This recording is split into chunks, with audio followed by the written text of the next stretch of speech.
Jiang Chun broke up immediately after graduation, preparing to embark on an entrepreneurial journey. He had just vowed to abstain from romantic entanglements for 3 years, focusing on achieving several small financial goals, when suddenly he received a phone call informing him that his goddess was pregnant with his child and was about to give birth. Jiang Chun. Upon arriving at the hospital, he felt numb. The goddess in question was none other than a renowned, aloof female professor, and to his astonishment, his mother was present to support her during childbirth, while the midwife was his cousin and the duty nurse was his first love. To top it all off, he encountered his ex-girlfriend just outside the door. Meanwhile, his irritable father was rushing to the hospital with a pack of beer in hand. The entire situation had devolved into chaos. Chapter 1. Just broke up, and now it's a mutual demise. At Fenglinwen Hotel, in a particular double room, Jiang Chun awoke from a drunken stupor, his head pounding. Glancing around at the unfamiliar surroundings, his gaze fell upon a dark red stain on the pristine white sheets, plunging him into contemplation. What had transpired yesterday? Hadn't he just broken up with Shin Sini? What on earth was happening? Jiang Chun, I simply desire a stable future. Women only have a few prime years in their lives. I cannot afford to waste them. I refuse to live a life where every meal at a fancy restaurant is calculated against a mortgage and car loan. Jiang Chun, I'm not rejecting you. It's just that Kuan-ge has treated me so well. He gifted me a Hermes bag on our first meeting. On a bustling street, Shun Sini had summoned Jiang Chun and expressed her sentiments in such a manner. How ridiculous. If she despised his financial situation, she could have said so directly. There was no need for such pretense. Having just finished work, Jiang Chun agreed to the breakup on the spot. Shun Sini was the illustrious beauty of Sihai University, a goddess coveted by many, yet she was ensnared by vanity, subtly belittling Jiang Chun. Their relationship lasted less than a month, as they simply did not share compatible values. Thus, they parted ways right after graduation. Jiang Chun felt no lingering attachment and chose to go out for drinks with a few friends that night.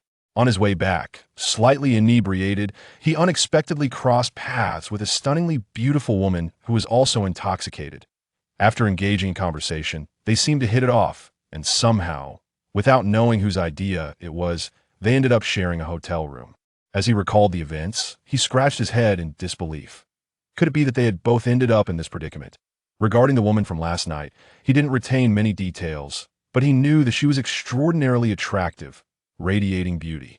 From the scant memories he had, he surmised that she was likely the type who appeared gentle on the surface, yet possessed a wild spirit within, much like a little wildcat.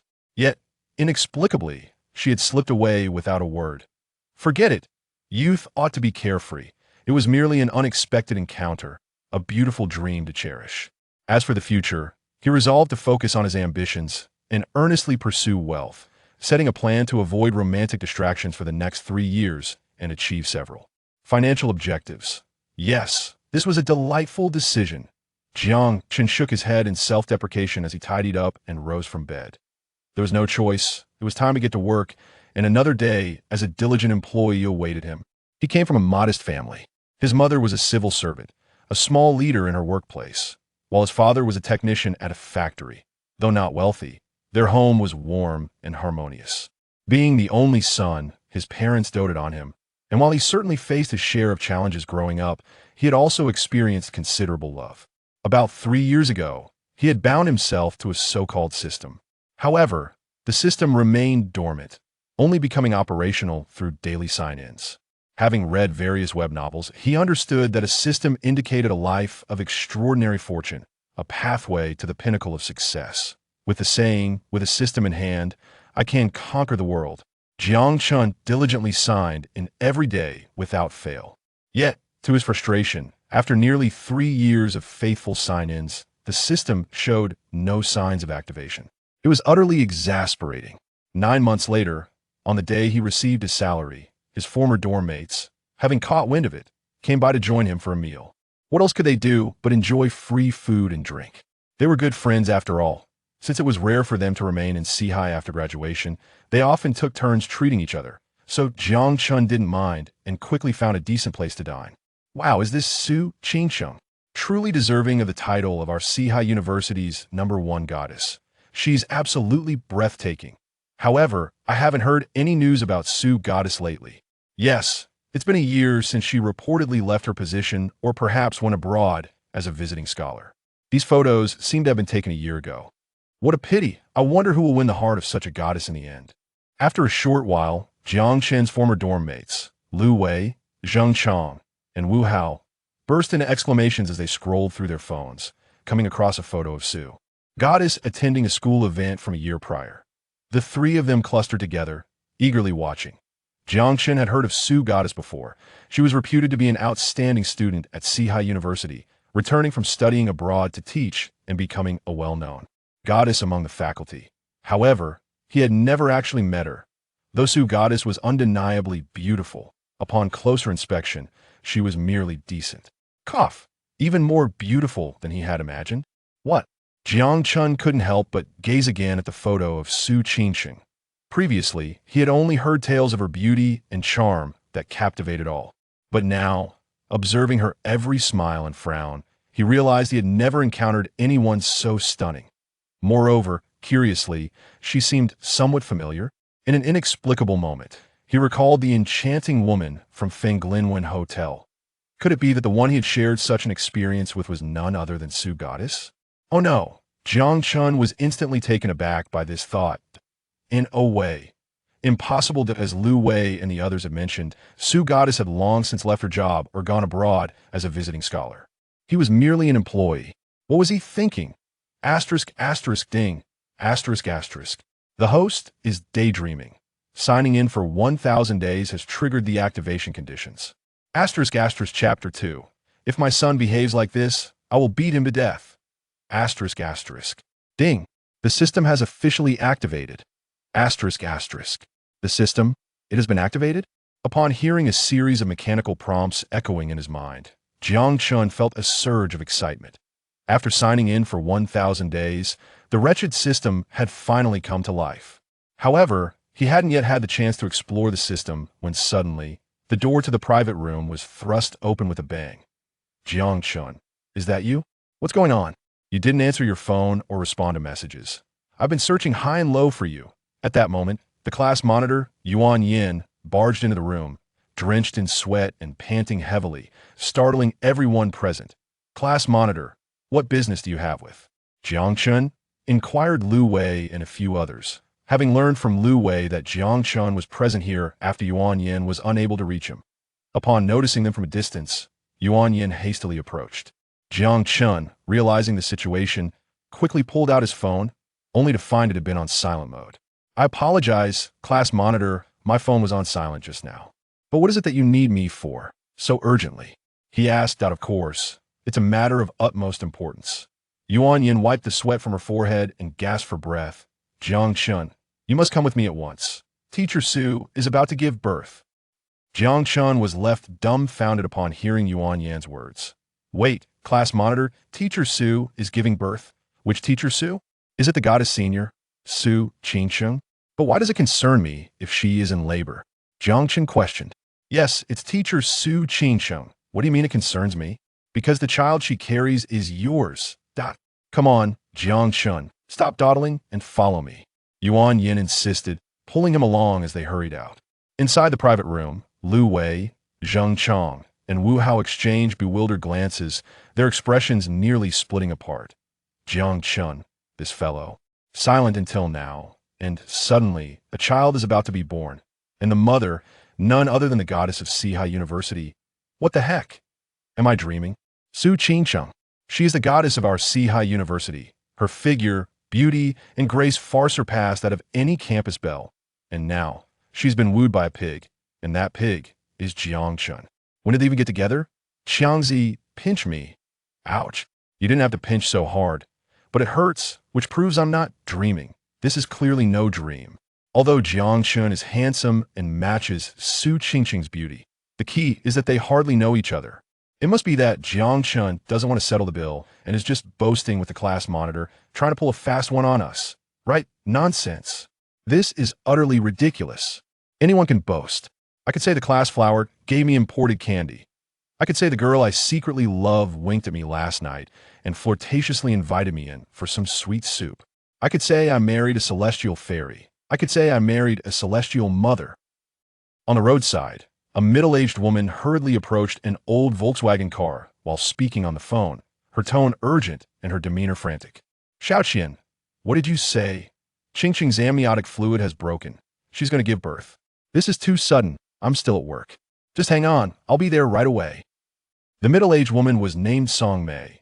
She had just received a call from her niece, who is also an obstetrician at the maternal and child health hospital, Sun Qian, informing her that Su Qingqing's amniotic fluid had ruptured and she was about to deliver.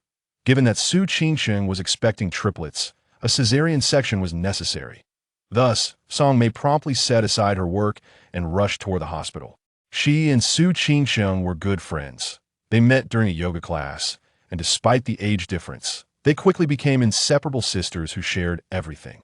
Regarding Su Qingqing's unexpected pregnancy, Song Mei felt both heartbroken and enraged at the man who had wronged her friend. At the same time, she felt somewhat helpless. Though they were close, Su Qingqing had chosen not to disclose anything about her unexpected pregnancy, revealing almost no information. Triplets are unlike a typical single pregnancy. The 10 months of gestation are far more arduous and painful. With Su Qingqing's parents not nearby, she had managed alone for 5 or 6 months before finally confiding in Song Mei, seeking her support. Thus, Song Mei could only speculate. Her dear friend must have been harmed by some heartless scoundrel. Oh, those scoundrels indeed. They take off their pants without a care, turning their backs without a second thought. Truly despicable. To put it bluntly, they are akin to dogs abandoned by their mothers. Aunt, you need not rush so much. The mother is stable in the hospital room. But the pressing issue is that she requires a cesarean section. Yet the father has yet to arrive. Ah, the scoundrel hasn't shown up yet. Upon hearing this, Song Mei could not contain her indignation. Does this person have no conscience? She has endured 10 months of hardship without troubling you. And now that she is about to give birth, you can't even bother to show your face. Oh, thank goodness he's not my son. If my son behaved this way, I would surely beat him to a pulp. Chapter 3. Oh dear, it turns out to be my mother's close friend in the maternity and child health hospital of Sihai City. Su Qingqing lay on the hospital bed, her spirit remarkably weary. Despite this, it could not conceal her impressive bust and exquisite beauty. At that moment, she gently caressed her abdomen, letting out a silent sigh. Earlier, she had reluctantly reached out to someone she knew, Yuan Yin, to contact that person, as her knowledge about them was minimal, only their name and appearance, without any means of communication. Yet, would that person truly come? She herself was uncertain. After a while, obstetrician Sun Qian approached her once again, lifting the blanket to take a glance. The time was nearly upon them. Yet where were the family members? This was a triplet delivery, and being her first pregnancy, a cesarean section was undoubtedly necessary. However, a cesarean section is a surgical procedure and thus carries risks, with triplets involved. It was imperative to have family present to bear the surgical risks. I understand, Su Qingqing nodded. If it comes to that, I am willing to bear the risks myself. Seeing Su Qingqing in such distress, Sun Qian could not help but feel a pang of sympathy. She did not know much about Su Qingqing, only that she was a good friend of her aunt. It appeared that she had encountered a scoundrel and unexpectedly found herself pregnant. A stunning beauty. She could easily compete with the most popular stars in terms of looks and figure, especially with her enviable physique. Even if she bore triplets, there was no doubt the children would not go hungry. Yet, beauty aside, her intellect seemed somewhat lacking. She was rather obstinate and somewhat oblivious. Otherwise, she likely would not have fallen victim to a scoundrel, nor would she have insisted on carrying the child to term, subjecting herself to endless suffering. Oh, could she indeed be the fabled beauty with a lack of wisdom? Since the family has yet to arrive, let us wait a little longer. If they still do not come, we shall reassess the situation, Sun Qian stated after thoroughly checking Su Qingqing's condition. She then made a phone call to Song Mei, giving her instructions. Aunt, when you come up, please help the expectant mother purchase some necessities. Maternity pads, towels, breast pads, as well as diapers, wipes, and a baby bottle. She requested. Not a problem. I will take care of it at once. Song Mei replied, having just arrived at the hospital. She immediately headed to the hospital's store to procure these essential items. After all, she was also a mother, having given birth just over 200 months ago, and was quite familiar with these necessities. Meanwhile, on Jiang Chun's side, he remarked, I truly cannot believe it, but is it really the case? Yuan Yin led Jiang Chun out of the restaurant, conveying the information she had gathered. Jiang Chun was taken aback upon hearing it. So, it turns out that the one pursuing goddess Su is indeed me. How could this happen? I can hardly believe it. And now, I find myself on the brink of fatherhood, but I am still so young, subconsciously feeling like a child myself. Jiang Chun, my flight to the beautiful country is today, and the time is nearly upon me. You should head to the hospital on your own. The address is Sihai Maternal and Child Health Hospital. All right, thank you, Monitor. Yuan Yin had urgent matters to attend to, as she was set to study abroad and had a flight scheduled for today. Seeing that time was of the essence, she quickly briefed Jiang Chun before heading directly to the airport. Jiang Chun expressed his gratitude and hailed a taxi, rushing to the hospital. His heart raced with urgency, eager to discover the situation awaiting him there. However, mere haste would not suffice, as the distance was considerable and traffic was heavily congested along the way. The taxi moved at a frustratingly slow pace. After approximately an hour, he finally arrived at the Sihai Maternal and Child Health Hospital. He made his way to the 5th floor, heading to the room Yuan Yin had indicated. To his astonishment, he spotted his mother in the corridor. "Mom, what are you doing here?" Jiang Chun exclaimed in surprise. His mother, Song Mei, was carrying a pile of essential supplies, having just struggled to climb the stairs after finding the elevator overcrowded. Upon hearing Jiang Chun's voice, she turned and replied, "Oh, don't mention it. I'm here to help a friend. Come on, lend me a hand with these. I'm exhausted from the stairs." After catching her breath, she suddenly realized, wait a minute. This is a maternal and child health hospital. What on earth are you doing here? You better not be. Her expression shifted to one of surprise. "You little rascal, confess. Have you gotten some girl pregnant? Oh, how bold of you." In today's society, young people are so direct, prioritizing enjoyment. What can't they do? It's no surprise to see such headlines every few weeks. Song Mei was well aware of the realities. As she spoke, she playfully swatted Jiang Chun and then gave him a light kick. The actions were swift and smooth, honed through years of practice. "Mom," Jiang Chun protested, feeling a mix of embarrassment and resignation. "I'm not a child anymore. It's been a decade since you last hit me. Well, perhaps it was just half a month ago. Listen, this isn't what you think." He retorted, "Are you trying to deceive me? Coming to a place like this can't possibly mean anything good. If I weren't so busy today, I would give you a proper scolding." Song Mei shot him a glare before entering the hospital room, with Jiang Chun trailing behind. Just as he was about to step inside, he glanced at the room number, and his expression changed dramatically. It was the same room number that Yuan Yin had mentioned. Could it be that these two events had collided unexpectedly? Jiang Chun felt a wave of overwhelming confusion. Upon entering, he was greeted by none other than Su Qingcheng, and he was certain it was indeed her. "Qingcheng, this is my son Jiang Chun. I happened to run into him outside, so I invited him to come and lend a hand.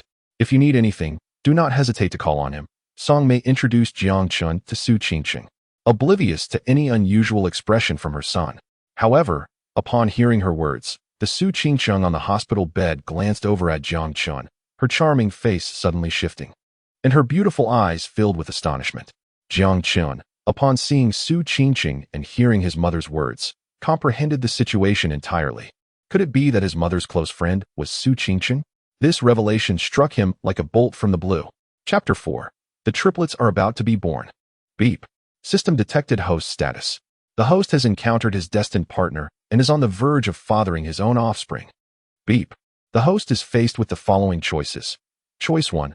View the child as a burden, believing he is yet to experience enough of life. Riding solo would be far more liberating. Reward. Beginner's gift pack, 1 million yuan cash. Choice 2. Consider the child a treasure, willing to sacrifice everything to ensure the child's upbringing. Reward. Beginner's gift pack, 100,000 yuan cash. 2 choices. Choice 1 sees the child as a liability, yearning to live freely. Choice 2 regards the child as invaluable, ready to give everything for their upbringing. Is there truly a choice to be made here? What does 1 million yuan even matter? Choice 2 is the only option. Choosing the first would render him no different from a scoundrel. Jiang Chun quickly formed his own judgment. Regardless of how others perceived it, he held firm in his beliefs. Though bewildered and feeling youthful, he could never abandon his child. "Son, this is my dear friend Su Qingcheng, a few years your senior at Sihai University, once a top student. She returned to teach after graduating from a prestigious foreign institution. In fact, she is your senior." Song Mei continued her introduction, oblivious to the expressions shared between Jiang Chun and Su Qingcheng. However, she added, but your senior is a bit unfortunate. She is pregnant now, about to give birth. Yet the child's father has yet to show up, completely neglecting her. What a scoundrel indeed. I must tell you, you cannot be like that. All right, I won't say much more. You attend to your matters, but remember what your mother said. Regardless of the circumstances, you must be responsible for the girl. If nothing else, marry her. You must never be a scoundrel, understand? Song Mei imparted her wisdom, earnestly educating her son. This boy, as he grew, seemed to drift further from his mother. His presence at the maternal and child health hospital could only imply he had caused the situation with the girl. As a mother, she needed to digest the news. Although she felt a surge of anger, it was tempered by the understanding that her son had matured, having graduated from university. If it weren't for Su Qingqing's reliance on others, she would truly wish to venture over and catch a glimpse of what the young lady looked like. Who knows? Perhaps she might find her agreeable. Naturally, she would not mind becoming a grandmother a few years earlier. Song Mei chattered incessantly, while on the other side, Jiang Chun and Su Qingqing exchanged glances, instantly recalling that fateful evening approximately 10 months prior at the Maple Forest Inn. Their eyes were filled with astonishment. It turned out to be you. The information was overwhelming. One could hardly fathom that the enchanting woman they had encountered was actually the close friend of their mother. Conversely, it was equally surprising to discover that the gentleman they had met was none other than the son of their dear friend. My heavens! A flush of color surged onto Su Qingqing's pale face, rendering her hesitant to meet Jiang Chen's gaze. Although they were merely senior and junior students at the same school, this situation was undeniably mortifying. Mom, I need to tell you something, Jiang Chen began, carefully crafting his words to avoid incurring her wrath. What is it? Speak up. Well, actually, I am the so-called scoundrel you mentioned. Song Mei, having just taken a sip of water at the staircase, nearly choked upon hearing Jiang Chen's words. Her expression one of disbelief. What did you say? I am the scoundrel you were referring to. Su Qingqing is carrying my child, Jiang Chen reiterated. Mustering all his courage, Song Mei was instantly taken aback. What was happening? The scoundrel she had berated for so long turned out to be her own son. Could it be? How could her beloved son be so unworthy? She turned to Su Qingqing, who, sensing Song Mei's questioning gaze, awkwardly nodded in affirmation. Sister Mei, he is correct. The child I am expecting is indeed your son's. This revelation left Song Mei utterly astonished. So it was true. Her son was indeed the very scoundrel she had condemned repeatedly. My goodness, how did I raise such a child? What a calamity. However, wait a moment. Does this mean I am about to become a grandmother? I am finally going to hold the long-anticipated grandchild? What a momentous occasion. Oh, but this little rascal has no sense of gratitude. How could he behave so poorly despite all my efforts in raising him? Not only did he neglect his close friend's well-being, but he also failed to inquire about her condition during her 10-month pregnancy, only showing up at the last moment for a cesarean section. Has his conscience been devoured by dogs? As these thoughts consumed her, Song Mei became furious and was about to kick Jiang Chun. Are the family members of the patient here? At that moment, Sun Qian entered, surprised to see Jiang Chun. Xiao Chun, what are you doing here?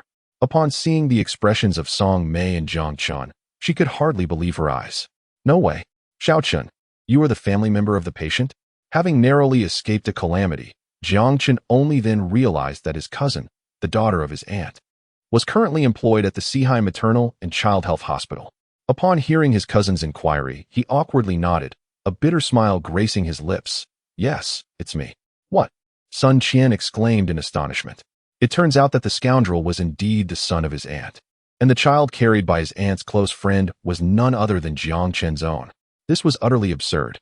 Song Mei could no longer contain her frustration and seized Jiang Chun by the ear. You've done a good deed, and you still have the audacity to smile? I'll make you stop.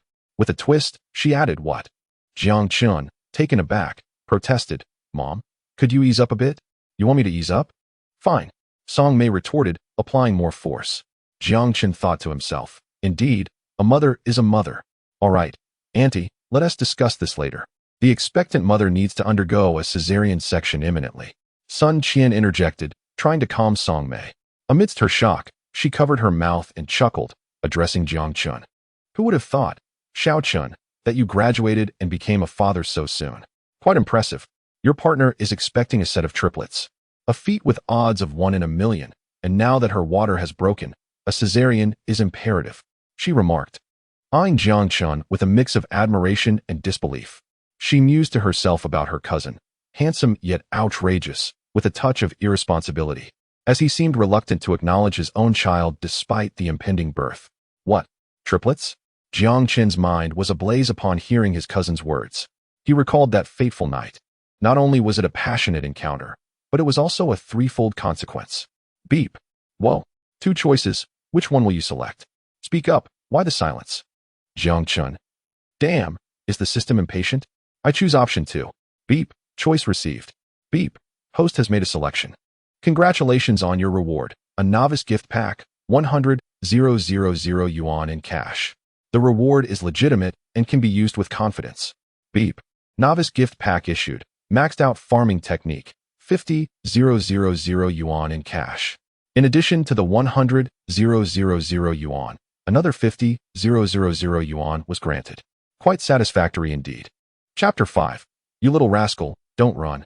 Upon arriving, the surgery was about to commence. Song Mei and Jiang Chun accompanied Su Qingcheng to the operating room. As the door to the surgery closed, the mother and son exchanged wide-eyed glances.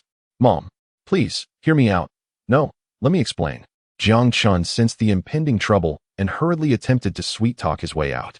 However, Song Mei would not hear it, dragging Jiang Chun into the corridor. Come on. Tell me.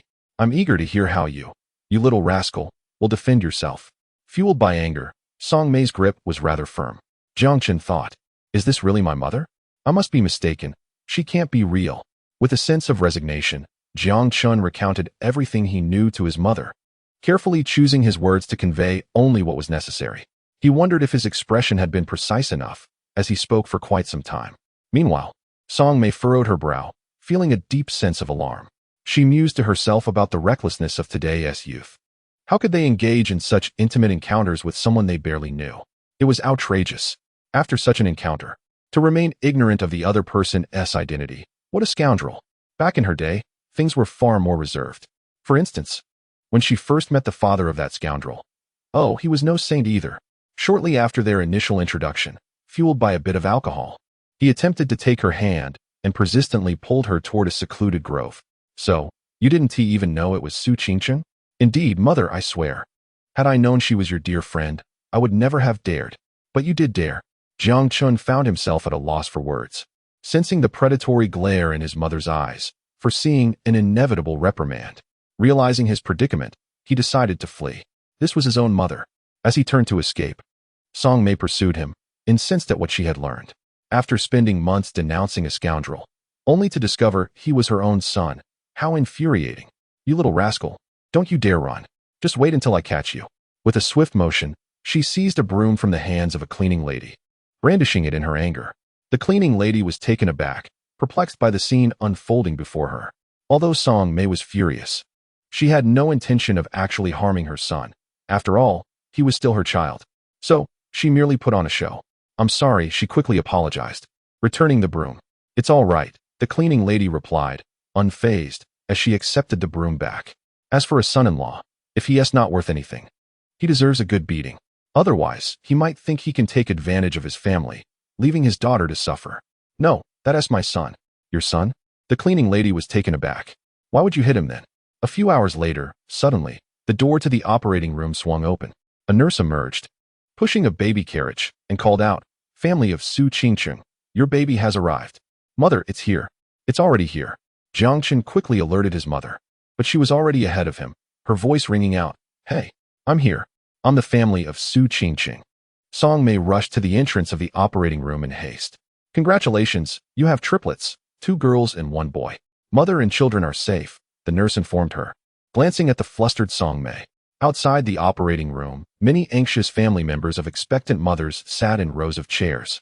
Upon hearing the nurse's announcement, excitement erupted as they gathered around, eager to learn more. Really? Triplets? 2 girls and 1 boy. Ah, what a remarkable sight. A son and 2 daughters, all together. It is indeed rare to encounter twins, let alone a set of dragon and phoenix triplets. How enviable this daughter-in-law must be. Upon seeing the 3 little ones, Song Mei's eyes sparkled with joy, overwhelmed by happiness. In the gaze of many envious onlookers, she carefully cradled one of the infants in her arms. her earlier frustration with Jiang Chun forgotten in the face of such delight. Her expression radiated maternal affection, as if she were living a dream, unable to fathom the reality of becoming a grandmother at the age of 48. 3 grandchildren all at once. And to think, the one who blessed her with these 3 was none other than her dear friend. Such a plot twist could scarcely be imagined, even in a television drama. Oh, my dear son, you have truly brought honor to your mother. Chapter 6. A Maternal Bond. Song Mei was ecstatic, as was Jiang Chun. However, upon glancing at the 3 newborns, he was taken aback. Why did they appear so wrinkled and rosy? They were markedly different from the delicate, fair-skinned infants he had envisioned. Mom, are the babies all right? Why do they look like this? Jiang Chun inquired. What do you know? They look like this right after birth. They'll improve in a few days. Besides, when you were born prematurely, you looked even worse than these little ones, like a tiny mouse. Song Mei's demeanor softened considerably, her ire towards Jiang Chun dissipating in the presence of the triplets. Mom, I want to hold one too. Jiang Chun, watching as Song Mei cherished each baby as if they were precious gems, felt a twinge of envy and longed to hold one himself. Yet, their smallness and fragility left him uncertain on how to proceed. Wait a moment, let me show you, Song Mei instructed. Support the back of the neck with one hand, and the bottom with the other. Yes, just like that, at an angle. After all, this was her son. With a glance, she patiently guided Jiang Chun on how to hold the baby. Before long, Jiang Chun found his footing. He held one of the infants in his arms, gazing at the tiny face and the barely opened dark eyes, still grappling with disbelief. Is this truly my child? Have I really become a father? Momentarily smitten, he went on to embrace each of the triplets, bestowing gentle kisses upon their heads. Song Mei, witnessing this, frowned disapprovingly. Hey, you silly boy. Your mouth is filled with bacteria. What if you harm my grandchildren? Understood. I was only kissing their hair. And let us not forget, they are your grandchildren. But they are also my daughter and son. Ding. Host has kissed all 3 of their children. Congratulations, you have earned a random draw. A reward for kissing the children? How delightful. System, initiate the draw.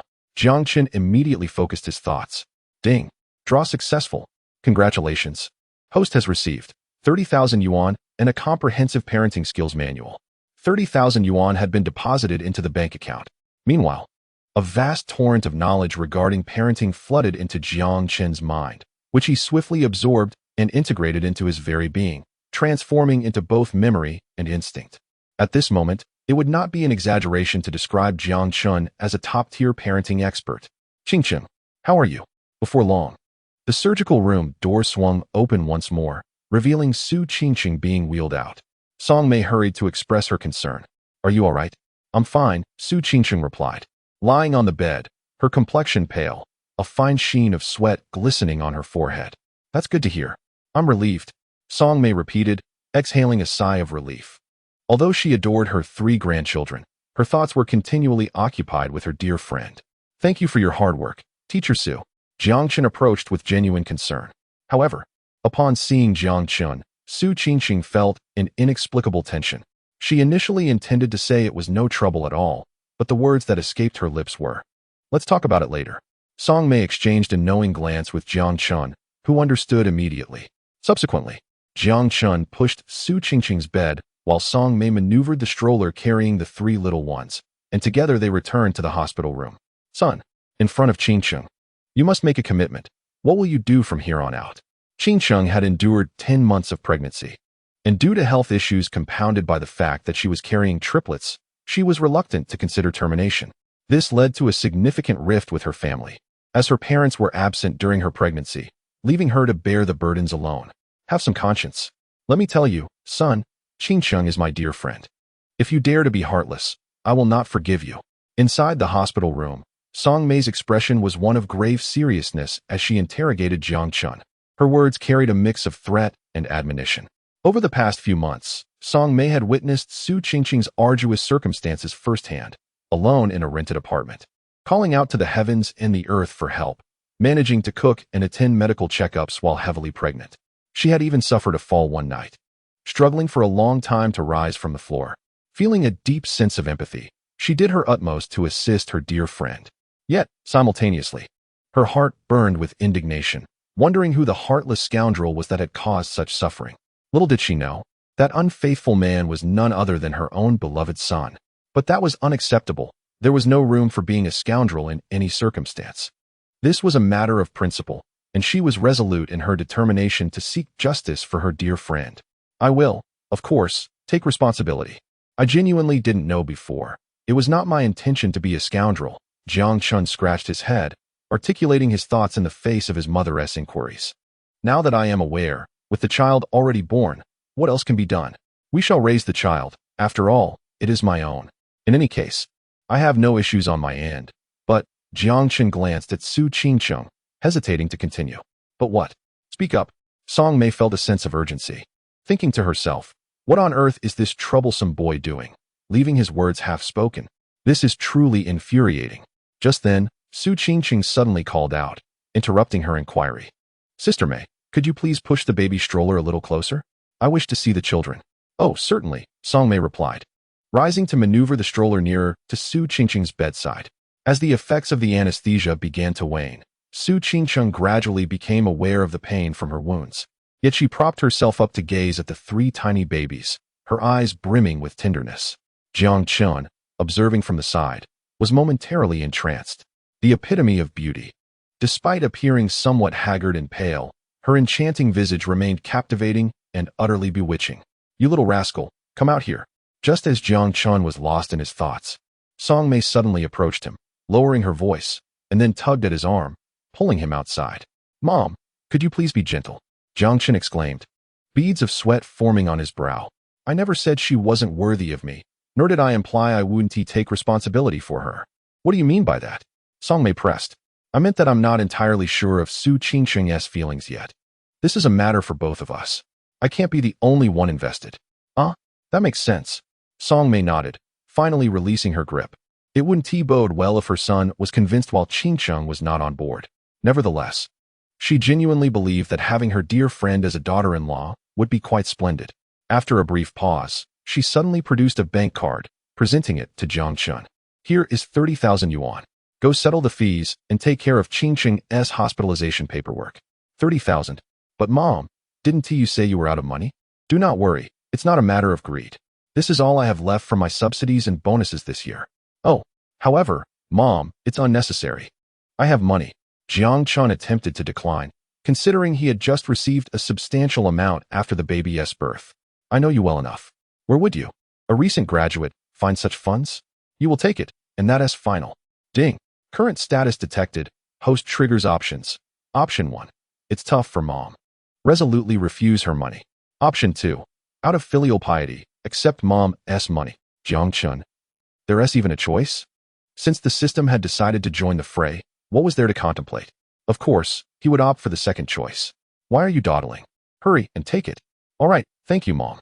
Jiang Chun grinned, accepting the bank card and loosening his arm. Out of filial piety, so be it. Chapter 7. A daughter's embrace of wealth in the face of her mother's good intentions. Jiang Chun could only graciously accept the money. The bond between mother and son is not merely a matter of words. However, considering the hardships her mother endures to earn a living, he resolved to repay her double when the time comes. Ding. The host has made a choice. Congratulations to the host for receiving a reward, a fully equipped BMW X7. The vehicle is registered and parked on the first level of the Maternal and Child Health Hospital's underground parking lot. The host may use it with confidence. A BMW X7 as a reward? The system has been quite generous this time. It's worth noting that the top-tier version of such a vehicle approaches 2 million yuan. Buzz. At that moment, his phone rang. It was the beautiful class monitor. Yuan Yin.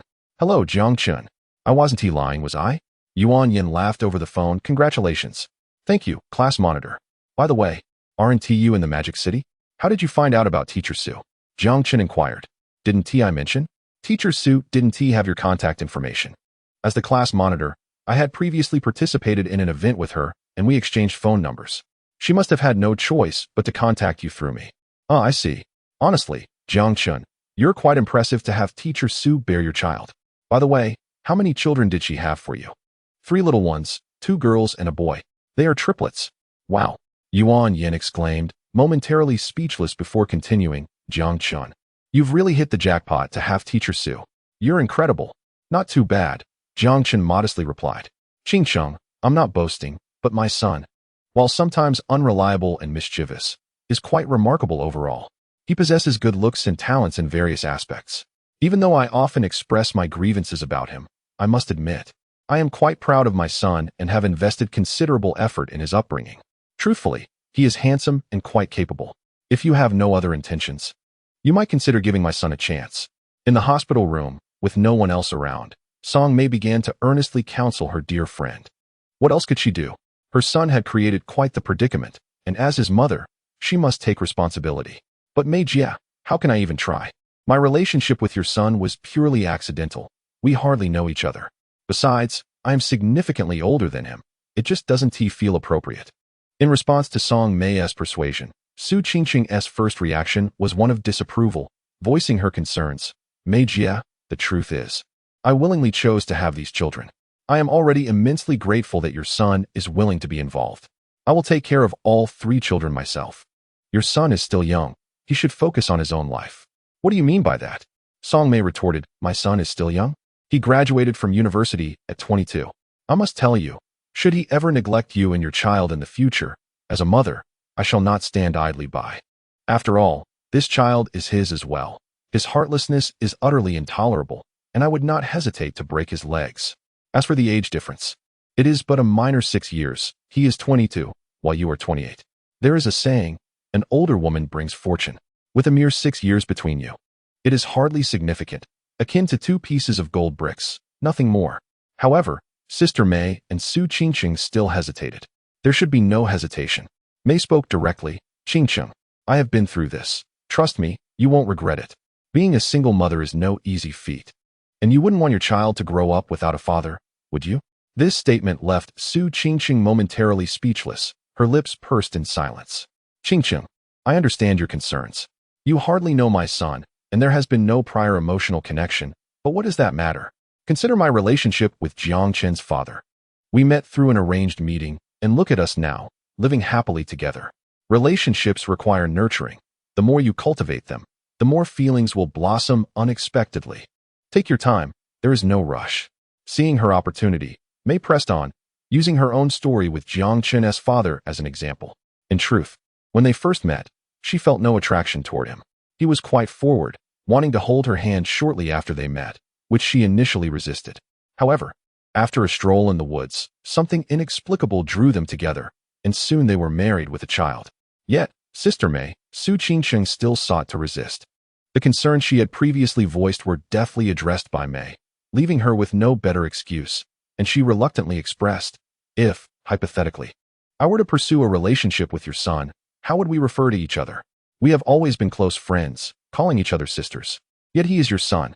Wouldn't he have to call me Annie? Mei chuckled at this, realizing she had finally made progress. Her heartfelt efforts as a mother were not in vain. Is that really a concern? It's a trivial matter. We can simply address each other as we please. Qingqing, you may still call me Mei. The young rascal will call me Mom, and he can refer to you as wife. Isn't that quite simple? Su Qingqing, in response to Mei's encouragement, fell silent. Just then, Jiang Chun's cousin, Sun Qian, entered the hospital room. She had been busy in the delivery room, but found a moment to check in. Auntie, how is the mother? Does she have any energy? Sun Qian inquired of Mei, feeling somewhat awkward as she was unfamiliar with Su Qingqing and unsure of how to address her. Should she call her Annie from Mei's perspective or sister-in-law from Jiang Chun's side? It was quite a predicament. Thus, she had to frequently inquire through Song Mei. Everything was going well, and she was in high spirits. Song Mei, radiating joy, remarked on having 3 grandchildren and recently gaining a daughter-in-law. It was no wonder she was delighted. That sounds perfect, she said, smiling as she approached Su Qingqing, conducting a thorough examination and outlining several important precautions. Following a cesarean section, for the first 6 hours, one must refrain from eating, and after that, once gas is passed, it is permissible to sip some water and consume light, liquid foods. All right, thank you, Doctor, Su Qingqing replied. It's nothing. We will all be family from now on. No need for thanks. Sun Qian interjected meaningfully. Upon hearing this, Su Qingqing's cheeks flushed with a hint of embarrassment. After exchanging a few words with Su Qingqing, Sun Qian moved to the stroller. Gazing at the 3 little babies, she couldn't help but exclaim, "Wow, how adorable. Do you know who I am? I am your aunt." She paused, adding, "And indeed, You all bear a striking resemblance to your father. After a moment of playful banter, she suddenly remembered and turned to Su Qingqing, asking, "By the way, have you started lactating?" Lactating? Su Qingqing felt a bit awkward. "Not yet," she replied. Song Mei, who had experienced this before, had been so engrossed in conversing with Su Qingqiang that she had momentarily overlooked this matter. "Not yet." "Well, you must," Sun Qian insisted. Colostrum contains numerous beneficial nutrients for newborns, especially lactoferrin and immunoglobulins. The sooner you start, the better it is for the little ones. Since these babies are triplets, they are slightly lighter than normal and require nutrition at this crucial time. As she spoke, Sun Qian picked up one of the infants and brought it closer to Su Qingqing. "What are you doing?" I have no milk," Su Qingqing said, her face turning crimson as she momentarily forgot her new role as a mother. "It's fine. At the beginning, there often isn't any. Just let the baby suckle a bit, and it will come," Sun Qian reassured her with a smile. "Okay, all right." Su Qingqiang hesitated for a moment, noticing there was no one else in the room. Particularly that Jiang Chun was absent from the ward, she unfastened her blouse. Sun Qian's eyes widened in surprise, and Song Mei's gaze became fixed. Having been close friends for many years, it was the first time they had seen her true form. "Well, this is splendid. Now my 3 grandchildren are truly in for a treat." Chapter 8. The little couple's troubles. Su Qingqing cradled one of the babies in her arms. After a while, her face grew flushed as she attempted to feed the infant, trying both sides without success. At that moment, the 3 little ones began to wail. They were evidently hungry. Observing this, Su Qingqing felt a wave of shame wash over her. "I can't believe this. It shouldn't be like this. It's normal to not have milk at first. Many don't start until 24 hours later," Sun Qian comforted her. "Let the little ones continue to suck. It will come." "Indeed, when my little rascal was born, I only started lactating on the 3rd day." Song Mei shared her past experience, glancing at the 2 crying infants. "Are you too hungry? Grandma will get you some formula." "All right." With that, she retrieved a bottle and some formula, preparing to mix it. "Mom, let me prepare the formula," Su Qingqing offered. At this moment, Jiang Chun returned and noticed Song Mei preparing to mix formula. Su Qingqiang, witnessing this, hurriedly attempted to conceal her bosom. However, with a tiny infant in her arms vigorously smacking its lips, complete concealment proved impossible. Jiang Chun cast a glance and, at that instant, was momentarily taken aback. The sun outside was indeed relentless, almost blinding. Su Qingqing inquired, "Can you prepare formula?" Song Mei, oblivious to Jiang Chen's expression, asked in surprise. "Who can't? It's just mixing formula." "Mom, allow me." Jiang Chun took the bottle and the formula, beginning to prepare it with remarkable skill. The comprehensive parenting skills rewarded by the system were not to be underestimated. He expertly sanitized each bottle, filled them with warm water, and then added the formula. In no time, he completed the task for 3 little ones. Song Mei watched in astonishment. "Impressive. I didn't expect you to be so capable." "Of course. Your son is naturally gifted. You know that," Jiang Chen replied confidently. "Humph. You little rascal, not an ounce of humility." Song Mei laughed, then joined Jiang Chun in feeding the infants, who soon became satisfied. The infant, initially reluctant to part from Su Qingqing's embrace, clung on stubbornly, causing her to frown. Yet, once the nipple of the bottle was presented, it ceased its protests and began to drink eagerly, a look of contentment washing over its tiny face. "I must say, I didn't expect Xiao Chun to not only prepare formula, but also understand how to burp a baby. He truly has the makings of a great father." Sun Qian praised from the side. Indeed, indeed." Song Mei beamed with pride, reassured that her son had not been raised in vain. Su Qingqing, observing this, felt a surprising shift in her perception of Jiang Chun.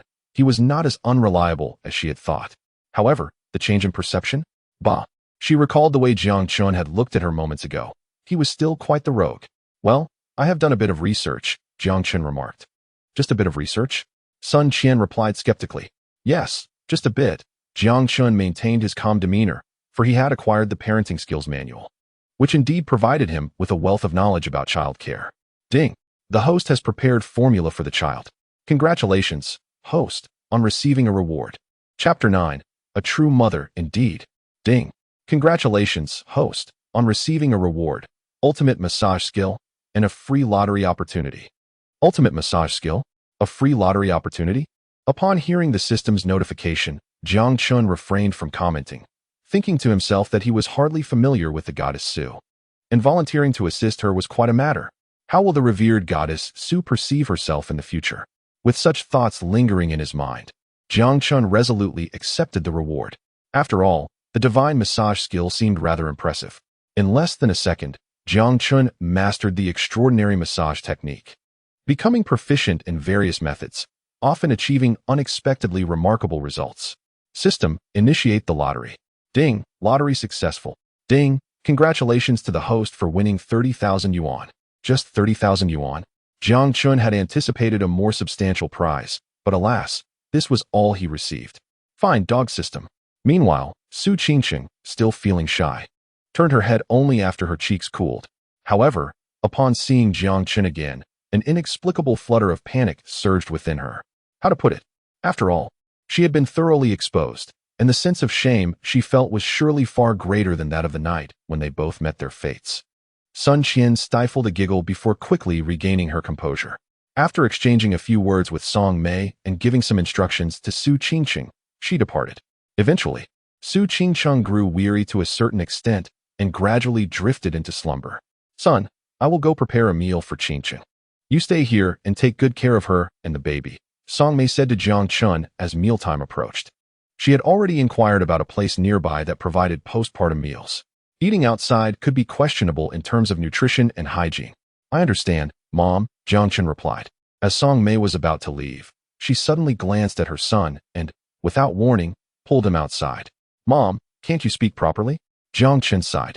I've spoken properly, but you don't seem to remember anything. Song Mei shot a glance at the sleeping Su Qingqing before explaining to Jiang Chun. Earlier, I spoke with Qingqing, and by the end of our conversation, she agreed to give you a chance to date. A chance to date? Yes, just a chance to be in a relationship. Oh, what is this? Are you dissatisfied or something? Song Mei noticed Jiang Chun's nonchalant demeanor and felt irritated. You little rascal, you've already taken advantage of her. She has shown you everything, and has even borne you 3 children. What more do you want? Have a conscience, will you? Don't worry, I have a conscience and will take responsibility, Jiang Chun assured, patting his chest. That's good to hear. Song Mei shot him a disapproving glance. Let me be clear. Qingqing is my best friend, like a sister to me. Now that she has given me 3 grandchildren, if you dare to be fickle, treat her poorly, or even betray her, beware that I won't let you off easily. Do you understand? I understand, Mom. Stop nagging. I promise to treat her well. So now I'm a nuisance, am I? Isn't that the case? Song Mei was both amused and exasperated, reaching out to pinch Jiang Chun's ear. Yet, he sidestepped, evading her grasp. Can't reach your ear? Can't I still give your backside a kick? Song Mei swiftly directed a kick toward her son's rear, only to miss entirely. Laughing while scolding, she remarked, Well, you little rascal, I shall settle this score with you later. Casting a glare at Jiang Chun, Song Mei hurriedly departed, for it was mealtime, and with so many preparing food, she feared she might have to wait in line if she tarried too long. Upon returning to the hospital room, Jiang Chun could not help but gaze at Su Qingqing, who was still peacefully asleep. Even now, he felt as though he were dreaming. He had just graduated and recently endured a breakup, yet here was the renowned goddess of Sihai University, the beautiful teacher, having bestowed upon him 3 little ones.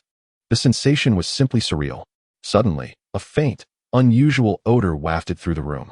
Jiang Chun snapped back to reality, turning his attention to the 3 tiny infants. It was evident that at least one of them had soiled their diaper. He proceeded to check, and indeed, among the 3, 2 had made a mess while one had merely wet their diaper. Uncomfortable as they were, the trio began to squirm and whimper. Don't worry, Daddy will change your diapers right away, Jiang Chun gently reassured them, deftly attending to their needs. Why are the babies' foreheads pulsating? The previously slumbering Su Qingqing, upon witnessing Jiang Chun changing the diapers, suddenly noticed that the foreheads of all 3 infants were indeed throbbing.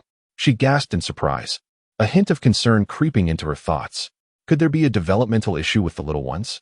In truth, Su Qingqing had already awakened when Jiang Chun entered the room. The pain in her body, the unfamiliar surroundings, and the innate vigilance of motherhood kept her from sleeping soundly. Despite her fatigue, feeling quite awkward alone with Jiang Chun in the room, she had chosen to continue resting until she inadvertently discovered the peculiar throbbing atop the babies' heads. It's perfectly normal. What you're observing is known as the fontanelle. At birth, the cranial bones have not fully fused, which causes this pulsation. The anterior fontanelle typically closes between 12 to 18 months, while the posterior fontanelle usually closes much sooner, around 3 months, Jiang Chun explained as he continued his task. Oh, I see, Su Qingqing nodded, visibly relieved. You seem quite knowledgeable about caring for children. Well, I've done some research online and gathered a bit of information on childcare. He replied modestly. As they exchanged a few casual remarks, an hour passed. Su Qingqing managed to relieve herself, just as Song Mei returned with the postpartum meals, Crucian carp soup, brown sugar water, and millet porridge. Qingqing, you must be hungry. Come. It's time to eat. Song Mei approached with genuine concern, eagerly delivering a food box to Qingqing. I am unsure if it suits your palate or what your preferences are, but the postpartum meals tend to be quite light and focus on nutritional balance. That should suffice. Thank you. Mei Jie, Su Qingqing replied softly, as she was now able to consume some food after passing gas. What do you mean, thank you? This is only natural. Song Mei placed a small dining table atop the bed and opened the various food containers she had brought, presenting them to Su Qingqing. Please, Qingqing, eat while it's warm. As mealtime approached, Jiang Chun found himself quite hungry, his stomach growling. Witnessing the scene before him, an unsettling thought crossed his mind. Mom, have you forgotten to bring me food? I haven't eaten yet. You haven't eaten either, Song Mei exclaimed as she slapped her forehead.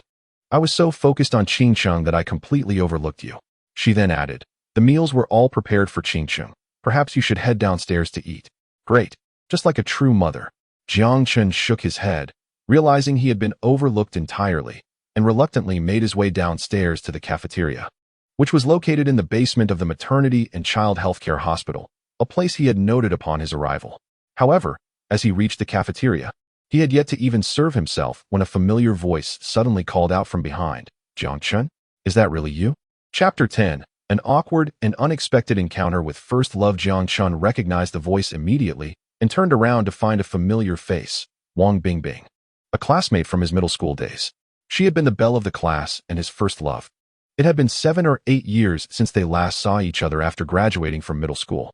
Wang Bingbing appeared much as he remembered, tall and graceful, with delicate features. Her smile revealed 2 small canine teeth, and she was now dressed in a nurse's uniform, clearly working at the hospital. Jiang Chun, I spotted you from afar and couldn't believe it was really you when I got closer. It's been such a long time. Wang Bingbing greeted him with her characteristic sweet smile. Indeed, it has been a long time, Jiang Chun replied, feeling a wave of awkwardness wash over him. Memories flooded back of the painful breakup with his first love, a time when he had cried inconsolably, desperate to win her back. He had even penned a farewell letter, threatened to jump off a building, and once attempted to elope with her in the dead of night, all of which frightened her away. He had spent a considerable time reminiscing about their past, imagining countless scenarios of their reunion. Yet now, as he stood before the embodiment of his once eternal love, he felt surprisingly calm, with only a hint of awkwardness lingering. So, how have you been, Jiang Chun? Are you well? I'm doing all right, and you? I'm also well. By the way, what brings you here to the maternity and child healthcare hospital? I just had a baby. A baby? Surely, it can't be yours. Wang Bingbing couldn't help but express her astonishment. However, after a swift glance at Jiang Chun, she promptly dismissed her thoughts, reasoning that it was impossible, given the timeline. He had only recently graduated from university, and it must be that a relative of his had just welcomed a child. At that moment, a colleague called out to her, prompting her to respond quickly and wave goodbye to Jiang Chun. All right, I shall take my leave for now. We can chat another time, she said hastily before departing. Very well. Jiang Chun continued to eat his meal in the cafeteria. He inevitably found himself reminiscing about the past, seeking a sense of youthful innocence. Yet he discovered nothing but embarrassment, feeling that he had been rather naive and foolish back then. What does it matter? Just a fleeting phase of life, he mused. Son, I must return now. As a minor supervisor at work, I have a multitude of tasks yet to address. It's already evening, and I can take care of a few things before coming back tomorrow morning. That evening, he warned Jiang Chun, you ought to be cautious. It's around 8 or 9 o'clock, and given Song Mei's age, she might not manage well. With a pile of work still pending, I plan to rest for a bit. Before leaving, she, without fail, issued both threats and enticements to Jiang Chun. Jiang Chun was accustomed to this, despite his mother's frequent scolding and harsh demeanor. He understood that she had a heart of gold and was more affectionate towards him than she was towards his father. Don't worry, Mom. If I can't take care of myself, you can break my legs. He retorted with a grin. Just as long as you know. Song Mei shot him a playful glare. Then turned to Su Qingcheng, speaking softly. Qingcheng, I will head back first and return tomorrow morning. If this rascal dares to bully you tonight, don't hesitate to let me know. Also, if you need anything, feel free to order him around. He is young and doesn't he mind a bit of dirt or toil. Jiang Chun, feeling a bead of sweat form on his forehead, exclaimed, Me?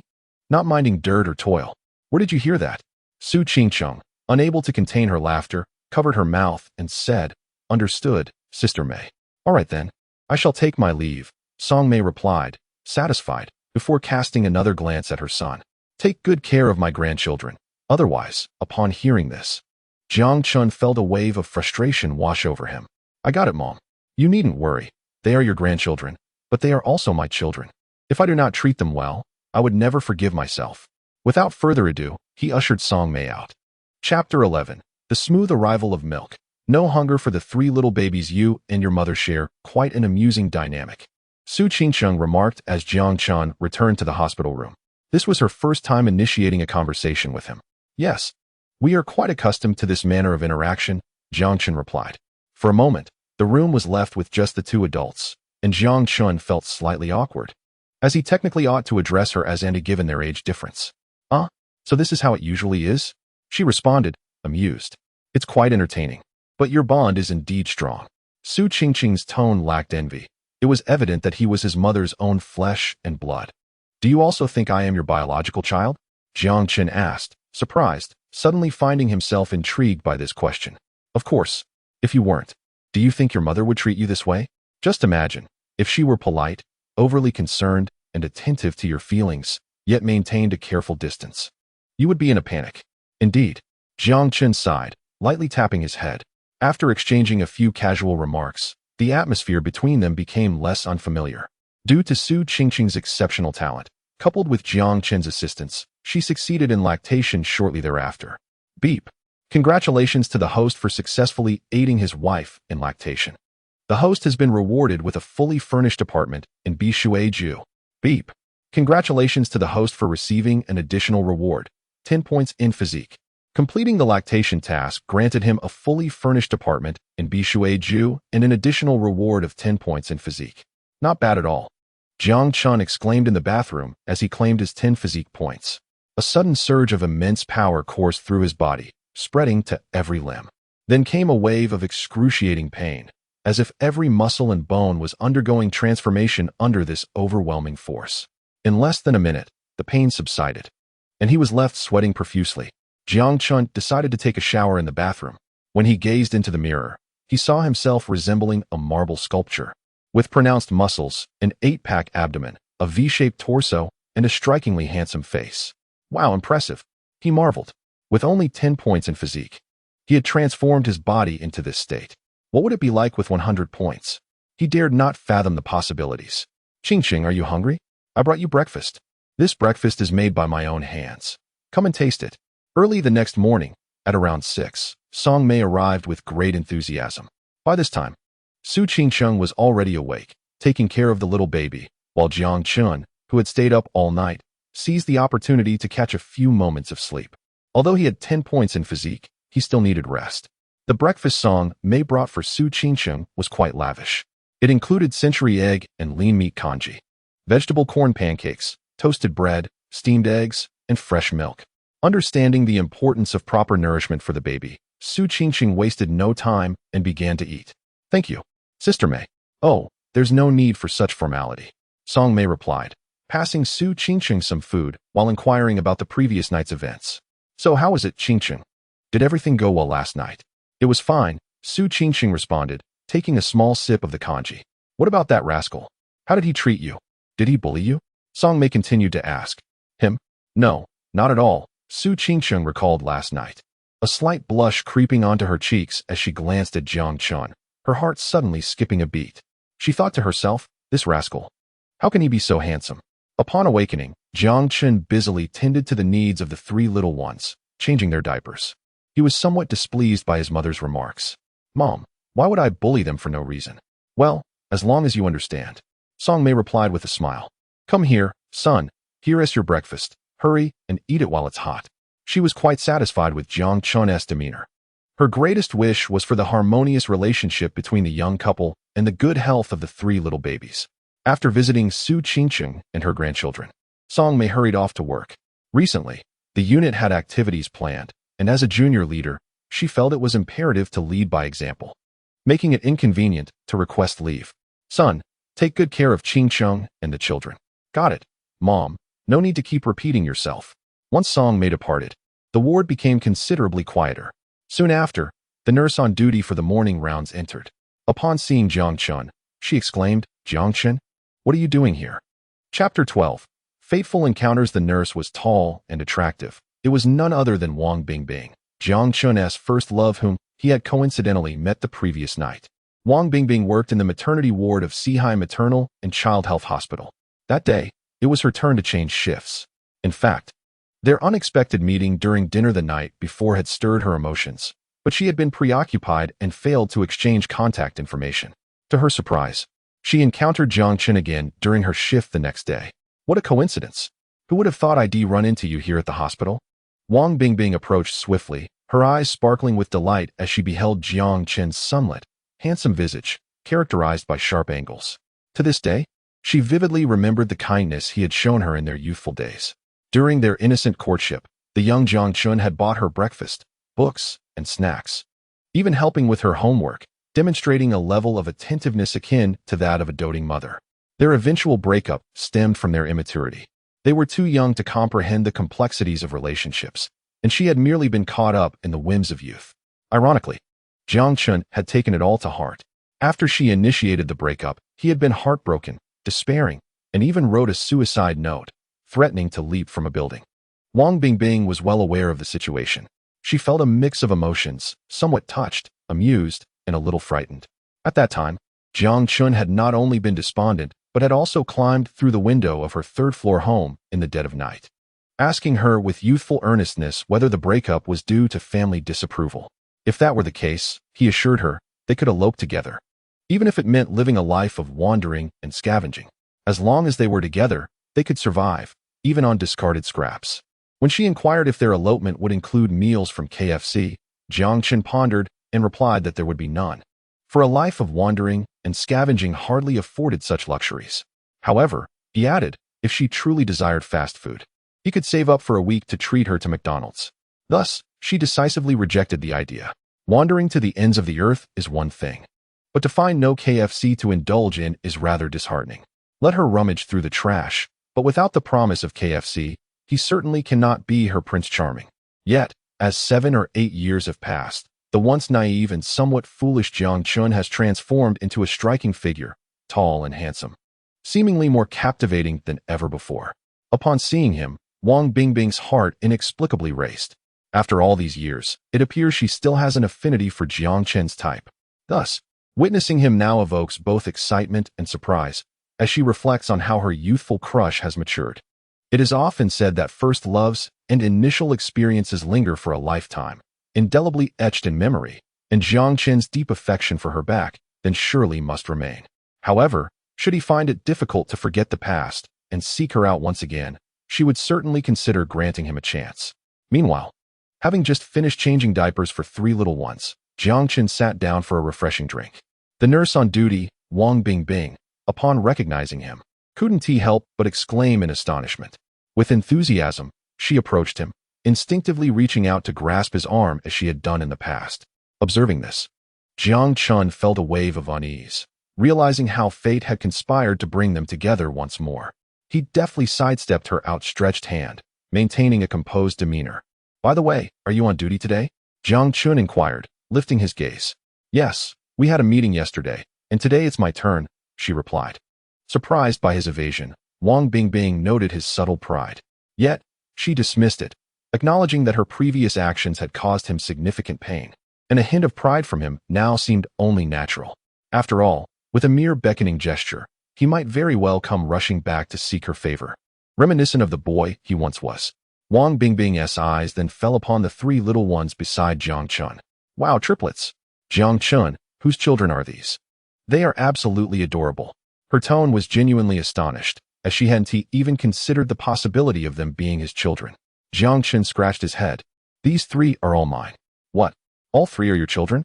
Wang Bingbing was taken aback, her expression one of disbelief. Jiang Chen, are you married? No, I'm not married. Then how do you have children?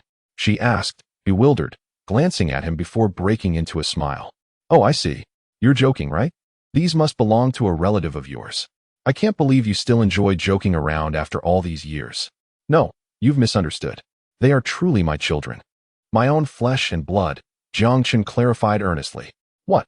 Wang Bingbing's expression shifted dramatically. Jiang Chen, this cannot be true. By the timeline, didn't you just graduate from university? How could someone have a child right after graduation? The shock and disbelief were palpable. Yet, nothing is impossible. There are indeed university students who become parents before they even graduate. After all, I have already completed my studies, Jiang Chen calmly stated, offering Wang Bingbing an undeniably affirmative response. Upon hearing this, Wang Bingbing's heart sank in despair. My heavens, it turns out to be true. But back then, you were so desperate for me, threatening to jump off buildings, writing farewell letters, even climbing through my window in the dead of night, asking if I wanted to wander to the ends of the earth with you. You even said you would save up for a week's worth of garbage collection just to treat me to a meal at McDonald's. Have you forgotten all of this? Why didn't you wait for me? How could you have 3 children without a word? Alas, Wang Bingbing's thoughts raced, and she felt a wave of regret wash over her. However, she was no longer a child. She quickly calmed her emotions and, reflecting on Jiang Chun's words and tone, deduced several facts. Jiang Chun was not married, the pregnancy was unplanned, and since it was a surprise, the future remained uncertain. In other words, she still had a chance. Moreover, she was once the class beauty, the dream goddess of many boys. If she were to take the initiative, would Jiang Chen not feel a spark for her?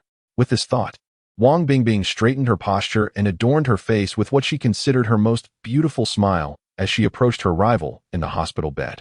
However, in the next moment, her smile froze in place, for her rival was simply too stunning, like a beauty that could bring down empires. One glance was enough to make any woman's heart flutter. Compared to her, Wang Bingbing felt like a mere country girl. Yet, what shocked her even more was the rival's ample bosom. It was simply overwhelming. Wang Bingbing glanced down at herself, instantly engulfed by a profound sense of inadequacy. Alas, in comparison, she felt utterly insignificant. Chapter 14. I will make you love, make you roam the world. Wang Bingbing had initially brimmed with confidence. After all, she was Jiang Chen's first love, the dream goddess of many boys. And back then, Jiang Chen was so infatuated with her, showering her with affection and devotion. Yet now, in comparison to Jiang Chun's partner, she felt utterly crushed. The other woman had just given birth and was still in a weakened state, yet her beauty, features, and aura were on an entirely different level than Wang Bingbing's humble appearance. Especially that figure. Her generous bosom only deepened Wang Bingbing's feelings of inferiority, reducing her to mere dust. The combination of beauty, grace, and physique utterly eclipsed her. Thus, the excitement of encountering Jiang Chen, along with the lofty goddess mentality she held in his presence, and the hope of rekindling his devotion, all vanished in an instant. Not only did it dissipate, but she also felt as if she had consumed 3 pounds of lemons, her heart sour with despair. Initially, I had hoped for a rekindling of old feelings, but alas, it seems I was merely indulging in my own fantasies and overthinking the situation. Fortunately, there were no other pressing matters at hand. Wang Bingbing, adhering to her routine, inquired about Su Qingqing and the little one's well-being. Upon confirming that all was well, she hastily took her leave.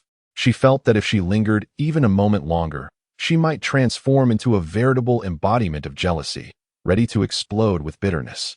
Once Wang Bingbing departed, Jiang Chen breathed a sigh of relief, contemplating how fortunate it was that no calamity had befallen him. Had his mother witnessed the encounter, he would surely have faced a barrage of reprimands.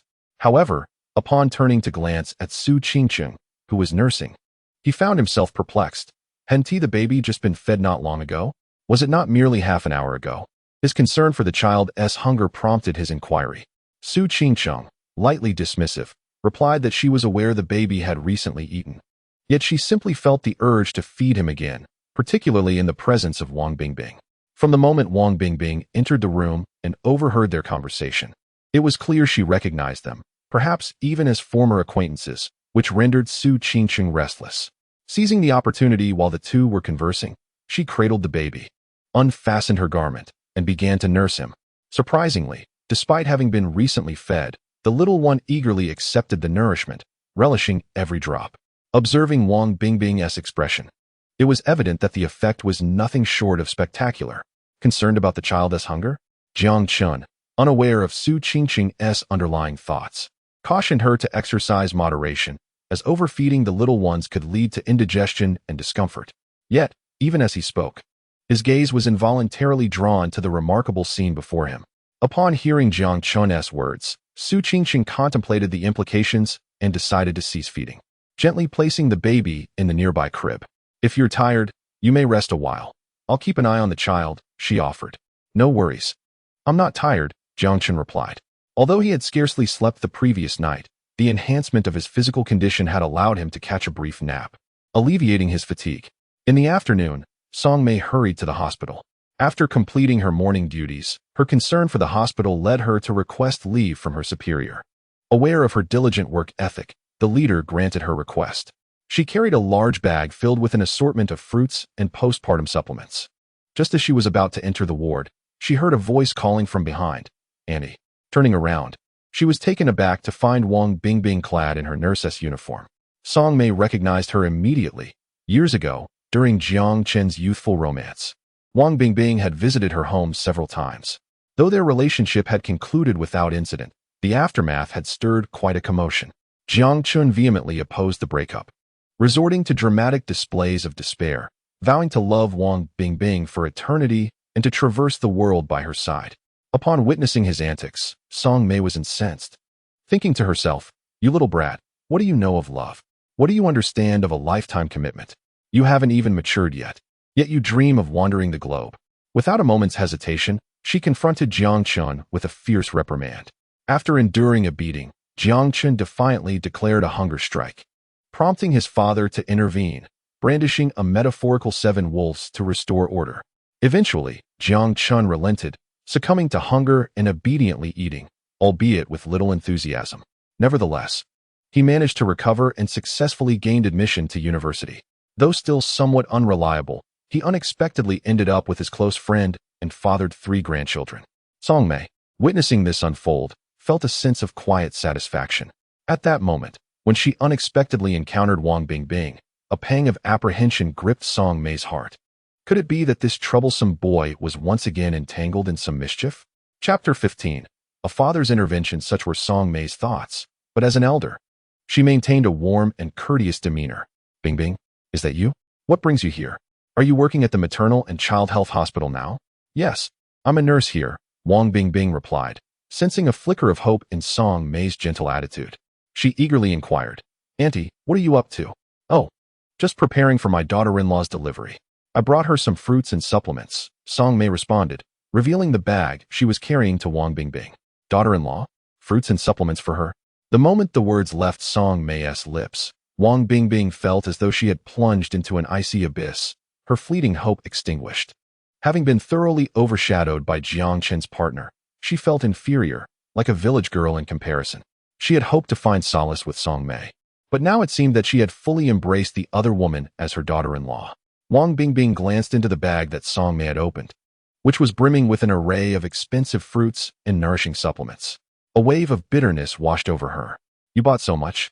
It appears you truly care for your daughter-in-law." "Of course. She is my daughter-in-law after all, having given me 3 grandchildren. It's only natural to treat her well," Song Mei said with a beaming smile. Wang Bingbing, feeling a chill in her heart, realized her hopes were completely dashed. Afterward, she entered the hospital room to conduct her routine checks, hastily issuing some instructions before leaving. Even when Song Mei invited her to sit down for a glass of water, she politely declined. Once Wang Bingbing departed, Song Mei turned her gaze towards Jiang Chun, her eyes brimming with intensity. "You and that Wang Bingbing haven't been up to anything behind my back, have you?" Jiang Chun was instantly drenched in sweat. "Goodness, I am already a father. What mischief could I possibly be engaged in behind the scenes?" "Hopefully none," Song Mei warned. "Listen here, you rascal, you are no longer a child. If you dare to treat Qingcheng with anything less than sincerity and engage in clandestine antics, be wary of my wrath. Jiang Chun, with an air of resignation, silently urged his mother to complete her thoughts. Song Mei chuckled softly. You little scoundrel, it's good that you understand. After playfully scolding Jiang Chun, she turned to Su Qingcheng, saying, Qingcheng, if Jiang Chun treats you poorly, do not hesitate to inform me, and I shall deal with him. Understood. Mei Jie, Su Qingcheng replied with a smile, having just witnessed the amusing exchange between the two. Come, Qingcheng, here are some fruits and supplements. You have endured much in childbirth, and these are especially for you. Song Mei placed a bag at the bedside, retrieving items one by one for Su Qingcheng. Thank you, Mei Jie. What thanks? We are family now. And family does not speak in such formalities. Jiang Chun, catching a glimpse of the bag, noticed his favorite lychees and tentatively inquired, Mom, can I have some lychees? He was still haunted by his mother's reprimands. Of course, those lychees are for you. Thank you, Mom. You truly are my real mother. You little rascal. I am not your biological mother. Who else would be? Mom, there is actually something important we need to discuss. A postpartum mother cannot consume too many lychees. After sharing a few with Su Qingcheng, Jiang Chun decided to indulge himself with the remainder, munching away while addressing Song Mei. What important matter could possibly arise? What else could it be? It concerns Dad. He should still be unaware of my situation, right? Your father? Let's hold off for now. Why? Jiang Chun queried. Your father has just undergone an appendectomy and is currently recuperating. If he finds out that you have caused my dear friend to become pregnant with triplets, what do you think his reaction will be? What might ensue? Song Mei shot Jiang Chun a pointed look, her tone both gentle and cautionary. This left Jiang Chun momentarily speechless. His father's volatile temper and impulsive nature could spell disaster if he learned of Jiang Chun's involvement with his mother's friend. What if he just had surgery? What difference does it make? Nothing would prevent him from unleashing his fury. Forget it. For the sake of my father's health, and especially for my own safety, it's best to postpone this matter. Just as he was lost in thought, the phone rang, and it was none other than his father's call. Mom, it's Dad on the line. Jiang Chun felt a sudden surge of panic and handed the phone to Song Mei. Song Mei glanced over, casually cracking sunflower seeds, her expression calm. You called me. So what are you showing me? Answer it. Jiang Chun had no choice but to pick up the phone. Hello, Dad. Did you call me? What? Am I not allowed to call you anymore? From afar. Jiang Chun could feel his father's explosive tone.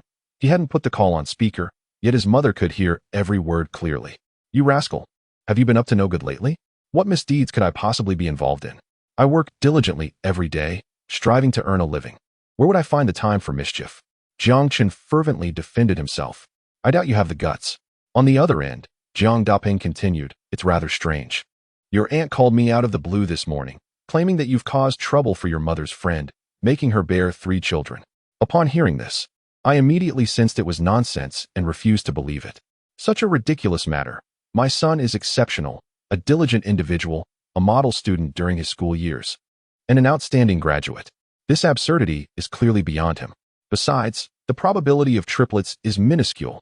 My son just graduated. It's simply impossible. So, not waiting for her to finish, I hung up the phone. Slandering my son in such a manner was unwarranted, especially as I was recovering from surgery and didn't he need the stress.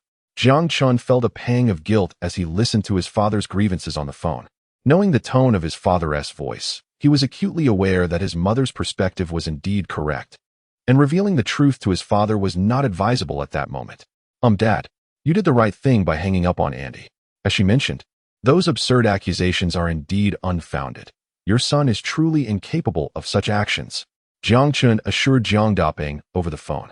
Song Mei rolled her eyes at his response. Fortunately, the call was taken outside, and Su Qingcheng inside could not hear clearly. Of course, I know my son well. Jiang Daping replied with a hint of pride. However, son, the current societal climate is troubling. All sorts of evildoers abound, so you must not follow in their footsteps. The kind of thing your aunt mentioned. How could you possibly bring harm to your mother's friend? It's utterly ludicrous, do you understand? That friend of your mother's, you ought to call her Annie. There's a considerable age and generational gap, so remember that. Of course, if you're feeling adventurous, you may certainly test the waters. Like his mother.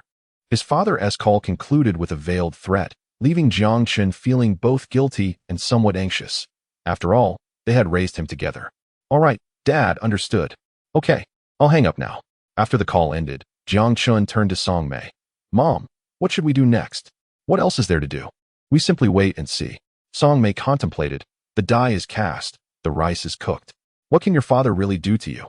When the time comes, just present those 3 little ones to him and see whether he chooses to embrace his grandchildren first or scold you. With his mother's reminder, Jiang Chen suddenly felt enlightened.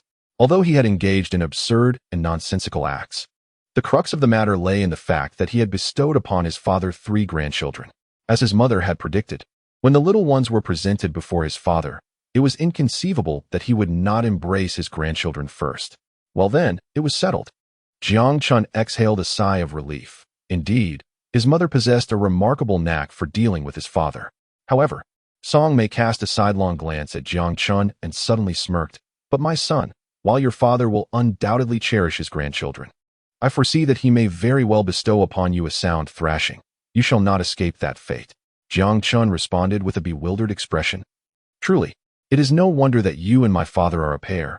You excel at ensnaring your son.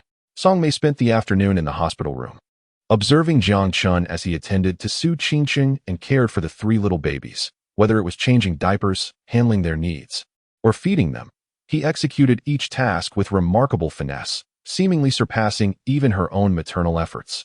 Though she refrained from vocalizing her thoughts, she felt a profound sense of satisfaction. She noted how Jiang Chen and Su Qingqing, through their interactions, gradually became more acquainted, exhibiting the tender demeanor of a young couple. This filled her heart with joy. For one was her son and the other her dear friend. Now that they both had children, if they ultimately united and cultivated a lasting bond, it would be her utmost desire. As evening descended, Song Mei prepared a meal for them and delivered it before returning home. After all, there was still someone in her household. If she neglected to prepare a meal for him, he would rather endure hunger than cook for himself, and when he did, it often resembled swine fodder, palatable only to him. Your mother's culinary skills are quite commendable, Su Qingqing remarked while savoring the dishes laid before her. Although they were merely confinement meals and home-cooked fare, such as stewed pig's trotters with yellow beans, stir-fried pork, home-style tofu, clear stewed tilapia, and seaweed egg soup, the flavors were genuinely delightful, rivaling those she had experienced at state banquets. Is it delicious? If so, do indulge a bit more, Jiang Chen suggested. Accustomed to his mother's cooking and finding it rather unremarkable, upon hearing Su Qingqing's praise, he promptly offered her a piece of fish. It was only after he had served her that he realized he had used his own chopsticks. He quickly clarified, I apologize. I used my own chopsticks to serve you. Not at all. I do not mind, Su Qingqing replied, and to demonstrate her lack of discontent, she promptly consumed the piece of fish. However, once she finished, an inexplicable warmth flushed her cheeks. After the 2 adults completed their meal, it was time for the 3 little ones to eat as well. Their simultaneous, resounding cries of wah wah wah fervently expressed their desire for food. Little babies, do not fret. Your meal will be ready shortly, Jiang Chen assured them. He had diligently prepared warm water, and after cleaning up, he began feeding the little ones, starting with 2 at a time before attending to the last baby. Having gone through this routine multiple times, Su Qingqing had become quite accustomed to it. In fact, she had grown somewhat numb to it. Meanwhile, Jiang Chen, having become accustomed to the extraordinary, my heart undoubtedly remains profoundly tranquil. After attending to the needs of 3 little ones in succession, Jiang Chen gently patted their backs to elicit burps and lulled them to sleep. Due to the sweltering heat, he carefully bathed their delicate bodies once more to prevent any rashes. Before having children, I found the fair, tender children of others to be irresistibly adorable. It was a naive assumption to believe that raising a child would be a simple endeavor, dressing them, feeding them, amusing them with playful antics, and enjoying delightful moments together seemed so easy. However, upon becoming a parent myself, I realized that such thoughts were merely superficial, treating children like pets. In reality, raising a child is anything but simple. It demands constant vigilance. One fears they might be too cold or too hot, that they may not eat enough, or, conversely, that they may overindulge. Fortunately, Jiang Chen possesses a comprehensive skill set in childcare, and with an additional boost to his constitution, these responsibilities are rendered effortless for him. Chapter 17. Will we be discharged tomorrow? The 2 spent the night without incident, and as dawn broke, Song Mei arrived early, bearing a multitude of items, including breakfast and fruit. Jiang Chen, whose enhanced constitution allowed him to manage with less sleep, was already awake. He nibbled on some fruit while his mind was occupied with another troubling matter: how to explain to his father that he had not only encountered but also inadvertently engaged his mother's close friend, resulting in the unexpected birth of triplets. Ultimately, he could only blame his cousin for this predicament. Had she not mentioned it to his aunt, how would his aunt have known? Consequently, how could this information have reached his father, thus derailing his meticulously crafted plans? This was intolerable. He must demand an explanation from her. That morning, Sun Qian finally arrived. Upon entering the ward, she conducted a thorough examination of Su Qingqing. Auntie, Qingqing's recovery is progressing quite favorably. The condition of her wounds and her bodily functions are all within normal ranges. If nothing unusual arises by tomorrow, she can be discharged. Tomorrow? She can be discharged? Song Mei exclaimed in surprise. After all, her age and the multitude of responsibilities at work left her uneasy about Jiang Chun's situation. She had been running between the office, the hospital, and home, which had exhausted her. Yes, Auntie. Qingqing is recovering well in every aspect and can be discharged tomorrow, Sun Qian confirmed. That is wonderful news. Song Mei rejoiced. Su Qingqing felt a wave of relief wash over her. Although Jiang Chun and Song Mei had cared for her admirably during her hospital stay, a hospital is, after all, not a home, and many aspects were still quite inconvenient. Once Sun Qian finished her examination and prepared to leave, Jiang Chun called out to her, "Cousin, have you mentioned my situation to Auntie?" "No, not at all," Sun Qian instinctively denied, noticing the accusatory expression on Jiang Chun's face. "Not at all." Jiang Chun was unconvinced. "If you didn't tell Auntie, how could she possibly know? It's one thing for her to know, but she even called my father that day." "Sun Qian, it seems my mother couldn't hold her tongue and revealed it to my uncle. However, it's quite understandable. In such a situation, who could keep it to themselves? After all, it's utterly outrageous that my cousin has entangled himself with his mother's close friend. And they even welcomed a set of triplets. I must commend my own restraint for only confiding in my mother. As Jiang Chen's cousin, she is well aware of her uncle's temperament, fiery and impulsive. When he gets riled up, not even 10 stubborn mules could restrain him." Sun Qian glanced at Jiang Chun with a twinge of pity.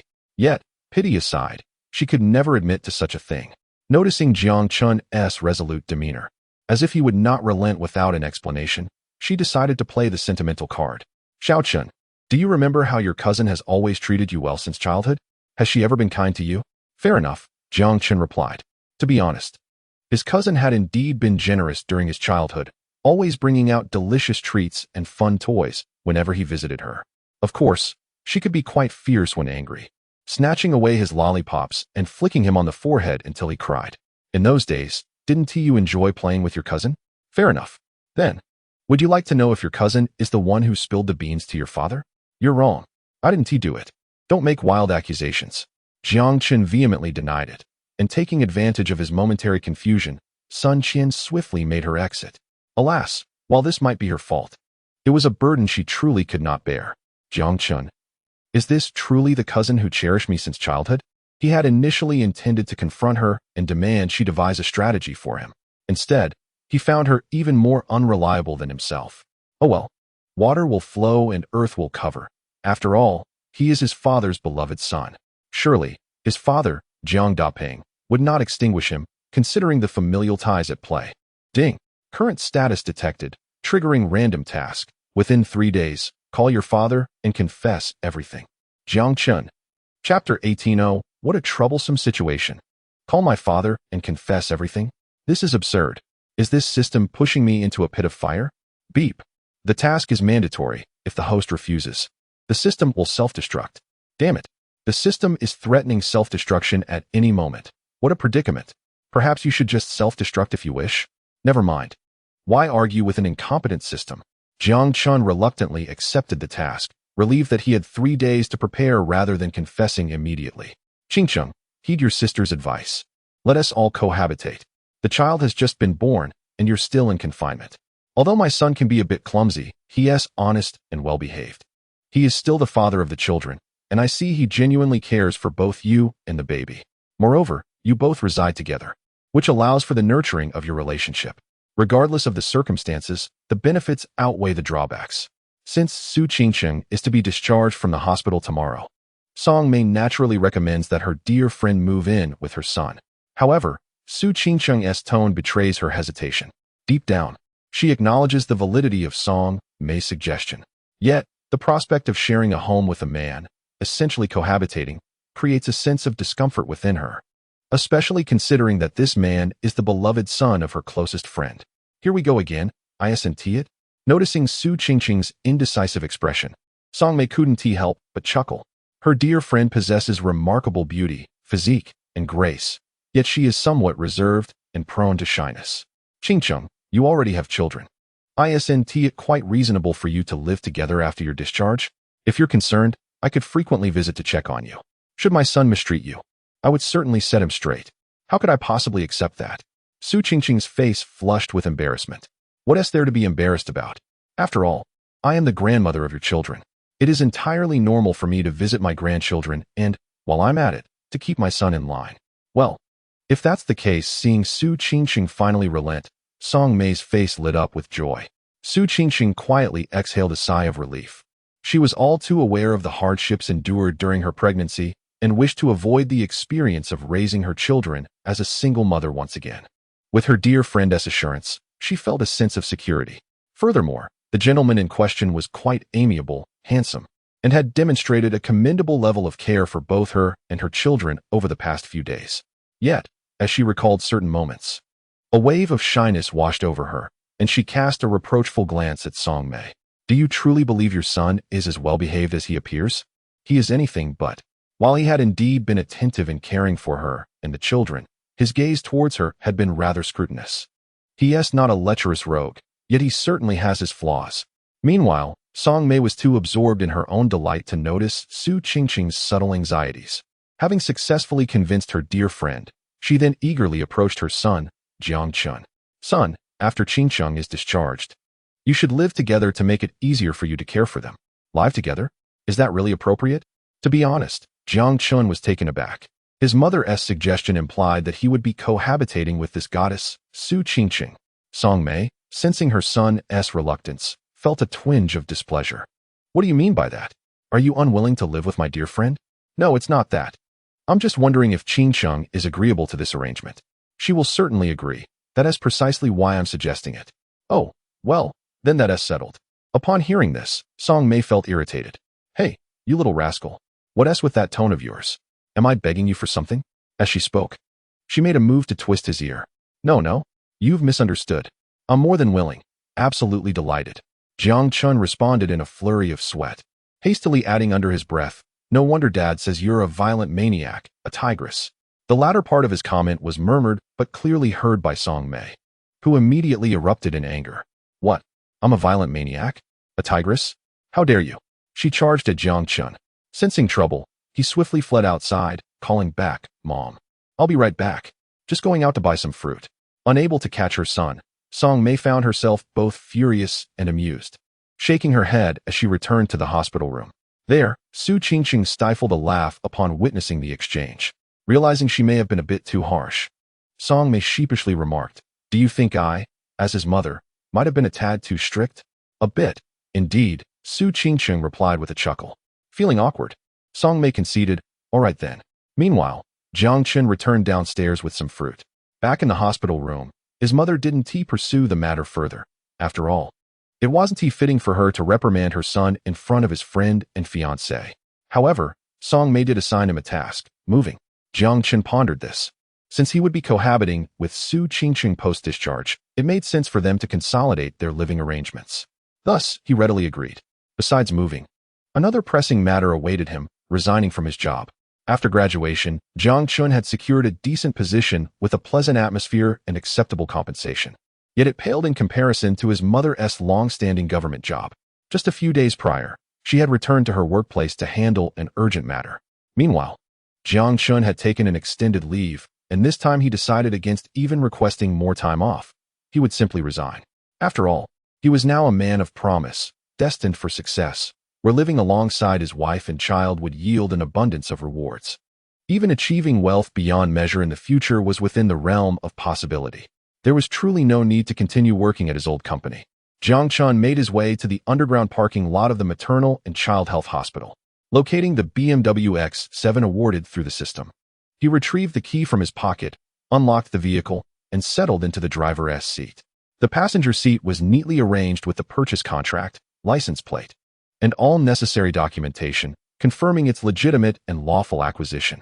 It was indeed a luxury car, valued at nearly $2 million, far surpassing the decade-old Volkswagen his mother had driven. Adjusting the seat, he ignited the engine, pressing the accelerator. The car roared to life with a powerful growl and surged forward. Jiang Chun drove out of the maternal and child health hospital. On the road, overcome by an unexpected thirst and thinking that time was still on my side, I decided to purchase a bottle of water from a convenience store. However, as I emerged from the shop, I was taken aback by the sight of a familiar figure ahead, none other than Shinsini, the former girlfriend of Jiang Chun, renowned as the campus beauty. The moment she turned around, her eyes locked onto Jiang Chun. Jiang Chun, do you find it amusing to stalk me? We have broken up, you know? I now have a new boyfriend who treats me exceptionally well. Your actions only serve to increase my disdain for you, Shinsini exclaimed, her displeasure evident.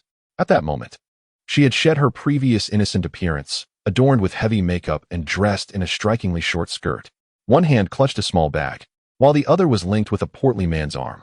Jiang Chun, perplexed, thought to himself, which part of this situation led you to believe I was following you? Observing Shinsini's disdainful demeanor as she surveyed his ordinary attire, he sighed inwardly. She previously overlooked my faults, enamored by my looks, but now she scorned me, claiming that in this world, beauty is of little consequence when wealth reigns supreme. Look, this is my new boyfriend, she boasted, gesturing toward the man beside her. He drives a top-of-the-line BMW X5 worth $1 million, and on our very first day together, he showered me with a complete set of Louis Vuitton, along with this bag, altogether worth $50,000 to $60,000. She clung tightly to her companion's arm, her expression brimming with pride. Jiang Chun rubbed his forehead in resignation. Reflecting on their past relationship, he had always believed in parting amicably, yet here she was, belittling him for his lack of wealth and prospects. While it was human nature to prefer affluence, her unfounded accusations and haughty demeanor were unwarranted. To think you could be swayed by a mere $50,000 to $60,000. He mused, how cheap you have become. Though, it's still a tad more expensive than the company of those at the club. Shinsini, infuriated, retorted, Jiang Chun. What did you just say? You think I'm cheap? Are you calling me a club girl? She struggled to comprehend how Jiang Chun, who had once treated her with kindness and patience, could utter such words. Some things are clear without needing to be repeated, Jiang Chun continued, casting a glance at her new boyfriend. And this is your new partner? Quite impressive. Had you not mentioned it, I might have mistaken him for your father. With that, he turned and walked away, leaving Shinsini fuming, her face a mask of fury. The rotund man beside her was equally incensed, muttering, Is that your ex-boyfriend? What a piece of work. Just because he is poor doesn't he give him the right to speak like that. Had he not feared a confrontation, he would have relished the opportunity to confront Jiang Chun. Shinsini's expression darkened further as she shouted after him, Jiang Chun, you pathetic loser. You deserve to be alone for the rest of your life. Initially, my interest in you was purely a lapse in judgment. After venting my frustrations about Jiang Chun, Shinsini turned to the plump man beside her and said, Come on, dear, weren't you supposed to buy me a phone today? There's no need for us to be upset over a penniless individual. Let us go. My husband will treat you to a new phone. The rotund man beamed at Shinsini and replied, But you promised me. You must fulfill that promise tonight. Rest assured, I am a woman of my word. Shinsini replied, linking her arm with the man's, delightfully making her way towards a parked BMW X5. However, as she glanced ahead, her expression abruptly transformed into one of disbelief.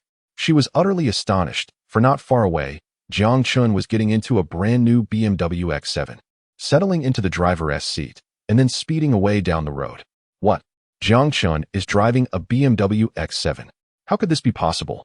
He had always been financially challenged. When they were together, dining on a fine steak required him to save for an entire week. And the gifts he bought himself for his birthday never exceeded $1,000. The plump man clearly noticed as well, his face reflecting equal astonishment. Wasn't he this fellow supposed to be impoverished? How was he driving a BMW X7? The top-tier version of the X7 costs nearly $2 million. It was a level above his X5 and significantly more expensive.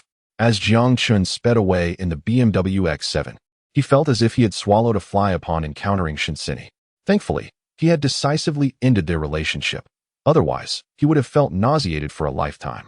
He then drove to his company, which was his first job after graduation. The atmosphere was pleasant. Although he had only been there for a few days and was still in his probation period, he got along well with his colleagues. Upon his arrival, his co-workers greeted him warmly. "Ah, Jiang Chun is back. We thought you had quit after taking so many days off." "Oh, Jiang Chun is here. Let me see if you've become more handsome in these few days." "What do you mean more handsome? He has always been quite charming. But it does seem he has become even more attractive." Indeed, he lived up to his reputation as the most handsome man in the company. "Jiang Chun, we have cake and mushroom sandwiches here. Would you care to indulge? If you do, can I be your girlfriend for a day? I want that too." Listening to the playful banter of his colleagues, Jiang Chun broke into a sweat but dismissed it, as this was the nature of the company, harmonious and amicable. Otherwise, he wouldn't have chosen this company for his employment. That being said, it was undeniable that his appearance had improved compared to before. After all, he had been working on his physique. His looks, stamina, and muscle definition had all seen significant enhancement. Before long, Jiang Chun arrived at the office of his department. The department head, Sister Yang, was sipping water while discussing work matters with two female colleagues. Upon noticing Jiang Chun's arrival, she greeted him with a smile. "Jiang Chun? I thought you weren't coming back." Two young women immediately recognized Jiang Chun and eagerly approached him, filled with warmth. Since they had joined the company at the same time, they shared a particularly close bond. "Welcome back, Brother Chun. It's been too long, as if 3 autumns have passed. Your return is perfectly timed. Our department is in dire straits, lacking seasoned veterans as we approach the busy season," Yang Jie remarked with a smile. Jiang Chun glanced around and noticed a sea of empty seats, which sparked his curiosity. Where did everyone go? What happened to Zhang Jie and the others? Zhang Jie unexpectedly became pregnant, and, being a high-risk mother, has gone home to rest, Yang Jie explained. And Li Ge? His wife just gave birth, and he's attending to her and the baby. As for Su Jie, she has already had her second child, so why isn't she here? Oh, I was just about to mention her. She has a tendency to conceive easily.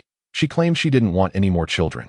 Yet she recently found out she's pregnant again, this time with twins, Yang Jie said, shaking her head in disbelief. Our department seems to have turned into a baby-making factory. With so few of us already, it's quite the conundrum. Thankfully, we managed to recruit you 3 new recruits. Or I shudder to think how we would cope during the upcoming peak season. Jiang Chun listened, shaking his head in exasperation.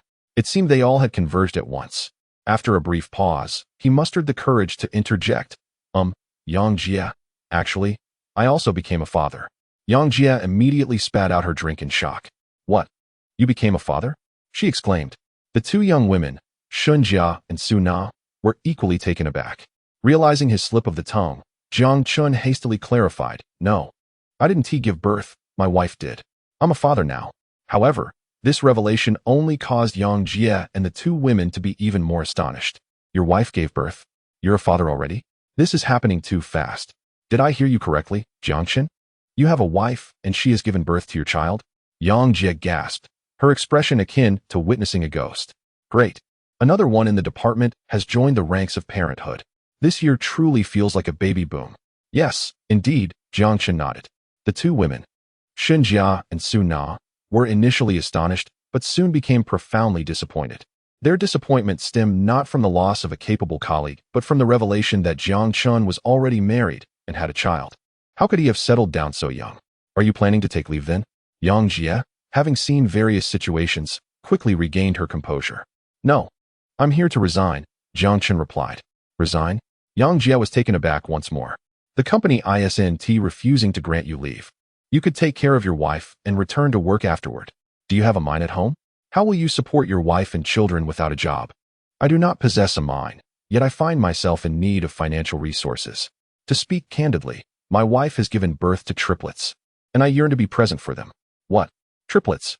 Yang Jie, Shun Jia, and Su Na were momentarily rendered speechless by the shocking news. Yang Jie offered a wry smile, lamenting the loss of another capable worker. However, upon witnessing Jiang Chun's resolute decision, she approved his resignation, ensuring his salary would be settled and disbursed as usual next month. After a brief handover of responsibilities, Jiang Chun bid farewell and departed. Farewell, Yang Jie. Goodbye. Jia Jie and Na Jie. Jiang Chun, take care. Brother Chun, do visit the office when you have time. Following Jiang Chun's exit, Yang Jie stared vacantly at the empty office, a sense of unease creeping over her as she glanced at her remaining two capable colleagues, Shenjia and Su Na. Tell me, you two, you're not considering having children too, are you? Upon hearing this, Shenjia and Su Na quickly shook their heads. No, that's impossible. We don't even have boyfriends, let alone children. Yet, Jiang Chun had not previously mentioned any romantic involvement, and suddenly he had children. Yang Jie continued, but Jiang Chun. Before this, I had not heard of him having a girlfriend. Yang Jie, we are different. You know we have always been fond of Brother Chen's type. With him suddenly having a wife and children, it feels almost like a heartbreak for us. How can we feel anything else? Indeed, Yang Jie. It feels akin to a lost love. My hopes for romance have been dashed. Sighing, they speculated on Jiang Chun's thoughts, pondering how such a young man could already be a father. Yang Jie, relieved by their sentiments, remarked, the government has not recently enacted any measures to encourage childbirth. Our department's baby boom must be mere coincidence. Yet, it is a pity for Jiang Chun, a handsome and capable young man, so young, yet capable of embracing fatherhood. Had I known, I would have made my move sooner. Her expression conveyed deep regret as Shenjia and Su Na exchanged bewildered glances. What do you mean you would have acted sooner? Yang Jie, you certainly have kept this hidden well. Meanwhile, in his BMW X7, Jiang Chun was suddenly overtaken by an unexpectedly fierce sneeze, leaving him with a slight headache. Who on earth is cursing me? Following his resignation, he turned his attention to relocating. First, he drove to the residence of Su Qingqing, swiftly packing her belongings for easier transport. Afterward, he returned to his own rented place, completing the packing of all his items before contacting a moving company, contemplating the possibility of needing additional assistance. He then made an announcement in the 303 WeChat group to gather help. Initially, I thought that everyone was preoccupied with their own affairs, some preparing for postgraduate entrance exams, others engaged in work. I was pleased if even one of them could make it. To my surprise, however, Lu Wei, Zheng Chong, and Wu Hao all arrived in a flurry. Those studying had abandoned their revision, and those working had taken leave. Upon seeing Jiang Chun, the trio immediately launched into a barrage of playful banter. Jiang Chun, how could you? You actually let Goddess Su bear you 3 children. Just after parting ways with the campus beauty, here comes Goddess Su. What a turn of events. We never suspected you, seeming so mild-mannered, could be so mischievous. Moreover, have you not realized? This lad is moving in with Goddess Su. The atmosphere grew increasingly charged, and they playfully urged each other on to attack Jiang Chun in jest, escalating into a mock assault. Yet, after a lengthy bout of roughhousing, Jiang Chun remained unscathed. They were all former dorm mates, accustomed to jesting with one another. After a while, each of them earnestly assisted Jiang Chun with his move. During the process, they stumbled upon Jiang Chun's BMW X7 and, assuming it was beyond his means, began to speculate. Over the 4 years of university, they were well aware of each other's financial situations. Jiang Chun's family was comfortably middle class, with his mother driving an old Volkswagen for a decade. Jiang Chun, is this BMW X7 a rental? Quite the splurge for Goddess Su. They joked, noting that the top-tier BMW X7 cost nearly $2 million, with rental fees not being trivial. You must understand, to win over a goddess, one must invest. Jiang Chun refrained from immediately contesting their assumptions. How could he divulge that he was thriving, possessing not only the BMW X7 but also a residence in the prestigious Bishui-Ju community, earning a substantial income daily? The truth seemed too far-fetched to share. Seeing Jiang Chun's silence, Lu Wei, Zheng Chong, and Wu Hao took it as tacit confirmation. Yet, they dismissed it lightly. After all, spending a few thousand a day on a BMW X7 was trivial compared to winning over a beauty like Goddess Su. However, their demeanor shifted when they discovered that the destination for the move was Bishui-Ju. Suddenly, their composure shattered. Bishui-Ju was the pinnacle of luxury living in Sihai City, with even the smallest units costing 5 to 6 million. Renting there would cost no less than 10,000 a month. What if I told you I don't rent, but actually own a property in Bishui-Ju? Would you believe it?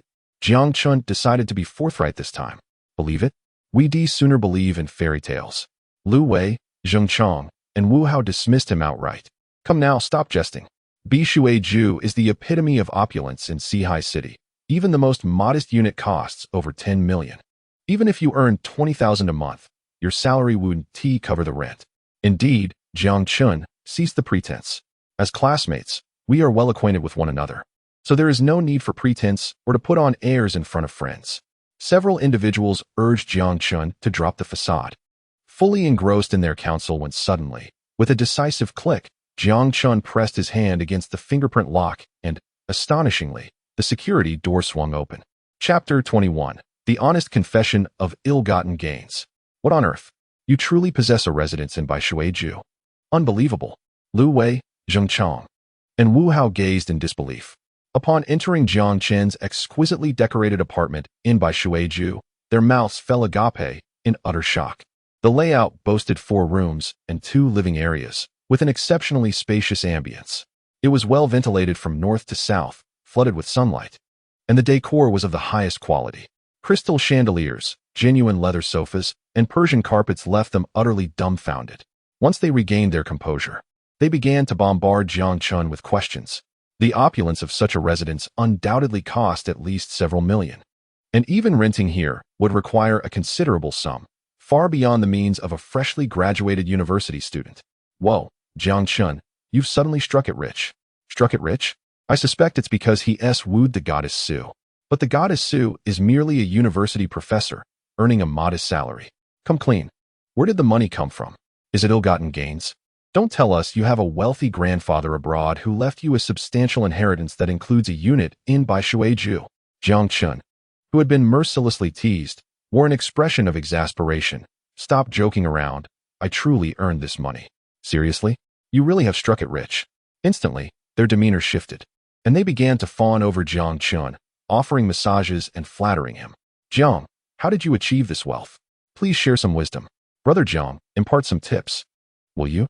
Having known these young men for 4 years, Jiang Chun was all too familiar with their playful antics and carefree humor, so he played along. All right, sons. When I'm in a good mood in a few days, I'll share some secrets to wealth. Huh, get lost.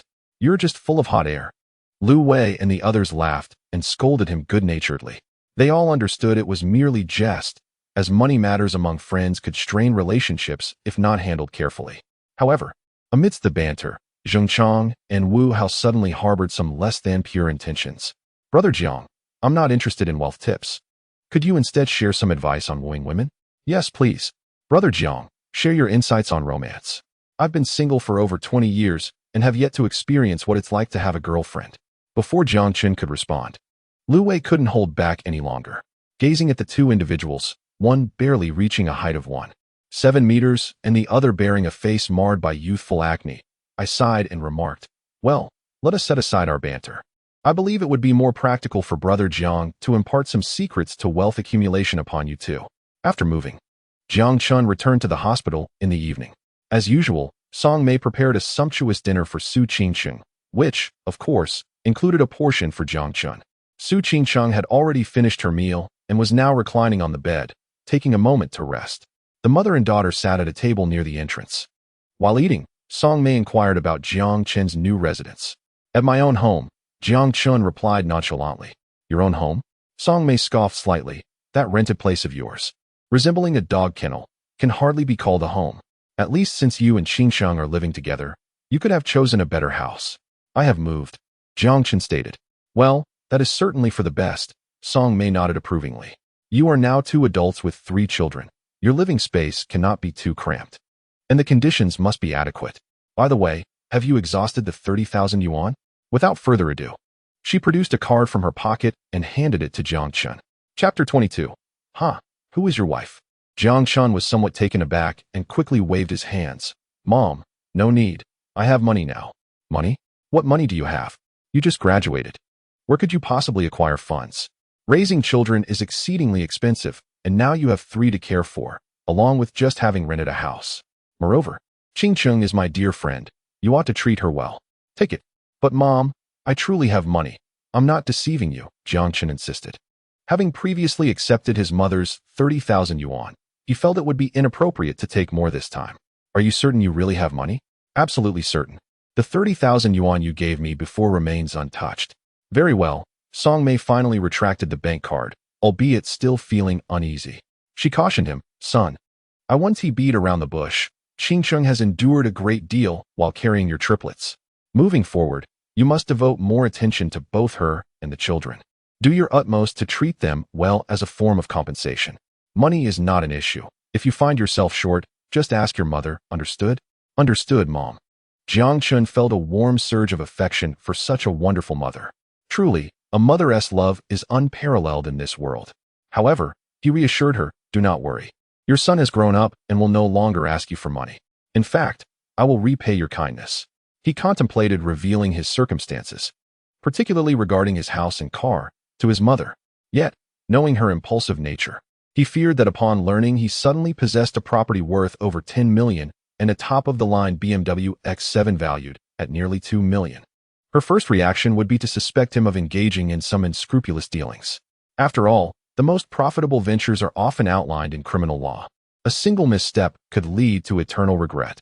She would likely interrogate him relentlessly, making it impossible for them to enjoy their meal together. Take your time, after all.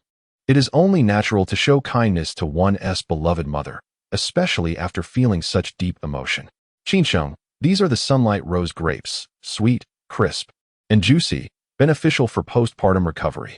After finishing her meal, Song Mei washed a bunch of grapes for Su Qinsheng and placed them on a plate for her enjoyment. Jiang Chun, noticing, desired some fruit himself. Mom, I would like some grapes too. These were specifically purchased for Qinsheng. A small bunch is exceedingly expensive, so if you want some, you can buy your own. Jiang Chun was momentarily taken aback. My own mother? Well, the earlier sentiment vanished in an instant. After tidying up, Song Mei exchanged a few words before leaving. Once she departed, Su Qinsheng laughed at Jiang Chun, holding the plate of grapes and gesturing for him to come over. Come, let us share. I can't finish them all. Sometimes I wonder if she is truly my mother. Jiang Chun approached, feeling somewhat resigned. Rest assured, she is undoubtedly your mother. Su Qinsheng chuckled, just from what your mother said to you earlier. I can tell that no one in this world is closer to you than her. Jiang Chun glanced at Su Qinsheng, surprised. You heard the conversation I had with my mom? Yes, I did.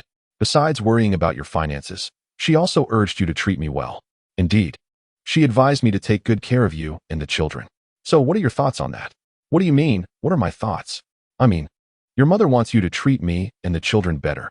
Is that not self-evident? Jiang Chun retorted playfully. Of course I must cherish my wife and children. Upon hearing this, Su Qinsheng's cheeks flushed a deep crimson. Who is your wife? Chapter 23. Let them handle the small matters. After this exchange, Su Qinsheng felt somewhat fatigued. Upon returning to the hospital room, she yawned repeatedly, too sleepy to keep her eyes open. Rubbing her eyes and giving Jiang Chun a few instructions, she lay down to rest. Jiang Chun, as before, occupied himself with his phone while keeping an eye on the children. His constitution had been strengthened, allowing him to thrive on just 3 or 4 hours of sleep. Thus it was still quite early for him. He browsed through amusing videos and played games intermittently, checking on the 3 little ones at intervals. Finally, in the latter part of the night, exhaustion set in. Ding! The host has diligently cared for his wife and 3 little babies until their impending discharge, demonstrating thorough dedication and meticulous attention. Congratulations on receiving a cash reward of 100,000 yuan. Ding! The host has triggered a special reward. Congratulations on acquiring a fully furnished apartment by Swan Lake. The next morning, in a state of drowsiness, Jiang Chun heard the system's notification in his mind. Oh, a reward of 100,000 yuan and a fully furnished apartment by Swan Lake. How generous of the system. After assisting Su Qinsheng with her issues the previous night, the 3 little ones began to stir again, prompting him to change diapers, clean them up, feed them, burp them, and soothe them back to sleep. After a flurry of activities, the day had nearly brightened.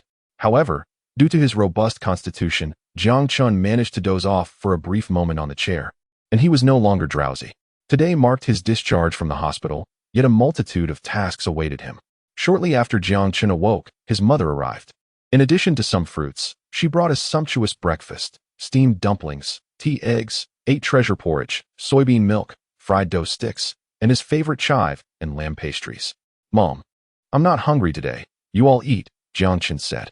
On any other day, seeing his mother bring such a feast would have enticed him to indulge, but this morning, he genuinely felt no appetite.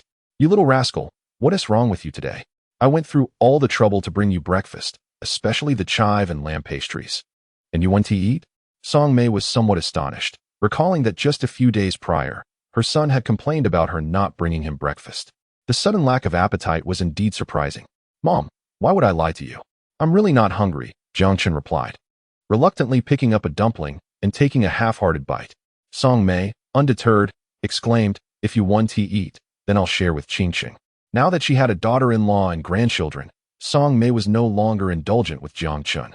Seeing his disinterest, she placed the entire breakfast in front of Su Qingqing. Come on, let's eat together, she urged. Su Qingqing nodded in agreement. Yes, Mom, you and Qingqing should eat. She must be quite hungry, Jiangchen chimed in. Su Qingqing, blushing, shot Jiangchen an irritated glance. Is that all you can say? Song Mei was perceptive, observing their interaction. She surmised that the two must have something going on, perhaps something that should remain hidden. However, considering that Su Qingqing had just given birth, even Jiangchen couldn't be too reckless. But she decided to let it go. After all, it was their private affair. On another note, Su Qingqing was indeed feeling hungry. She consumed nearly double her usual amount, and after finishing, she rubbed her belly, feeling a twinge of regret. Hey, Meijia, having eaten so much, I'm going to gain weight. Upon hearing this, Song Mei smiled and scrutinized Su Qingqing. Rest assured, Qingqing, with your constitution, no matter how much you eat, you won't gain weight. Besides, you need to nourish 3 little babies. The more you eat, the more milk you'll have. Ample milk ensures that the little ones won't go hungry. Chapter 24. Miracles through effort? Hearing this, Su Qingqing felt her cheeks heat up. She had intended to emphasize her concern about gaining weight. Little did she expect Song Mei to steer the conversation in that direction. Oh, Meijia, you are unaware. Given my current physical condition, ensuring that the 3 little ones are well fed is no challenge at all, Su Qingqing sighed inwardly. Just as they finished breakfast, the 3 little ones began to wail, waving their tiny arms and kicking their little legs in a delightful commotion. In just a few days, the transformation is remarkable. The once wrinkled appearance of the newborn has given way to smooth, tender, and fair skin, radiating an almost unbearable cuteness that compels one to draw near. Oh, are you hungry? No worries, Grandma will hold you for your meal, exclaimed Song Mei, her face lighting up with joy upon seeing the 3 little ones, as if she had regained 10 years of youth. With a beaming smile, she assisted Jiangchen in changing the diapers of the 3 babies before cradling them and bringing them to Su Qingqing. Su Qingqing, indifferent to the commotion, accepted the infants and began to feed them one by one. Song Mei and Jiangchen stood by, with Song Mei instinctively wanting to shoo Jiangchen away. Thinking to herself, what does a young man have to do watching my best friend feed her child?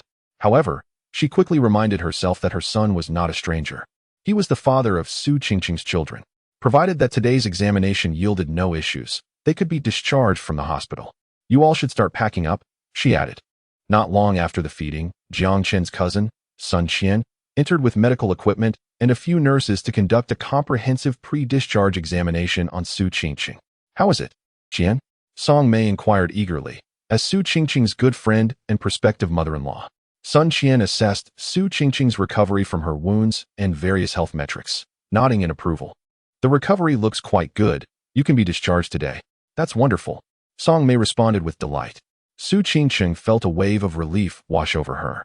Although the hospital conditions were tolerable and Song Mei and Jiangchen had taken good care of her and the children, being in a hospital was inherently inconvenient.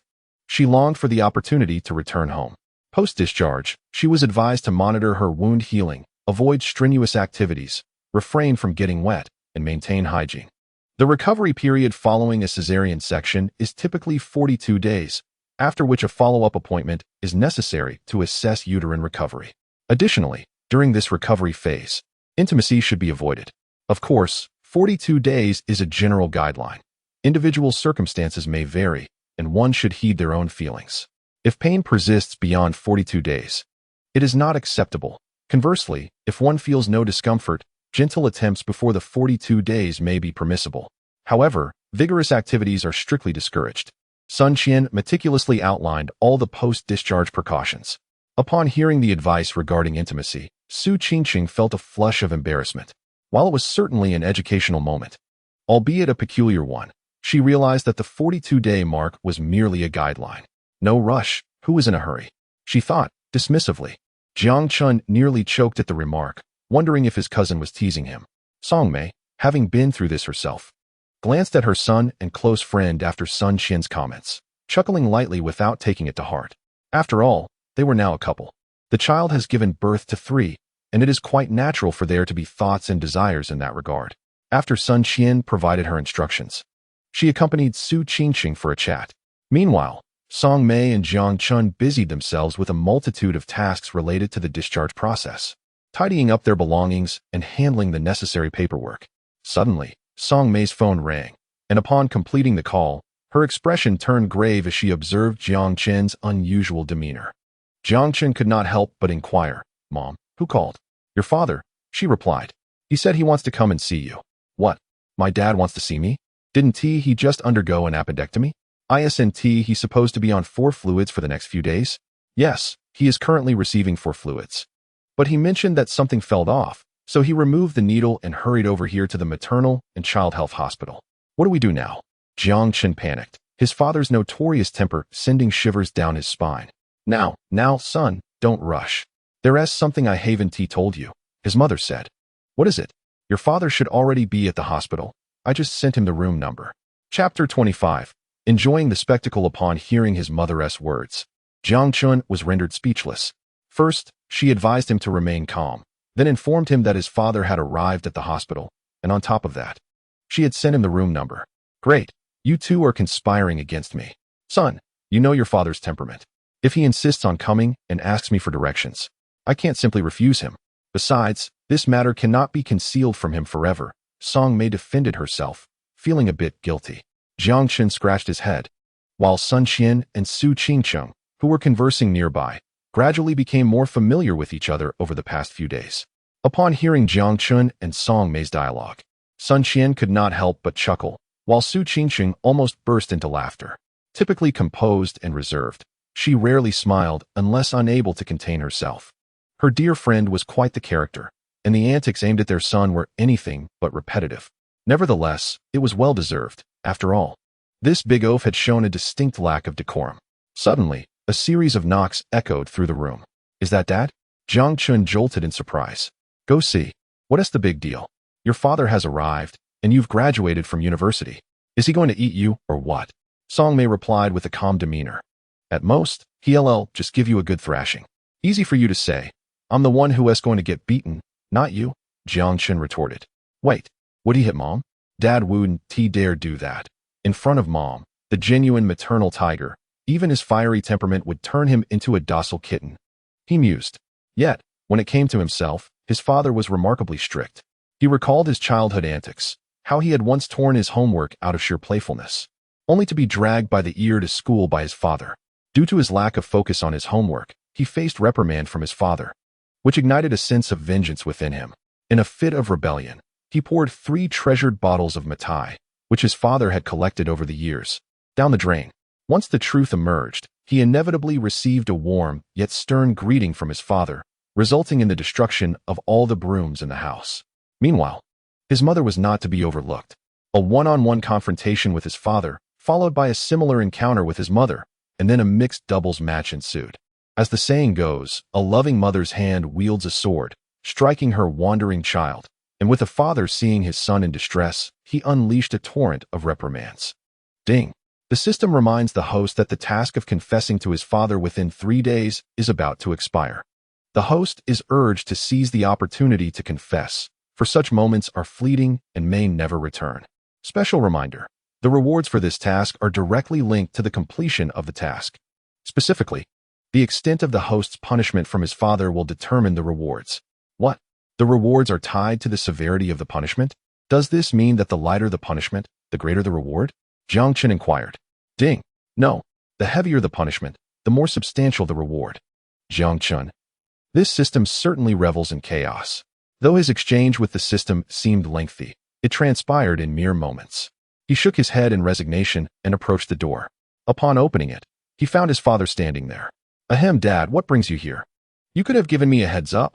I would have come to get you, Jiang Chen greeted hastily upon seeing his father. Jiang Daping, however, wore a grim expression. He glanced at Jiang Chen, remained silent, and proceeded straight into the hospital room. Seeing his father's silence filled Jiang Chen with inexplicable dread. Dad, please let me explain. This was truly an accident. I had a bit too much to drink and acted foolishly. But fear not. I will take full responsibility. I promise to be a man like you. Jiang Chen hurriedly attempted to clarify, or rather, confess. Jiang Dapeng continued to remain silent. Upon entering, he scanned the room, nodding amicably at Su Qingcheng and Sun Qian before making his way directly to the crib. There, Song Mei was gently playing with a little one in her arms. Jiang Dapeng, upon seeing this, was taken aback. 3, indeed? What did you expect? Song Mei replied. May I hold one? Jiang Dapeng asked, his excitement palpable as he extended his hands to cradle the child. After a brief glance at his husband, Song Mei passed the baby to him. Jiang Dapeng received the little one with utmost care, cradling the infant as if it were a precious gem. One was not enough. He proceeded to embrace the other 2 children, each one enveloped in the warmth of a grandfather's love. Indeed, this is quite heartwarming. Why then is Jiang Chun anticipating punishment? Su Qingcheng whispered to Sun Qian. Where is this leading? Sun Qian continued to explain. You do not understand, my uncle. This is merely the calm before the storm. Let me provide you with an example. When my cousin was still in elementary school, he was scolded by my uncle. Feeling indignant, he secretly poured all of my uncle's treasured moutai, which he had collected over the years, down the drain. When the matter was about to be exposed, my cousin ran away. It took my uncle a whole day to track him down, and upon finding him filthy and starving, he allowed him to take a bath and prepared a hearty meal. Once my cousin was well fed, my uncle grabbed a broom and chased him around the house, ultimately breaking 2 or 3 brooms before putting the incident behind them. Upon hearing this, Su Qingqing couldn't help but feel anxious for the big pig hoof, she thought to herself. Although the big pig hoof lacked refinement and resorted to stealing food, at least he was the father of the children.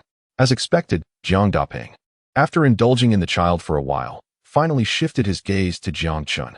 Come here, he said in a low voice, his expression darkening as he stood up and walked towards the door.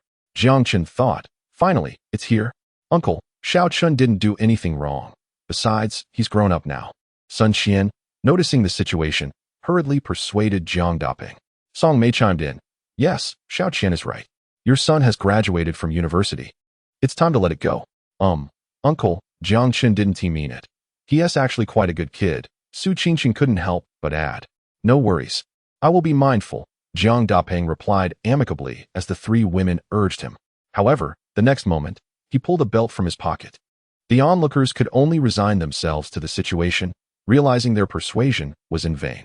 Meanwhile, Jiang Chun followed Jiang Dapeng outside. Upon noticing that an adjacent hospital room was empty, Jiang Dapeng pulled Jiang Chun inside. At that moment, it was impossible for Jiang Chun to feel relaxed. After all, he had been frightened by beatings in his childhood. Seeing his father like this was akin to a mouse encountering a cat. Nevertheless, at this point, there was no turning back. At worst, he would just endure a beating, and after all, he had given him 3 grandchildren. He couldn't believe Jiang Dapeng would truly eliminate him. Once inside, Jiang Dapeng maintained a stern expression while scrutinizing Jiang Chun, causing a chill to run down Jiang Chen's spine. Just when Jiang Chun felt the atmosphere had reached a breaking point and his father was about to strike, he unexpectedly pulled out a card from his pocket and handed it to him. Take this. Jiang Chun, bewildered, asked, Dad, what is this for? What do you think? His father retorted, You little rascal, you've got some nerve. This card has 800,000 yuan on it, which is half of what your mother and I have saved over our lives. Use it to buy a house. Chapter 26. Oh, Dad, are you really going to use the belt? Prepared to endure a thorough beating, Jiang Chun was taken aback when his father not only refrained from punishing him, but instead handed him an 800,000 yuan bank card, instructing him to purchase a house. His father, Jiang Dapeng, had seemingly undergone a transformation. Dad, what does this mean? Jiang Chen asked, bewildered. You rascal, what else could it mean? It's for you to buy a house, Jiang Dapeng replied, his expression softening as he adopted a serious demeanor. Initially, when your aunt told me you had caused trouble with your mother's friend and resulted in her having triplets, I found it hard to believe. After all, this friend of your mother's is of a different generation. You should be calling her Annie. Moreover, the odds of having triplets are incredibly low, millions to 1. How could it possibly be you? However, upon reflection, I realized something was amiss. Your Aunt wouldn't simply fabricate such a story. So, I called your mother multiple times. At first, she denied it, but eventually, after my persistence, she admitted it and revealed the location to me. Jiang Chen scratched his head. So you were receiving treatment? and rushed over after pulling out the four. Of course, with such a significant matter at hand, how could I remain seated? Jiang Daping continued. But listen, boy, making mistakes is not the end of the world. What matters is that a man must have the courage to admit his faults and take responsibility. That is what defines a true man, understand? You're not a child anymore. Given the circumstances, you must treat the mother and her children well and assume your responsibilities. This 800,000 yuan was originally saved for you to buy a house and marry in the future. Take it now, buy a place for them, and provide a stable environment for the mother and her children. It will also reassure the girl that we are serious about this. The next step is to obtain the marriage certificate, hold the wedding, and swiftly provide her with a name, so that neither she nor the children face judgment from others. As Jiang Daping pressed the bank card back into Jiang Chen's hands, Jiang Chen protested, "No, I don't need it. I have money and a place. You have no such money or property." Jiang Daping snapped, frustrated by his son's refusal. "You just graduated. Do you think I'm unaware? I'm giving you this. Just take it. Why are you being stubborn?" Without further argument, he pressed the card into Jiang Chen's hands. "Fine, I'll return it when the opportunity arises." Jiang Chen resigned. Jiang Daping scolded lightly, observing his son's acceptance of the card, and then smiled contentedly. "Tell me, were you genuinely worried I might beat you this time?" "Well, what do you think? You've instilled a bit of fear in me," Jiang Chen replied, glancing at the belt still in his father's grasp, feeling a twinge of apprehension.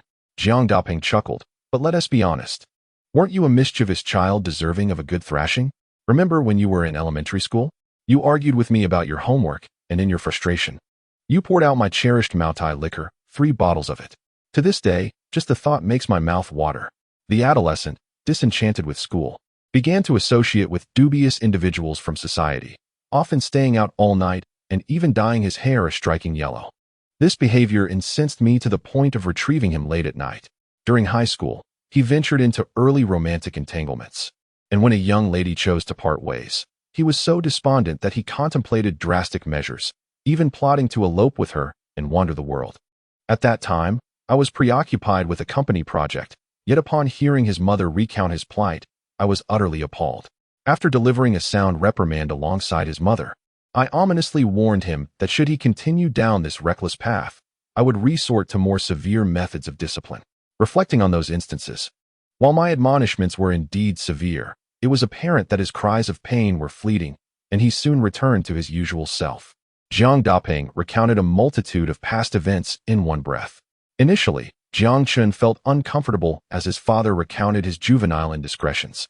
If truth be told, he was quite the rascal, so much so that he wished he could travel back in time to discipline his younger self. However, his father's subsequent remarks revealed a new perspective. It dawned on him that throughout the years, both his father and mother had predominantly been intimidating him rather than physically punishing him. Upon further contemplation, there was indeed some truth to this. The thunderous reprimands often resulted in minimal consequences, and after each bout of punishment, he swiftly returned to his routine, attending school the very next day. "Father, are you suggesting that you have been somewhat pained by my actions all these years, reluctant to truly discipline me?" Jiang Daping replied matter-of-factly, "Of course, you are my only son. What would happen if I truly harmed you?" He recalled 2 particularly harrowing moments. One during Jiang Chen's middle school years when he was skipping classes and mingling with unsavory youths, dyeing his hair and engaging in smoking, drinking, and fighting, which caused immense concern for both parents. The other was during high school when he faced heartbreak and contemplated suicide after a breakup, a time that truly unsettled both parents, leaving them sleepless for days as they anxiously monitored him, fearing he might act impulsively. Fortunately, he navigated those turbulent waters, successfully gaining admission to university and ultimately graduating. His parents finally breathed a sigh of relief. Although he had recently stumbled again, Jiang Daping, with a casual gesture, playfully punched Jiang Chen on the shoulder and joyfully exclaimed, "You've blessed me with 3 grandchildren. I must admit, you've outdone me in your youth." Jiang Chen humbly replied, but his father's words deeply touched him. The compassion inherent in a parent's heart is profound. Previously, he had perceived his father as a coarse and irascible man, quick to resort to violence. Yet he now recognized the meticulous care and concern that lay beneath that rough exterior. Simultaneously, the once tall and robust figure, who seemed capable of anything and adept at reasoning, now bore signs of aging, his back slightly hunched, his hair peppered with gray. and the emergence of wrinkles on his face hinted at the inevitable passage of time, slowly transforming him into a figure reminiscent of an elderly gentleman. Time indeed ages a person. Father, thank you for all these years. Jiang Chun felt a lump in his throat. What are you thanking me for, you rascal? Who told you I am your father? I owe you this lifetime. Jiang Dapeng replied with a gentle expression, smiling warmly. As long as you live well in the future and do not forget your mother and me, we are content. Jiang Chun was momentarily overwhelmed with emotion. He had not anticipated that his father and mother had devoted so much thoughtfulness towards him. Oh, how he wished he could leap into his father's embrace and weep like he did in his childhood. However, just as Jiang Chun was deeply touched, reflecting on his parents' nurturing love, he suddenly noticed the belt that Jiang Dapeng had been holding in his hand was now moving. Indeed, it seemed he was about to use it on him. Jiang Chun was taken aback. Father, what are you doing? Are you really going to hit me with that belt? Jiang Dapeng nodded, chuckling. Did I not warn you back then? If you misbehave again, I would use this belt on you. Surely, you do not wish for me to break my word. Is this for real, Dad? You're serious. Don't worry, it won't truly hurt. Just a show. To assert my authority as the man of the house. Your mother needs to understand that I hold the rightful place in our family. Jiang Chun hesitated. Well, all right then. But please be gentle. Rest assured. Smack. Ouch. Father, you really did hit me with the belt? Huh. Are you all right, son? Of course, I'm fine. It's just this chair that you nearly broke with that strike. Ding. The host has completed the task of confessing to his father and received a beating with the belt. Task evaluation, outstanding. Congratulations, the host has received a reward. Chapter 27, The Authority of Manhood. Congratulations. You have earned a reward of 1 million cash and a chance to draw a lottery. 1 million cash? Incredible. Finally, it's not just tens of thousands or a mere 100,000. Lottery. Jiang Chun thought again. Ding. Lottery successful. Congratulations, the host has acquired divine culinary skills. Now, little Chun is in trouble. With his uncle's fiery temper, he will surely be in for a harsh reprimand. Sigh. Mei Jie, Jiang Chun really did nothing wrong. It was merely an unfortunate accident. Could you perhaps speak to uncle and ask him not to be angry and to spare Jiang Chun? After Jiang Dapeng took Jiang Chun away, Sun Qian and Su Qingsheng were left in deep concern. Sun Qian felt guilty. Had it not been for her mother tipping off Jiang Dapeng, he wouldn't have rushed over so hastily. Being relatives, she understood Jiang Dapeng's temperament. Jiang Chun undoubtedly would face a reprimand this time. Su Qingsheng found herself in a rather awkward position. Yet, since she was older than Jiang Chun, and given that the incident was indeed an accident, combined with her recent interactions, she felt a certain fondness for him and unconsciously defended him a bit. Although she addressed Song Mei as sister and Jiang Dapeng as uncle, it was indeed rather awkward. Initially, Song Mei felt a twinge of concern. But after listening for a while without hearing any signs of conflict, she soon grasped Jiang Dapeng's intentions, having been married for many years. She reassured herself, it's all right. Jiang Dapeng claims he knows how to handle the situation, and I trust that he does. Are you saying that my uncle won't hit Xiaoqin? Sun Qian inquired. Su Qingqing also turned her gaze towards Song Mei. He won tea. Song Mei waved her hand dismissively, her tone resolute. Have you seen how grown-up Xiaoqin is? He has graduated from university and is now a father of 3 grandchildren. If Jiang Dapeng were to treat him like he did when he was a child, it would be utterly ridiculous. Besides, Xiao Chun is quite tall now. In a confrontation, who knows who would prevail? Indeed, Sun Qian and Su Qingqing exchanged glances. Momentarily taken aback, the idea of a son hitting his father seemed utterly out of place. Nevertheless, both women found some comfort in Song Mei's assertion that Jiang Dapeng would not strike Jiang Chun. However, the next moment, a loud crack resonated from within, followed by a pained cry from Jiang Chun. Sun Qian and Su Qingqing were left speechless. Song Mei, momentarily stunned, quickly erupted in anger. That old fool. He really did hit him. Fueled by fury, she marched toward the door, but before she could push it open, it creaked ajar, revealing Jiang Dapeng, belt in hand, exuding an air of authority, followed by a visibly chastened Jiang Chun. Song Mei, initially taken aback, soon exclaimed in disbelief, Jiang Dapeng, you truly struck your son? What am I to do? When a son errs, is it not the duty of a father to discipline him? Besides, recognizing one's mistakes and correcting them, that is the hallmark of a true man of the Jiang family. Jiang Dapeng replied with unwavering confidence.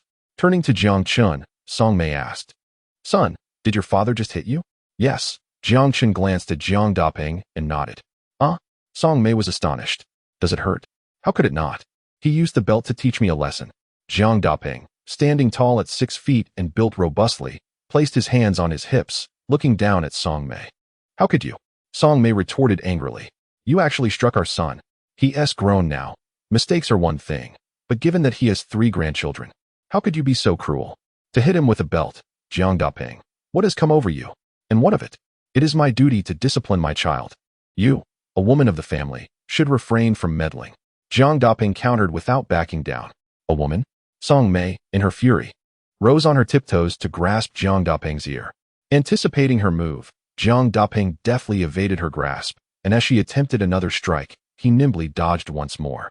As Jiang Daping basked in his moment of triumph, he was unexpectedly struck by Song Mei once more. This time, Jiang Daping was unable to evade her grasp. With a sudden, sharp tug, she seized his ear. The robust and somewhat arrogant Jiang Daping immediately wilted, wincing in pain and pleading, "Ouch. My dear wife, what are you doing? Could you be a bit gentler?" The room fell into an astonished silence, all taken aback by the scene. Even the 3 previously boisterous little ones quieted down, turning their gazes toward the source of the commotion. Sun Qian was momentarily taken aback. She had only heard rumors of her uncle's fiery temper and penchant for physically reprimanding Jiang Chen.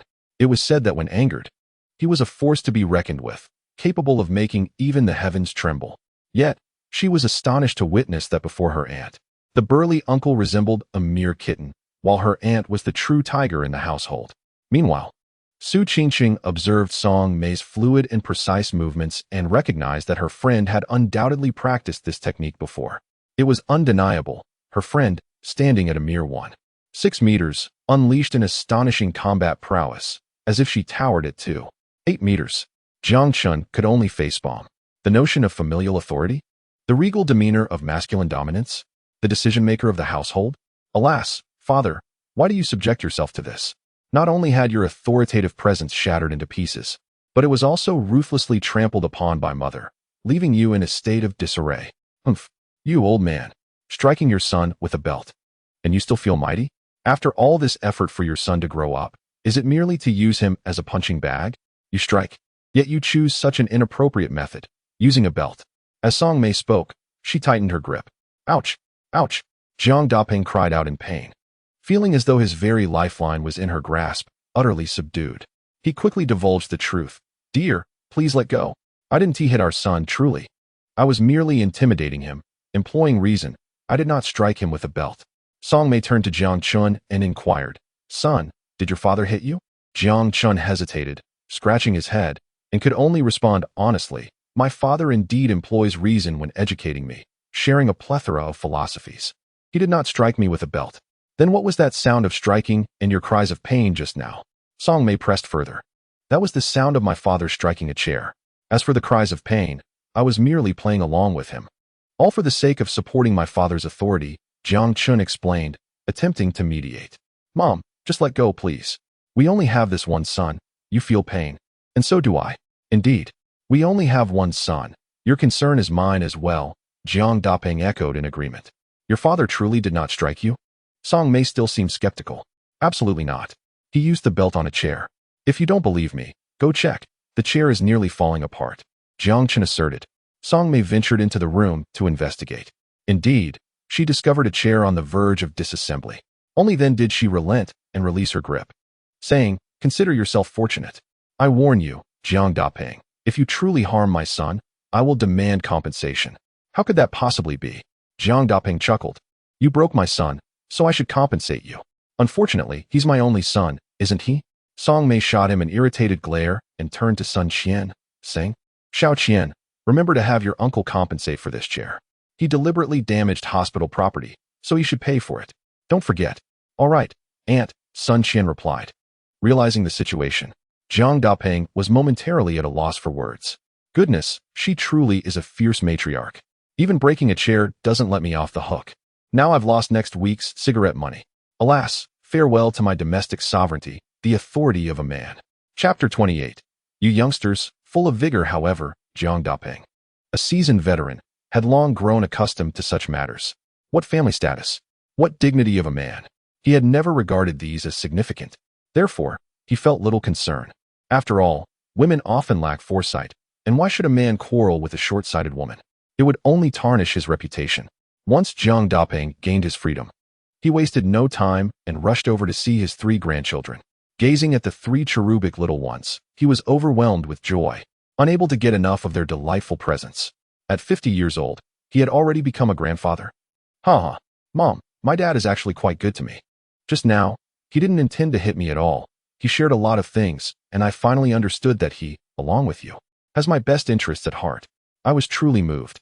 Also, he gave me this bank card with 800,000 yuan in it, telling me to buy a house.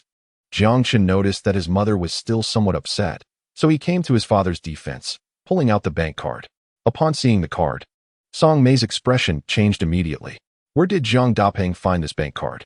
I hid it so well, and he found it? No wonder this old man has more secret funds.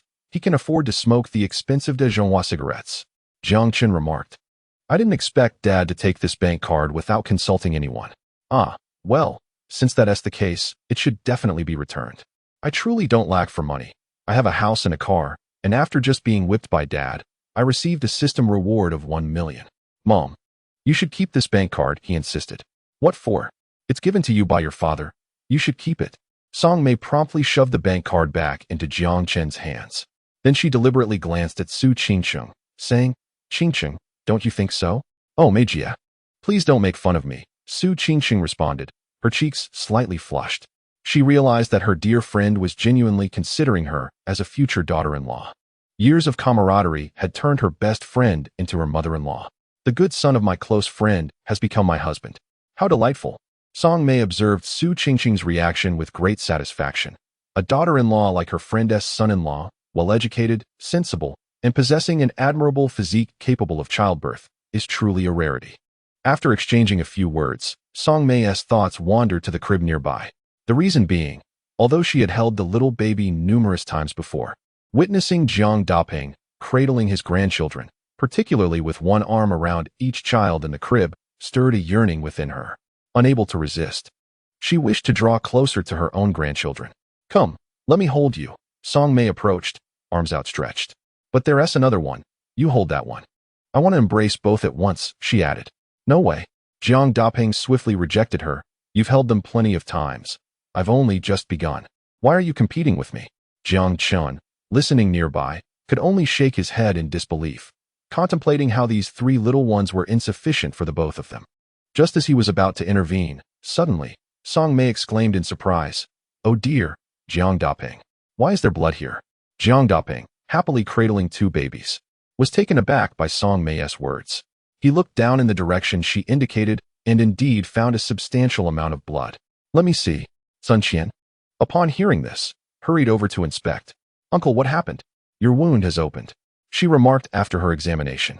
It was unclear whether Jiang Dapeng was simply overly joyful or caught up in the moment, but the site of his appendectomy had indeed opened slightly, though it wasn't he actively bleeding. What? The wound has opened? Sun Qian confirmed, but I'm an obstetrician. Given your condition, you need to see a surgeon immediately. Jiang Dapeng glanced again at the 4 to 5 centimeter wound and the spilled blood, dismissing it with a wave of his hand. It's nothing serious. I want to die, he declared, still cheerful, cradling the 2 babies in the crib and even contemplating taking a third one into his embrace. At your age? How can you act like a child? You've just undergone an appendectomy. Do you not understand your own condition? Song Mei, growing increasingly frustrated, asked. Are you going to see a doctor or not? No, I want to go. I refuse. Jiang Dapeng was having too much fun with the children to consider leaving. Refuse to go? You may wish to die, but I certainly don't want to become a widow. Song Mei, on her tiptoes, took matters into her own hands. Ouch, dear. Can you please be gentle? Jiang Dapeng exclaimed. Fine, I'll go. You should have said so earlier. Why were you being so stubborn? Song Mei said, tugging at Jiang Dapeng's ear and, without further discussion, took him to see the doctor, while the others covered their eyes. It's all right. We didn't see anything. Jiang Chen shook his head, feeling a pang of sympathy for his father for 3 fleeting seconds. Alas, my father is somewhat under the thumb of my mother. After Jiang Dapeng and Song Mei departed, Jiang Chen helplessly remarked to Su Qingcheng. Yes, it's quite apparent. Su Qingqing replied with a smile. So, if we were to be together in the future, would you want me to be under the same constraints? I cannot say for certain, but I do prefer the freedom of being unencumbered. Managing too many details is rather bothersome, and I have no inclination to oversee such matters. There is 800,000 in my account, and my parents want me to buy a house. However, in Shihai City, that amount may not secure a particularly good property. What is your opinion on that? That's quite trivial. I have no high demands, she replied nonchalantly. No high demands. Jiang Chen teased. What if I were to live in a doghouse? Would you still choose to stay with me? Humph. Su Qingqing scoffed, rolling her eyes at him. First, where you live is not a guarantee that I must live there too. Second, if you were truly to live in a doghouse, I could never accompany you. Adults can endure some hardships, but we must never impose suffering upon children. Indeed, Jiang Chen laughed heartily. Rest assured, I will never allow you and the children to reside in a doghouse. At that moment, Sun Qian, who had yet to leave and was checking on the children's jaundice, overheard their conversation and felt a twinge of envy. Speaking of which, were you two just engaging in playful banter? She remarked, shaking her head. I must say, you two do make a lovely couple. All right, today you are being discharged. You should tidy up and complete the necessary paperwork. There is a multitude of tasks to attend to. By the way, Xiaochen, have you remembered the post-discharge care instructions for the mother? I remember. Avoid strenuous activity, maintain hygiene, and prevent the wound from getting wet. And what else? Additionally, oh yes, regarding intimacy, there is a recovery period of 42 days, and for any close contact, it is essential to frequently seek the woman's consent, ensuring she does not experience pain or discomfort. I understand, cousin. You've already conveyed that, but did you mean to be so explicit? Jiang Chen replied. How could that be possible? Sun Qian denied vehemently, her eyes wide. I am an obstetrician. This is merely medical advice for you. Besides, I am merely concerned that you young ones, with your fiery spirits, may struggle to restrain yourselves. Chapter 29. 3 seconds. No, 3 minutes. Husband. As Jiang Chen busied himself packing and handling discharge procedures, his mother called, informing him that his father's condition had slightly worsened after cleaning the wound. He would require an intravenous infusion. Thus, if he wished to be discharged in the morning, it would solely depend on Jiang Chen. Of course, during the call, Song Mei expressed her grievances. I can't be of any assistance. I only seem to add to the chaos. Zhang Dapeng could only smile apologetically beside her. Fortunately, there weren't many belongings to pack, and Jiang Chen efficiently organized everything, completing the hospital discharge process in short order. At that moment, Sun Qian returned, bringing with her a cash gift and a stroller designed for triplets. Xiaochun, Qingqing, this is my contribution. Please do not take offense. Upon seeing the cash gift of 5,000 yuan and the luxurious twin stroller designated for triplets, Jiang Chen couldn't help but be astonished by his cousin's generosity. Su Qingqing also felt that this gift was quite substantial. Cousin, isn't this a bit too much? After spending a few days with Sun Qian, Su Qingqing found her to be a delightful person and referred to her as cousin in Jiang Chen's presence. We haven't even begun. Sun Qian replied with a smile. Next time, I will present you with something even grander. Next time? Su Qingqing was puzzled. Of course. Are you and Xiao Chun going to have a child without getting married? You can't board the train without purchasing a ticket. Qingcheng, let us graciously accept it. Jiang Chun said cheerfully. As for the money, the more the merrier, and we truly need this stroller. It would be rude to refuse such a thoughtful gesture from our cousin. After all, this is a token of affection from her, and considering her financial capacity, this amount is merely a trifling expense, perhaps just a few days' salary. Sun Qian interjected. What do you mean by financial capacity? I am also an ordinary citizen, you know. My monthly salary is just in the thousands, and with bonuses, it barely exceeds 10,000. This gift is simply a heartfelt gesture from me as a cousin to my nephews and nieces. Alas, this cousin of mine is rather ungrateful. He does not recognize good intentions, despite the affection I showered upon him during his childhood. Thank you, cousin. Su Qingqing expressed her gratitude. We're family. There's no need for formality. Sun Qian laughed. At least my sister-in-law knows how to express herself. Due to some commitments, Sun Qian returned to her work for a while, stating that she would come back to see Jiang Chen off when he was ready to leave. At this moment, Su Qingcheng was able to stand and walk a little on her own.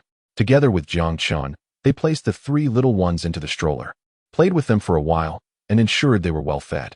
After tidying up, they prepared to set off. Unexpectedly, a visitor arrived, Wang Bingbing. She, too, had come to offer a gift. Jiang Chun, having a child is a significant milestone in life. As an old classmate, I cannot let this occasion pass without my congratulations. She presented him with 1,000 yuan in cash, a box of fruits, and several sets of children's clothing, previously overshadowed by Su Qingqing's beauty, grace, and figure. And having felt neglected by Jiang Chun, she had been further disheartened by Song Mei's official endorsement of Su Qingqing as Jiang's daughter-in-law. All of this had left her feeling despondent. Wang Bingbing no longer harbored hopes of rekindling Jiang Chen's affections, as she once did, and to avoid awkwardness. She even swapped shifts with colleagues to steer clear of the ward where Su Qingqing was recuperating. However, upon hearing that Jiang Chun was to be discharged, she hurried over. Certainly, she held no ulterior motives in her heart. That was out of the question. After all, in those years, Jiang Chun treated her with unparalleled kindness, willing to sacrifice everything for her, even his very life. Although some of his actions might have seemed foolish or laughable, they were imbued with genuine affection. Back then, she failed to appreciate his devotion. Through the passage of time, amidst a myriad of acquaintances, she realized that her heart still gravitated towards boys like Jiang Chun, sunny and handsome. How foolish she had been to let him slip away. While she could never match Su Qingqing's magnanimity, one could only hope that perhaps Jiang Chun might also harbor feelings for someone like her. Hope is a fragile yet tenacious thing. What if it were to blossom into reality? After all, she was his first love, and he had once been so deeply enamored with her. It was this lingering thought, coupled with regret for her past negligence, that compelled Wang Bingbing to seize the opportunity to reconnect with Jiang Chun through a former classmate. However, upon her arrival, the atmosphere in the room fell into an awkward silence. Jiang Chun rubbed his forehead, feeling a twinge of embarrassment as he grappled with how to navigate the situation. Not accepting the gift would seem ungrateful, especially as it was offered with good intentions by a former classmate. Conversely, accepting it might provoke Su Qingqing's ire. Despite her seemingly gracious demeanor, she could be rather petty. Indeed, the best exes often feel as if they passed away. This sentiment was not without merit. After all, he had not even been her ex, merely a devoted admirer who ended up with nothing. Darling, since it's a gesture from your old classmate, you should accept it.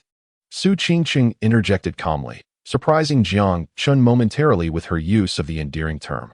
How delightful it sounded. Thank you, old classmate. I shall accept the gift. He quickly responded to Wang Bingbing. Not at all. It's the least I could do, Wang Bingbing replied politely, though a pang of bitterness gnawed at her heart. Su Qingqing had already begun referring to Jiang Chun as her husband. The feeling was akin to being pricked by needles. Yet, the sense of discomfort intensified when Su Qingqing gracefully approached Jiang Chun, casually linking her arm with his. We are being discharged today. Since you and my husband are old classmates, you are welcome to visit us at home. As she spoke, her arm nestled intimately against Jiang Chen's. In response, Jiang Chun instinctively wrapped his arm around Su Qingqing's slender waist. Witnessing this display, Wang Bingbing felt an overwhelming urge to retch. Were they implying that they would cohabit after being discharged? One was clutching the other's arm, while the other embraced a delicate waist. Was this a public display of affection? Moreover, it seemed that men truly are visual creatures, undeniably drawn to the more voluptuous form. Wang Bingbing felt as though 1,000 needles were piercing her heart. Indeed, she had come here to seek torment. How foolish of her. She shouldn't have been here. She ought to have been beneath the car. Well, thank you. I have matters to attend to, so I shall take my leave. After a few polite exchanges, Wang Bingbing hastily departed, fearing that if she lingered even a moment longer, she might burst into tears. Did you just call me husband? After Wang Bingbing's departure, Jiang Chun turned to Su Qingqing, enchanted by the sound of it. How delightful. Let us continue with that appellation. Dream on. Su Qingqing's cheeks flushed, and she playfully pushed away Jiang Chen's hand that was wrapped around her slender waist. You were merely a husband for a few minutes. Don't expect me to continue that way. Dream on. So I was merely a husband for a few minutes. May I inquire how many minutes? Jiang Chen asked, his tone laced with implication. Su Qingqing, momentarily taken aback, responded playfully, let me calculate. From the moment your old classmate walked in until she left, it must have been around 3 minutes. Oh, so it was 3 minutes, not 3 seconds. How fortunate. Even the slowest-witted Su Qingqing grasped Jiang Chen's insinuation, her cheeks flushing a deeper shade of red. Get lost. She shot him a fierce glare. You have the most twisted thoughts. I shan't converse with you any longer. Jiang Chun erupted in laughter. After his mirth subsided, he pondered how to handle the gifts Wang Bingbing had presented. He glanced at Su Qingqing, seeking her opinion. Understanding Jiang Chen's intent, Su Qingqing quickly regained her composure and offered her suggestion. Since we accepted them, we might as well keep them. After all, it's the thought that counts from an old classmate. 1,000 yuan can purchase many things, and this fruit gift box would be a waste to discard. Indeed, we shall keep everything, Jiang Chen agreed. With Su Qingqing's endorsement, he felt reassured. The child's clothing set appeared exquisite and was certainly not inexpensive. It would look charming on their 3 little ones. Jiang Chen planned to store the baby clothes from Wang Bingbing alongside Su Qingqing's belongings. However, he was halted by Su Qingqing. Let us forego the baby clothes. Our little one should wear garments we have purchased ourselves. Your old classmate's gift may be of good quality, but it's better suited as diapers for the 3 babies. Jiang Chen remarked, well, as I said, our girl is grand in many aspects, yet her heart is a tad petty. Following that was their discharge from the hospital. Sun Xian, having completed her tasks, came to assist, pushing the stroller with the 3 babies. Although Su Qingqing could walk, she was unable to do so for extended periods. Jiang Chun procured a wheelchair for her to descend the stairs. Upon reaching the ground floor, he carried her directly to the hospital entrance. Sun Xian couldn't help but chuckle at the sight. Su Qingqing, however, once again felt a familiar discomfort, without a doubt. It was Jiang Chun's phone nestled in his pocket. Thus, it is not surprising. However, a few minutes later, when Su Qingqing unexpectedly discovered that Jiang Chun held his mobile phone in his hand rather than keeping it in his pocket, she couldn't help but feel a sudden rush of panic. Chapter 30.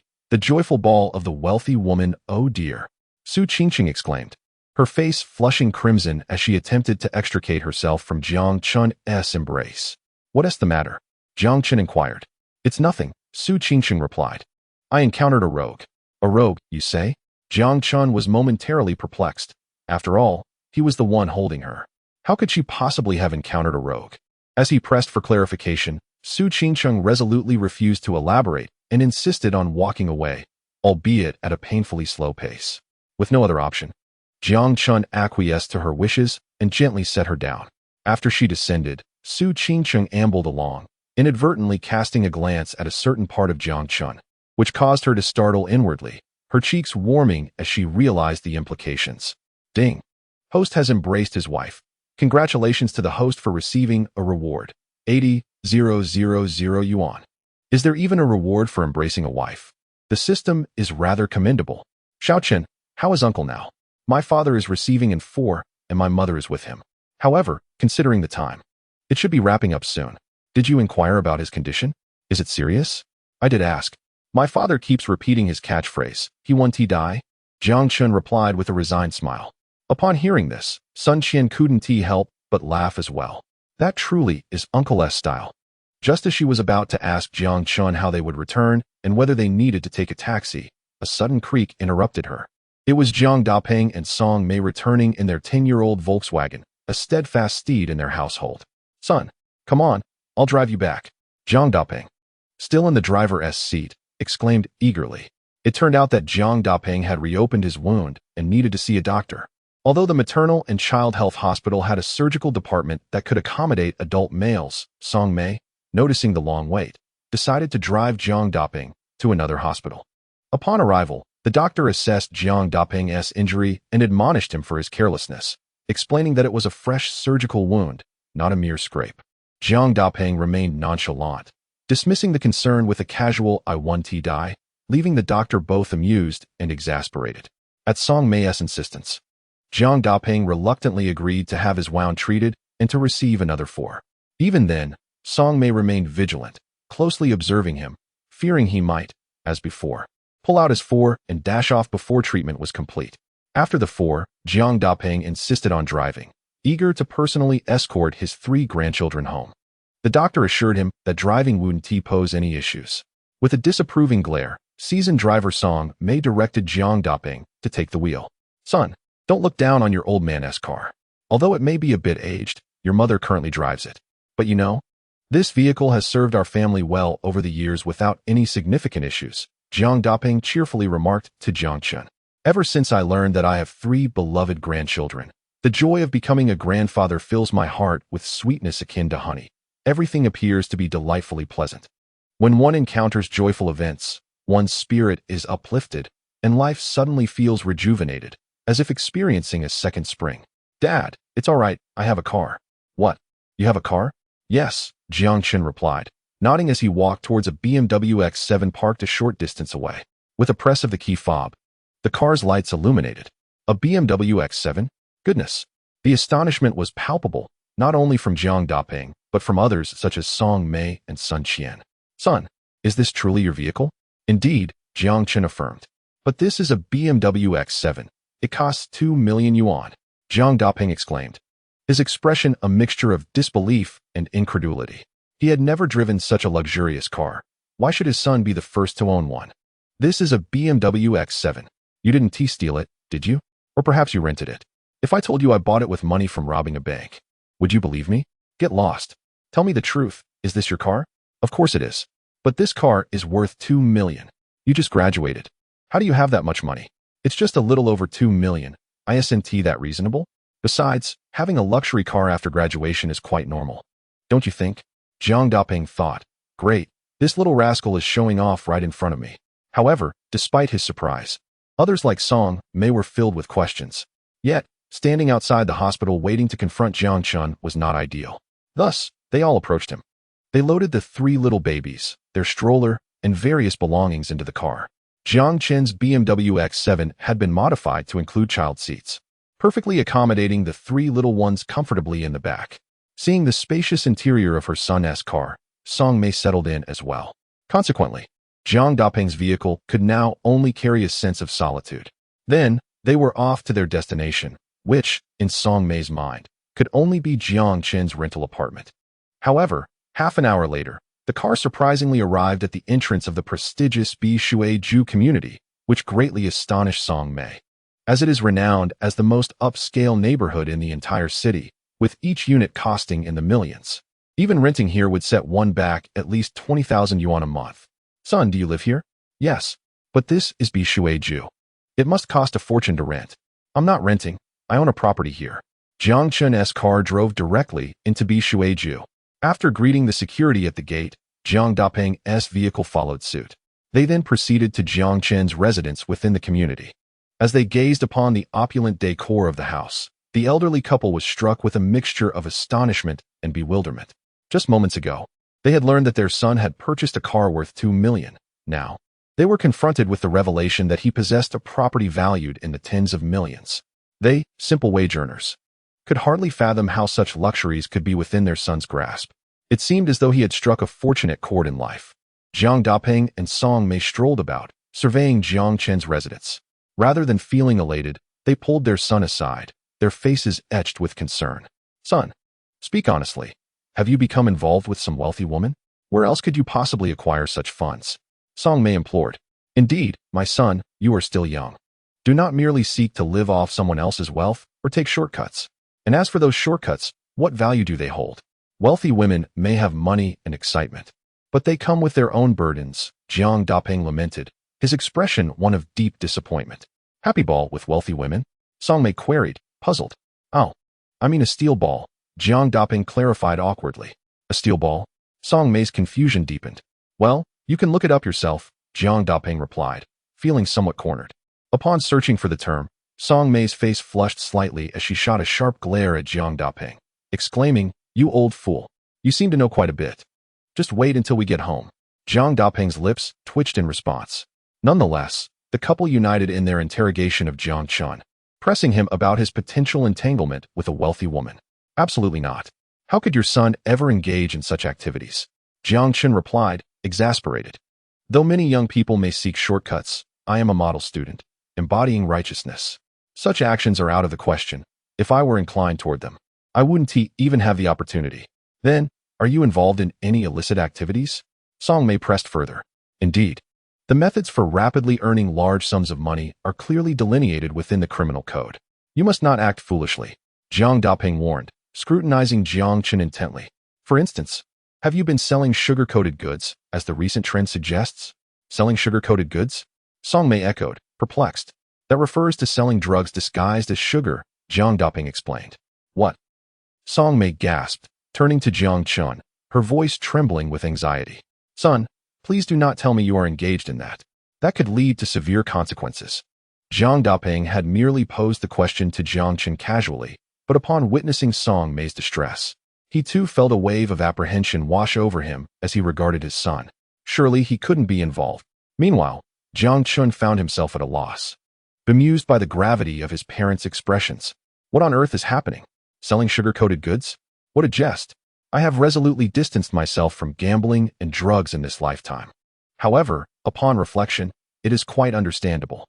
Suddenly achieving such remarkable success right after graduation, possessing luxurious cars and residences, and amassing assets worth millions, anyone would find it hard to believe, including his own parents. To alleviate their concerns, Jiang Chun presented the property deed and car purchase contract to demonstrate that the car and house indeed belonged to him. Subsequently, he shared details of his mobile phone and bank account with them. All the rewards he received from the system were legitimate and lawful. Thus, even his purchases of vehicles and properties were backed by a legitimate source of funds, derived from stock trading and cryptocurrency investments. Each transaction was meticulously documented. Song Mei and Jiang Daping, both well-educated, scrutinized Jiang Chen's various income sources for quite some time, confirming that everything was compliant and had clear origins.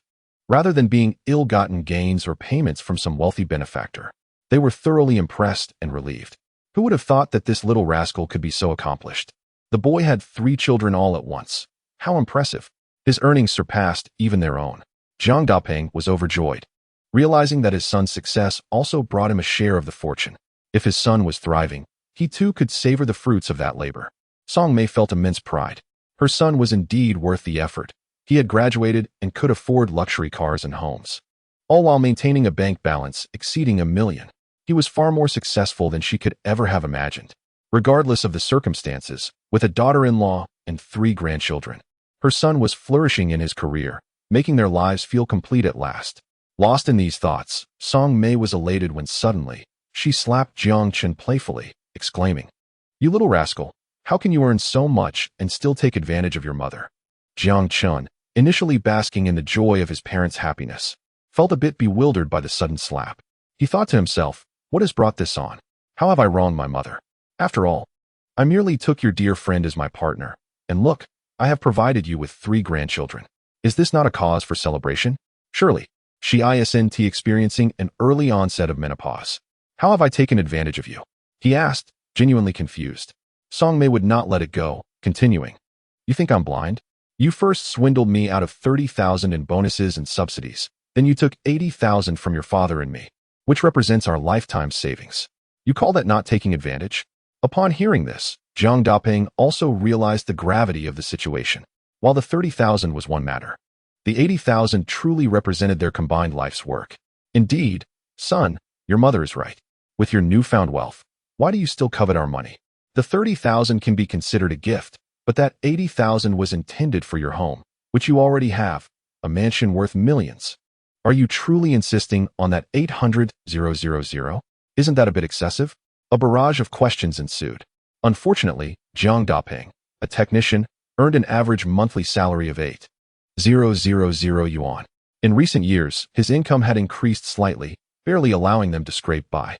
Song Mei, although employed in a public institution, appeared to have a decent job on the surface, yet in reality, she dealt with numerous responsibilities for a meager salary of only 6,000 yuan a month. Over the years, with the costs of living and the expenses of raising their son Jiang Chun for school, little remained. That 800,000 was painstakingly accumulated over more than a decade, and to put it bluntly, it represented the lifeblood of the elderly couple. Jiang Chun understood his parents' sentiments. With a wry smile, he retrieved the 2 cards and handed them back, saying, Mom and Dad, I'm merely holding on to these temporarily. How could that be considered a burden to you? Besides, you were the ones who insisted I take them. Well, you could have at least shown some modesty, they remarked. I did show modesty. I said I could afford it, but you didn't believe me. If I had refused, you would have insisted I accept. Song Mei and Jiang Daping exchanged glances, recalling how their son had stubbornly resisted help when he clearly needed it. They had genuinely wanted to reason with him at that moment. Mom, Dad, you've worked so hard over the years to support my education. Now that you have a bit of money, let me give you a gift. Jiang Chen spoke earnestly. Upon hearing this, Song Mei and Jiang Daping's first reaction was to decline. A gift for us? No, no, we don't need anything at our age.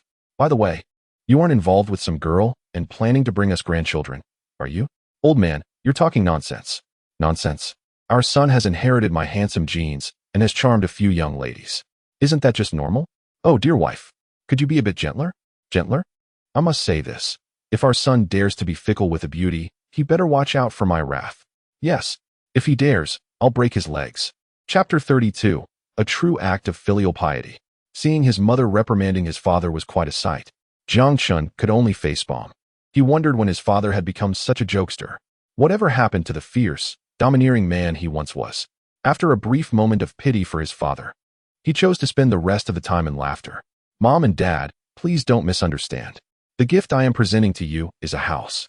Jiang Chun produced the property deed and keys, earnestly addressing his parents. What? You are giving us a house?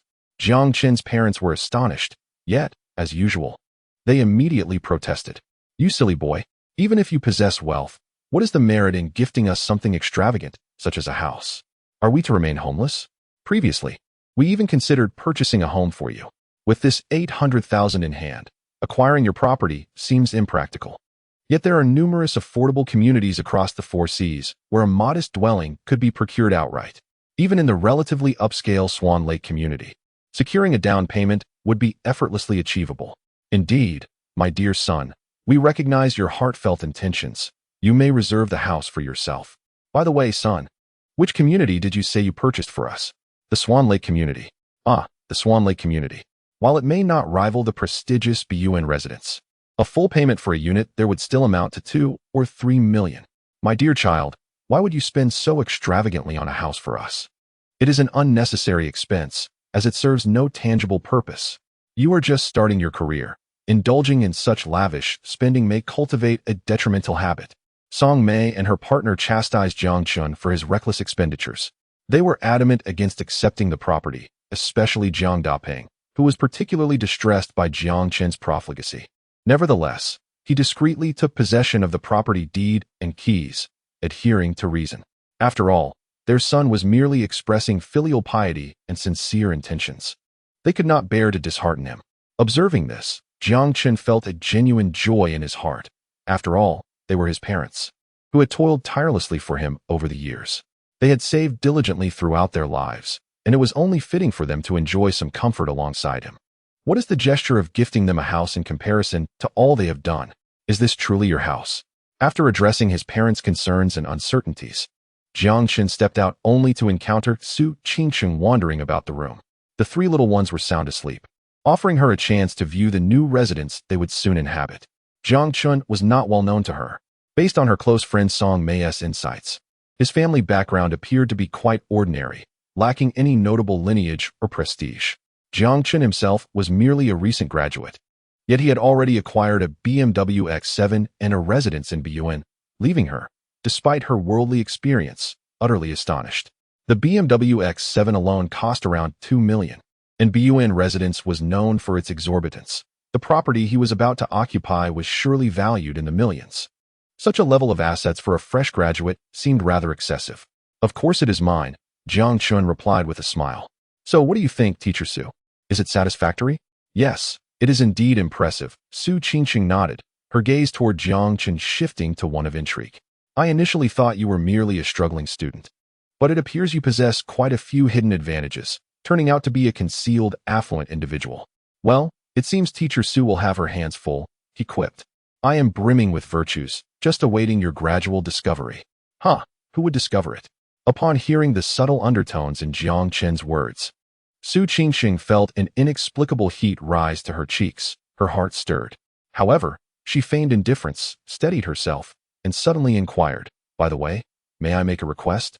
What request? Speak up. Could you refrain from calling me Teacher Su in the future? Huh, how should I address you then? Wife? Spouse? Absolutely not. Mother of the child? Get lost. Then how should I address you? Simply using your name lacks respect. Perhaps I should call you Auntie? Huh, why is that? Because calling you Auntie is simply absurd. Su Qingsheng was instantly flustered and felt an urge to retaliate. She nearly exclaimed, absurd? What do you mean absurd? Have you ever seen an aunt who has borne multiple children? Seeing Su Qingqing's incredulous expression, Jiang Chun felt a surge of satisfaction. You are still so easily teased. Ha ha. Su Qingqing, in a huff, turned her head away, deliberately maintaining a frosty demeanor. After a moment, she suddenly recalled something and asked Jiang Chun, "Did you just send your parents a house by Swan Lake?" "You heard that? Your parents were so loud. It would be strange if I hadn't." "Indeed, I did give them a house by Swan Lake." "What? Are you already reluctant to part with it so soon?" "What do you mean reluctant? It's not my house. I merely think you are quite filial. With a son like you, Sister May and your father have not raised you in vain. Of course, filial piety is a cherished virtue of our Chinese heritage. I have always been this way, willing to offer my very best to my parents." Jiang Chun patted his chest, boasting. Upon hearing this, Su Qingqing blinked and asked, "The houses in by Shueju are much more expensive than those by Swan Lake. Since you are so filial, why not let Sister May and them live in by Shueju?" "Ah well." Jiang Chun was momentarily at a loss for words, scratching his head. "Auntie Su, your question is rather merciless. Just because I am filial, does it mean I should give my parents the house in by Shueju? I did consider their comfort. After all, they might not be accustomed to it. Ahem, I also want to ensure my own comfort. As the saying goes, filial piety comes first among all virtues. It is the heart that matters, not the actions." Seeing Jiang Chun flounder, Su Qingqing couldn't help but stifle a laugh. "Oh, I see now. This is your interpretation of filial piety. Well, there is a bit of filial heart, but not too much." Ha ha ha. Jiang Chun and Su Qingqing exchanged playful jabs at each other, while at the same time, Song Mei and Zhang Dapeng were not idle. After joyfully receiving the keys to the property from their son, they immediately rushed towards their 3 grandchildren, who were fast asleep. The sudden commotion roused the little ones, who squirmed and cried out incessantly. Upon inspection, Song Mei discovered it was time to change their diapers. Seeing this, Zhang Dapeng volunteered to assist with the task. "Change a diaper? Are you sure you can handle it?" Song Mei inquired.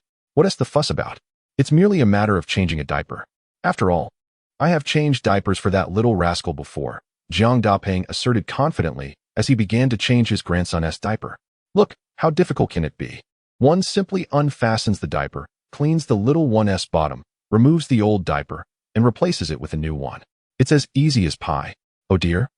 Ugh, ugh, you little stinker, as Grandpa assists you with your diaper change, you manage to spray me in the face. Such filial piety. Truly remarkable." Chapter 33. Even a cow would be stunned for 3 seconds. Zhang Dapeng volunteered to change diapers for the 3 little ones. As he proceeded, he boasted to Song Mei about how simple it was to change a diaper. However, just as he was in the midst of changing the first grandson's diaper, the little one unexpectedly released a stream of urine that, by sheer misfortune, landed in Zhang Dapeng's mouth.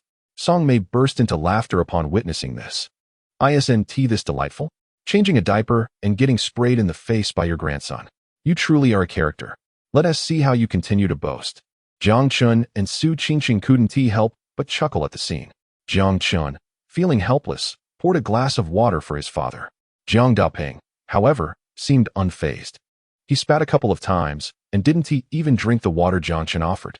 Instead, he remained undeterred and, with a jovial demeanor, remarked, "The first time I changed my grandson's diaper, and he sprays me in the face. This just shows how close we are. Besides, what do you all know? It's just the essence of youth. Good for the body." In short, he wore a nonchalant expression. The others, upon hearing this, were left speechless. Ding. Hostess' father has been sprayed in the face by his grandson. Filial piety abounds. Congratulations, host, on receiving a reward, 30,000 yuan. Upon hearing the system notification in his mind, Jiang Chun was somewhat bewildered. His grandson sprayed his grandfather in the face, and that somehow warrants a reward?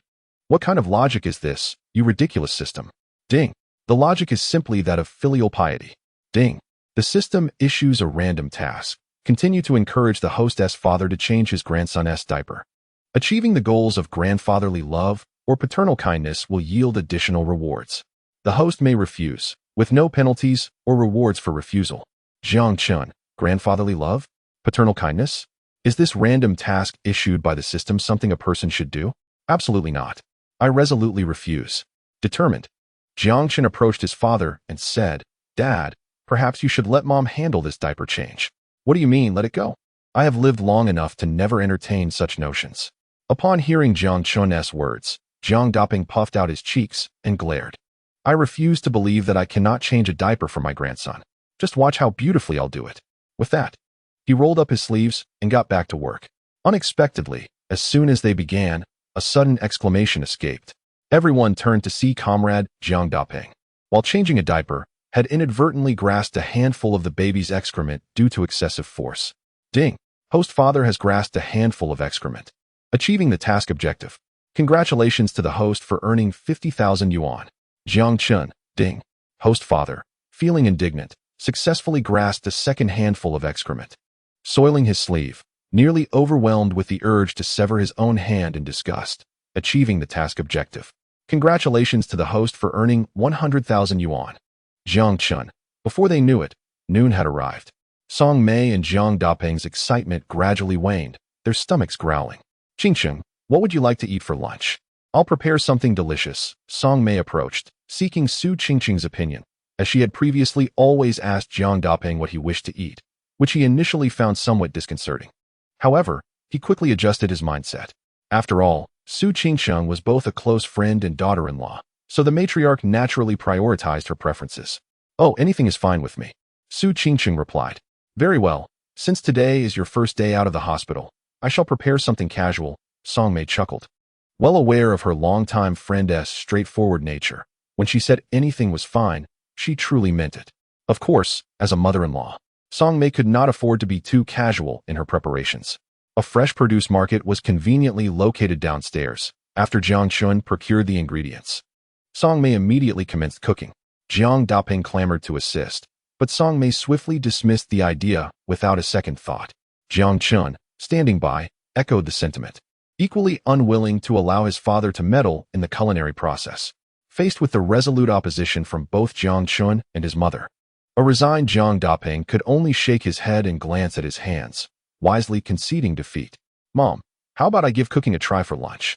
Jiang Chun suddenly recalled his exceptional culinary skills, which he had yet to showcase, seizing this opportunity to demonstrate his prowess. You cooking? Are you even capable of that? Song Mei expressed her skepticism, recalling that previously, merely avoiding burning the pot had been a significant achievement, and as for the flavor, it was better left unmentioned. Son, it's not that your father is discouraging you, but perhaps you should refrain from cooking. You've attempted it before, and let me tell you, the taste was such that even dogs would turn their noses up at it. Jiang Daping chimed in, surprisingly aligned with his wife. Upon hearing his father's remark, both Song Mei and Su Qingqing erupted into laughter. Jiang Chun could only facepalm in response. Comrade Jiang Daping, you certainly have a way with words. To suggest that my cooking was so poor that even dogs would refuse it. Clearly, the delectable dishes I prepared were nothing short of extraordinary, bursting with flavor, perfectly seasoned with salt and spice. The dog, upon tasting, leapt with joy, scampering away in delight. Mom, let me have a chance to try, Jiang Chun implored. If I truly cannot cook well, you can take over. Jiang Chun earnestly urged Song Mei. Very well, I shall observe, she conceded, albeit with lingering doubt regarding his culinary skills. The primary purpose of the meal was for Qingqing, who was in confinement. Needing to nourish herself while caring for 3 children, each meal had to be of the utmost quality. Understood, Mom, Jiang Chun replied, busily tending to his tasks. The first dish he prepared was a home-style stir-fried pork. After cleansing the fatty pork, he sliced it thinly, while garlic and ginger were chopped into slices, and scallions cut into sections. Thanks to his extraordinary culinary prowess, not only did he possess remarkable experience and skill in cooking, but his chopping speed was also extraordinarily swift, almost creating a blur. While Song Mei continued her chatter, preparing ingredients for a stir-fry of radish and pig liver, Jiang Chun had already heated the pan and added oil, tossing in the pork slices to sauté until golden. In no time, a fragrant and visually appealing dish of home-style stir-fried pork emerged from the stove. Son, Qingqing is my dear friend, so I won't go on about it. She has borne 3 children for our Jiang family. That alone is no small feat. And she has contributed greatly to us. We must treat her well, lest we seem ungrateful, Song Mei chattered as she set the prepared ingredients beside Jiang Chun. Yet, when she looked up, she was astonished to find that Jiang Chun had already completed his stir-fried pork and even prepared smashed cucumber on the side. Did you finish it this quickly? Song Mei exclaimed. Indeed, Mom, why not give it a try? Jiang Chun handed her a pair of chopsticks. As she took a bite of the stir-fried pork, she was struck with disbelief. The taste was so exquisite it defied description. In her decades of life, she had never encountered such delightful stir-fried pork. She then sampled the smashed cucumber, which was equally astonishing. What seemed like a simple dish revealed a divine flavor. How did this little rascal manage to create such a masterpiece? Mom, what do you think? Is it delicious? Jiang Chun inquired, noticing his mother savoring the dishes in silence. Momentarily questioning his own culinary skills, Song Mei quickly grabbed another piece of smashed cucumber, finally mumbling, "Delicious. Absolutely delightful. Son, how has your cooking improved so remarkably?" "Oh, I've recently taught myself," he replied. "Self-taught? Come on now, you're just putting on airs." Song Mei teased with a laugh. "Your dishes are impressive. I will take this smashed cucumber over to let your father have a taste." "All right, sounds good." Jiang Chun continued his culinary endeavors, preparing dishes such as stir-fried radish with pork liver, steamed mandarin fish, tomato beef brisket, and poached shrimp, each more delectable than the last. However, just as he became engrossed in his cooking, Song Mei hurried in. "Son, can you prepare another cucumber salad? Your father has already devoured the first batch before we even officially sat down for dinner." Jiang Chun chuckled, reflecting on how his father, Jiang Dapeng, seemed to become increasingly carefree with age. In his youth, such behavior would have earned him a stern reprimand from his father. "Once we're done eating, I'll make another one. By the way, Mom, what did Dad think of the dishes I prepared?" he inquired. "Your father remarked that the dishes you made before were unappetizing even to a dog. But now, they are so delightful that even a cow would pause for 3 seconds." Chapter 34, Steamed Mandarin Fish, Tomato Beef Brisket. With the birth of their child, Qingchang had been discharged from the hospital, and they had moved into a new home. Truly a double blessing. Under Song Mei's watchful eye, Jiang Chun prepared an extravagant feast. The table was laden with home-style stir-fried pork, stir-fried radish with pork liver, steamed mandarin fish, tomato beef brisket, poached shrimp, stewed pig's trotter with yellow beans, scrambled eggs with black fungus, stir-fried spinach, seaweed egg soup, and 2 servings of cucumber salad, which made Jiang Dapeng's eyes light up with delight. Had it not been for Song Mei's presence, he would have already dug in. "Qingcheng, today marks our family's first meal together," Song Mei said with a smile to Su Qingcheng. "This entire spread was prepared by Xiao Chun. You must try it. I assure you, you'll crave more." While Jiang Chun was busy cooking, Su Qingcheng had taken a brief rest in the bedroom. Upon her return, and seeing the magnificent array of dishes prepared by Jiang Chun, she turned to him in astonishment. "Wow, you made all of this." Each dish looked tantalizing, promising a delightful culinary experience at first glance. "Of course, do try it," Jiang Chun encouraged with a smile. Su Qingqing nodded, picking up her chopsticks to sample the spinach. As soon as it touched her palate, she was met with a burst of flavor. It was delicious. She couldn't help but let a bit of saliva escape. She then eagerly tried the stir-fried radish with pork liver, steamed mandarin fish, and tomato beef brisket, each dish bursting with exquisite flavors, nearly overwhelming her senses. Delightful, truly exquisite. Su Qingcheng was not usually one to indulge excessively, but Jiang Chen's cooking evoked an inexplicable sensation of euphoria, leading her to consume several bites in quick succession. Despite her enthusiasm, she found it difficult to put down her chopsticks. "Jiang Chun, I never imagined your cooking could be so scrumptious. It has certainly changed my perspective." Su Qingcheng praised him earnestly. Jiang Chun, brimming with confidence, replied, "I've always said, I may have my flaws, but my merits are plentiful. Qingcheng, if it's delicious, feel free to indulge. We're all family here, no need to hold back." "Indeed, Qingcheng, it's rare that you enjoy the dishes made by this rascal. So do eat more." To be honest, the dishes he made before were truly unworthy even for a dog, but now, it's a different story, so delightful that even a cow would pause for 3 seconds. "Come, try this shrimp." Although prepared in a simple blanching style, the flavors are remarkably distinct. There, Su Qingqing's fondness for food was evident, as Song Mei and Jiang Dapeng, the elderly couple, beamed with joy, continuously serving her dish after dish until her small plate was overflowing. Thank you. If you keep adding, I want to be able to finish," Su Qingqing said, her sincerity palpable as she endeavored to tackle the heaping plate of delectable dishes. In the past, she would have found it quite a challenge. But now she estimated that not only could she finish it, but she might even indulge in a second, or perhaps even a third helping. Meanwhile, despite Song Mei and Jiang Dapeng's persistent serving, They themselves were relishing the meal, with Jiang Dapeng even monopolizing 2 plates of cucumber salad to satisfy his cravings. There was no denying it. This was the most delicious cucumber salad he had ever tasted, leaving him to reflect that the previous decades had been somewhat wasted in culinary terms. As a chef, Jiang Chun felt a profound sense of achievement witnessing his family savoring the dishes he had prepared with such gusto. Of course, he too had not been idle. Having worked hard all morning, he was quite hungry. He decided to sample a piece of the steamed perch. Quite delightful. My own cooking is simply exquisite. Suddenly, as the family was engrossed in their meal, Su Qingsheng called out, clutching her chest and furrowing her brow. "What's wrong?" Jiang Chen inquired. "It's nothing," Su Qingsheng replied, rising to her feet, gesturing towards Jiang Chun and then indicating the 3 little babies in their crib before hurriedly making her way to the bedroom. Jiang Chen instantly understood her intent, albeit still in disbelief. Could it be? Such talent was simply astonishing.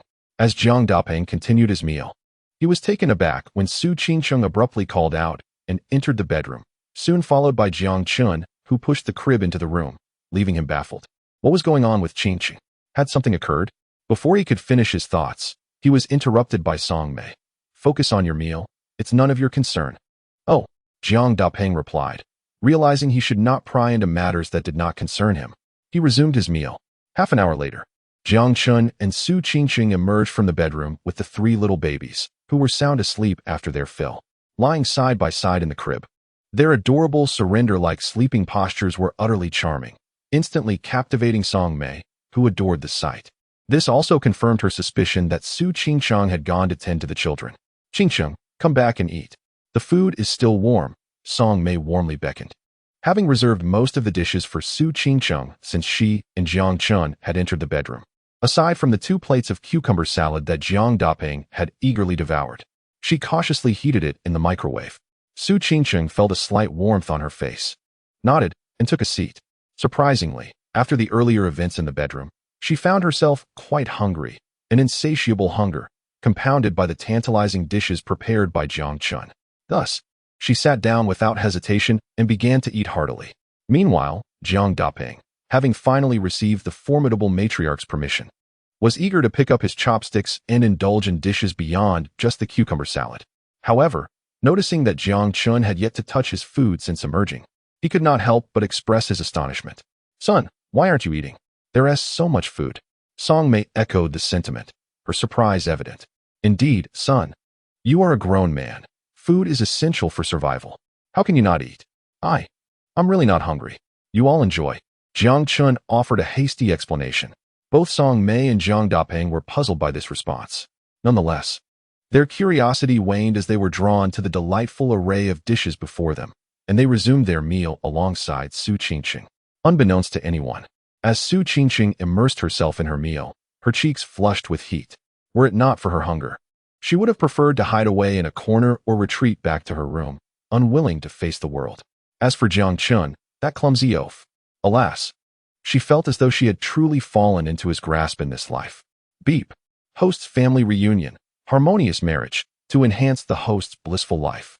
Congratulations on receiving a special reward, Golden Kidneys, Lottery Gift Pack X1. Upon hearing the system's notification in his mind, Jiang Chun was taken aback. Another reward? Golden Kidneys. A Lottery Gift Pack X1. Very well.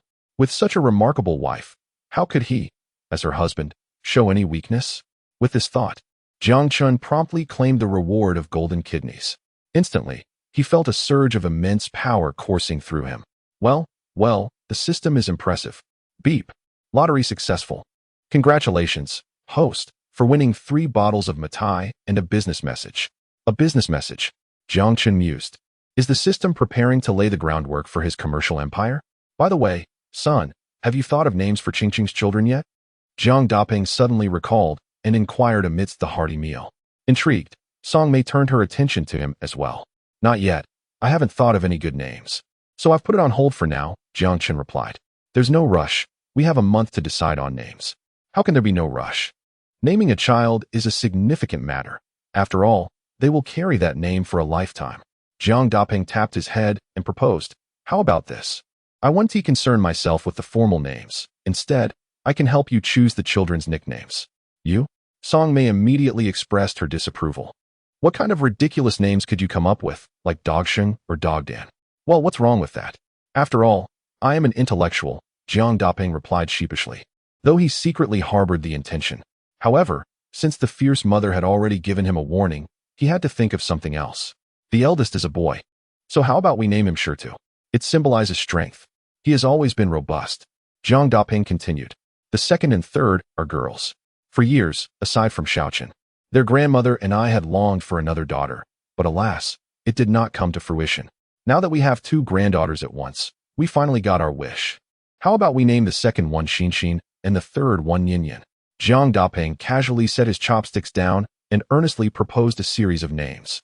The eldest will be named Shirtu, the second Xinxin, and the third Yinyin. I think they are quite nice. Song Mei pondered thoughtfully. Xiaoqin and Qingqing. What do you all think? Not bad at all. Jiangchen nodded. Yes, the nicknames are indeed lovely. Su Qingqing chimed in. Seeing that everyone unanimously agreed with his suggestions for the children's nicknames, Jiang Daping felt a wave of joy and rubbed his hands together, continuing, with the nicknames settled. It's time for you to decide on their formal names. Regarding the names of the three little ones, Jiang Chun and Su Qingqing had contemplated numerous times, but had yet to settle on anything satisfactory. Now that their father had helped with the nicknames, there was no reason to procrastinate on the formal names any longer. Thus, Jiang Qin took out a large dictionary and began to peruse it alongside Su Qingqing, while Song Mei also joined in, eager to participate. After flipping through the pages for quite some time, the three still found themselves at a loss. After some deliberation, Jiang Qin finally had an inkling. For the eldest boy, let us take by Ji's courtesy name and call him Jiang Letian. As for the second and third girls, we could use the idiom Yixiao Yinran. The second could be Jiang Yixiao, and the third Jiang Yinran. As soon as Jiang Qin finished speaking, Su Qingqing, who had been frowning in deep thought, echoed his suggestion. Eldest Jiang Letian, second Jiang Yixiao, third Jiang Yinran. Excellent, Song Mei exclaimed, clapping her thigh in approval. As the fierce mother praised the names, Jiang Daping also joined in the applause, acknowledging that these three names were indeed quite splendid. After unanimous agreement from the family, the names for the three little ones were finally confirmed. Son, do we have any liquor? With so many joyous occasions at home today, we must celebrate. Jiang Daping proclaimed enthusiastically. Liquor? Yes. The system just rewarded us with 3 bottles of Matai. Jiang Chun replied, heading to the bedroom to retrieve the 3 bottles, which he then placed on the table. Jiang Daping's eyes lit up upon seeing them. Is this really Matai 80? This is a fine product. 1 bottle is worth several tens of thousands. Where did you get this, son? Just bought it, Jiang Chen answered. Just bought it? Jiang Daping was astonished. Just as he contemplated the possibility of purchasing a counterfeit item, a glance at the opulently decorated living room caused him to swallow his words. Buy a fake? What a jest. With his son's worth, a car valued at 2 million and a house exceeding 10 million. Not to mention a bank balance in the millions. Indulging in a bottle of Matai priced in the tens of thousands was merely trifling. Jiang Daping, a connoisseur of fine spirits, could hardly contain his excitement upon seeing 3 bottles of Matai and was eager to uncork one. However, he was promptly halted by Song Mei. You have just undergone surgery and received in for this morning. What do you think you're doing drinking alcohol? Oh, right. Jiang Daping smacked his forehead, suddenly realizing his folly. Dear, how about just a single sip? I merely wish to savor this Matai. His cravings were insatiable, as he had never tasted it before, prompting him to plead with the formidable matriarch once more. Unsurprisingly, she flatly refused. Not even a single glass. You want to give me a heart attack? I have no desire to become a widow. Jiang Daping fell silent in disbelief. Su Qingqing, witnessing the exchange, nearly burst into laughter, while Jiang Chun was accustomed to such antics. Understanding that his father truly could not drink, he quickly interjected, Dad, let it go. This time you really cannot indulge. We shall toast with water, and next time we can enjoy a proper drink together. Very well then. Jiang Daping cast a reluctant glance at the 3 bottles of Matai. Consequently, he and Jiang Qin settled for water instead, each taking a sip while stealing glances at the coveted Matai. Song Mei observed the situation for a while, reassured that Jiang Daping had no opportunity to sneak a drink, before she left to check on the 3 little ones in the crib. Su Qingqing, having finished her meal, joined her. As they played with the children, they engaged in hushed conversation. Sister Mei, perhaps I should start calling you Aunt from now on? Su Qingqing suddenly suggested. Call me Aunt. Why? Song Mei exclaimed, surprised. We have been close friends for years. You have always called me Mei Jia. Isn't it a bit awkward? Su Qingcheng replied, her demeanor shy. Consider it. You are Jiang Chen's mother, and I call you Mei Jia, while referring to Jiang Chen's father as uncle. It just feels off. Song Mei chuckled at this. Upon reflection, it did seem peculiar to refer to one as sister while addressing the other as uncle. It's perfectly fine, Qingcheng, Song Mei reassured, smiling. You can change how you address me whenever you like, perhaps when you marry Xiao Chen. Wait, when I marry Jiang Chen? Su Qingcheng questioned, taken aback. Indeed, because I would rather not be called aunt. I long to hear you say mom. Song Mei laughed, unable to restrain herself. Su Qingcheng rolled her eyes in exasperation. Great. Here I am considering you my close friend, and you wish to be my mother. It is all the fault of that big pig's hoof. Song Mei chuckled softly, contemplating the upcoming days when the young couple would begin their own little lives together. As a prospective mother-in-law, there were certain matters she felt compelled to address. Thus, she continued, Qingcheng, I am thoroughly pleased with you and my son together. However, to be frank, you are older than him, and there are some things you ought to teach him. Teach him some things? Su Qingcheng was momentarily taken aback. Sister Mei, what exactly do you mean? Ahem. Song Mei felt a bit embarrassed, but for the sake of their harmonious life, she mustered the courage to remind her. What else could it be? Just the usual matters between a couple. Su Qingcheng's face flushed crimson in an instant. She had expected something entirely different. Instead, it was this. But me teach that big pig's hoof? Haha. Sister Mei, you might not realize, though I am older than your son, he is far more knowledgeable in that regard than I am. Upon hearing Su Qingcheng's words, Song Mei quickly grasped the situation. Indeed, the youth of today are not like those of their generation. What do they not understand? What can they not do? The news is rife with absurdities, and besides, her son is certainly no slouch. Otherwise, how could she have 3 lovely grandchildren? Never mind, let them be. Song Mei suddenly felt that she had been overly concerned. Looking at Su Qingcheng, she felt a wave of guilt wash over her. One must wonder, did that rascal save the galaxy in a past life to be blessed with such a wonderful daughter-in-law in this one? After dinner, the family chatted for a while before Song Mei and Zhang Dapeng prepared to leave. In truth, after finishing his drink, Zhang Dapeng had picked up his grandchildren and was reluctant to let them go. It wasn't until Song Mei urged him to depart that he felt a twinge of dissatisfaction, still longing to linger with them. Why leave so soon? I haven't seen enough of my grandchildren, Zhang Dapeng expressed, feeling somewhat reluctant. What do you mean? Do you wish to be a third wheel here? Song Mei retorted, asserting that if he wanted to see his grandchildren, he could always return another time. A third wheel? Zhang Dapeng pondered for a moment, glancing at Jiang Chun and Su Qingcheng, and suddenly understood. The young couple desires their own space. Understood. Zhang Dapeng promptly began tidying up, planning to head home. For a moment, he forgot what being a third wheel entailed, while he himself indeed had a tigress for a wife. Son, I do not have much to take home, so just pack those 3 bottles of Matai 80 for me. After all, you owe me 3 bottles from back in the day, Zhang Dapeng said to Jiang Chun. Sure, no problem, Jiang Chun replied with a smile. But Dad, after all these years, do you still remember when I poured those 3 bottles of Matai down the drain? Of course, Jiang Dapeng exclaimed. That incident is etched in my memory forever. I always feel a twinge of regret when I think about it. Regret? Regret what? Jiang Chun inquired. Surely, it can't be that you regret not hitting me harder? How is it possible? I might just hit you a bit harder. Yet I genuinely fear that I might injure you. I regret hiding things back then. I should have indulged in those 3 bottles of Maotai sooner. Jiang Chun meticulously wrapped the 3 bottles of Maotai and handed them over. The recipient, of course, was Zhang Dapeng's wife, Song Mei. Upon receiving them, she said to Zhang Dapeng, you cannot drink alcohol right now. This Maotai, I will keep it for you. It's Maotai, not 800. No problem, dear wife. Given my current health condition, I had intended to entrust this liquor to your care. Good, at least you were sensible. Subsequently, the elderly couple prepared to leave. Jiang Chun and Su Qingcheng escorted them downstairs. Before departing, Song Mei shared a few whispered words with Su Qingcheng. Then she pulled Jiang Chun aside and earnestly advised him. Son, now that you will be living with Qingcheng, as a man, you must learn to be accommodating. Women can be a bit temperamental. Do not be overly calculative. Also, Qingcheng is in confinement. There's no need to rush. Take your time and be attentive to her feelings. Never bully her. I understand, Mom. If you keep talking, my ears will develop calluses. Chapter 36. Practicing the trumpet. Don't even think about it, Mom. How can I not understand what you're saying? Can't understand, can you? Wait a moment. Do you comprehend now? Oh, Mom.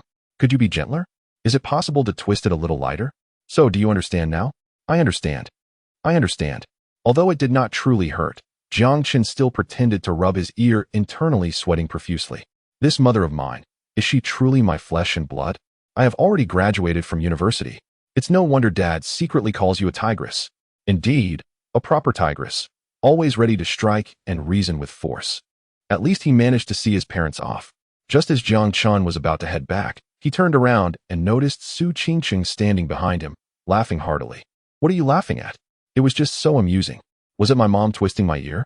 What else could it be? Haha, you had your moments too. Su Qingqing replied, covering her mouth and bursting into laughter, unable to contain herself. Jiang Chen thought, what is so funny about my mom twisting my ear, you silly woman? Just wait. There will come a time when you will cry.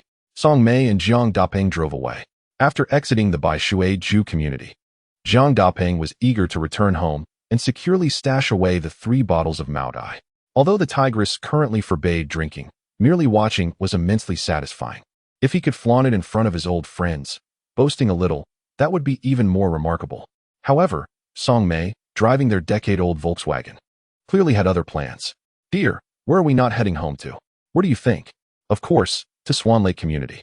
Swan Lake Community?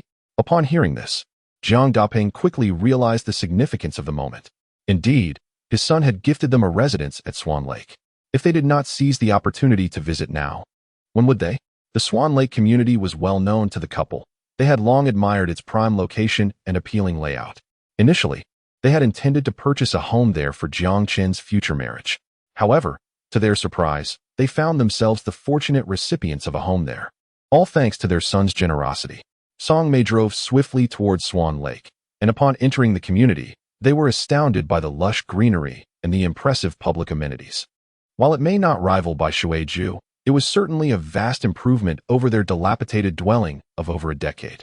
The area was replete with verdant trees, vibrant flowers, fountains, a crescent lake, and fitness facilities, everything one could desire. As they entered their new abode, the couple was once again filled with awe. The interior decoration was remarkably similar to that of Jiang Chen's residence at Bai Shui. Am I dreaming? After laboring for a lifetime to save for their son's future home, they had unexpectedly been gifted one instead. Their son had truly blossomed into a remarkable young man. Indeed, their efforts to nurture him had not been in vain. Yet, Song Mei playfully chided Jiang Dapeng for his maternal affection, recalling how she often chastised their son. You do realize that you've been bullying me for decades, and I've grown accustomed to it. But after our son presents us with a house, you twist his ear. Now that's truly painful. What do you know? Am I so devoid of restraint? I merely pretended to scare him. You think I genuinely twisted his ear? He is our only son. I would never harm him. If you have such restraint, why do you truly strike me? He teased. Because my feelings for you are different. To hit is to love, she retorted.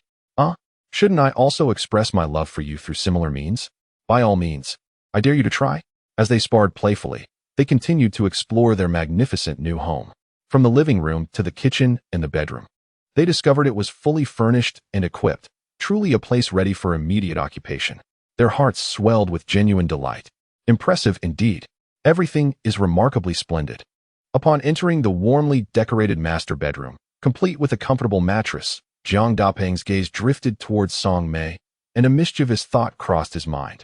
Dear, do you remember when you mentioned us possibly having another child? I do. But I said that in a moment of frustration. Our son was quite the troublemaker back then. I was so exasperated that I considered it. Well, the time for frustration has passed. Let us put that into practice, shall we? How shameless. What are you thinking? You are still recovering from your injuries. It is of no consequence, not a bother at all. How shameless you are.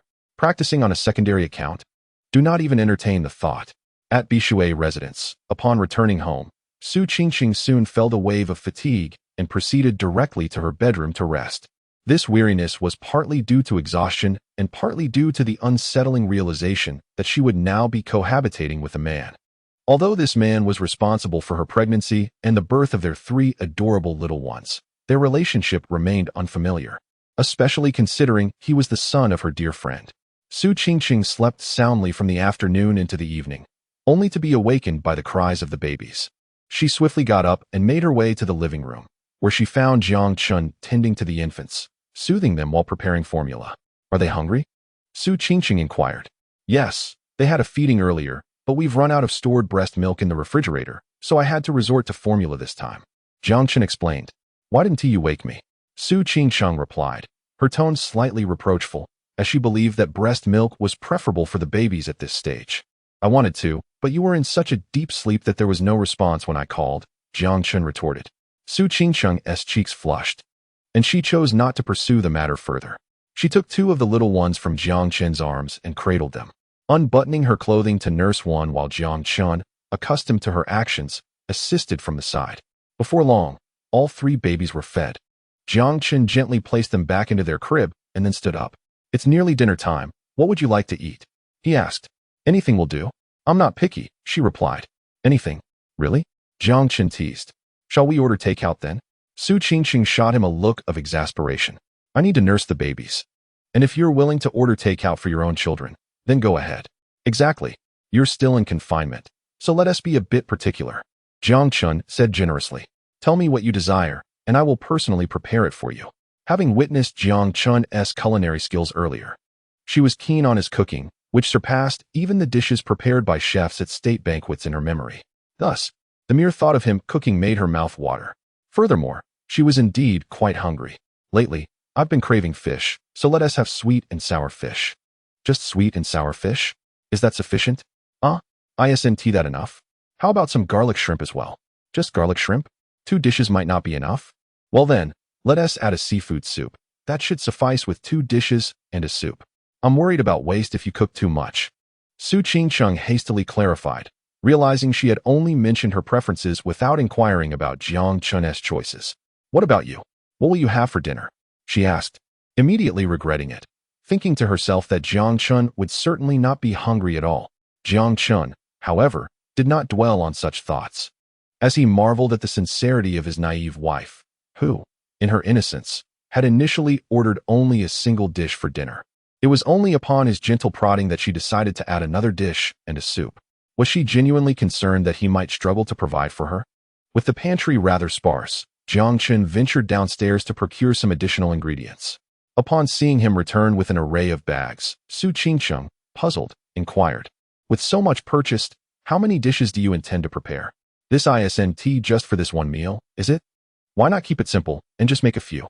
After bringing home the ingredients, Jiang Chun commenced his culinary endeavors. With his extraordinary culinary skills, he worked swiftly, and within the span of an hour, dinner was ready.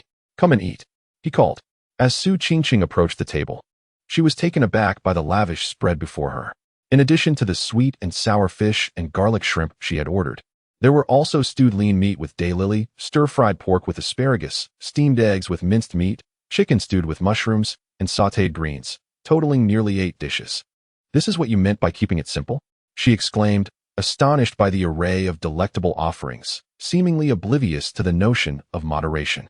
My mother said you're in confinement, so I should treat you well, Jiang Chun replied nonchalantly. I've merely prepared a few dishes. It's no trouble to eat. Gazing at the table brimming with dishes she longed for, her appetite was ignited, and she wasted no time in picking up her chopsticks. However, after a few bites, she suddenly recalled an important matter. Aren't you eating? I am. I'll just fetch 2 glasses of honey coconut juice, he answered. Oh, all right. Su Qingqing exhaled a sigh of relief, having briefly feared that he would forego dinner, saving his appetite for something else. After they finished dinner, the 3 little ones also found it time to eat. Infants generally follow this routine: eat, sleep, and repeat, with only a limited amount of time spent awake. As they grow, their waking hours for play will gradually increase. The trio seemed to synchronize their cries. When one began to wail, the others followed suit, creating a cacophony of sound. Many people are indifferent to the cries of infants, or even find them irksome and irritating. However, to Jiang Chun and Su Qingqing, the sounds of their babies crying at mealtime resonated like a symphony, for to any parent, their child is undoubtedly a treasure. Be good, don't cry. We'll have your meal ready shortly, Jiang Chun reassured as he approached the crib, maneuvering it to Su Qingqing's side. Together, they swiftly fed the 3 little ones until they were satisfied. With the warm weather, we should give them a bath afterward, he suggested. Yes, it's certainly time for a thorough wash, she agreed. Due to her delicate constitution, the infant must not be bathed immediately after a meal. Thus, Jiang Chun strolled around the living room and balcony with the baby stroller for a considerable time. Once he deemed it appropriate, he took them for a bath. After managing the 3 little bundles of energy and lulling them to sleep, it was time for the evening rest. Su Qingcheng, having undergone a cesarean section, was unable to bathe for a short period.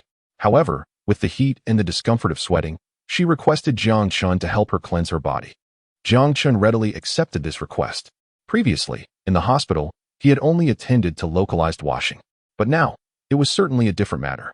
In no time, Jiang Chun was in work mode, while Su Qingqing suddenly felt shy and somewhat taken aback. Wait a moment.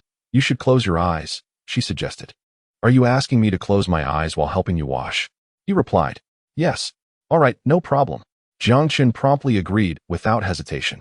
Chapter 37. Perhaps this is fate. Su Qingqing felt overly bashful revealing her body before Jiang Chun, thus asking him to close his eyes while she was washed, to which he gladly complied. She felt a slight relief. After all, being completely bare before Jiang Chun was quite a matter. Although asking him to close his eyes made the task more challenging, it did reduce some of the awkwardness. However, she found it rather perplexing that despite Jiang Chun having his eyes closed, the washing proceeded remarkably smoothly without any hindrance. Curiously, she asked, "Are you really keeping your eyes shut?" "I am. If you don't believe me, take a look. But if your eyes are closed, how do you know where to wash?" "Of course, I can feel it. By touch, I know exactly where everything is." Su Qingqing, momentarily stunned, quickly grasped the implication. The tactile sensation indeed seemed to be accurate. "Oh, you big oaf, as expected of you," she thought, her face turning as red as a ripe tomato. Nonetheless, given the circumstances, she had no further words and decided to close her eyes and lie back, allowing Jiang Chun to attend to her. The residence, designed with 4 rooms and 2 halls, included 3 additional bedrooms apart from the master suite, all furnished and ready. However, due to the necessity of caring for the 3 little ones, Jiang Chun chose to sleep in the master bedroom at night. Naturally, he occupied the bed, albeit at the foot, as most of the space was claimed by Su Qingqing. Thus, he often found himself resting at the bed's end, taking brief naps. After all, given his current constitution, even a short rest was better than the several hours of sleep he used to get. "Why don't you come over to this side and sleep?" As the night deepened, Su Qingqing tossed and turned in bed, finding it somewhat difficult to drift off. Adjusting to cohabitation was, indeed, a process. In the depths of her subconscious, it felt as though just yesterday she had been an innocent, carefree little girl, and suddenly, she found herself a married woman with 3 children. Unable to sleep, Su Qingqing decided to open her eyes, only to discover Jiang Chun resting at the foot of her bed. Feeling a twinge of compassion, she softly called out to him. "All right." Jiang Chun, who had not truly been asleep, responded and shifted to the head of the bed. The space was ample, so Su Qingqing moved aside, making room for him.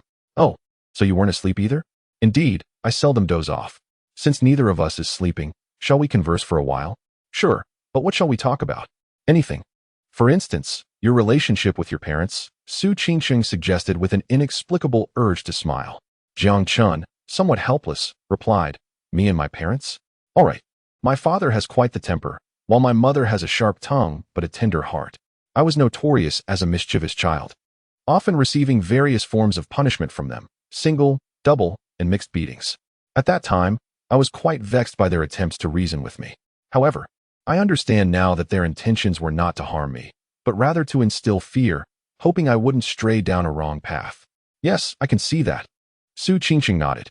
"Though your father's temper is certainly not mild, it is your mother who is more hands-on. Moreover, there is a significant distinction in her approach towards you and your father, have you noticed?" "What distinction?" "Your mother's discipline towards you is more of a show, while her treatment of your father is often quite serious." I always assumed it was merely for show," Jiang Chun remarked, hearing this for the first time. Yet, upon reflection, he realized there was indeed some truth to it. His mother was indeed quite fierce with his father. "Do you know why that is?" Su Qingqing giggled, covering her mouth. "I have no idea."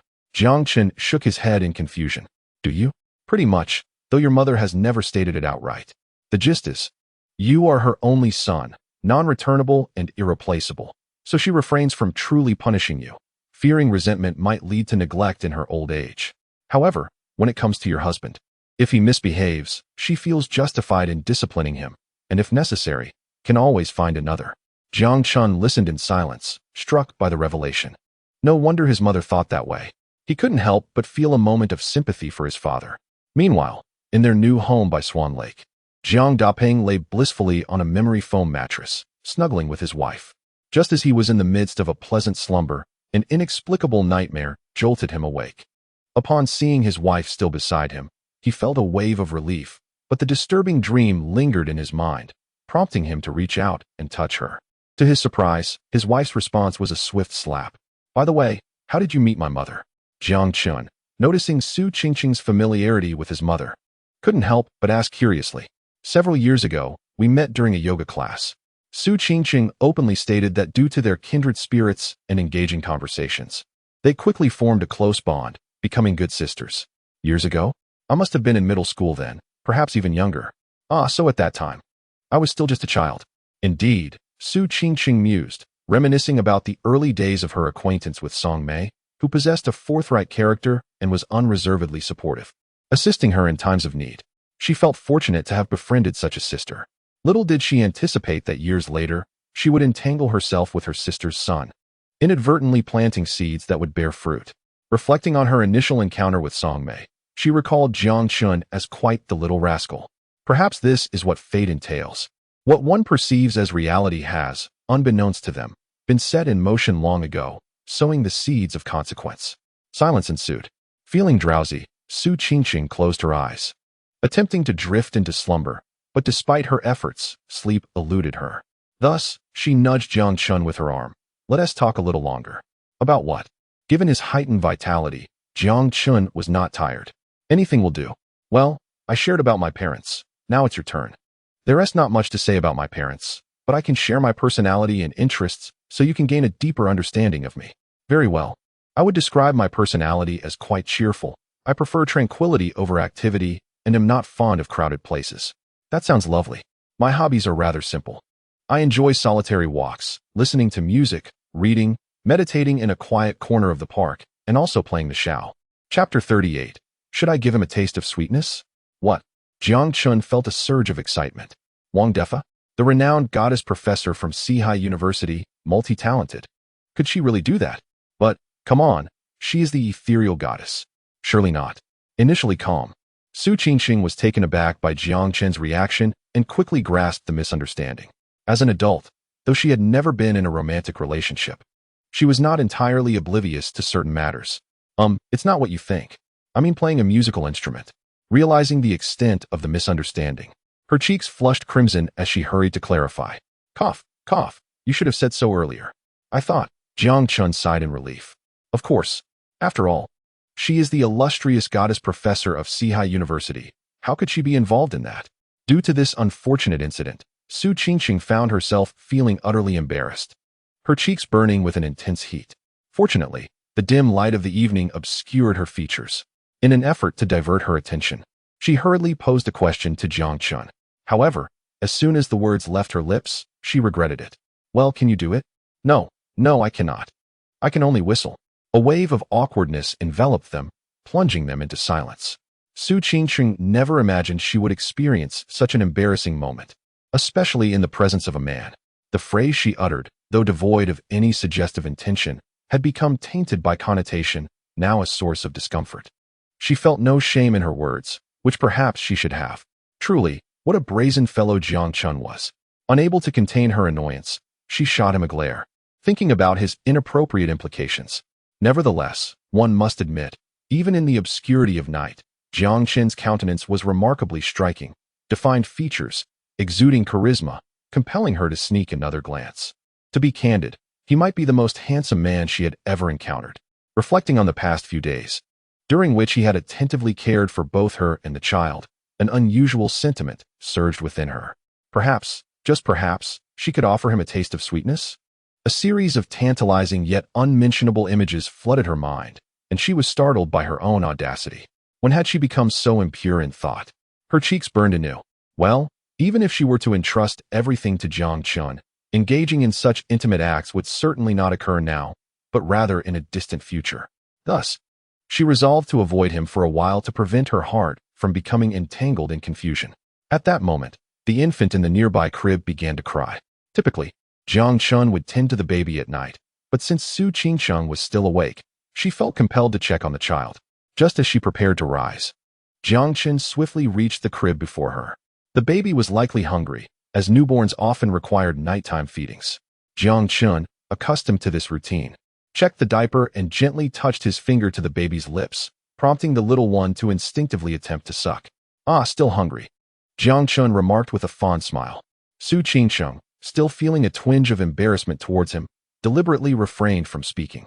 Instead, she leaned over, picked up the baby, and began to feed. The baby, upon receiving milk, immediately ceased crying. Jiang Chun observed the situation, noting that perhaps the little girl was upset. He shook his head with an amused smile, choosing to remain silent. Thus, enveloped in an atmosphere of awkward silence, the two continued their usual harmonious cooperation, ensuring that all three babies were well fed.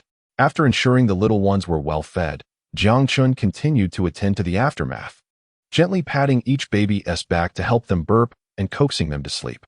Ding! The host has spent a perfect and unforgettable day with his wife. Congratulations! The host has been rewarded 100,000 cash and a lottery gift package. Early in the morning, Jiang Chun was awakened by the system's voice.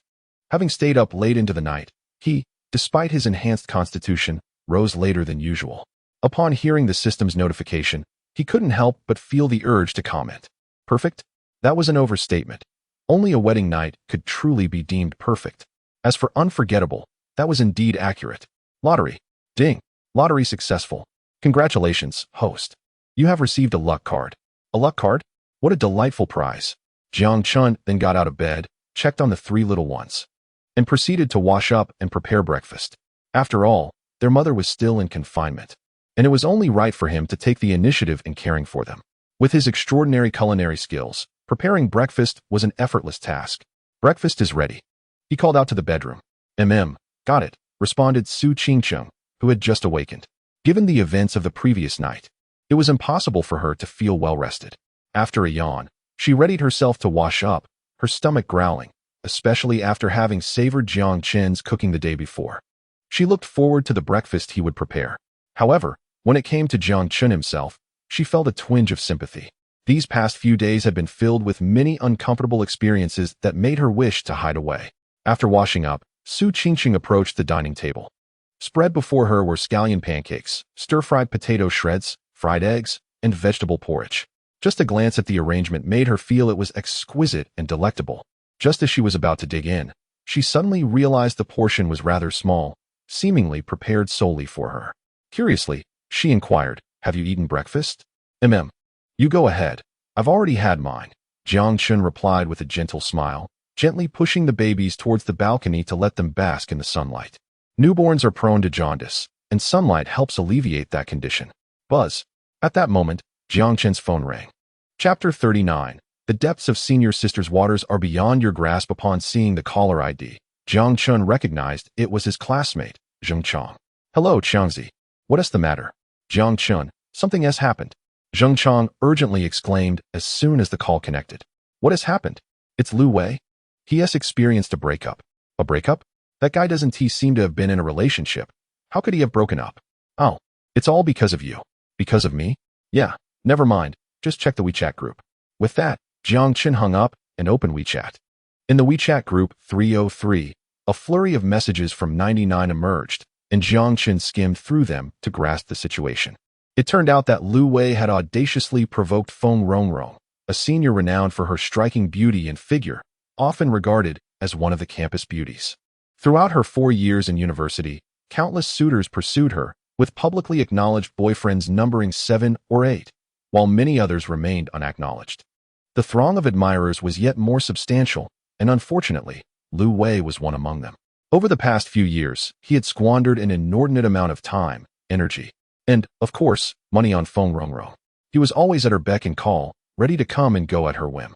He even resorted to the absurdity of washing her boyfriend's socks. The rewards for such devotion were meager, a mere smile from the goddess or an occasional meal shared. But there was no possibility of a deeper connection. Even holding hands was out of the question. As for anything more intimate, he was not even in a position to dream of it.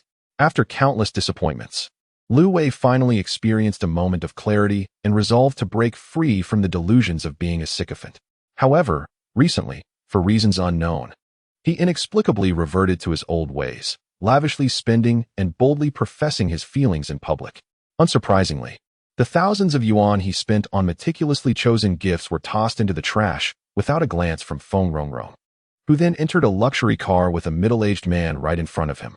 At this point, Lu Wei could no longer contain himself and found himself in a state of distress.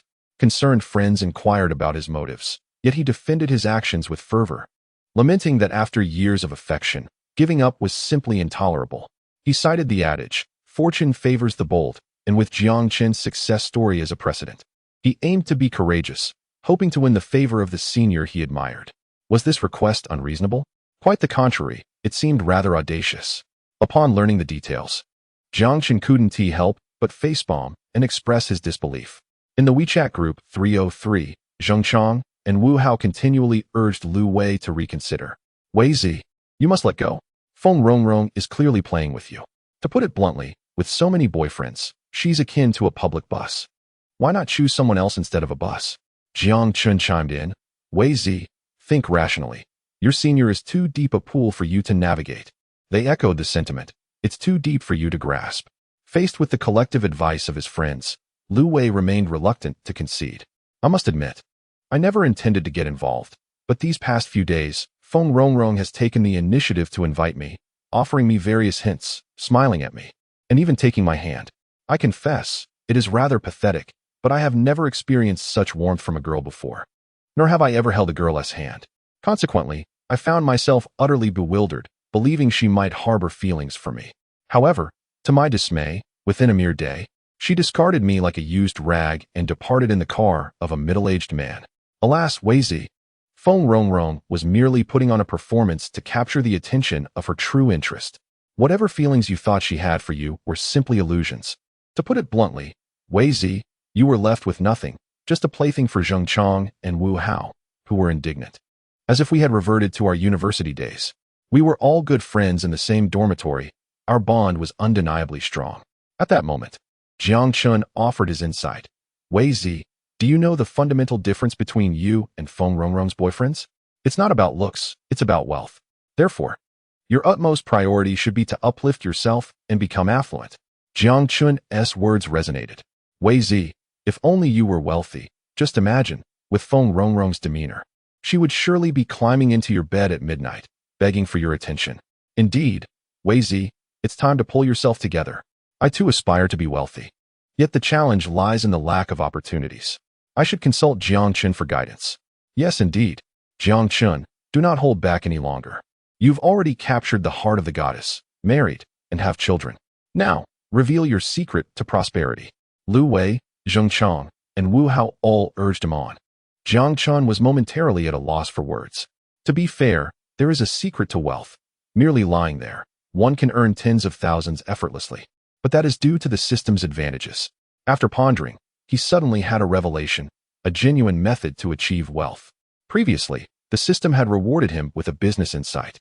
At first, he thought it was an opportunity, but it turned out to be a masterful barbecue technique.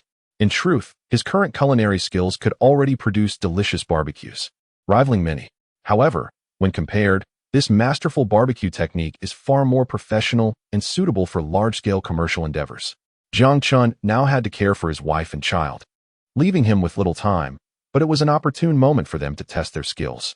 Yet, before Jiang Chun could express his thoughts, Lu Wei, Zheng Chang, and Wu Hao had already begun to squabble over the so-called secret to wealth.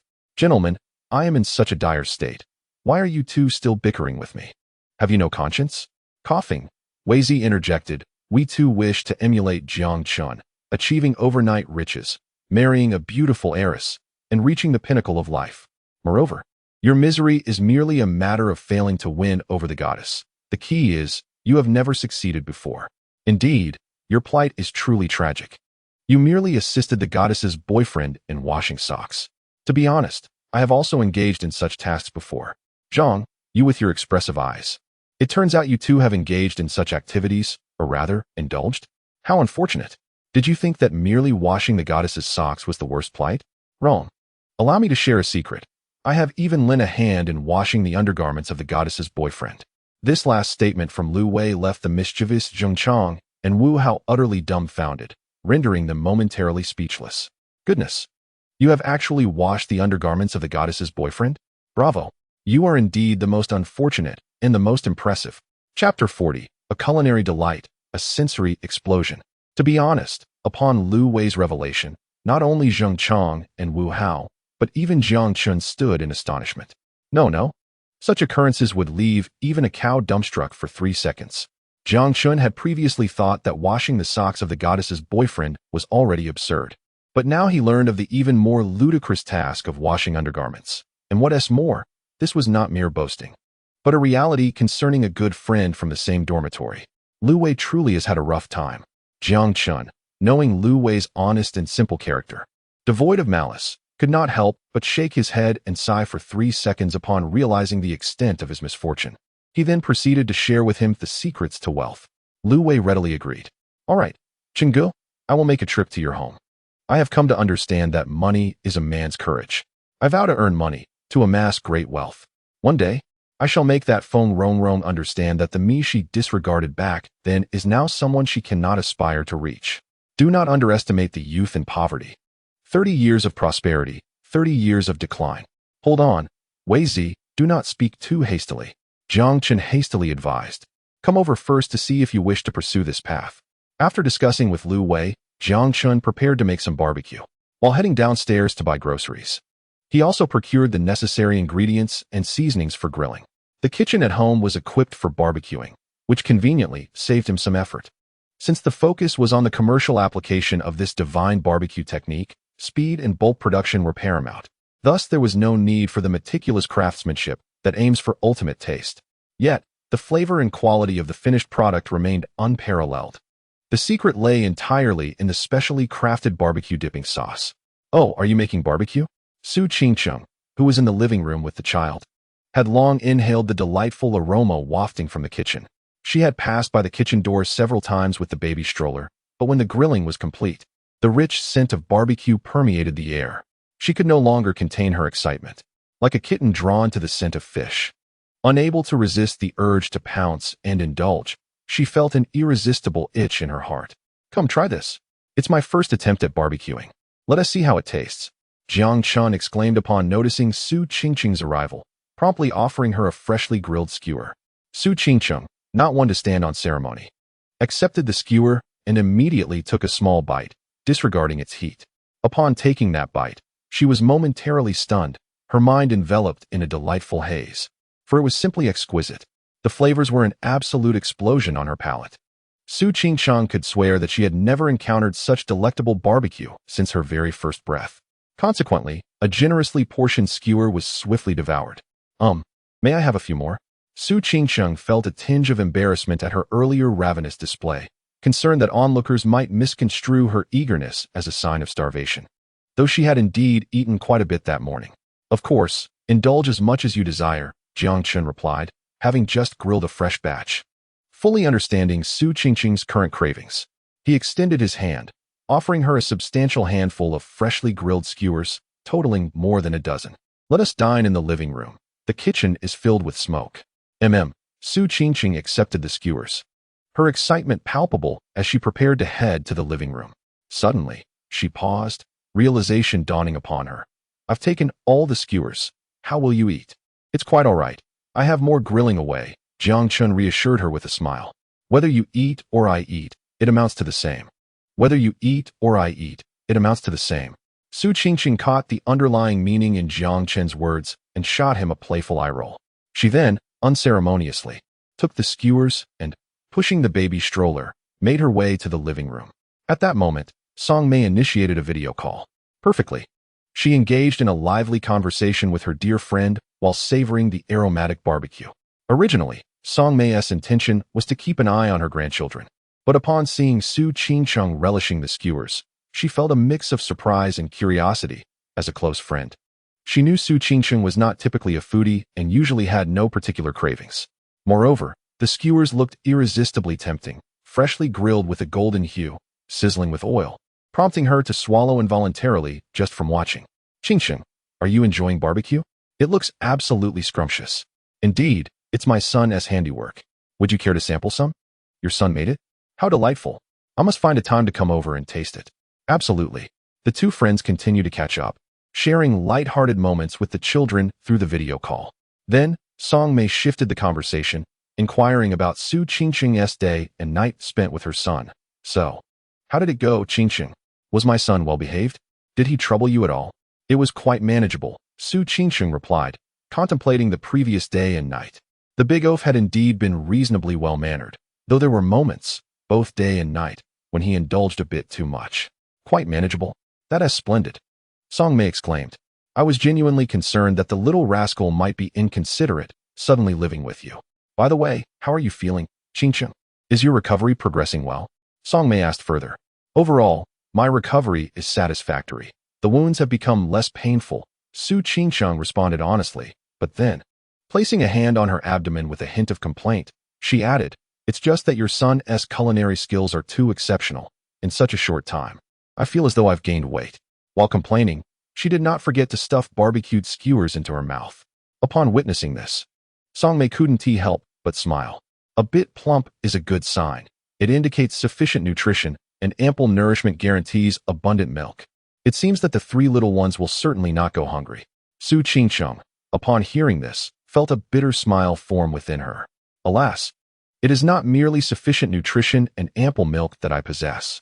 Recently, it feels as though I have been consuming more and more, almost transforming into a pig. What a predicament. As such thoughts crossed her mind, a wave of guilt washed over her. Consequently, she hastily devoured a few more skewers to quell her unease. After finishing the call with Song Mei, Su Qingqing polished off about a dozen skewers, yet still felt an insatiable desire for more. However, her stomach was already bursting at the seams. Had she finished them all so quickly? Jiang Chun, having grilled a new batch, entered the living room and was astonished to see a pile of bare sticks before Su Qingqing.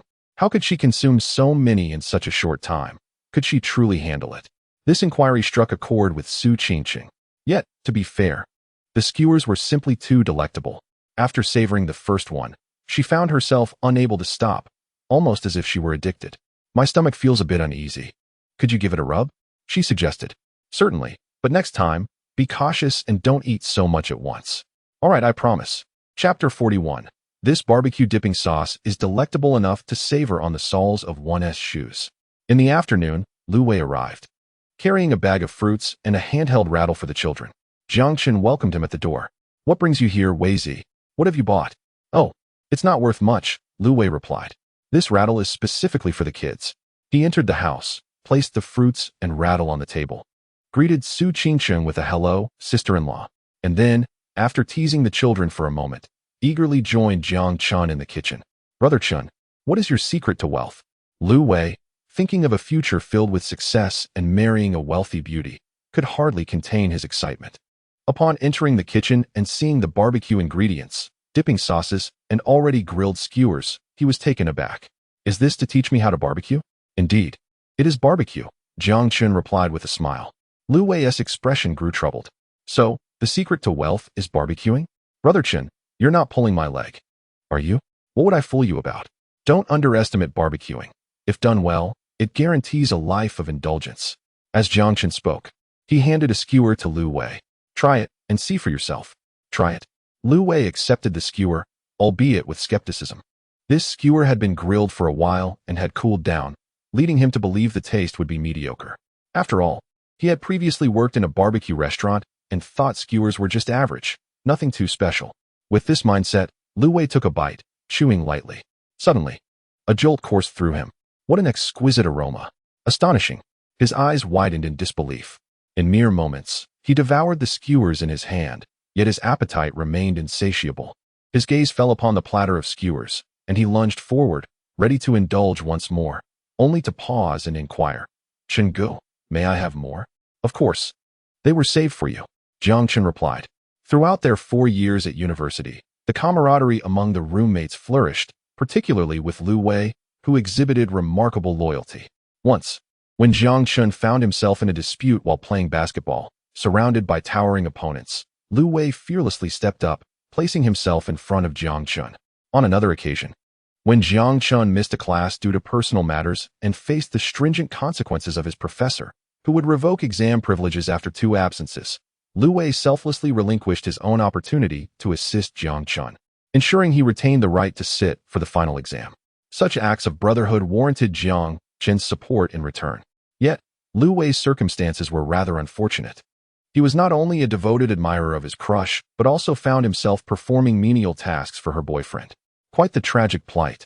Lu Wei, inherently a foodie, would light up at the sight of delicious fare, and upon hearing Jiang Chun assert that the skewers were reserved for him, he indulged wholeheartedly, consuming every last skewer on the platter. Finally, wiping the grease from his lips, he sighed in satisfaction. Incredible. Truly delectable. These skewers are utterly divine, Lu Wei exclaimed in rapid succession. Now, do you comprehend why this is the secret to prosperity? Indeed. However, Chenggu, have you cast a spell on these skewers? Or is there some celestial method at play? They are simply too delicious. I could weep. It's not quite that dramatic. The taste of these skewers hinges on the ingredients, the grilling technique, and the precise timing. However, the essence of their flavor lies in the barbecue dipping sauce. Dipping sauce? Yes, this is a family recipe. With this sauce, even the soles of your shoes would taste delightful. Subsequently, Jiang Chun demonstrated the key aspects of his exceptional grilling technique, encompassing ingredient selection, grilling methods, and heat control. These concepts were rather straightforward. Most individuals could grasp them after a couple of viewings. Moreover, Lu Wei, having worked in a barbecue establishment, found the learning process effortless. As for the pivotal barbecue dipping sauce, it required Jiang Chun's personal touch, not from a desire to withhold knowledge, but due to the intricate culinary techniques involved that Lu Wei could not easily replicate. Wei Zi, what do you think of this barbecue? Is there potential for profit? Remarkable. Absolutely remarkable. The prospects are undoubtedly promising. Lu Wei's face radiated excitement. Once this barbecue is launched, with its exquisite flavor, I assure you, Brother Chun, even the deities would find it irresistible.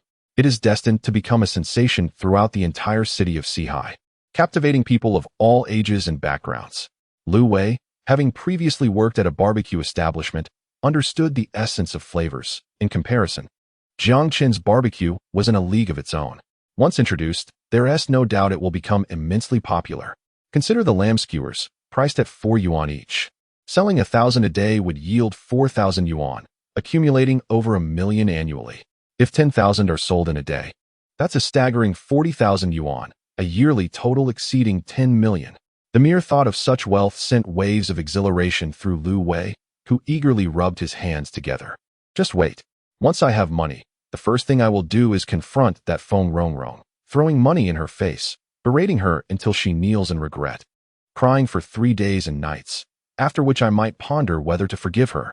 Thank you, Brother Chun. I have been humiliated by that woman, leading to a sour mood and a lost job. I currently feel as though I am at a dead end in life. Come on, Lu Wei. We are classmates and good friends. Don't put up barriers like this. Besides, we don't yet know how things will unfold. Focus on establishing the barbecue stall first. Indeed, after bidding farewell to Lu Wei, Jiang Chun returned home to find the child peacefully asleep, leaving him with little to do. He ventured into the kitchen to prepare a variety of delectable dishes: spicy crayfish, stir-fried clams, foil-wrapped fish, and garlic-baked oysters, among others. This time, it was not a culinary experiment, but simply a personal indulgence. And honestly, the food he prepared was utterly delightful.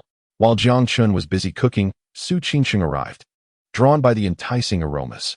Naturally, she sampled everything, ultimately overindulging once more. Why do you insist on eating so much each time? You always end up stuffed, leaving me to massage your belly. Can't you exercise a little self-control? Jiang Chun sighed in exasperation. This is all your fault.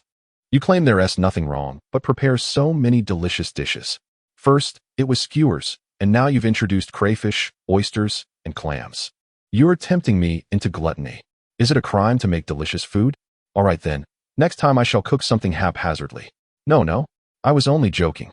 Just continue to create your culinary masterpieces. After a playful exchange, Su Qingqing suddenly appeared shy. Her cheeks flushed as she fixed her gaze on Jiang Chun, causing him to feel uneasy. Noticing her discomfort, Jiang Chun inquired, "What's wrong? Did I press too hard? Are you feeling unwell?" "Not at all." "Then why do you look at me that way? Could it be that I stare at you because you've been massaging the wrong area for so long?" Jiang Qin glanced down and realized she was right. Clearing his throat, he said, "I've grown accustomed to it. Please don't take offense. I'll adjust immediately." Chapter 42. A taste of success upon returning from Jiang Qin's residence. Lu Wei promptly embarked on his journey towards prosperity. He acquired a set of second-hand barbecue equipment and a used tricycle, and after experimenting with Jiang Qin's barbecue dipping sauce, he felt confident that the flavor was satisfactory enough to set up a stall. Lacking funds to open a store, he settled for a barbecue stand instead.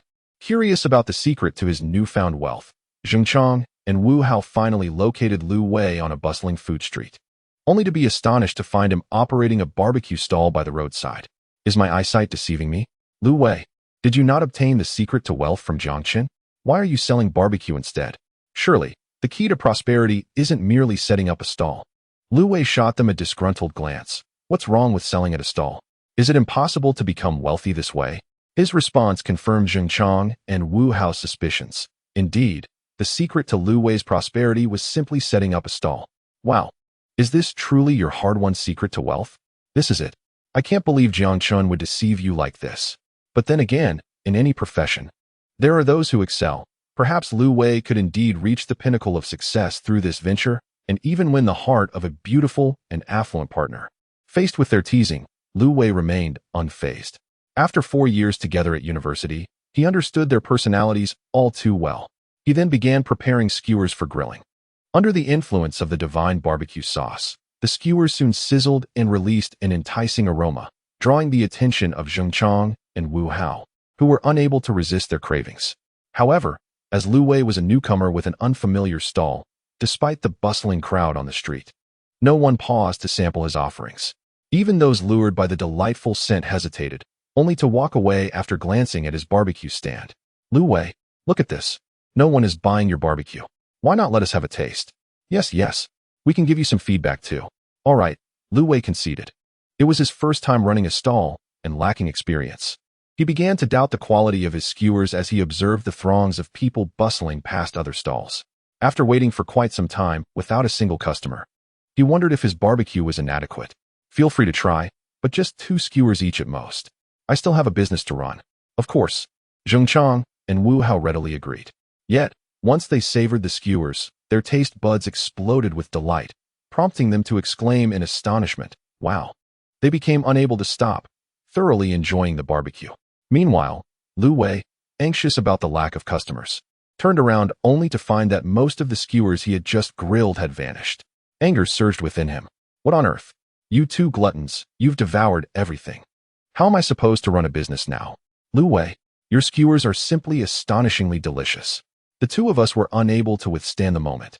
Suddenly, a group of 4 or 5 elegantly dressed young women approached the barbecue stall. "Boss, do you sell skewers? How much for each skewer?" These young ladies were university students from a nearby dance academy, out for a leisurely stroll when they stumbled upon this new stall, drawn in by the enticing aroma of grilled meat. After a brief moment of hesitation, they approached the stall. Lu Wei was still feigning an attack on Zheng Chang and was quick to put on a beaming smile upon seeing the group of beauties. "Yes, absolutely. Each lamb skewer is for you on," the lead girl replied. "Then I'll take 5 skewers, please." "All right." Lu Wei immediately sprang into action. Although he had some skewers pre-grilled, the delightful scent served to attract customers, and having patrons would reduce cooking time. However, recognizing the significance of the first order, he decided to grill anew. Sizzle, sizzle. The 5 lamb skewers soon began to glisten with oil, their golden hue exuding an irresistible fragrance. 5 skewers. Here you go." The lead girl accepted the skewers, distributing 1 to each of her companions. Unable to resist the temptation, they took a bite despite the heat. Their astonishment was palpable, each expressing delight. "This is delicious. Boss, give us another 5 skewers." "No, make it 5 for each of us." Of course, Lu Wei was overjoyed. It seemed the first sale was indeed a success. With the arrival of the first order and the presence of stunningly attractive women, more people began to follow suit, eager to purchase and taste the skewers. Each person who savored the barbecue wore an expression of amazement, showering praises on the delectable flavors. Lu Wei found himself busily occupied, while Zheng Chang and Wu Hao instinctively lent a helping hand. Within just 2 or 3 hours, Lu Wei sold out all the skewers. After settling accounts and deducting costs, he netted over 800 yuan. Wow. To earn over 800 yuan in just a few hours surpasses any day job. Zheng Chang and Wu Hao exclaimed in astonishment, while Lu Wei was filled with uncontainable joy. Damn it. I'm one step closer to using this money to win over Feng Rongrong. He promptly called Jiang Chen to report. Brother Chun, today's market debut was a triumph. In less than 3 hours, all the skewers were sold out, netting us over 800 yuan. We'll split it evenly. I'll transfer your share right away. Not bad. Not bad. Jiang Chun responded over the phone. However, let us forget about the money for now. You've only just begun, and this is hard-earned cash. Besides, a few hundred yuan is hardly worth my attention. Lu Wei pondered this and realized Jiang Chun was right. After all, he currently owned a car worth nearly 2 million. All right then, Brother Chun. I'll keep track of this money for now. When the time comes, we'll discuss a fair profit-sharing arrangement. It wouldn't be right for you to bear all the losses. Meanwhile, in the residence of Bai Shui, Jiang Chen and Su Qingcheng were in the living room watching television. Su Qingcheng had overheard Lu Wei's earlier phone call to Jiang Chen. You're doing quite well, relying on your recipe to sell barbecue and even sharing profits, remarked Su Qingcheng. But from your tone, it seems you plan to dive headfirst into the culinary industry? Something like that, Jiang Chen replied. Really? You actually have such intentions? Su Qingcheng's eyes sparkled. What scale do you envision for the future? She admired Jiang Chen's ability to generate income. After all, it was rare to see someone fresh out of university achieve what he had. Hence, she found his entrepreneurial aspirations quite intriguing. Perhaps tens of billions, he mused. Tens of billions? What a boast. Su Qingcheng was skeptical. In truth, Jiang Chen himself was not entirely convinced. It was merely a casual remark. Regarding the barbecue venture, his current plan was simply to gather his close friends to lend a hand, as he didn't have much time. He also wanted to test the waters and see how the market responded. If he were to pursue this further, he knew he would need to invest considerable effort. With his exceptional barbecue skills and a system to assist him, opening thousands, even tens of thousands of successful barbecue establishments seemed plausible. However, for now, it was merely a fleeting thought. At present, he was content with preparing delicious meals, caring for his wife and children, and enjoying a comfortable life with ample income without the burdens of strenuous entrepreneurial endeavors.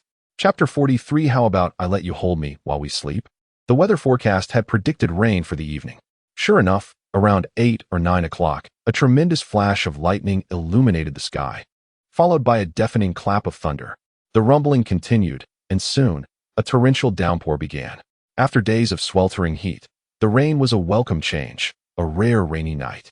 After Jiang Chun had lulled the 3 little ones to sleep, he sat back, leisurely scrolling through videos. Su Qingcheng was still awake, engrossed in a book. Just as she was deeply absorbed, she suddenly coughed, feeling a tickle in her throat, which escalated into a fit of intense coughing. It took her some time to regain her composure. Why are you coughing so severely? Is it a sign of heatiness? Jiang Chen inquired. Perhaps, Su Qingcheng replied, taking a sip of water to soothe her throat. She had only coughed a little earlier, but for some reason, it had intensified, leaving her throat itchy and slightly painful. Open your mouth, Jiang Chen said as he approached her. What for? Su Qingcheng asked, puzzled by his unexpected request, wary of his intentions. Let me check your throat to see if it's really heatiness. Jiang Chen chuckled at her cautious demeanor. Oh, you should have said so earlier, Su Qingcheng replied, though she hesitated. Opening her mouth for a man felt somewhat intimate, especially considering that he was, after all, a bit of a rogue. Open wider, otherwise I can't see. Jiang Chen insisted. Reluctantly, Su Qingcheng complied, parting her lips a bit more, unintentionally revealing her delicate pink tongue. Jiang Chen illuminated the interior with a small flashlight, his actions appearing quite earnest. After observing for a moment, he set the flashlight down, remarking, Indeed, there is inflammation in your throat, but fortunately, it is not too severe. I shall prepare a special honey pear concoction for you shortly. I assure you, a sip of it will alleviate your cough. Jiang Chen possessed a wealth of knowledge in childcare, primarily focused on the care of infants, yet he was also adept at addressing minor health issues. Of course, if Su Qingcheng's cough were to worsen, a visit to the doctor would be unavoidable, and there would be little he could do. Who would have thought you were so knowledgeable? Su Qingcheng complimented Jiang Chen, noticing his composed demeanor. Indeed, I am quite versatile, he replied without a hint of modesty. He continued, by the way, many cases of inflammation stem from dietary choices. Recently, you have not been particularly selective with your food, consuming a bit of everything. This is the root of your ailment. You must be more cautious in the future, as such inflammation could potentially be transmitted to the child through breastfeeding. Understood. Su Qingqing's cheeks flushed, thinking to herself how this seemingly young man was surprisingly well-informed. That's good to hear, Jiang Chen smiled, preparing to head to the kitchen to brew the honey pear mixture. However, just as he was about to leave, he heard a series of coughs emanating from the crib. Upon inspecting, he discovered 3 little ones exhibiting the same symptoms as Su Qingqing. They too were experiencing inflammation. See, it's just as I predicted, Jiang Chen remarked, prompting Su Qingqing's face to redden. Suddenly, she recalled a more pressing question and blurted out, you seem to eat more than the 3 children combined. Why aren't you coughing? After asking, she felt her face heat up, regretting her inquiry. Jiang Chen, caught off guard by the question, protested.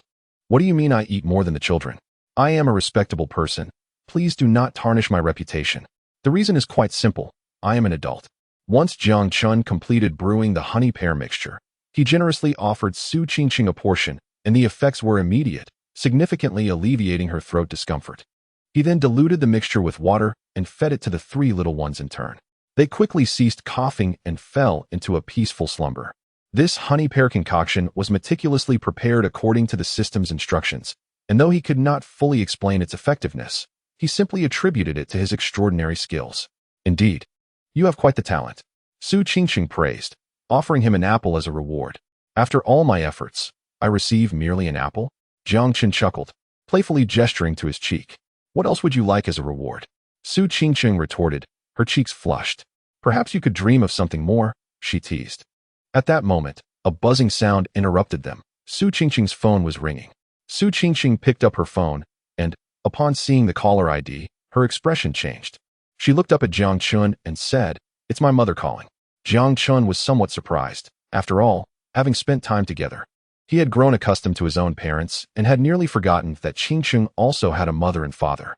Noticing that Su Qingqing's demeanor was less than cheerful, Jiang Chen deduced that there might be matters between mother and daughter that were not suitable for him to overhear. Thus, he suggested, "You should answer it. I'll just take a shower." As he began to rise, she pulled him back to his seat, insisting, "It's fine. You can listen." With that, she pressed the answer button. "Mom." A middle-aged woman's voice came through the line, filled with concern. "Qingqing, how have you and the child been? Are you both doing well? Do you have enough money?" "Mom, we're both fine, and we have enough money," Qingqing reassured her. "That's good to hear. Oh, you and your father are both so stubborn, neither willing to give in. Now your father is at home, sulking and sighing. He clearly cares about you, but refuses to admit it. Mom, let us not talk about that. If it weren't for Dada's health and the issues at work, I would come home directly.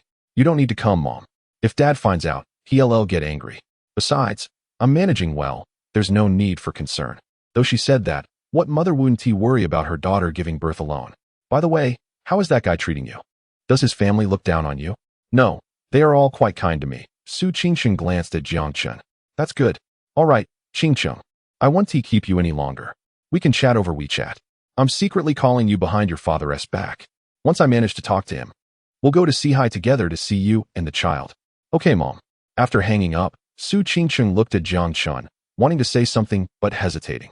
Jiang Chen had many questions, such as what was going on with her and her parents, but he respected her desire to remain silent for the time being. Unbeknownst to them, the clock struck midnight. Su Qingqing lay in bed, tossing and turning, her thoughts racing and sleep eluding her. In the darkness, she turned towards Jiang Chen, who was lying on the other side of the bed, and softly called out, "Jiang Chen." Not expecting a response, she was taken aback when he replied, You're not asleep? Neither are you. I can't sleep because of the call. What is your reason? I can't sleep because my heart aches for you. Aches? Yes, I can't rest because I feel for you. At his words, Su Qingqing let out a soft laugh. Oh, please. With a light tap, she playfully struck Jiang Chen, feigning disdain, yet inexplicably feeling a warmth within. It was commendable that he showed concern for others, so perhaps she should reciprocate in some manner. How would you like to show your appreciation? Shall I let you hold me as we sleep? Chapter 44. The swollen lip was due to a dog bite. What? You want me to hold you while you sleep? Jiang Chen was taken aback, pondering when this girl had become so bold and even taken the initiative. At that moment, Su Qingqing's face flushed with embarrassment, for this was indeed her first time being so daring and forthright. After speaking, she felt an overwhelming urge to find a place to hide. Fortunately, the darkness concealed her expression. Otherwise, she would have been mortified. Let me hold you while you sleep? That is no problem. For the little creature who finally surrendered to his embrace, he would certainly not hold back, readily enveloping Su Qingqing in his arms. She trembled at his touch, momentarily freezing in place, unable to move. After a long while, she gradually relaxed. They pretended to sleep, but given their current state, how could they possibly find slumber? Let us talk a bit more, Su Qingqing suggested first. About what? Jiang Chen replied. Oh, anything really, like your childhood dreams. My childhood dreams? That is quite simple. I remember in elementary school, when the teacher would ask my classmates what they wanted to be when they grew up. Some aspired to be doctors or scientists, while others wished to become generals or martyrs. When it was my turn, I boldly declared that I wanted to be a swordsman who could traverse rooftops, which elicited a chorus of laughter from the class. The teacher insisted I should believe in science, claiming that such swordsmen did not exist. I adamantly countered that they did, but merely remained undiscovered. Interestingly enough, for a long time afterward, I genuinely believed that the world was vast and full of wonders, convinced that martial arts and mystical practices existed. I fancied that one day, I would have an adventure and meet a master who would impart upon me their skills. After all, being a swordsman was undeniably impressive. The notion of traversing the world with a sword, of flying petals and plucking leaves to slay foes, and of killing a man from 10 paces away, these thoughts were thrilling. Ah, yes, that's the essence of it, Su Qingqing interjected earnestly. Acting justly and helping those in need. Is that all there is to it? She inquired further. Certainly not. While wandering the world, it would be even better to have a female swordsman by my side, Jiang Chen replied. You have quite the imagination. Su Qingqing chuckled softly. But what about now? Do you still wish to roam the world as a knight-errant? Of course, I no longer desire that. Even if I wished to, such a thing does not exist in this world, Jiang Chen remarked, glancing at Su Qingqing in his arms. For now, I simply wish to earn a modest living, support my wife, raise children, and lead a tranquil life. Upon hearing Jiang Chen's mention of taking care of a wife, Su Qingqing's fair complexion flushed once more, yet she playfully remarked, well, that's commendable. You still possess a sense of conscience. This is essential, for otherwise, my mother would ensure I received it. Jiang Chen, tell me, how is it that I have encountered you? After a moment of silence, Su Qingqing suddenly mused. Perhaps this is fate. Jiang Chen scratched his head in contemplation. Will you treat me well in the future? Of course. As my own wife. Who else should I treat well if not you? Besides, with my mother around, if I dare to mistreat you, she would be the first to put me in my place. He continued, by the way, we will be living together from now on. Do you have any thoughts or requests? I have no demands, just that you should refrain from bullying me in the future. Refrain from bullying you? May I indulge in a little teasing from time to time? Jiang Chen provocatively suggested. Go away. Su Qingqing understood his meaning, retorting, not the kind of bullying you're thinking of. Besides, in my current state, do you think you can bully me? She shot him a glance imbued with a hint of sorrow. That little wife-like expression made it difficult for Jiang Chen to resist. It was simply too overwhelming. Then, if I refrain from bullying you, may I at least steal a kiss? This time, Su Qingqing remained silent, her cheeks subtly reddening as she quietly shut her eyes. The room fell into an utter stillness. For a moment, it seemed one could hear the rhythm of their heartbeats. With her eyes closed, Su Qingqing waited for a while, only to realize that he remained motionless, causing her to feel a pang of impatience and disappointment. Oh, this fool! How can he be so dense? Closing my eyes and remaining silent is my way of giving consent. Just as she was about to succumb to disappointment, a sudden warmth enveloped her. The next morning, Su Qingqing awoke with the dawn, rousing from her slumber around 9 o'clock. Awake? Go freshen up and have breakfast, Jiang Chen, who was amusing the children, glanced at Su Qingqing and smiled. Su Qingqing nodded. As she prepared to rise and wash up, she caught Jiang Chen's inquisitive stare, who questioned, why is your mouth swollen after a good sleep? Upon glancing in the mirror, Su Qingqing realized it was indeed swollen. Understanding the cause, she shot him a resentful look and said, what do you think? It's swollen because I was kissed by a dog. Realizing the implication, Jiang Chen admitted, all right, fine. I may have had some impure thoughts at that moment, but one must acknowledge, this situation cannot be entirely blamed on me. Just after finishing breakfast, a video call from Song Mei came through. However, before she could catch a glimpse of her grandchildren, She was instantly captivated by Su Qingqing's appearance. "Qingqing, what happened to your mouth? It looks swollen like you have two little sausages hanging." "Oh, it's swollen because I was bitten by a dog," Su Qingqing replied nonchalantly. Song Mei responded, "Bitten by a dog? But that rascal doesn't even have a dog at home." Suddenly, a spark of inspiration illuminated her mind, as if she had stumbled upon a new continent, and her expression transformed into one of sheer brilliance. Could it be that this little rascal— Oh dear. Song Mei couldn't help but sigh repeatedly in silence, pondering why such impatience was necessary. What if she hadn't finished her confinement yet? Would that not lead to another pregnancy? Chapter 45. How could one become pregnant merely from a kiss? It seemed utterly implausible. After contemplating this, Song Mei felt a mix of astonishment and helplessness. Despite her countless admonitions, why couldn't they exercise a little patience? As a mother-in-law, naturally, the more grandchildren, the better, but as a close friend, she certainly did not wish to see Su Qingqing's health compromised or even deteriorate. "Qingqing, did that little rascal bully you yesterday?" "No.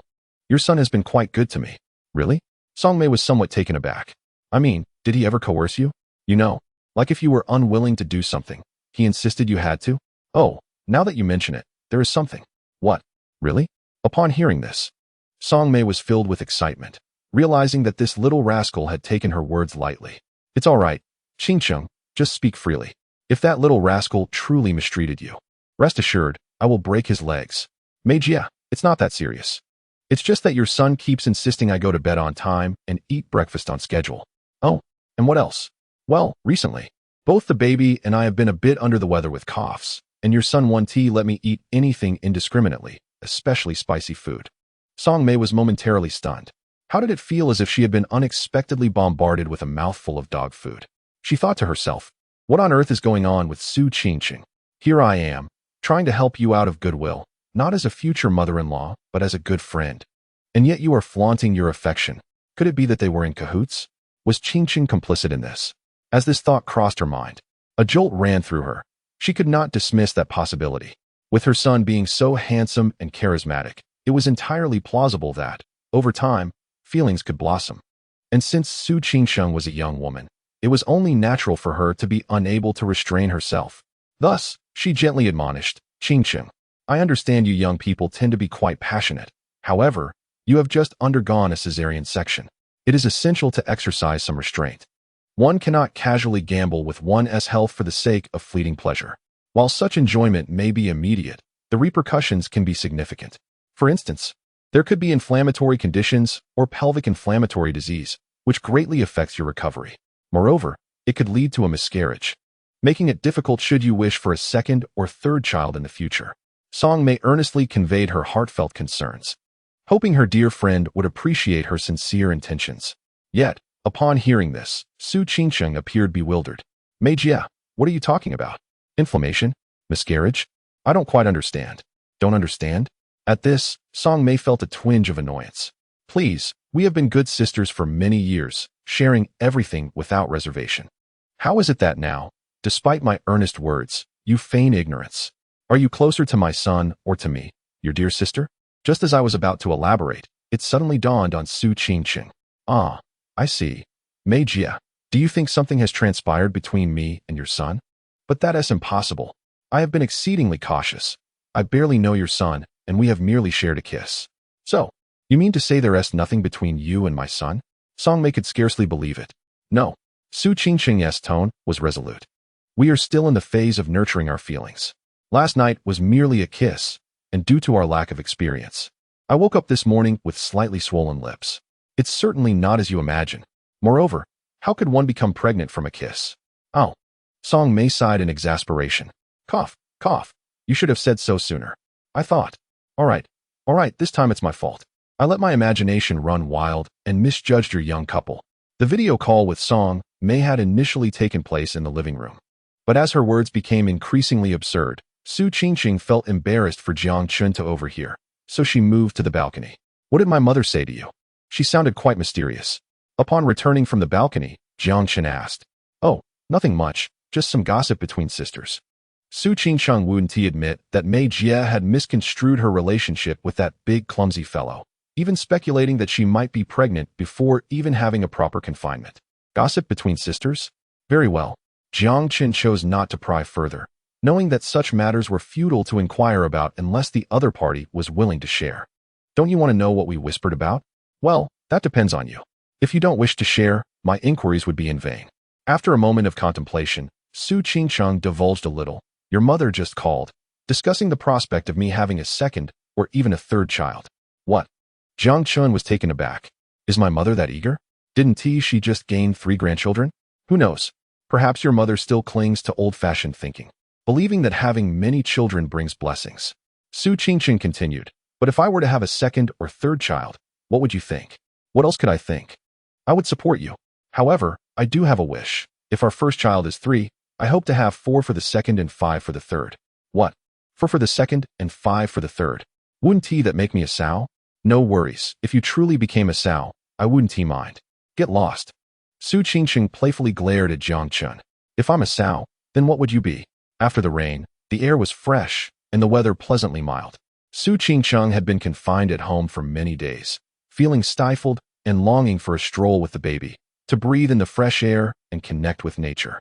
Jiang Chun observed that Su Qingcheng was recovering well in all aspects and thus agreed to her suggestion. They decided to explore a nearby sculpture park at BU residence.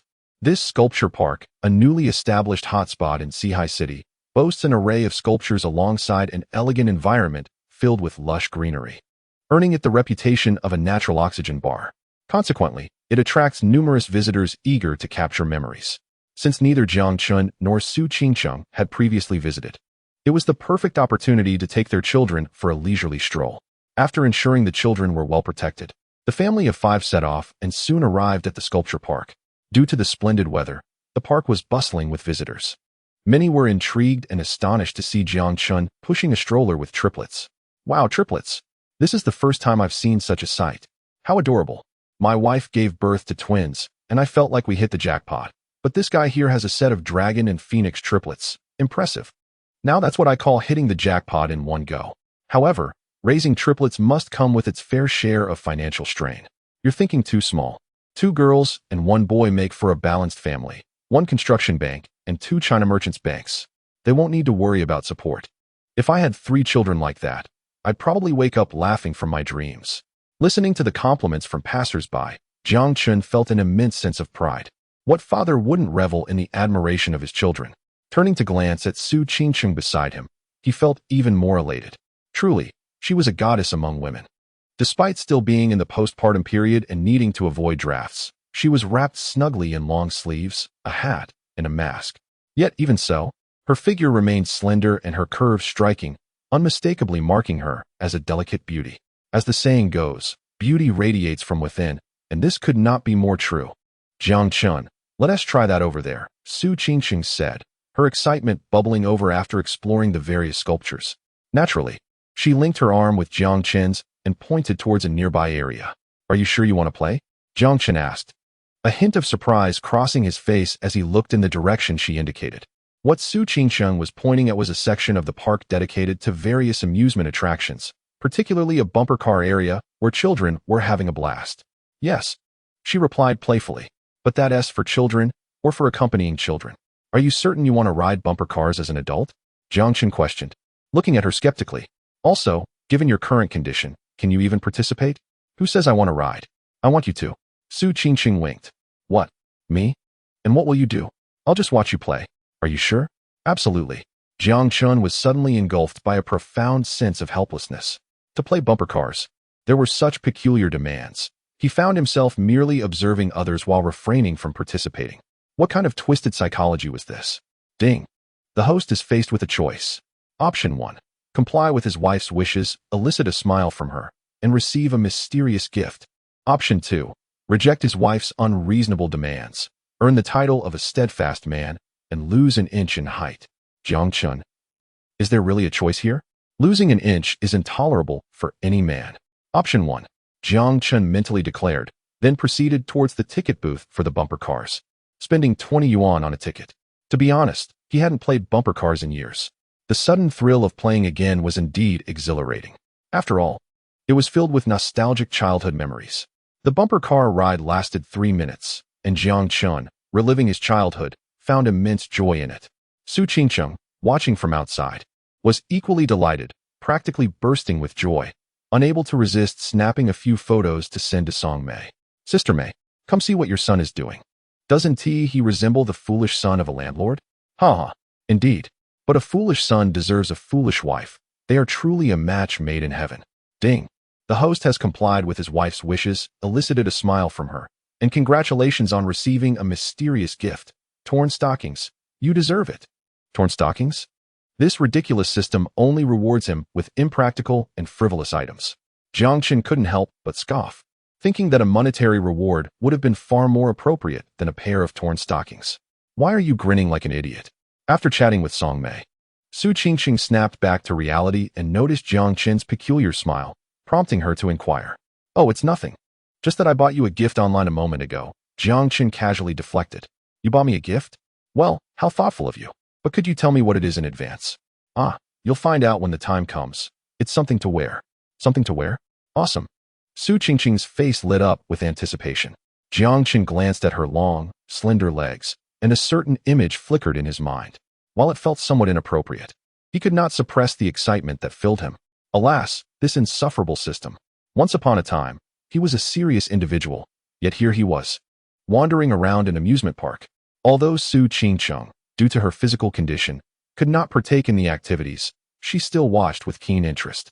Eventually, they arrived at a particular attraction.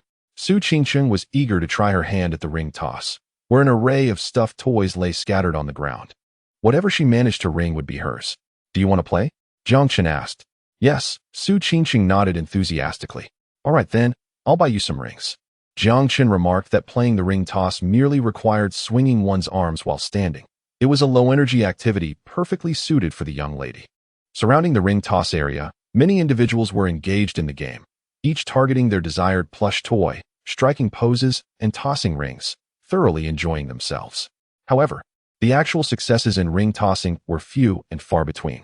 Consequently, the proprietor was merely collecting money, his grin stretching wide.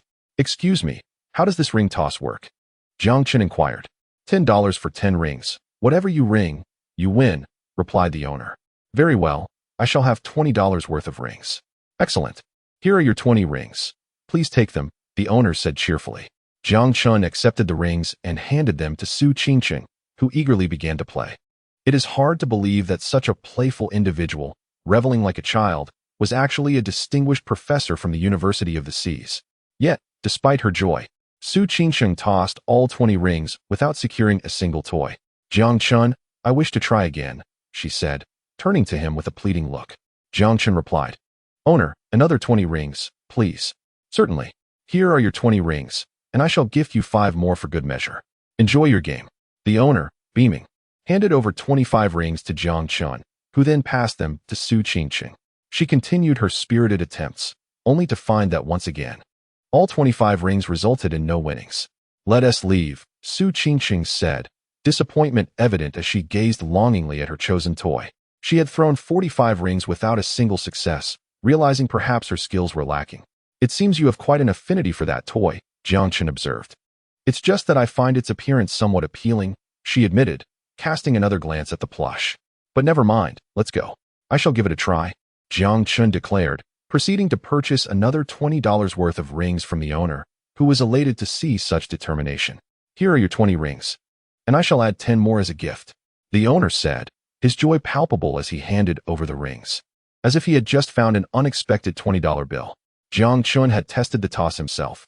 Even with 100 attempts, success was not guaranteed. Since Jiang Qin had already paid, Su Qingsheng could not dissuade him and resigned herself to watching, though she harbored doubts about his ability to win her desired toy, or indeed, any toy at all. However, mere minutes later, the ring toss proprietor was nearly in tears of disbelief. Goodness! That young man has tossed a total of 30 rings and managed to win all 30 toys. Indeed, not a single miss. Despite the apparent lack of finesse in his technique, each toss, regardless of angle or strength, somehow managed to land perfectly, securing the toys. This is simply unbelievable. Su Qingqing was overjoyed, realizing that it was impossible to take all the dolls with her. Therefore, she selected a few favorites and returned home laden with treasures. Little did she anticipate that Jiang Qin would excel at the ring toss game. Jiang Qin, too, felt a sense of surprise. The luck card produced by the dog system was indeed remarkable, granting a 100 success rate. Simply put, it was astonishing. The two of them strolled contentedly through the sculpture park for a while longer before preparing to head back. Su Qingcheng made a trip to the restroom. And at that moment, Jiang Chen spotted a familiar figure in the distance. The girl clearly recognized him as well. There was no escaping the situation. So he steeled himself and approached her to greet. "Hello, counselor." The girl approaching was none other than his university counselor, Yin Li, who was not particularly old, appearing to be in her late 20s, similar in age to Su Qingqing. However, she was known by a rather memorable nickname, the Iron Maiden, or simply, the She-Demon. She was certainly not one to be trifled with, especially when it came to tormenting others. In the past, Lu Wei and a few others, eager to escape the shackles of singlehood and attract more female companionship, eagerly applied to join various social events. Their enthusiasm led them to skip classes for several consecutive days, which caught the attention of the She-Demon. For the next few years, they endured considerable torment at her hands. Whenever there were menial tasks or burdensome chores, they were always the ones assigned. Whenever there were benefits to be gained, they felt too embarrassed to claim any. Moreover, they often became examples of what not to do. If they ever voiced discontent, Yin Li would retort, questioning what they had been doing all along, accusing them of having impure thoughts, and declaring that their lives were shallow and tasteless. Clearly, they needed her, a so-called engineer of human souls, to correct their misguided ways. One particularly frigid winter, Lu Wei and his friends, having made mistakes, found themselves caught and once again drafted by her. While they were engrossed in video games during their holiday, she summoned them to help with cleaning. The biting cold, coupled with the absence of heating, made the air nearly freeze with their breath, leaving their hands red and numb. Thus, they made a request, hoping that Yin Li could show some consideration for her subordinates by providing gloves or hand warmers, as they would struggle to complete their tasks on time without such provisions. However, Yin Li, patting Lu Wei on the shoulder with a cheerful smile, replied, "Don't worry. I believe in you. You can finish on time even without gloves. Good luck." Lu Wei and his friends were on the verge of tears upon hearing her words. Good luck? Are you kidding me? This was the She-Demon, akin to a female incarnation of the King of Hell. From that point on, Lu Wei, harboring immense resentment, ceased to refer to her as the She-Demon and instead privately dubbed her the Old Maid. In contrast to the misfortunes of Lu Wei and his companions, Jiang Chun had managed to avoid any trouble with Yin Li, as he had not engaged in any antics. On the contrary, being the campus heartthrob, he seemed to enjoy a considerable amount of preferential treatment. Despite this, Jiang Chun felt somewhat uneasy upon encountering Yin Li in the park. After all, she was not only his advisor, but also the formidable figure of his past. Jiang Chun. Yin Li, approaching him, quickly recognized him and exclaimed, "What a coincidence. You've come to the sculpture park as well?" As she casually greeted him, her eyes fell upon the baby carriage beside Jiang Chun. "Oh my, 3 little babies. Goodness. They are triplets. Each one is utterly adorable," Yin Li exclaimed, bending down to playfully engage the 3 infants, while turning to Jiang Chun and saying, "Are these children from your relatives? They are simply delightful. May I pinch their little cheeks?" "It's best not to," Jiang Chun replied. "The baby's facial nerves are still developing, so pinching isn't advisable, but gently touching them is fine." "All right then, I shall gently touch their little faces," Yin Li exclaimed, marveling at their porcelain-like skin. Her eyes sparkled as she lightly tapped each baby's cheek, embodying a playful innocence that starkly contrasted with the once intimidating persona she had displayed. After a considerable time of playful interaction, Yin Li finally stood up, still brimming with delight. "Very nice. Jiang Chun, which relative do these adorable babies belong to?" Just one glance, and they're enough to melt anyone's heart. "Which relative?" Well, Jiang Chun sighed and paused momentarily before stating, "Teacher Yin, would you believe me if I said they are my children?" "What? Your children?" Yin Li gasped, taken aback. She scrutinized Jiang Chun, her expression reflecting disbelief. "Jiang Chun, I remember you as not one to boast. How is it that after graduation, you've begun to exaggerate?" "Teacher Yin, I'm not exaggerating. They truly are my children. Why don't you believe me?" Jiang Chun protested. "I believe you, sure," Yin Li retorted, her disbelief evident. "How old are you? You've only just graduated, barely an adult, and you dare claim to have 3 children?" As she spoke, she examined Jiang Chun once more. Suddenly, her expression shifted to one of peculiar curiosity. "Jiang Chun, Are you perhaps relying on your somewhat handsome appearance, recalling your days as a campus heartthrob, thinking yourself quite popular, using these children as a shield to fend off other women? Perhaps with other girls, that might work, she continued, but with me, you need not worry. I have no interest in men. Jiang Chun was left in a state of disbelief, reflecting on how this advisor of his, while professing to be a teacher, spoke in a manner reminiscent of a strict and unyielding mentor. No wonder she had earned the title of a female tyrant. A figure as formidable as the most stringent of educators. Who would dare to approach someone like her? It is no wonder that back then, I was solely focused on playing tricks on people, while a man pursued me relentlessly. You may find it hard to believe, but I am at a loss. Jiang Chun sighed, realizing that he truly could not connect with this formidable woman. He was contemplating how to excuse himself from the conversation when, at that moment, Su Qingcheng emerged from the restroom, making her way towards Jiang Chun. She was still donning a hat and a mask, covering herself completely, for she was in confinement after childbirth, and venturing out in the wind would not bode well for her health. Her attire rendered her unrecognizable to outsiders, though they could surmise that she must possess striking beauty. However, for those acquainted with her, no amount of concealment could obscure her alluring figure. It was simply too remarkable to disguise. As she walked gracefully, her movements exuded an elegance reminiscent of a delicate willow swaying in the breeze. While she may have been somewhat more voluptuous than Lin Daiyu, she still possessed an ethereal quality that suggested a gust of wind could whisk her away. Thus, Jiang Qin instantly recognized her unmistakable features, and Yen Li, as Su Qingqing's colleague, was no exception. Qingqing, Yen Li promptly approached her. It's been ages since we last met. What a delightful surprise to encounter you here today. She enthusiastically grasped Su Qingqing's hand. In fact, at Sihai University, there were two renowned goddesses, one being the true goddess Su Qingqing, and the other, the sturdy and resolute Yen Li, an old maid of iron and steel. Both women were well known within the institution, and due to their similar academic standings, they had developed a decent rapport, although it paled in comparison to Yen Li's long-standing friendship with Song Mei. Nevertheless, this did not dampen Yen Li's enthusiasm upon seeing Su Qingqing. Isn't it quite serendipitous? Su Qingqing replied with a smile, though she was not particularly eager to encounter her colleague at this moment, given her unwed pregnancy and the birth of triplets, which would not reflect well in the workplace. Indeed, it's quite the coincidence. Qingqing, allow me to introduce you to my exceptional student and the former heartthrob of Sihai University, Jiang Chun. Yen Li chirped, pulling Su Qingqing to stand before Jiang Chun. With unbridled enthusiasm, she began her introduction. You won't believe this, Qingqing. I was merely strolling through this sculpture park when I fortuitously stumbled upon my brilliant student.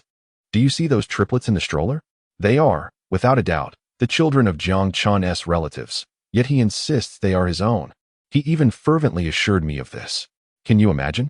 He barely graduated and is already a father to triplets. Isn't that absurd? And who in their right mind would have a child at such a young age? It utterly cracked me up. Regardless of the pretense, one should at least choose a reliable companion. Qian Shang, let me tell you, if those triplets truly belong to this fellow, I would swallow my phone on the spot. Chapter 48. Early Marriage and Youth. A soulful inquiry. Yen Li rambled on with an abundance of words. Su Qiancheng listened patiently, though her expression was understandably one of disbelief. It was one thing to criticize your diligent student, but why drag me into this? Am I to be cast as the foolish, brainless buffoon? And to think I would be portrayed as a mother having children? Please. The individual in question is already an adult, a university graduate, and quite mature at that. Jiang Chun was equally speechless, silently reciting a litany of names in his mind. Female tyrant, iron-willed old maid, merciless matriarch. Alas, no wonder no man dares to approach her at such a young age. Well, Teacher Yen, if you don't believe it, there's no need to involve others, Jiang Chun remarked, exasperated. After all, she is the mother of my child. Oh, Jiang Chun, are you addicted to pretending? Yen Li retorted. The child's mother has appeared. How about yours? Come, let me see what she looks like. Yet, Yen Li remained unconvinced by Jiang Chun's words. How could such a dashing young man be wed so early and have children? What an unfathomable decision. After all, she genuinely believed Jiang Chun was still quite young, just another kid among the group she advised, hardly having reached maturity. Unable to tolerate this any longer, Jiang Chun laid his cards on the table. Is it not possible that the person beside you is indeed the mother of my child? Yinli was taken aback. What nonsense is this? The one beside me is your child's mother? Her incredulity grew as she glanced at Su Qiancheng. You cannot be suggesting that Su Qiancheng, the renowned goddess professor of Sihai University, is your wife? Have you lost your mind? However, just as Yinli prepared to launch another tirade against Jiang Chun, she suddenly caught sight of the expressions on both Su Qiancheng and Jiang Chen's faces, and the words caught in her throat. Pointing at Su Qiancheng, her incredulity was palpable. Qiancheng, yes, Jiang Chen speaks the truth. Those triplets are indeed his children, and I am their mother, Su Qiancheng affirmed with a nod, confidently admitting the truth. What? Good heavens! The triplet babies are Jiang Chen's children? Su Qiancheng is the mother of Jiang Chen's child? Yinli was struck as if by lightning, left utterly bewildered and disoriented, like a deliciously golden-skinned kebab sizzling with irresistible flavors, yet feeling completely lost and confused. No way. Qiancheng. Yinli's eyes widened, her mind momentarily malfunctioning, struggling to comprehend the revelation. It is beyond belief that such an outrageous event could be true. A former student of mine has actually become involved with the revered professor of the university, and they have even welcomed 3 utterly adorable children together. How absurd. I was just laughing heartily moments ago, and now I feel utterly slapped in the face by reality. It is simply unbelievable. Yes, it is indeed true. Su Qiancheng confirmed once more. There is nothing more to say. It either is, or it isn't. Yet, upon reflection, I still find it astonishingly absurd. Qiancheng, come. Let me whisper something to you. Yinli gestured to Jiang Chun and took Su Qiancheng's hand, leading her aside for a conversation that was clearly meant for the girls, one that couldn't be uttered in front of Jiang Chun. When did you two get together? Yinli, shocked, was brimming with curiosity. Ahem, it was purely an accident, Su Qiancheng replied. Yinli, known as a formidable figure among students and often labeled as an old maid, was well regarded among her colleagues and had previously assisted Su Qiancheng multiple times.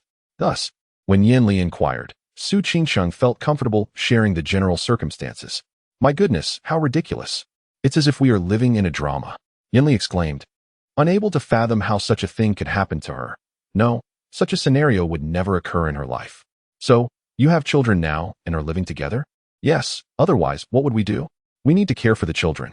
All right, you just mentioned that you've met the parents? Yes, I've met his parents. But mine have yet to meet him. No worries, you will meet them eventually, Yinli said, casting an envious glance at Su Qiancheng. Jiang Chun is quite a catch, handsome and charming. The two of you together make a lovely pair. However, who would have imagined that some foolish, brainless oaf would have fathered children with him? Su Qiancheng recalled past conversations. Ahem, I apologize. That was not my intention. I truly did not foresee it. Yinli quickly interjected. Qiancheng, you must admit, Jiang Chen appears quite decent, but who could anticipate he would engage in such ridiculous antics? Nevertheless, to speak candidly, he is rather commendable overall, handsome, sociable, and notably, he was a member of the school basketball team, physically robust. Fortunately, you got there first, otherwise, one of my friends might have made a move. One of your friends? Yes, indeed, a friend of mine. After indulging in such extensive gossip with Su Qiancheng, Yinli's thirst for juicy details had finally been quenched. However, there remained one lingering question that gnawed at her, preventing her from resting peacefully. Qiancheng, I have one more question. Go ahead. It's about the 3 adorable babies you've had with Jiang Chun. How many times did you two engage that night? Su Qiancheng's face flushed crimson, and she shot Yinli an exasperated glare. What do you think? We were both drunk at the time. How many times could it have happened? So, are you saying it only happened once? Once resulted in 3 children? Yinli exclaimed in astonishment. Wow, this is not merely a singular event. It's a trifecta. Incredible. Chapter 49. An old maid is still a maiden. Jiang Chun, you certainly have quite the prowess. Managing to have Su Qiancheng bear you 3 little ones all at once. Impressive. After sharing some whispered words with Su Qiancheng, Yinli turned to Jiang Chun. This was indeed the truth. In all her years, she had never witnessed triplets, especially from someone she knew, one being her colleague and the other her student. To describe it in a slightly cheeky manner, it was akin to a young cow stepping on a power line, truly electrifying. Well, it's not too bad, Jiang Chun replied. It's wise to refrain from boasting in front of an old maid. Besides, who knows if her compliments are genuine or merely flattery? Oh, look at you being modest. Yinli chuckled, offering her praise. What are you doing for work now? I'm not doing much. I'm taking care of Ching Chung and the children, while also working part-time at home to earn a little extra. Not bad. You're quite responsible. Yinli complimented again, having come to the sculpture park merely to wander. After a good chat, it was time for her to take her leave, so she bid farewell to Su Qingqing. Goodbye, Qingqing. I'll visit you and the little ones when I get the chance. Absolutely. You're always welcome, Su Qingqing replied. Goodbye, Jiangchen. Yinli waved as she prepared to depart, but Jiangchen suddenly called out, Teacher Yin, have you forgotten something? Forgotten what? Yinli asked, perplexed. Didn't you say that if triplets were my children, you would eat your phone? Oh no, Yinli exclaimed, pressing her forehead in frustration. It was foolish to have spoken so boastfully, yet Jiang Chun was insistent. Was it too much to allow a teacher a moment of folly? Sigh. How I regret having taught you for 4 years. Jiang Chun, it's not that I am unwilling. Rather, just look at the size of this phone. It's quite a challenge. Yinli said, weighing a particular model of a large-screen phone in her hand, her expression one of distress. What challenge? Jiang Chun feigned ignorance, thinking. Weren't you rather imposing back in the day? Go for it, Teacher Yin. Well, this phone is just too large. I truly cannot eat it. All right. It was all in jest, Jiang Chun. Please don't hold it against your teacher. At that moment, Su Qingqing stepped in to diffuse the situation, providing Yin Li with an escape. Exactly. Jiang Chun, I was merely joking. You really expect me to eat my phone? Besides, what is a student like you doing quarreling with your teacher? Ha ha. Yin Li laughed, attempting to maintain her authoritative demeanor. Afterward, Yin Li bid farewell to Su Qingqing and Jiang Chun. Just before her departure, Su Qingqing suddenly reminded her, Yin Li, do not share anything about my triplet situation with others. I still have to work in the future, understand? Rest assured, Qingqing, you know I am famously tight-lipped. As Yin Li skipped away, Jiang Chun and Su Qingqing exchanged astonished glances, as if they were witnessing something quite extraordinary. Her carefree demeanor resembled that of a young girl, yet she often displayed an air of seniority, relishing in her authority. It was perplexing. She was labeled an old maid and a strict matron, yet she was merely 28. Yin Li was indeed a unique character. Su Qingqing endeavored to find a more delicate term to describe her. Undoubtedly, she is remarkably distinct. Back when she was our counselor, we had a whole array of nicknames for her, Jiang Chun remarked. An array of nicknames? Do share. Well, for instance, the female tyrant, the strict matron, and the iron-willed old maid. Really? Su Qingqing exclaimed, surprised. You all came up with so many nicknames for her. With a playful glint in her eye, she added, I might just let her in on this tomorrow. No need. She is already aware of the nicknames we gave her. What? She knows? What was her reaction? I'm not entirely sure, but I've heard that she seems to take pride in it rather than feeling ashamed. Why is that? Because she believes that an old maid is still a maid. Jiang Chun's reasoning left Su Qingqing momentarily speechless, unsure of how to respond. Well, an old maid is still a maid. Fine, that's rather cold. After spending some time outside, it was soon mealtime. Although Su Qingqing longed to linger in the sculpture park a while longer, she felt compelled to return. Even if she were not hungry, the little ones needed to eat. It would be quite a challenge for her to feed the 3 little rascals outside, especially with a certain boisterous companion who often insisted on helping during meals. What secret conversations did you have with Yin Li? Jiang Chun inquired on their way back. Guess, she replied. I guess it was about me. Now guess again, what did she say about you? She must have said I'm handsome and incredibly capable, leading you to have triplets.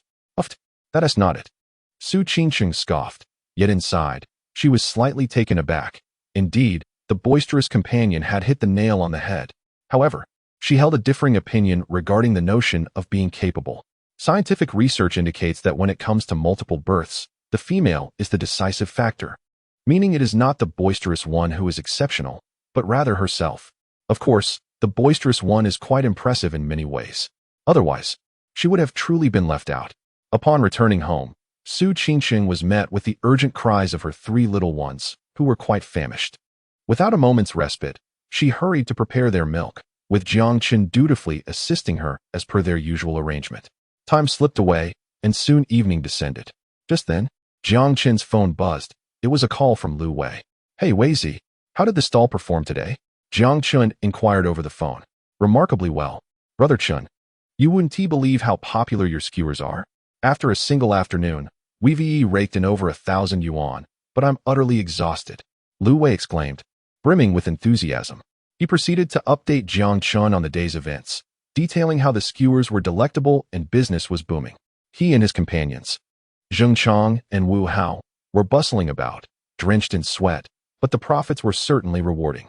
However, they had to contend with the occasional visits from the urban management officials. Whenever they appeared, they would hastily flee, only to return once the coast was clear. It was a game of wits, reminiscent of guerrilla tactics. Brother Chun, since noon, we've made 280 yuan. I've kept track of your share. Without your ancestral recipe, I could never achieve such earnings. We're like brothers, so let's settle the accounts fairly. Lu Wei declared. Oh no, I must go. The urban management is back. We have to run again. He abruptly ended the call. Over 1,000 yuan in just one afternoon at a barbecue stall? That's quite profitable, Su Qingsheng remarked, having listened intently to the conversation. To be frank, the earnings surpassed her own salary considerably. Indeed, one must consider whose culinary skills are at play, Jiang Chen replied. With a disdainful roll of her eyes at Jiang Chen's self-praise, Su Qingsheng sighed and added, however, it's concerning that your friend faces frequent harassment from the urban management. As soon as she spoke, both she and Jiang Chen simultaneously recalled a striking truth. Song Mei was, in fact, part of the urban management. Jiang Chen, having been away for an extended period and with his mother frequently shifting jobs, had nearly forgotten that his mother was involved in that very system. Su Qingqing, on the other hand, had not realized this sooner due to Song Mei's rare mentions of her work. In reality, Song Mei not only worked as an urban management officer, but held a position of some significance within the organization. Meanwhile, near the gastronomic street, Lu Wei, Zheng Chang, and Wu Hao had just maneuvered their barbecue stall to evade a sudden raid by the urban management. They found refuge in a corner, catching their breath. Both Zheng Chang and Wu Hao had legitimate jobs, yet ever since learning about Lu Wei's barbecue venture on the food street, they had come almost daily, ostensibly to assist their beleaguered brother, but in truth, lured by the tantalizing prospect of savoring the skewers. Strangely enough, these grilled skewers are simply delectable. One bite, and I am utterly captivated. The sensation is far more exhilarating than the mundane tasks I undertake at home. Moreover, the earnings are substantial. In just a brief afternoon, I managed to earn over 1,000 yuan. However, it is rather exhausting. Aside from engaging in a cat-and-mouse game with the city management officers, the three of us are occupied with the barbecue, constantly threading skewers, grilling, flipping, seasoning, and bagging. The business is booming, leaving us no time even to sip water. They were all pampered before. They had never endured such toil. With the weather being sweltering, the three of us are drenched in sweat, our hands nearly cramping from fatigue. Lu Wei, who is notably corpulent, is particularly affected, panting heavily as if he were a dog. Alas, while this endeavor is indeed profitable, I must confess that during my previous routine of craftsmanship, which involved 3 sessions daily, I have never felt this exhausted. Chapter 50. Capturing people? Not quite. At a certain division of the city management office in Sihai City, a poised female team leader is addressing the numerous officers, delivering a motivational speech regarding a special campaign for urban beautification. The appearance of a city is its visage, and the vibrancy of its culinary scene reflects its economic spirit. However, disorder and filth are not signs of vibrancy. Rather, they are the adversaries of urban civilization. Recently, the area around Liberation Avenue in Sihai City has seen a severe proliferation of unregulated stalls and vendors, giving rise to a dismal food street, characterized by chaos and untidiness that severely disrupts traffic and has led to widespread public discontent. Our current campaign will focus primarily on the vicinity of Liberation Avenue, with the food street being of utmost importance. Additionally, we have reporters from Sihai TV joining us to cover this initiative. Let me remind everyone that while this is a special rectification effort, it is imperative that we adhere to the law, conduct ourselves with civility, and enforce the rules impartially. The television station will be broadcasting live. Should anyone resort to public violence or act unjustly towards the citizens, I shall not hesitate to hold them accountable. The motivational speech was met with thunderous applause. The commanding female officer delivering the address is none other than Song Mei, Jiang Chen's mother. Outsiders may think that Comrade Jiang Daping is under the strict control of his wife, but in the presence of the formidable matriarch, he behaves like a mouse before a cat, submissively compliant. Little do they know that Song Mei was once as delicate and gentle as a flower, with a temperament as sweet as a kitten. After all, how else could Jiang Daping have lured her into the woods after just one blind date? The fierce and capable demeanor that Song Mei exhibits today has been honed through years of diligent work. Now let us set forth. With a wave of her hand, the team begins to mobilize, heading directly towards Liberation Avenue, with the food street being the focal point of their mission. As evening approaches, the food street is bustling with crowds, alive with excitement. Numerous food stalls were scattered everywhere, marking the peak business hours of the day. Lu Wei and his companions set up their barbecue stall in a favorable location, eager to earn a handsome profit. Judging by the current situation, an additional 1,000 or so should not pose any challenge.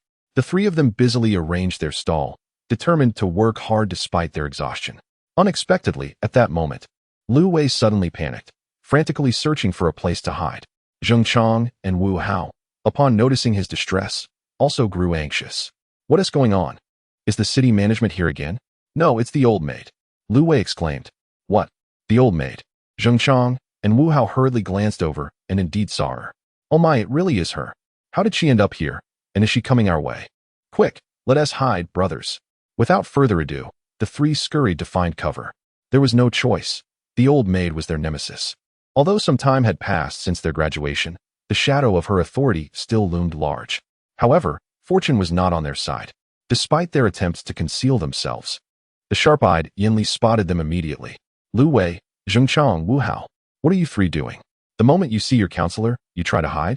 Am I really that frightening? Yan Li said with a mischievous grin. At Bihui residence, after dinner, Jiang Chun and Su Qingqing sat on the sofa, resting. Jiang Chun was engrossed in his phone, while Su Qingqing was also preoccupied with hers. Suddenly, Su Qingqing looked up, astonished. I just spoke with Sister Mei. She mentioned that tonight she would lead a special campaign to improve the city's appearance. The target location is Liberation Avenue, with the food street as a primary focus. Your classmates are in trouble.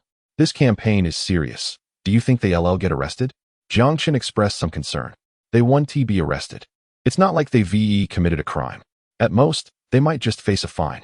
Rubbing his head, he added, never mind, I should inform Wei Zi. Chapter 51. This world is mad. Mice serve as bridesmaids for cats. As Lu Wei and his friends noticed Yan Li approaching and hurriedly attempted to evade her.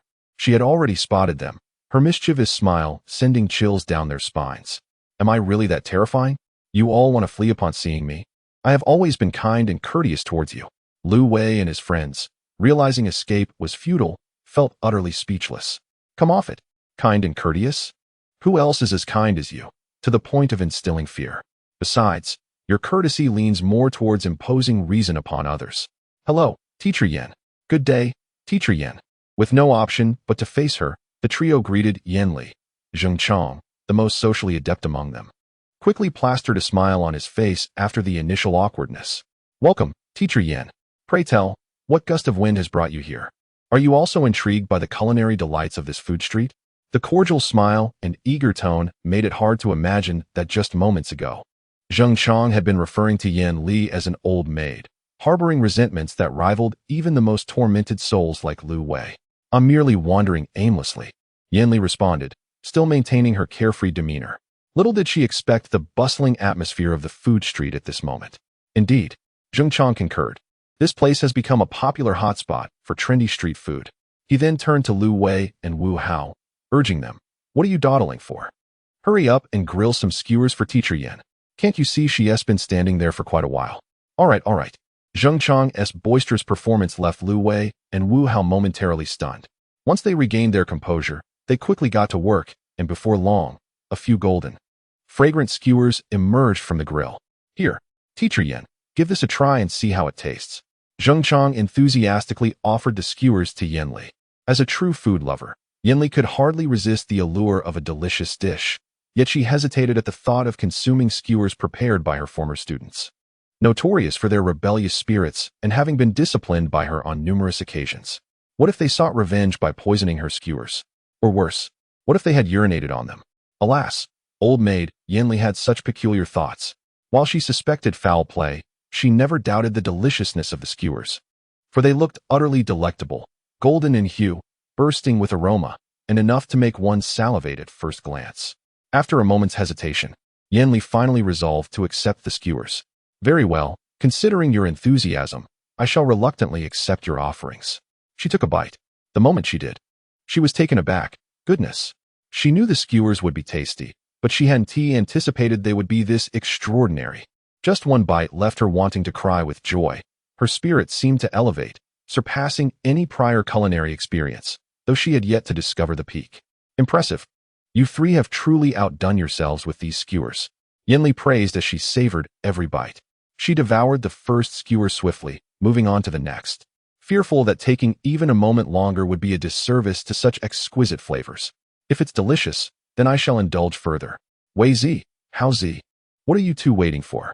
Hurry and grill more skewers for Teacher Yin, Zheng Chang urged, noticing that Yinli was nearly finished. Oh right. Lu Wei and Wu Hao were momentarily entranced by Yinli's enjoyment of the skewers.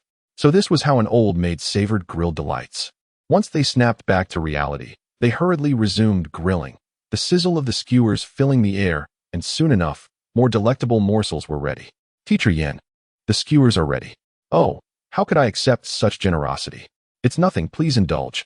This is just a small token of appreciation from the three of us. Zheng Chang insisted, eager to please like a sycophant. Well then, Yinli graciously accepted and began to feast. Zheng Chang, are you not attending class while you're running this stall? Of course, Wu Hao and I are working. Lu Wei is the one running the stall, and we are here to assist him. Oh, I see. Lu Wei, are you making a decent profit from this stall? It's not too bad. I earned over 1,000 in one afternoon. Yinli, savoring her skewers, thought to herself. Earning over 1,000 in just one afternoon is considered not too bad. I toil away for an entire week and might not even make that much. Hearing Lu Wei's words nearly dulled the taste of her skewers. All right, I've had my fill and should be heading back.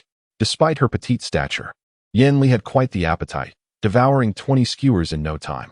After finishing, she contentedly patted her belly and took out her phone to pay. No, Teacher Yin. Allow us to treat you. Zheng Chang, Lu Wei, and Wu Hao quickly interjected, remembering her past role as their counselor, feeling a sense of camaraderie. It's just a gesture. I'll pay a little, maybe 10 or 8 bucks, Yinli said. Zheng Chang and the others responded. A gesture? 10 or 8 bucks? You are certainly too kind. Well then, I must take my leave. Goodbye. Yinli completed her payment, waved goodbye to the three, and strolled away. Teacher Yin, take care. The trio sent her off as if she were a harbinger of misfortune. As soon as Yinli disappeared from view, Zheng Chang, who had just been so eager to please, immediately changed his demeanor and muttered in exasperation. Ah, that old maid. True to form, she hasn't changed at all. Wu Hao chimed in. Only Lu Wei remained transfixed by the payment notification, astonished, for the old maid had not merely paid the modest 10 or 8 bucks she claimed. In fact, she had paid 100. Zheng Chang and Wu Hao soon realized this as well. What the hell? Is the sun rising in the west? Something's off with the old maid. Zheng Chang and Wu Hao mused. Could it be that Teacher Yin has always been this way, truly a decent person? Lu Wei suggested, only to be met with immediate dissent from the other two. Are you out of your mind? Who was it that always found ways to torment us back then? And you, Wei Zi, remember how that old maid made your life miserable? And now you're defending her? Wake up. You must understand. The two women who have tormented you the most in life are Feng Rongrong and that old maid. You must stand firm. How can you waver over 100 bucks? However, Zheng Chang and Wu Hao's words. Lu Wei, seemingly oblivious, scratched his head and mused. Actually, Teacher Yin has a decent figure and is quite attractive. Having a girlfriend like her would surely be delightful, wouldn't it? What? An old maid with an acceptable figure and looks, and you desire her as a girlfriend? Goodness. The moment Lu Wei uttered these words, both Zheng Chang and Wu Hao were utterly astonished, nearly unable to believe their ears. Chapter 52. If I lose, I shall let you kiss me. What did you just say, Wei Zi? You want to have an old maid as your girlfriend? Zheng Chang exclaimed, his eyes wide with disbelief.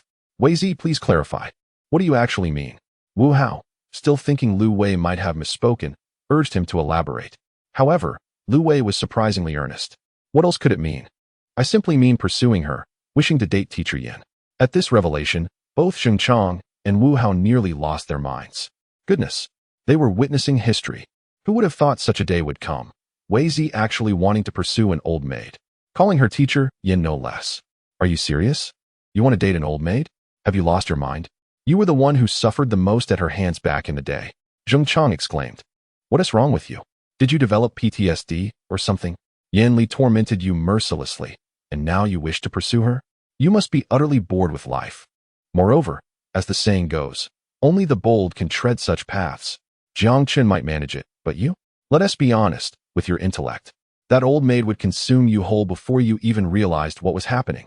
Jiang Chun has a wife who allows him 3 months of freedom, but you, with an old maid, would be utterly exhausted in a single night.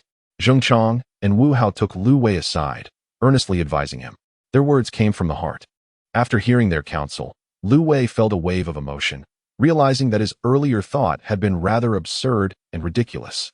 He scratched his head and attempted to backtrack. Oh, I was just joking. Why did you take me seriously?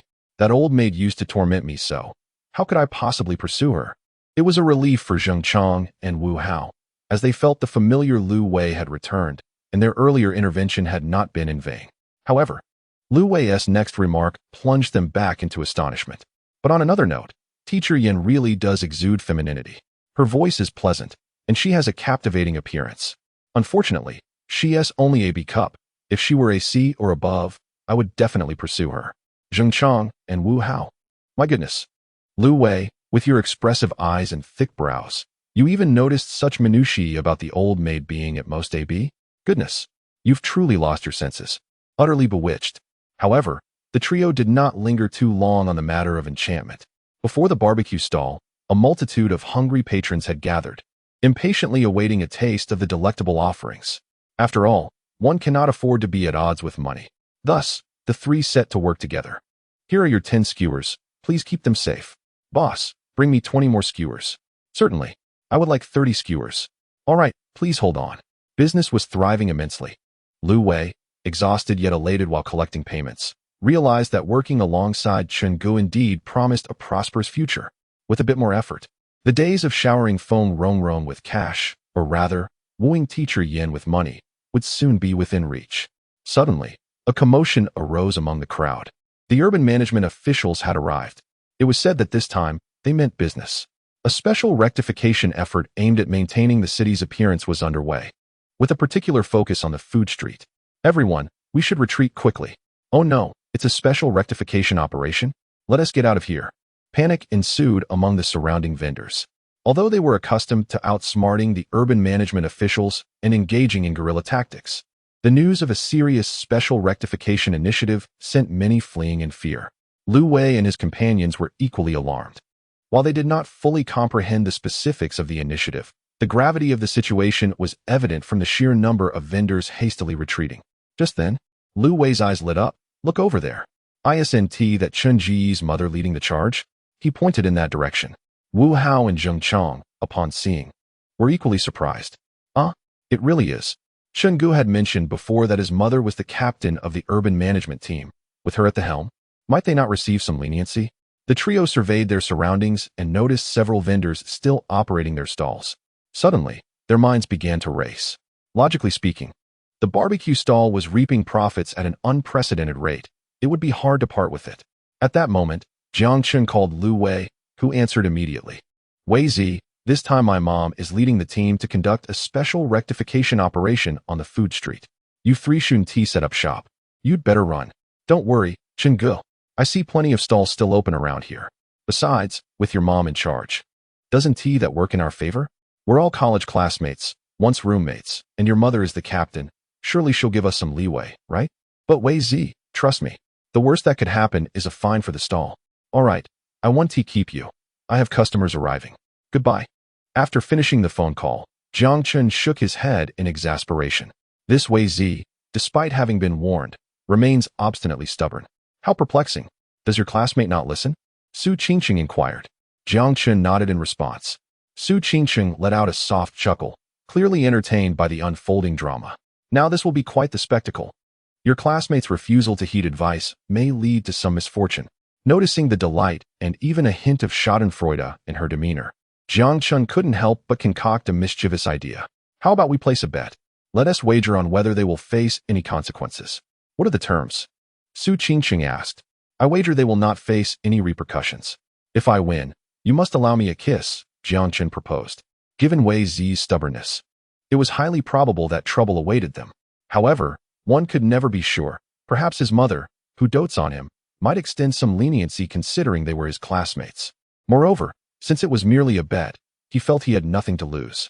Su Qingqing's cheeks flushed, and after a moment's hesitation, she queried, "And if you lose?" Jiang Chun cast a glance at her. "Then I shall let you kiss me." "Humph, isn't that the same?" Is it really? Then how about this? If I lose, you can spend the night with me? Get lost." Chapter 53. So unperceptive. Observing Su Qingqing feigning indignation, Jiang Chun felt a rush of amusement. Clearly, she was becoming increasingly entertaining. Yet, regarding the wager with Su Qingqing, though he initially approached it with a playful mindset, upon reflection, he recognized that he might not be entirely without a chance of winning. After all, he knew his mother quite well, due to well-known reasons. The role of city management is notoriously difficult. Often, actions taken are deemed wrong, and inaction equally so, leaving one caught in the middle. Ever since his mother had been transferred to the city management department of Sihai City, she had transformed from her previously straightforward and sometimes harsh methods to a more empathetic approach, effectively combining reason with emotion.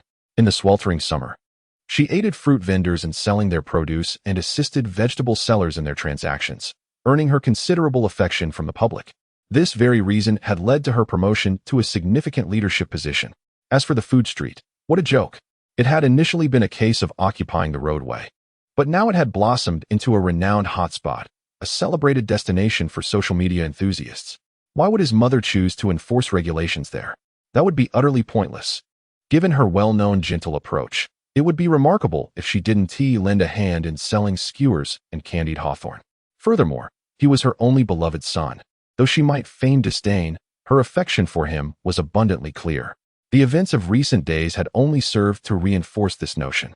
Therefore, it was unreasonable to think she would assist others in selling skewers and candied hawthorn while deliberately making things difficult for his classmates, denying him even a modicum of favor. Yet, to return to the matter at hand, Lu Wei and the others had been forewarned. Should misfortune befall them, facing fines or vehicle confiscation from their mother, they could hardly blame anyone else. "So, are you going to gamble or not?" Jiang Chun inquired with a chuckle. "I won't gamble," Su Qingqing retorted decisively. "For in any outcome, you stand to gain." Jiang Chun found himself at a loss. "How can you say that? If I win, you allow me a brief respite. If I lose, I grant you the same. It seems perfectly equitable to me. How is it that I am the one profiting?" Su Qingqing rolled her eyes in response to Jiang Chun's absurdity. "Who would desire to sleep with you?" Just then, Jiang Chun's phone buzzed. It was a call from Lu Wei. "Hey Chun, I've really overstepped." Initially, seeing so many vendors still present, we thought the timid would starve while the bold would thrive. Little did we know, the authorities were serious this time. We got caught by the anti-yes men. I wondered if she didn't recognize me and mentioned your name instead. And lo and behold, what was supposed to be a mere warning turned into a fine of 500, and our barbecue stall was seized for illegal street vending. Jiang Chun, upon hearing this, mused. Well, that was somewhat anticipated. But she is my mother, and I am her only cherished son. Why would mentioning my name exacerbate the situation? After offering Lu Wei a few words of comfort, he hung up. Just then, Jiang Chun's phone rang again. Noticing it was his mother, he answered promptly. Mom, did you catch my classmates at the food street? Yes, I did. They were illegally occupying the street and refused to comply with correction notices, Song Mei replied. Oh, but Mom, you didn't seem to enforce this before. Why the sudden change? Jiang Chun pressed. Previously, there were few complaints, but now the surrounding populace is in uproar, clogging the streets. Could we simply stand by? Additionally, chaos is chaos. Does the vibrancy of street life equate to disorder? As for your classmates, their audacity was remarkable. Initially, seeing 3 young people trying to make a living, I was inclined to let them off when I checked their stall. However, when they refused to leave, attempted to curry favor by addressing me as Annie, and claimed to be your classmates, what could I do? There were so many witnesses, including leaders, my team members, and reporters capturing the incident. If I were to let your friends go, wouldn't that be a blatant act of favoritism, especially with evidence being recorded? Jiang Chun, left speechless, realized the situation was indeed as he had feared. Upon reflection, it is evident that Wei Zi's predicament of being caught by his mother is entirely justified. He has displayed an utter lack of discernment. Chapter 54, Mastery of Yoga Skills. Nevertheless, my dear boy, fret not. Your classmates are all unharmed. They were not truly apprehended, but merely taken to sign a guarantee before being released, including the barbecue stall, which has been returned to them. Song Mei continued. Thank you. Mom, what are you thanking me for? It is my duty as your mother. However, do convey to your classmates that street vending is not a sustainable endeavor. The area of the gourmet street is a primary target for cleanup. Henceforth, they should abandon the idea of setting up stalls there. It would be best for them to seek a proper shop and conduct business in a legitimate manner. Understood, Mom. By the way, I will transfer 500 yuan to you shortly. You should return this money to your classmates. Is that the fine they incurred? No, that was a penalty and has been recorded and submitted. This is my own money. There's no need, Mom. Just 500 yuan is sufficient for me to give him. It is not the same. Your contribution is insignificant. As your elder, I cannot neglect the fact that your classmates' money was confiscated without consideration for your feelings. This sum shall serve as compensation for them. All right then. Thus, this matter comes to a satisfactory conclusion. One could not deem it anything less than complete. However, venturing into street vending is no longer viable. As my mother wisely pointed out, it is not a long-term solution. Formalization is essential. Therefore, the next step, of utmost urgency, is to secure a shop. Fortuitously, these past few days of street vending have provided Lu Wei with ample experience. And I have gained a clearer understanding of the barbecue industry, revealing its vast potential. Ding! Due to the host's failure in the wager. Congratulations on receiving the reward, mastery of yoga skills. What? One can receive rewards for this? How peculiar. While others achieve rewards through success in their endeavors. My own circumstances deviate from the norm, as I receive a reward despite a failed wager. Host, you've been particularly mischievous lately. Ding. Thank you for your compliment, host. I shall strive to improve. Excellent. Jiang Chun expressed his approval as he accepted the mastery of yoga skills. In mere seconds, he acquired the extensive knowledge and skills equivalent to that of a yoga master. Previously, upon hearing the word yoga, the immediate association was that of a woman's activity. However, after obtaining the mastery of yoga skills, he felt as though a new world had opened before him. For yoga is not solely for women. Men can practice it as well, and intriguingly, they can do so together. What is one smiling about alone? At that moment, Su Qingqing approached Jiang Chun and inquired, "What are you thinking?" "Oh, nothing. I was merely contemplating how reasonable my mother is," Jiang Chun responded, returning to the present. Indeed, Su Qingqing agreed. Sister Mei has always been quite understanding. Suddenly, she blinked and continued, "Who would have thought that I would actually win this wager?" Ha! Her triumphant demeanor was unmistakable. Upon witnessing the scene, Jiang Chen's expression was one of utter astonishment. It seemed that this young lady, in her exuberance, had forgotten something crucial. "You appear to be quite delighted," he remarked. "I wagered a promise. Shouldn't he that warrants some joy?" Indeed, joy was warranted. However, according to the terms of our bet, it seemed that if you emerged victorious, I would allow you to rest with me, correct? What? Su Qingqing immediately realized the implication, her cheeks flushing crimson. Pooh! Even if I won, I have no desire to sleep with you. Never mind, I shall not converse further. I am off to practice yoga. With that, she fled with great haste. Chapter 55. What if the beastly nature surfaces? Su Qingqing had previously practiced yoga. Her acquaintance with Song Mei blossomed during their yoga classes. Now, during her confinement period, feeling somewhat overnourished, she sought to engage in some gentle activity to alleviate the excess around her abdomen. Due to her cesarean section, while her incision had largely healed, she could only attempt some basic poses, resolutely avoiding anything more complex.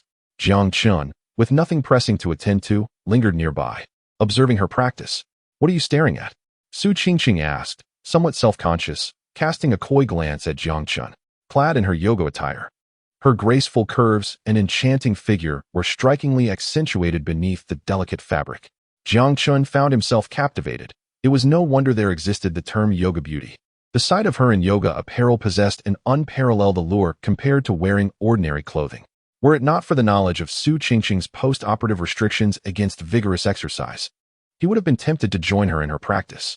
After all, he now considered himself a master of yoga, more than capable of offering her guidance. "What am I watching? I am simply admiring the scenery," he replied. "To admire the scenery, you should gaze out the window. The view there is splendid." "Not necessary. The view here is exquisite enough." "Very well, I shall let you indulge in it later," Su Qingqing murmured softly, averting her gaze from Jiang Chun. Her face flushed with a wave of embarrassment. Jiang Chun, having enhanced his physique significantly, possessed exceptional hearing, which allowed him to catch Su Qingqing's whispered words. Yet, even upon hearing them, He remained somewhat perplexed. What did she mean by letting him indulge later? Was there to be some grand performance unfolding? However, that seemed unlikely, considering they were alone in the house, and she was still in recovery, adhering to the doctor's advice of a 42-day confinement period. After scratching his head in confusion for some time, he remained baffled. Approximately half an hour later, after Su Qingsheng had worked up a sweat from her yoga practice, and he was in the bathroom assisting her with a bath, he finally comprehended the meaning behind her earlier words. This was not Jiang Chen's first occasion helping Su Qingsheng with her bathing. However, prior to this, strictly speaking, it was merely a superficial admiration. Faced with the elegant figure of Su Qingsheng, Jiang Chun found himself utterly at a loss for words. The landscape was breathtakingly beautiful, picturesque, and enchanting in its splendor. He even felt compelled to retract a previous notion. To be candid, Su Qingsheng in her current state was far more captivating than when she donned her yoga attire.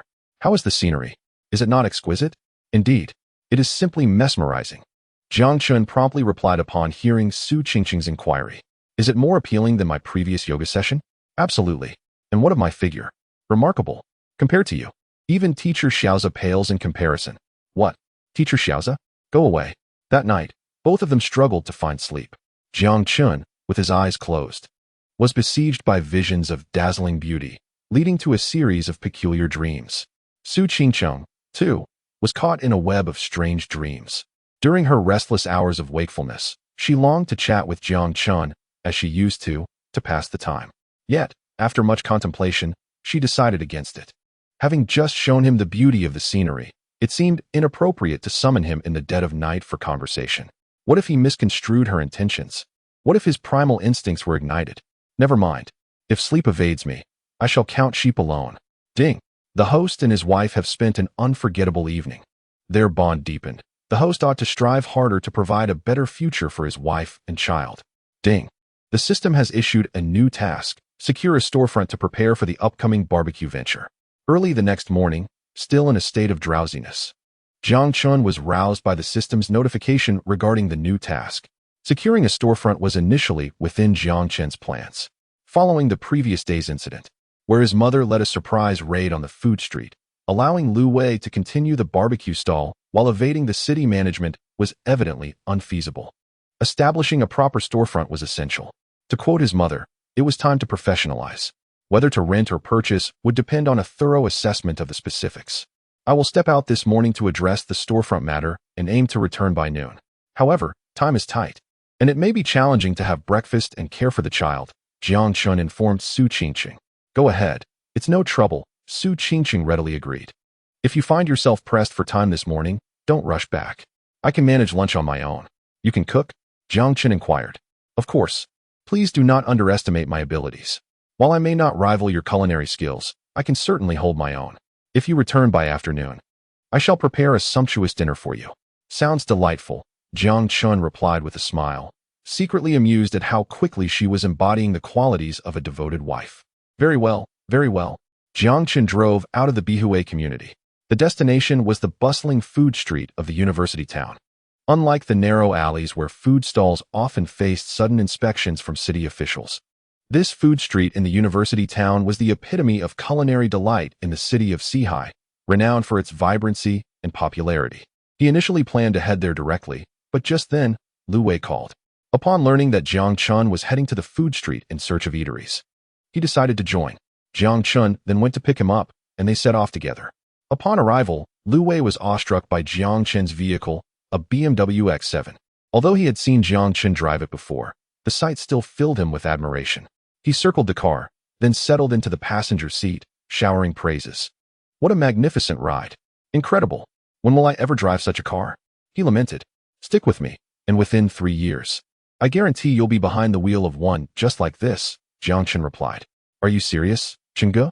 You wouldn't deceive me, would you? Lu Wei asked, filled with hope. Why would I? If you put in the effort, you might even achieve it in a year. Even if you're just teasing me, I'd be thrilled to even dream of driving such a vehicle. As they conversed, Jiang Chun pressed the accelerator, and with a roar, the car lunged forward like a beast. Chapter 56. Bargaining to the last cent. By the way, Wei Zi, my mother didn't give you a hard time the other day, did she? Jiang Chun suddenly recalled as they made their way to the food street. Not at all. She didn't trouble us one bit. Although she did apprehend us, seized our barbecue stall, and fined us 500 yuan, her attitude was quite amiable. She took us aside to write a guarantee letter and gave us a few words of advice before releasing us. They even returned our stall, Lu Wei explained. So, it was just a 500 yuan fine, nothing more? Jiang Chen inquired. That's fine. I'll transfer that 500 yuan to you shortly. You're giving me that 500 yuan? Lu Wei was taken aback. Are you joking? Besides, I'm not strapped for cash. It's not from me. It's actually my mother's money. She felt the fine was reasonable. But since you're my classmate and running a stall is tough, she asked me to transfer it to you. That's unnecessary. I haven't even shared the profits from my barbecue sales with you yet. Stop being stubborn. The profit sharing is a separate matter. This 500 yuan is my mother's. She instructed me to pass it on to you. I can't just keep it for myself. Well, if you insist. Thank you, Auntie. Lu Wei finally relented. By the way, Wei Zi, in the future, when handling matters, you should be more perceptive. Absolutely, I will. Approximately half an hour later, the two arrived at the university town's food street. Since it was morning, the crowds were sparse. After parking nearby, Jiang Chun and Lu Wei began to survey the various establishments lining the street. Prior to their visit, Jiang Chun had conducted some research. The culinary street boasts a plethora of delectable offerings, yet there exists but a solitary barbecue establishment, which, regrettably, has displayed a transfer sign due to mismanagement.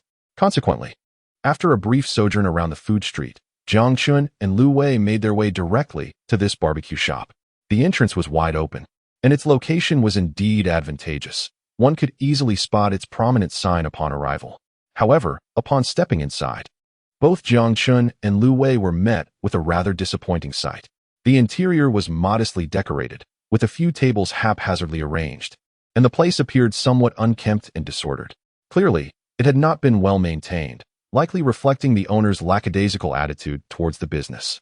Ultimately, this could be attributed to one underlying reason.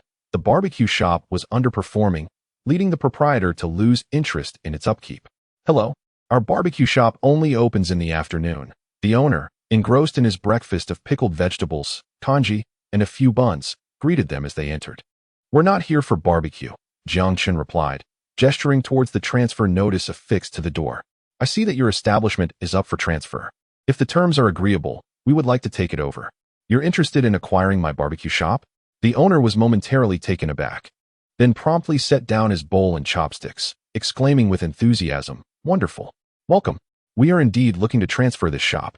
To be candid, it has been our labor of love.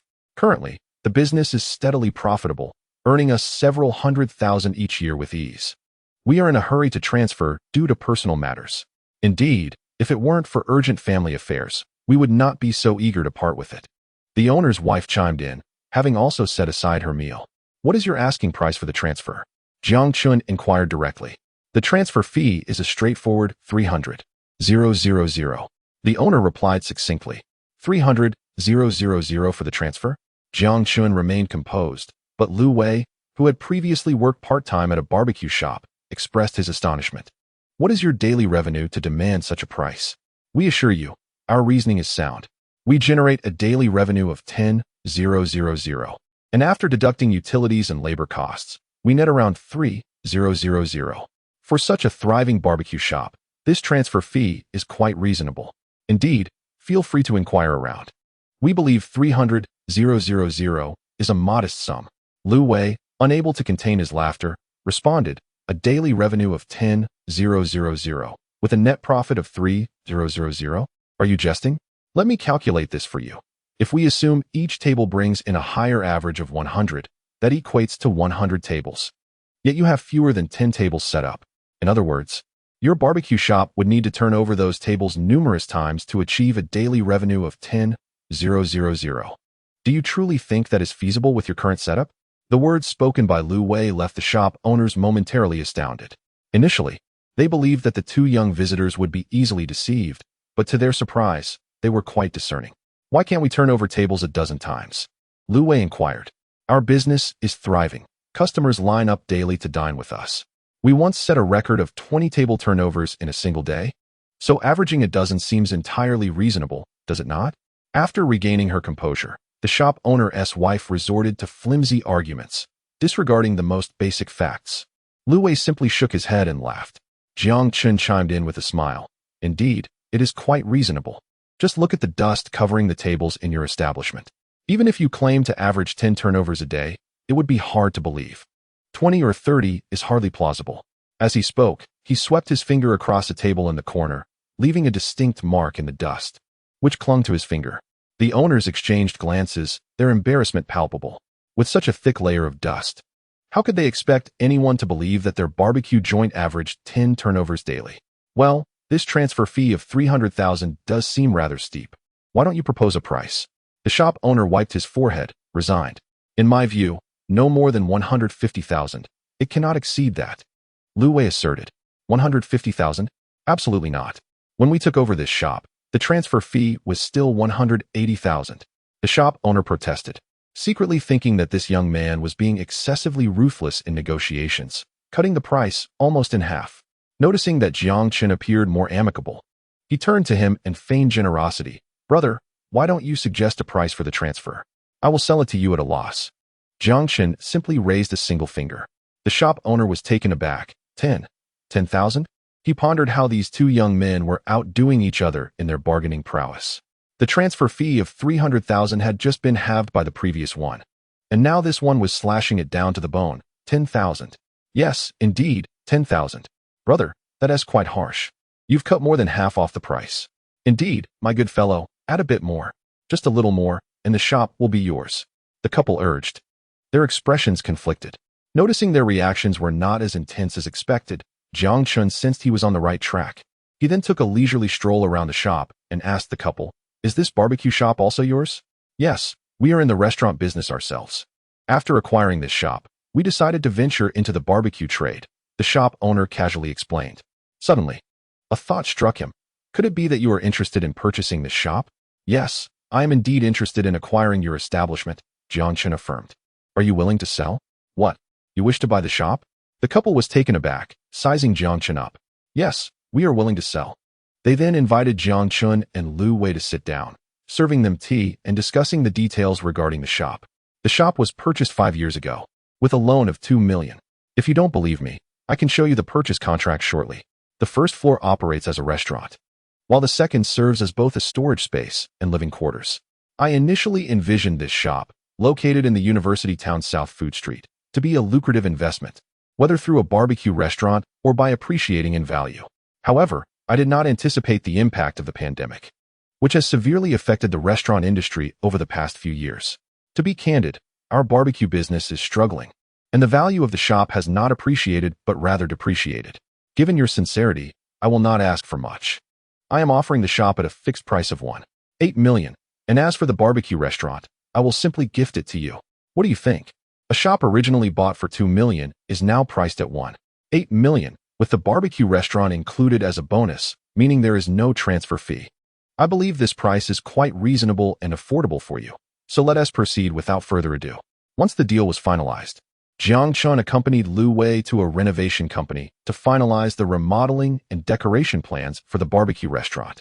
The second floor, previously used for storage and living, was entirely converted into a dining area, complete with private rooms and a lounge. After confirming the renovation plans, Jiang Chen handed over the keys to the barbecue restaurant along with the contract to Lu Wei, who was taken aback. "Brother Chen, what are you doing?" he exclaimed. "Didn't you say you wanted to partner with me? Now that I'm busy, I'm entrusting the barbecue restaurant to you to manage." "Entrust it to me?" Lu Wei responded. "Of course I'm willing. I would gladly accept." Without a moment's hesitation, he recognized Jiang Chen's expertise in the culinary industry and realized that working with him would lead to promising opportunities. He never expected Jiang Chen would directly hand over the barbecue restaurant to him. "All right, Wei Zi, as classmates and friends, I'll be straightforward. There are two options for you regarding the barbecue restaurant. You can either be my store manager or my entrepreneurial partner. Which do you prefer?" Lu Wei blinked. "Brother Chen, which option is more lucrative?" "The store manager earns a monthly salary of 10,000, while the entrepreneurial partner receives 5,000 plus a 5 equity stake," Jiang Chen explained. 10,000 a month or 5,000 a month with a 5 stake. "Naturally, I choose the more profitable option. Brother Chen, I want to be your entrepreneurial partner." Lu Wei scratched his head and chuckled, realizing that being involved in the barbecue restaurant's equity was far more advantageous than a mere salary. "Then it's settled." "Yes, It's settled. Jiang Chun trusted Lu Wei, his classmate and good friend of 4 years. However, he was mindful of the two choices presented. If Lu Wei were to succumb to greed and opt for a managerial position with a monthly salary of 10,000, it must be said that Jiang Chun would harbor a semblance of disappointment. Fortunately, Lu Wei did not betray his trust. In the end, he made the choice that Jiang Chun had most fervently hoped for. After they had concluded their respective tasks and were about to return, Lu Wei's phone suddenly rang. Glancing at the caller ID, he mysteriously slipped away to take the call. Upon his return, he wore a cheeky grin and said to Jiang Chun, "Brother Chun, may I borrow your BMW X7 for a bit? Just to impress a bit." "What do you intend to do?" Jiang Chun inquired. "Oh, I've just arranged to meet a girl, and she agreed to go out for a stroll with me." "Wait, are you going on a date?" Jiang Chun exclaimed in astonishment, thinking to himself that Wei Zi, the perennial sycophant, had finally grasped the nuances of romance and secured a date. Impressive indeed. "Which girl?" "Well, it is indeed a date. As for her identity, Brother Chun, let us not delve into that." Lu Wei teased. Jiang Chun's first instinct was to assume it was the formidable Yan Li, the female tyrant and counselor. But could it really be? Had this rascal swiftly put his newfound knowledge into practice? Chapter 58. The miraculous scar removal potion. Since the day Lu Wei inadvertently let slip about his interest in the female tyrant, Zheng Chang and Wu Hao had promptly informed Jiang Chun. It was simply too explosive a revelation to keep to themselves. The situation was akin to a mouse being the bridesmaid for a cat. How utterly absurd. Upon hearing the news, Jiang Chun was equally taken aback. Was Wei Zi truly courting trouble? It is crucial to remember that Lu Wei had suffered the most at the hands of Yan Li. During the frigid winter months, while engrossed in video games, he had been dragged by her to perform cleaning duties. His hands were red from the cold, and he trembled uncontrollably, nearly reduced to tears from the torment. Now, after all this time since graduation, he had seemingly forgotten the pain and was actually pursuing the female tyrant? How ludicrous. Given Yan Li's prowess, although Lu Wei was robustly built, he would hardly stand a chance against her. It was entirely possible that she would devour him whole, leaving nothing behind. This thought made Jiang Chun break into a cold sweat for Lu Wei. "Are you sure you can handle this? That teacher Yan is no ordinary individual. Be cautious, lest she consumes you without a trace." "You needn't worry, Brother Chun. I am well aware of what I'm doing. Besides, the one who might be consumed is yet to be determined," Lu Wei replied nonchalantly. Afterward, he drove Jiang Chun back to his residence at Bihui. And as Jiang Chun stepped out of the car, Lu Wei added, "Brother Chun, I will return the car to you tomorrow morning. Are you planning to stay out overnight?" Jiang Chun asked, surprised. While he had minimal need for the vehicle and returning it the next day posed no issue, the implication of Lu Wei spending the night with the female tyrant was truly startling.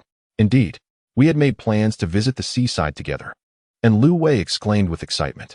However, a sense of foreboding washed over Jiang Chun. Yet, seeing Lu Wei's enthusiasm, he refrained from expressing his concerns. Perhaps it was simply the fate of this lad. Shaking his head, Jiang Chun made his way home. On his way, he casually purchased some fresh fruits at a grocery store before returning. Ding! The host has successfully completed the task of managing a shop today. Task evaluation, excellent.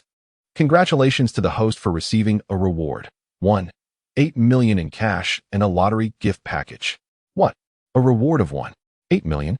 I could buy a shop for that amount, and now I've been directly reimbursed? This is incredible. Thank you for the compliment, host. I will strive to do even better. Lottery, please. At your service. Ding! The host has successfully drawn a lottery. Congratulations to the host for winning a bottle of Divine Scar Removal Potion. The Divine Scar Removal Potion can target any scar. Mere application can lead to complete healing overnight, rendering the skin smooth and pristine. Special reminder, the potion is of divine grade, thus it may produce unexpected effects. Please use with caution. I actually drew a bottle of Divine Scar Removal Potion. Jiang Chun immediately thought of the scar left on Su Qingqing's abdomen from her cesarean section. After all, she is the mother of his child. This Divine Scar Removal Potion would be perfect for her. As for the unexpected effects, Jiang Chun dismissed them entirely. It was merely a scar removal potion. What sort of unforeseen effects could it possibly have? It's not like it could turn into a genetic serum. Back so soon. Jiang Chun was greeted by Su Qingqing as he entered the house. "I was worried you might be hungry by noon, so I returned early," he replied with a smile. "How could I possibly go hungry while cooking at home?" Su Qingqing said, I wouldn't let you starve. Then it seems you had a delightful meal at home. Of course. I made braised chicken, braised pig trotters, and a bowl of seafood soup that tasted absolutely divine. I wanted more after eating it. Su Qingqing boasted. So, it appears there is a hidden culinary master in our home. Jiang Chen chuckled. You think so? Su Qingqing beamed with pride, but her smile quickly faded. Because Jiang Chen, right before her eyes, pulled a takeout bag from the trash, with the order still visible. Yang Grandpa's braised chicken, store 007, 1 serving of braised chicken, 1 serving of braised pig trotters, 1 serving of seafood soup, and 1 serving of rice, with notes. No spice in the braised chicken, no cilantro in the seafood soup. Jiang Chen read aloud the order. So, this is what you prepared, or rather, ordered for lunch. While Su Qingqing's face turned crimson with embarrassment. Her expression akin to that of a thief caught in the act. All right then. The persona of a self-proclaimed chef has been ruthlessly shattered.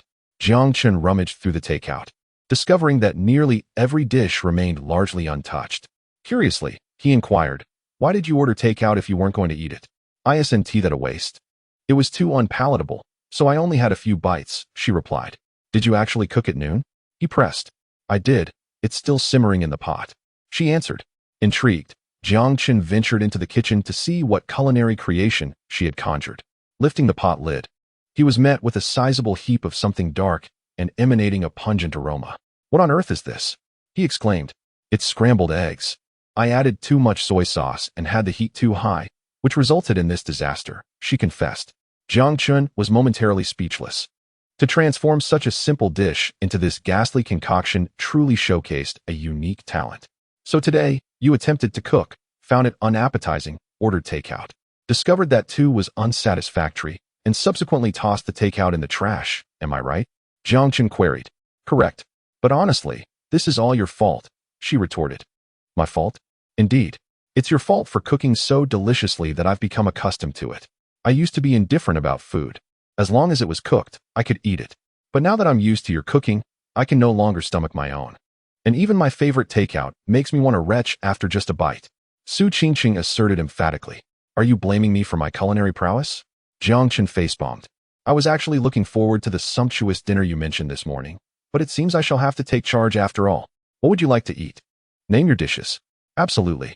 I desire braised chicken, stewed pig trotters, seafood soup, boiled shrimp, bok choy, king oyster mushrooms, steamed base, and sweet and sour beef tenderloin.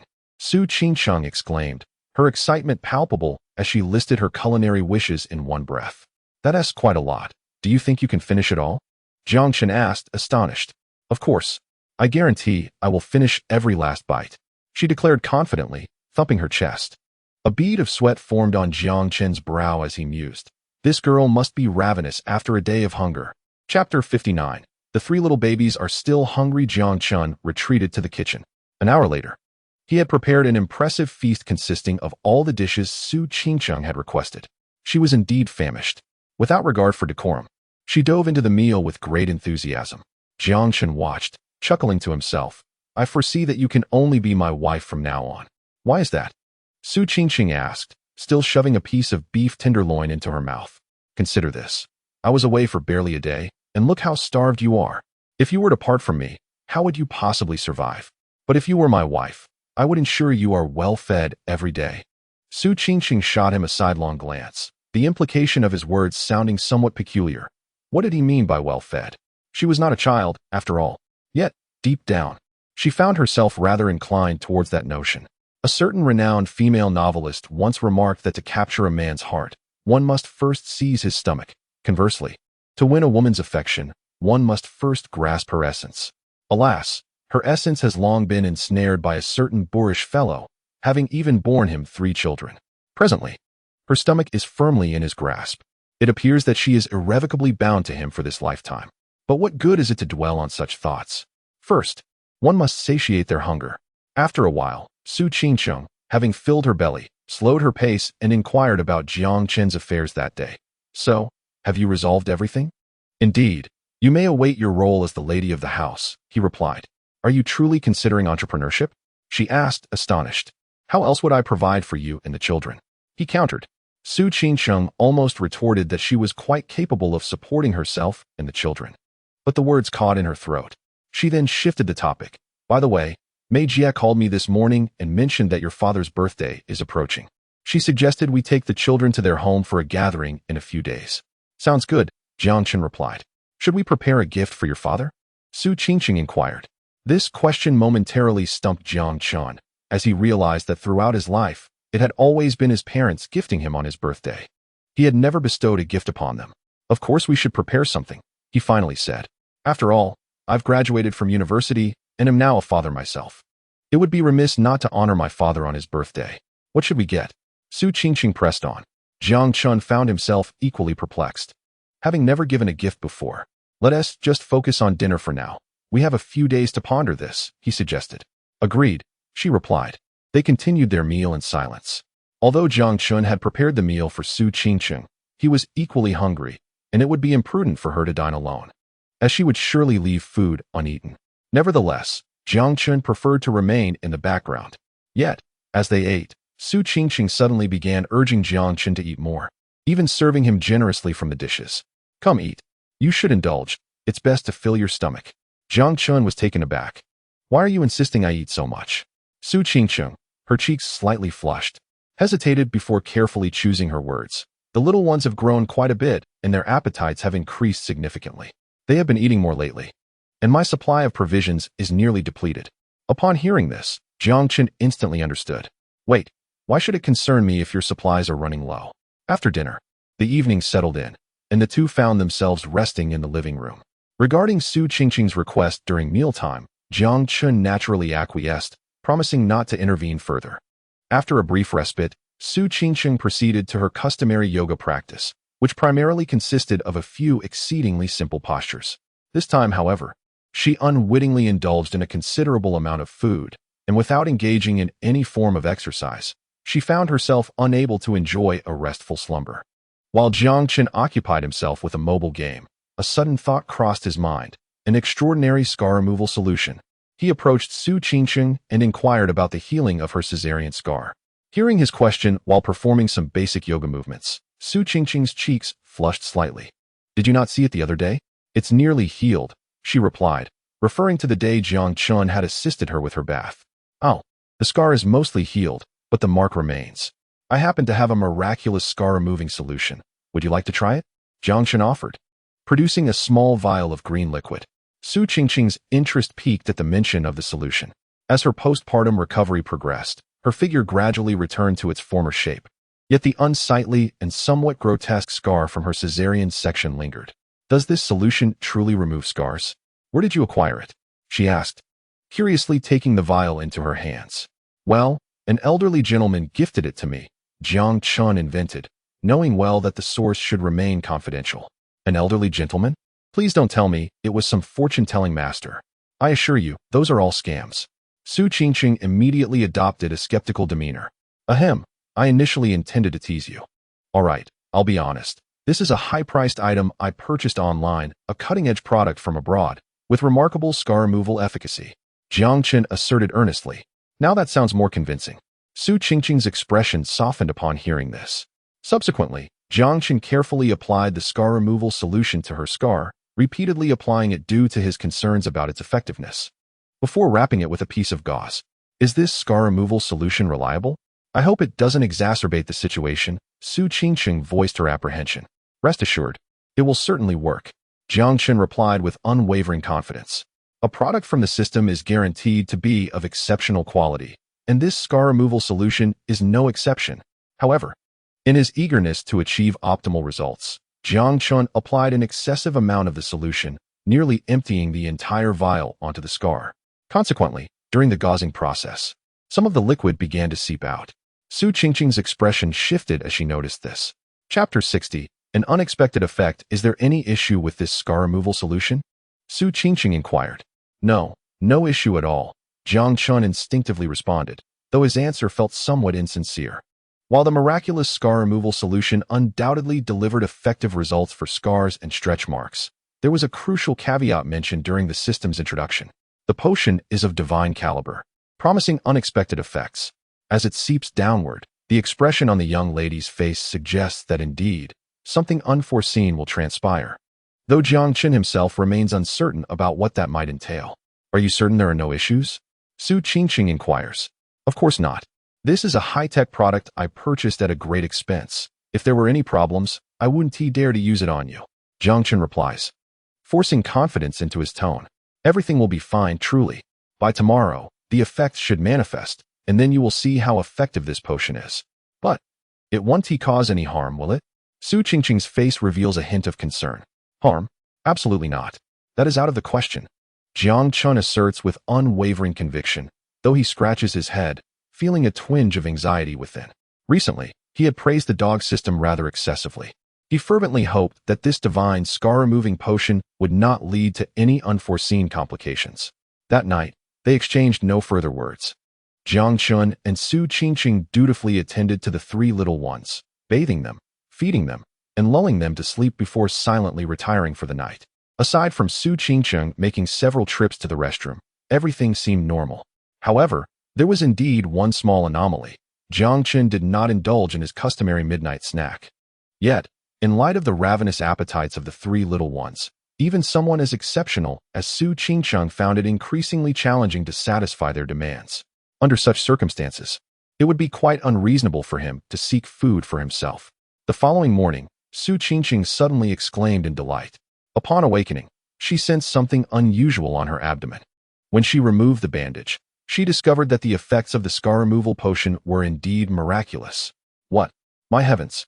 The long scar from the incision has vanished, and the stretch marks are gone too. This potion is truly extraordinary. Su Qingqing exclaimed in disbelief. Jiang Chen, upon hearing her, approached and confirmed that, indeed, the scars and stretch marks had completely disappeared, leaving her skin smooth and renewed. This divine scar-removing potion was indeed remarkable. Yet, Jiang Chen did not forget the potential unforeseen effects and tentatively inquired, So, do you feel any adverse effects? At his words, Su Qingqing's face flushed with embarrassment, and she shot him a playful glare. No. Her abrupt response left Jiang Chen perplexed. What did that no truly mean? When he attempted to probe further, Su Qingqing merely suggested, guess, and then bestowed upon him a dazzling yet enigmatic glance before heading off to wash up. Jiang Chen stood there for a while, uncertain if he had grasped the situation, and eventually shook his head, proceeding to prepare breakfast. As for guessing, it is utterly impossible. Do not attempt to decipher a girl's thoughts. Even if you try, you will remain perplexed. Chapter 61 In this lifetime. I have touched a girl's hand for the very first time. After finishing breakfast, Jiang Chen took the three little ones out to bask in the sun on the balcony. At that moment, Lu Wei called to inform him that he had returned from a date by the seaside and would soon be bringing back the car. Jiang Chen replied affirmatively, casually checking his phone, only to discover that the group chat was ablaze with activity. It turned out that Lu Wei had been boasting in the chat about his date with the old virgin, and of course, Zheng Chang and Wu Hao were skeptical, challenging him for proof. To their astonishment, Lu Wei indeed shared images in the group. His inaugural date left him quite battered, yet it was worth it. Accompanying his post were various pictures and short videos. The evidence was undeniable, and Zheng Chang and Wu Hao were initially taken aback. Goodness, Wei Zi, you truly went on a date with Teacher Yan, and you're bragging about it? Impressive, they mused, recognizing that Lu Wei had taken a page from Jiang Chen's book. However, as they continued watching, their astonishment turned to bewilderment. At first, everything seemed relatively normal, but soon it escalated into something unmistakably harsh. What the hell? Wei Zi, are you bragging or lamenting? You look like you've been through a battle, bruised and battered. It's a sight to behold. Did you truly go on a date with the old virgin, or were you merely her human punching bag? By the way, what game were you playing? Be cautious. The old virgin might just take your life. Afterward, Zheng Chang and Wu Hao urged Jiang Chen to intervene and advised Lu Wei not to let Yan Li ruin him. Jiang Chen could only shake his head in disbelief. Previously, Lu Wei had shamelessly pursued Feng Rongrong, even washing her boyfriend's underwear. And now he had dared to provoke Yan Li. It seemed he had leapt from one fiery pit into another. Just as Jiang Chen was about to send a few messages in the group, Lu Wei appeared at the door. Jiang Chen opened it for him. Morning, Brother Chen. Greetings. Sister-in-law. After a polite exchange with Su Qingqing, Lu Wei placed a selection of seasonal fruits on the table. Ah, thank you. I was just watching some television. You needn't have brought fruits, Su Qingqing replied kindly. Not at all. These are nothing of value. Merely a little treat for you and Brother Chen. Besides, I borrowed Brother Chen's car, Lu Wei enthusiastically remarked, clearly having driven back overnight without a hint of fatigue. Jiang Chun observed Lu Wei's battered state, bruised and swollen, and, mindful of Su Qingqing's presence, discreetly led him into the kitchen. Wei Zi, what on earth happened to you? You merely went on a date with Yin Li to the seaside. How did it end up like this? Jiang Chun observed Lu Wei's disheveled appearance with a sense of bewilderment. Despite being battered and bruised, Lu Wei's once baggy trousers had been trimmed to the point of resembling oversized shorts. Yet, in spite of his disarray, his spirits soared. We were merely enjoying the seaside. After all, I simply went on a date with Teacher Yin. How could that be considered torment? Besides, who else would willingly endure such treatment from her? Lu Wei defended himself vehemently. Jiang Chun retorted, hold on. Even in such a state, you still speak in favor of Yin Li? Addressing her as Teacher Yin? One must remember that in the past, she was despised by many. A female tyrant, a perpetual spinster who was incessantly criticized. If you weren't tormented, then how do you explain your injuries? Ah, these are mere trifling wounds from the date. Lu Wei replied cheerfully. Trifling wounds? Jiang Chun exclaimed in astonishment. What exactly did you two engage in? Your arms are covered in welts. What happened? We were just enjoying the seaside. Teacher Yin noticed my larger physique and, knowing I have type A blood, suddenly suggested we explore the ocean at night. These welts are simply from mosquito bites by the shore. And your face? Why is it bruised? While gazing at the sea, Teacher Yin decided to practice some taekwondo moves and had me serve as her sparring partner for a while. And your trousers? Well, when we were digging in the sand, Teacher Yin found my pants too long and kept getting sand in them. So she kindly helped me shorten them. Jiang Chun could only break into a cold sweat upon hearing this. This Yin Li truly is a peculiar character. She plays with Lu Wei in an extraordinary manner. If she were transported to a fantasy realm with a bit more skill, she would undoubtedly be a merciless female tyrant, one who would strike without hesitation. Just a mere blink, a word, or even stepping through the door would all be grounds for her to unleash violence. And as for someone like Lu Wei, he wouldn't last beyond 3 minutes. No, even 3 seconds would be excessive. Out of camaraderie, Jiang Chun made the same decision as Zheng Chong and Wu Hao. He needed to advise Lu Wei to retreat before Yin Li toyed with him further. Wei Zi, heed my counsel, it's time to pull back. Yin Li is simply not suited for you. While Feng Rongrong may be troublesome, at worst, she only expects you to wash her boyfriend's socks and underwear. But Yin Li is entirely different. She is a tyrant. If this continues, I, along with Zheng Chong and Wu Hao, genuinely fear for your well-being, Jiang Chun implored earnestly. However, the fervent Lu Wei was utterly resistant to such advice. Brother Chun, truly, it's fine. Teacher Yin is actually quite nice. She even complimented my resilience. A living person like me, how could she possibly harm me? Moreover, whether or not Teacher Yin is my type is of little consequence. What truly matters is that I am indeed her type. Wei Zi, why are you so obstinate? I, along with Zheng Chong and Wu Hao, would never wish you any harm. Jiang Chun felt a twinge of frustration, pondering why Wei Zi was so stubbornly resistant to reason. Brother Chun, Lu Wei interjected. I understand your concerns and know they stem from goodwill, yet I have my own rationale. What rationale do you possess? Lu Wei scratched his head, recollecting. Well, back in the day when I pursued Feng Rongrong, not just as a backup, mind you, I devoted myself to her completely, sacrificing my own needs while showering her with lavish gifts. I even went so far as to wash her boyfriend's clothes at her request. And in the end, what did I gain? Nothing. Not even a fleeting touch of her hand. But Teacher Yin is different. On our seaside rendezvous, I felt such joy. And she was incredibly considerate of my feelings. Especially since I've been single for over 20 years. It was the first time I ever held a girl's hand. At this, Jiang Chun was taken aback. You held Teacher Yin's hand? Indeed. While gazing at the sea at night, for some inexplicable reason, I brushed against her hand, and soon we were intertwined. Lu Wei reminisced, but abruptly halted mid-sentence, leaving Jiang Chun in shock and, oddly enough, a bit curious and anxious. Wait, Wei Zi, you held hands, but what happened next? You must share more. Chapter 62. Su Qingqing felt momentarily at a loss upon hearing Jiang Chen's inquiry. Lu Wei, feeling a bit bashful, scratched his head again, cleared his throat, and continued. Well, there wasn't much else. We merely enjoyed the view together, sitting close on the beach. So close that I could smell the fragrance of Teacher Yan's hair. Jiang Chun was astonished. Is that all? Yes. And what more could there be? It was merely our first date. What do you expect me to do? Lu Wei responded with a hint of incredulity. In comparison to Feng Rongrong, Teacher Yin is like a celestial being who has descended to rescue me. Looking back on my pitiful attempts to win over Feng Rongrong, I truly wish I could tell my past self that a sycophant never finds happiness. Brother Chun, you see how wonderfully Teacher Yin treats me. How could I possibly give that up? And tell me, do my reasons hold any merit? Lu Wei asked with newfound confidence. Jiang Chun rubbed his temples and glanced at Lu Wei, who bore the marks of his recent misadventures. Suddenly, he felt that perhaps Lu Wei's situation wasn't as dire as it seemed. Ultimately, it's up to you. Only you know if the shoes fit. Others' opinions are merely suggestions. Exactly, Lu Wei exclaimed, his spirits lifted at Jiang Chen's words. Brother Chun, I have washed your car, filled it with fuel, and parked it in its usual spot downstairs. Here are the keys. Goodbye, Chengu. Goodbye, sister-in-law. As soon as their conversation concluded, Lu Wei returned the car keys to Jiang Chun, lingering for a moment to exchange a few more words before departing with a spring in his step.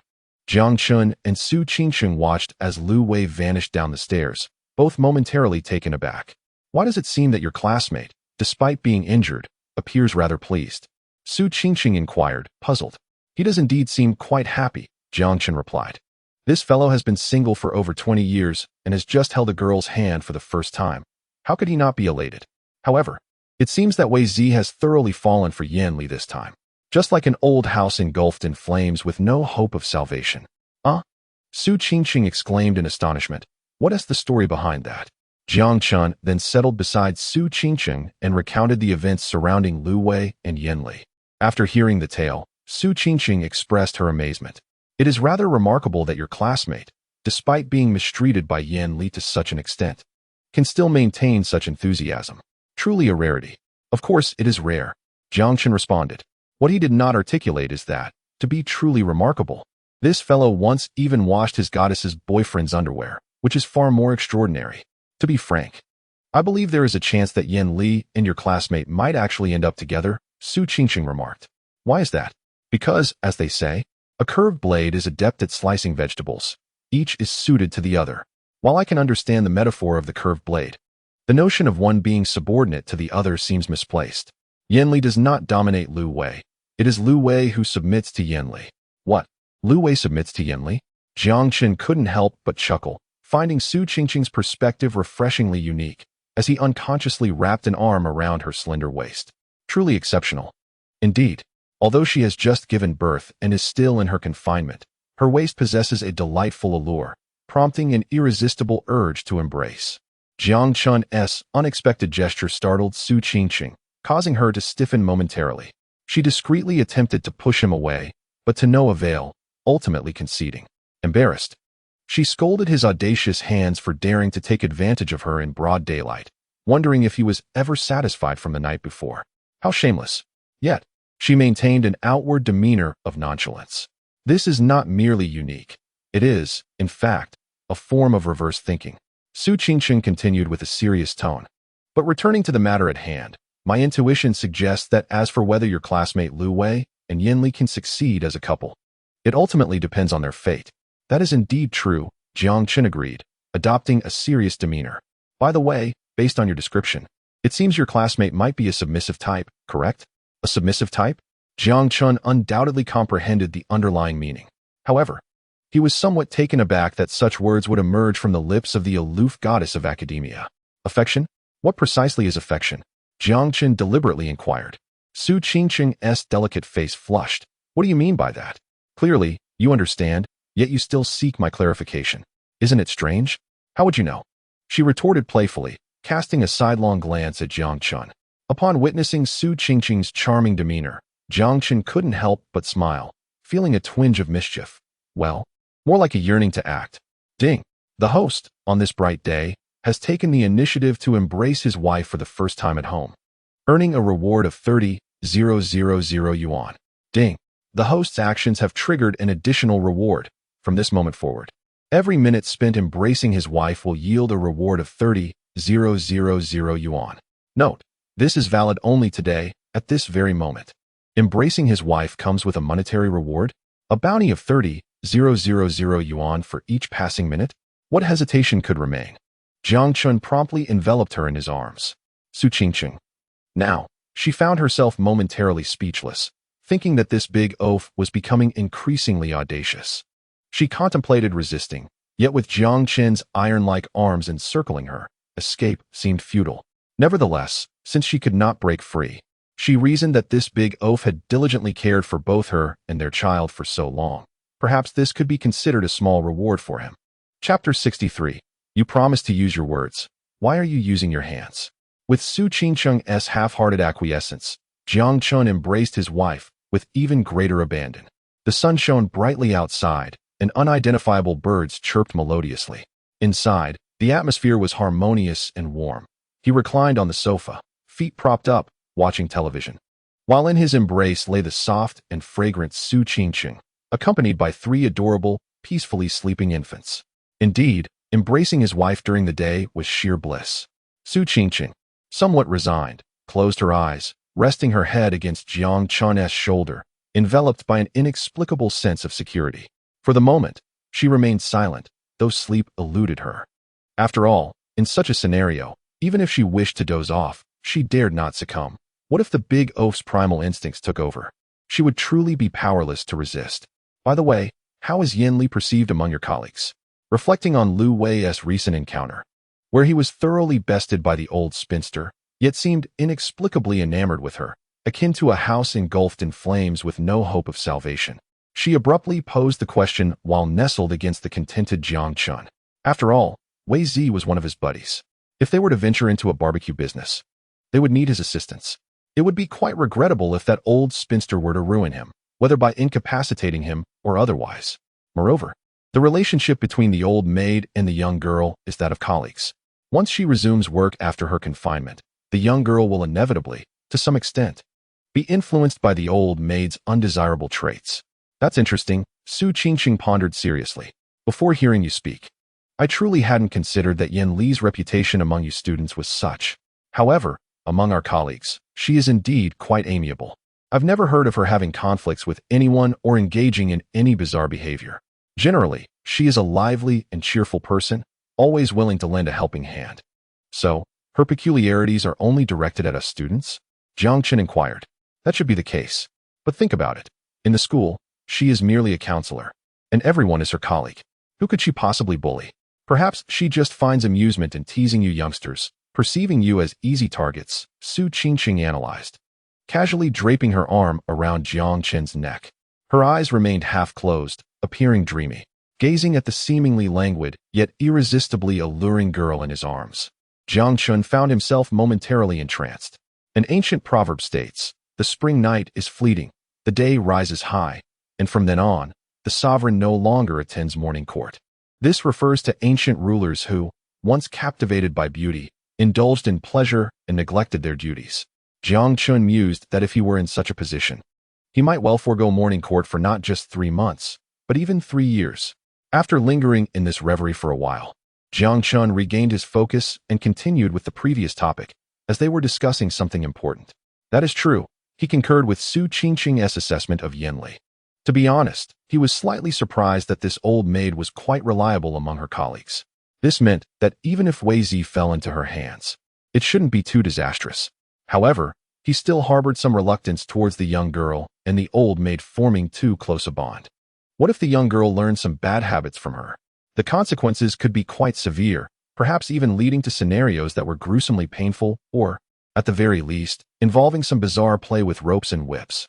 Such scenes would be too grotesque, too excessively explicit. Jiang Chun prided himself on being a decent person, yet he could not tolerate such things. He preferred the current, simple nature of their relationship. What was your relationship with Yin Li like back in school? Did you interact much? Not really, just colleagues, Su Qingqing replied candidly. We only had contact during classes or events. There might be weeks when we don't even exchange a word. Why do you suddenly ask about this?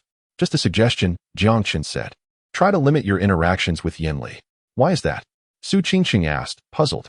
What else could it be? One is influenced by their surroundings. Yin Li is quite eccentric and peculiar. I fear you might pick up her bad habits. Su Qingqing was initially taken aback, but soon broke into a knowing smile. Oh, I see. Are you afraid that I might follow Yin Li's example and mistreat you in the future? She teased, her eyes now wide open, sparkling with brilliance and charm. Jiang Chun, witnessing this, felt his heart stir even more. Mistreat me? Huh. With your petite frame, I could overpower 10 of you. That's not necessarily true. Sheer strength isn't everything. Sometimes, wisdom is equally essential. Are you still unconvinced? If you doubt me, why not test it? Let's give it a try then. Su Qingcheng, feeling playful, engaged in a verbal spar with Jiang Chun. Eager to challenge him in an arm wrestling match, she extended her arm, blissfully unaware that Jiang Chun was already impatient.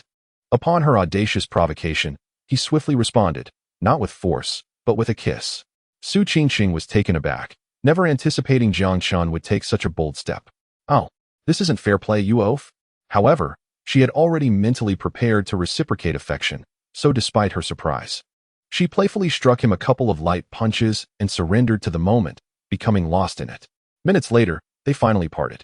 Su Qingcheng, still miffed by Jiang Chen's lack of decorum, wore an indignant expression. Jiang Chen couldn't help but smile at her feisty demeanor. What is the verdict? He inquired with amusement. Not much, but compared to before, your technique has improved. You didn't bite like last time.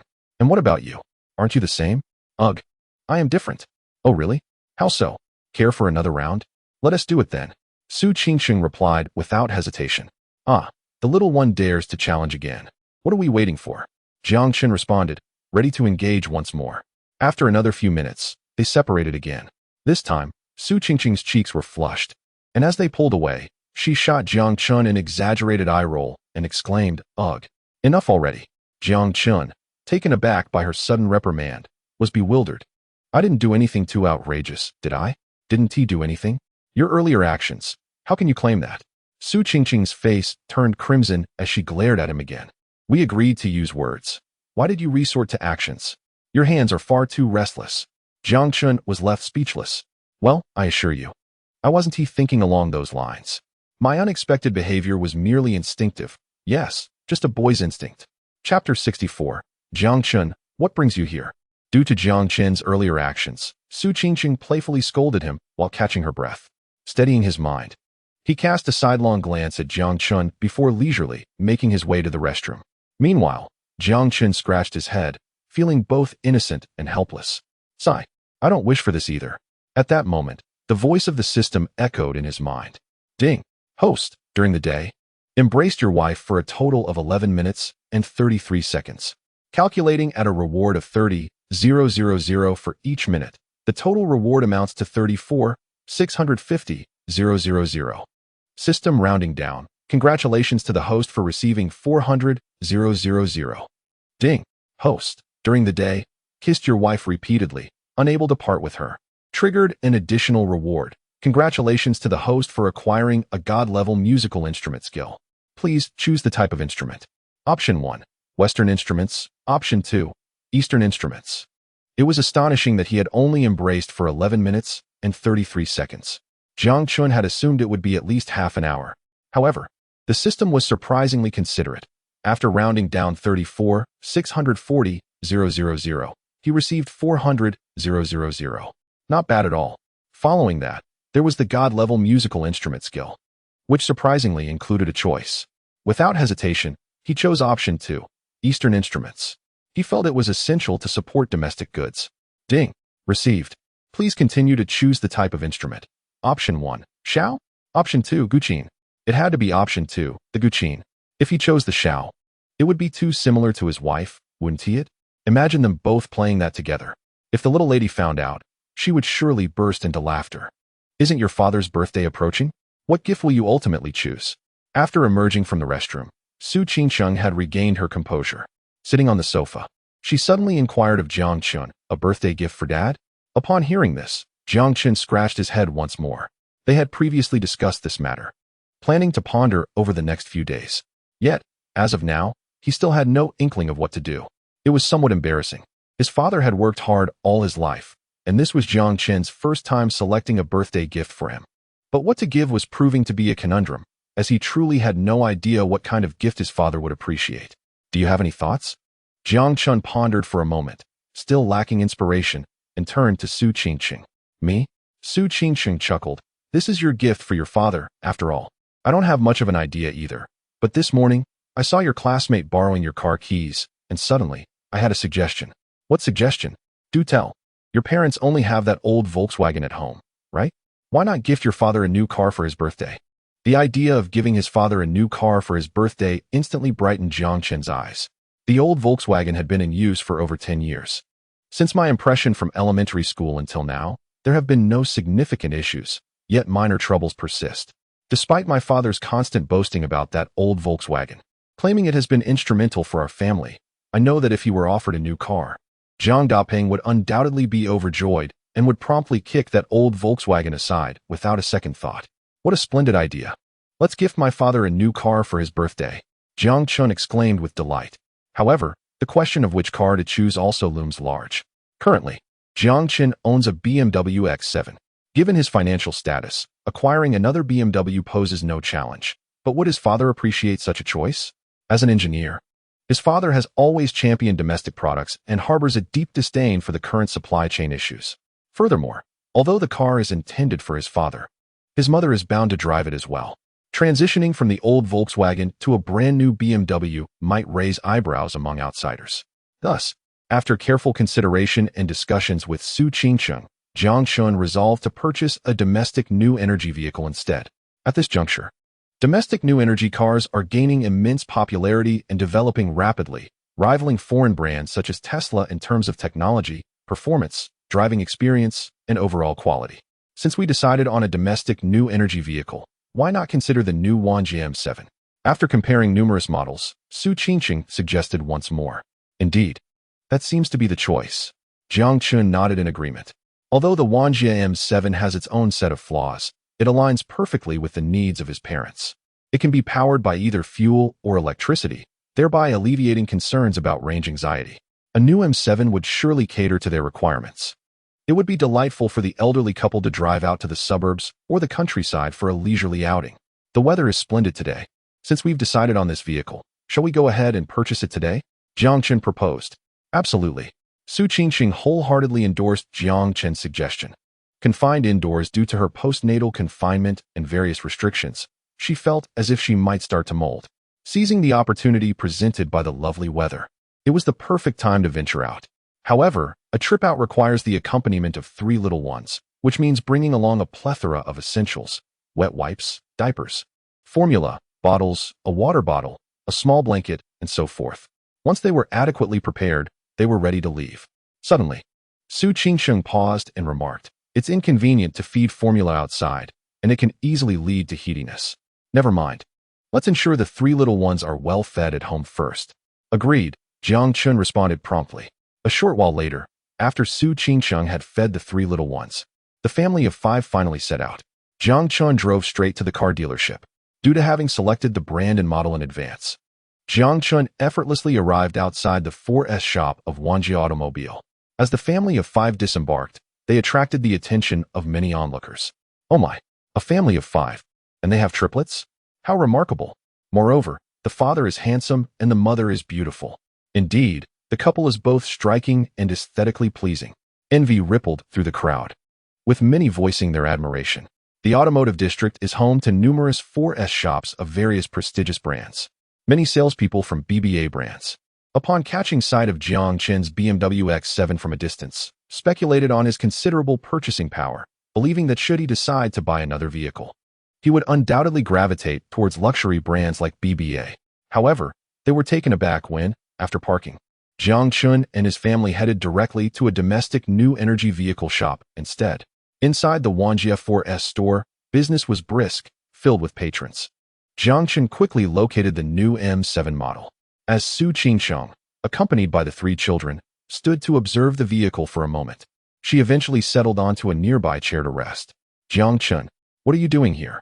Just as Jiang Chun was contemplating the vehicle's appealing aesthetics and considering a purchase if the test drive went smoothly, a girl clad in work attire exclaimed in surprise upon spotting him. Her voice drew the attention of 3 other similarly attired girls, who rushed over in astonishment. In an instant, Jiang Chun found himself surrounded by 4 young ladies. Chapter 65. The Big Pig S Trots, quite popular indeed. Initially startled, Jiang Chun was taken aback by the sudden enthusiasm as he was engrossed in examining the car. Turning around, he recognized the 4 girls. The leader was Bai Lu, while the others were Zheng Qiu, Su Ping, and Lu Bingyan. They were his juniors at Sihai University, having entered a year after him. More precisely, they had once been his admirers. During his sophomore year, Jiang Chun was selected for the university basketball team. With his exceptional skills and handsome appearance, he attracted numerous female fans while playing, and Bai Lu, Zheng Qiu, and Lu Bingyan, who shared a dormitory as first-year students, were among his most fervent admirers. For 3 consecutive years, they attended every match he played, often bringing him water or milk tea from the sidelines, which is how he became acquainted with them. However, to be frank, despite their enthusiastic and forthright demeanor, especially Bai Lu, who was quite attractive and had been nominated as one of the campus beauties, he felt no romantic inclination towards them. They were petite and slender, lacking the curves he preferred. Their appearance did not captivate him. To put it simply, he favored girls with a bit more flesh. Yet, he also acknowledged that excessive weight was undesirable. If I were to provide an example, indeed, he is currently quite fond of the style embodied by Su Qingqing. As for the mesmerizing beauty akin to that of a delicate maiden, slim yet curvaceous, a true paragon among paragons, such magnificence is indeed rare and elusive. Greetings, senior. It is a delight to see you. Ever since you graduated from your senior year, I feared I would never encounter you again. Yet, unexpectedly, you are still in Sihai City, and here we are, fortuitously meeting once more. How splendidly serendipitous. It has been quite some time since we last met. And you remain as dashing and graceful as ever. Senior, is it truly you? Are you here to browse vehicles as well? Upon spotting Jiang Chun, Bai Lu and her 3 companions immediately flocked to him, enthusiastically chattering away like a flurry of sparrows, creating a delightful cacophony. Jiang Chun found himself momentarily overwhelmed by the noise. Previously, he thought that raucous children could be quite disruptive, but now he perceived a similar energy from them. Albeit they were no longer mere children. If they were strangers, he might have been tempted to adopt a stern demeanor and send them away. However, given that they were his junior peers, he felt obliged to show them some courtesy. Well, I am here to look at cars, Jiang Chun replied, scratching his head in resignation. Noticing their uniforms, he inquired, "Are you salespeople at this 4S dealership?" "Yes, indeed. We are salespeople, since our classes are few at the moment. We are here for part-time work and internships," the 4 eagerly affirmed at Jiang Chun's inquiry. "Since you're here to look at cars, have you set your sights on a particular model? Would you like us to assist you with some recommendations?" Bai Lu continued, her eagerness palpable. "Indeed, it's perfectly all right if you're not buying today. We have plenty of time on our hands. And it would be our pleasure to help you compare options for when you decide to purchase." Zheng Qiu, Su Ping, and Lu Bingyan chimed in, equally enthusiastic. Though their attitudes were all exceedingly cordial, the 4 girls assumed that Jiang Chun was merely there to socialize and familiarize himself with the vehicle models, and that an actual purchase was unlikely. After all, during his university years, Jiang Chun's spending habits had been rather modest. However, to their surprise, Jiang Chun genuinely intended to buy a car. "I am indeed here to purchase a vehicle, and I have my eye on the new Wenjie M7 at your dealership," he stated candidly. "What? Senior, you are truly here to buy a car? The top-tier new M7 costs over 300,000. I wouldn't have guessed." Bai Lu and her companions were momentarily taken aback, but their astonishment quickly morphed into admiration. The fact that Jiang Chun could afford such an expensive car right after graduating spoke volumes about his capabilities. As a result, their gazes toward him grew increasingly fervent. Handsome, fit, and financially savvy, he is undoubtedly a prized catch. They were drawn to such a promising prospect. "Senior, shall I assist you in selecting the specifications? Shall I assist you in testing the car?" The 4 young women offered their eager help, yet Jiang Chun politely declined their advances. Although he had intended to test the vehicle, the incessant chatter became quite overwhelming, prompting him to relinquish the idea entirely. "Senior, please tell us how we may assist you." "Do not hesitate," they urged in unison. "I would appreciate a moment of tranquility," Jiang Chun responded. The 4 young women, initially puzzled by his refusal, quickly realized their exuberance was perhaps excessive. My apologies, senior. We were too loud," they acknowledged, suddenly aware of their misstep. To leave a favorable impression on Jiang Chun, they promptly quieted down. "It's quite all right. Your intentions are kind," Jiang Chun remarked casually. "How about this? I will look over the car, and if I require assistance, I will seek you out. Is that acceptable?" He found the presence of a sales associate incessantly describing and promoting products to be rather bothersome. Though these junior classmates meant well, Jiang Chun felt the same irritation. "Absolutely. We will remain nearby. Should you need anything, do not hesitate to reach out to us. They readily agreed, demonstrating their understanding. However, Bai Lu suddenly felt compelled to pose a question to Jiang Chun, one that had troubled her for an extended period, leaving her restless and yearning for a clear answer. The thought gnawed at her, akin to a persistent itch. Thus, as she prepared to depart, she turned back and approached Jiang Chun, summoning immense courage. "Senior, may I ask you a question?" Her face flushed with embarrassment. "What question do you have? Please, go ahead," Jiang Chun replied, still engrossed in examining the car's performance data, not lifting his gaze. Meanwhile, Su Qingqing sat in the adjacent lounge area with 3 children. Having spent about half an hour checking her phone and entertaining the little ones with playful antics, even offering them a sip of water. After a while, she glanced towards Jiang Chun, assuming he had completed his evaluations. To her surprise, she found him surrounded by 3 or 4 young women, lavishing attention upon him. Though clad in uniforms, clearly identifiable as sales associates from the dealership, their fervent enthusiasm was undeniably excessive. Well, it appears our dear senior is quite the catch," Su Qingqing remarked, amused by the scene. Chapter 66. Did it ultimately benefit me, this cunning vixen? Senior, I realize this question may be somewhat intrusive, but I can no longer contain my curiosity. Have you and Shin Sini parted ways? Bai Lu mustered her courage and finally posed the question, her heart racing as she anxiously gazed at Jiang Chun, fearing he might utter an answer she dreaded. Back in her freshman year, she had developed a fondness for him while watching him play basketball. Jiang Chun, of course, was fully aware of her feelings. His demeanor was not indifferent, but rather unambiguous. He made it clear that she was not his type. Yet, she remained undeterred and persistent. When she learned that Shin Sini had become Jiang Chen's girlfriend, her heart nearly shattered. Fortunately, she heard that their relationship lasted merely 2 or 3 months, which provided her some solace, albeit she could not verify the authenticity of their breakup. This turmoil plagued her sleepless nights. Thus, upon fortuitously encountering Jiang Chun, she seized the moment to bravely inquire directly. Zheng Qiu and Lu Bingyan, witnessing this, felt a pang of envy, for they too harbored similar intentions. Upon hearing Bai Lu's timid and humble question, Jiang Chun initially thought she was about to confess her feelings. However, the inquiry took him by surprise. Despite this, he remained speechless, pondering why she would willingly subject herself to such a position. What of being a female simp? Wasn't it better to simply enjoy life? Well, you are correct. We have already broken up, Jiang Chun replied, shaking his head inwardly. He intended to elaborate, mentioning that he had a wife and children now, hoping to extinguish her lingering hopes. However, before he could articulate this, Bai Lu, elated by the first part of his statement, erupted with joy. "Oh, you've broken up. Thank you, senior. Thank you for answering my question. This is precisely the answer I sought," she exclaimed, rushing towards Zheng Qiu and Lu Bingyan, overflowing with uncontainable delight. Jiang Chun, observing this scene, could only shake his head in disbelief, having no time to engage with them further. He resumed his examination of the new Wanjie M7 vehicle. Although he had already chosen this model for his father's birthday gift, he had unexpectedly stumbled upon a plethora of negative reviews online, raising concerns about potential issues post-purchase. His father, it seemed, was not entirely pleased with the choice. Jiang Chun resolved to think more carefully and compare the Wanjie M7 thoroughly. As time was still on his side, if necessary, he could always opt for a different vehicle. Extraordinary news. The senior has broken up with Shin Sini.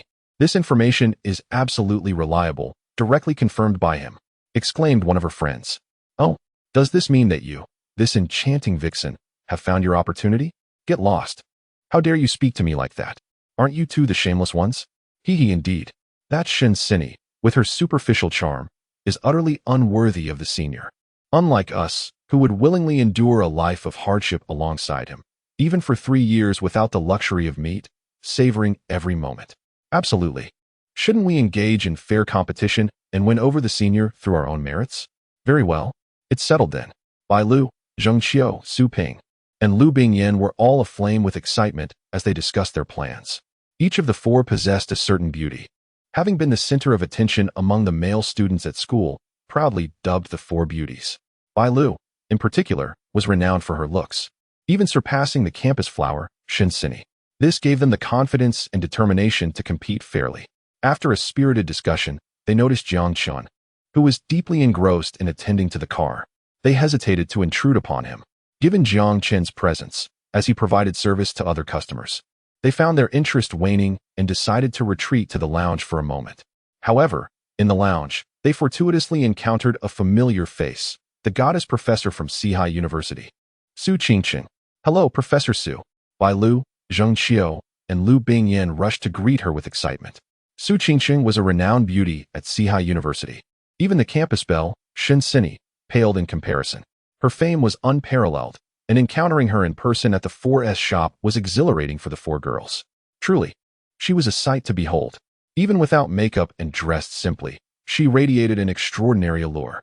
Every gesture and smile captivated them, stirring feelings even among the girls. Hello. Su Qingqing acknowledged with a nod. Initially, she had merely observed the girls from a distance, watching them fawn over the senior. To her surprise, they soon approached her in the lounge, recognizing her. Though she didn't know them, she deduced they must be students from her university. After exchanging pleasantries and marveling at Su Qingqing's beauty, their attention was quickly drawn to the baby carriage beside her. It was impossible to ignore the delightful presence of three little ones. Wow, triplets! How adorable! The four girls gathered around the carriage, showering compliments. Their hearts swelled with astonishment. As it had been nearly a year since they last saw Professor Su at school, it was evident that during her absence, she must have married and given birth. Professor, your husband must be exceptionally handsome. Otherwise, how could he have fathered such adorable babies? Indeed, it is often said that sons resemble their mothers while daughters take after their fathers. The father of these children must possess remarkable good looks. Just look at those two lovely girls with their enchanting, large, dark eyes. When they gaze at me, my heart feels as though it might melt. Hearing the praises for the four girls, Su Qingqing casually cast a glance at Jiang Chen from a distance. He is not bad, perhaps just a touch handsome. How enviable it is for Teacher Su to have a charming partner and adorable little ones. A family of 5, harmoniously united, truly epitomizes a fulfilling life. Rest assured, you will also experience this. Su Qingqing remarked with a smile. Thank you, Teacher Su. I hope to embrace your well-wishing and successfully win over the senior. He. The four girls and Su Qingqing exchanged pleasantries, but their gaze was inevitably drawn back to Jiang Chen in the distance, and the topic naturally returned to him.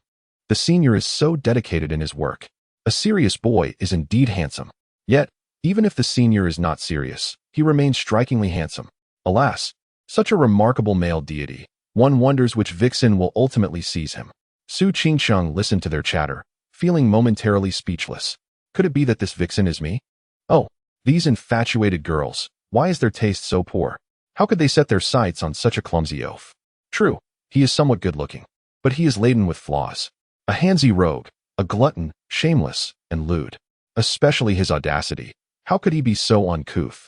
With a character like his, what could possibly attract you all to him? This so-called male deity. Huh, a deity indeed. Besides being slightly handsome, he is nearly devoid of merit. Su Qingqing mused, letting out a series of sighs.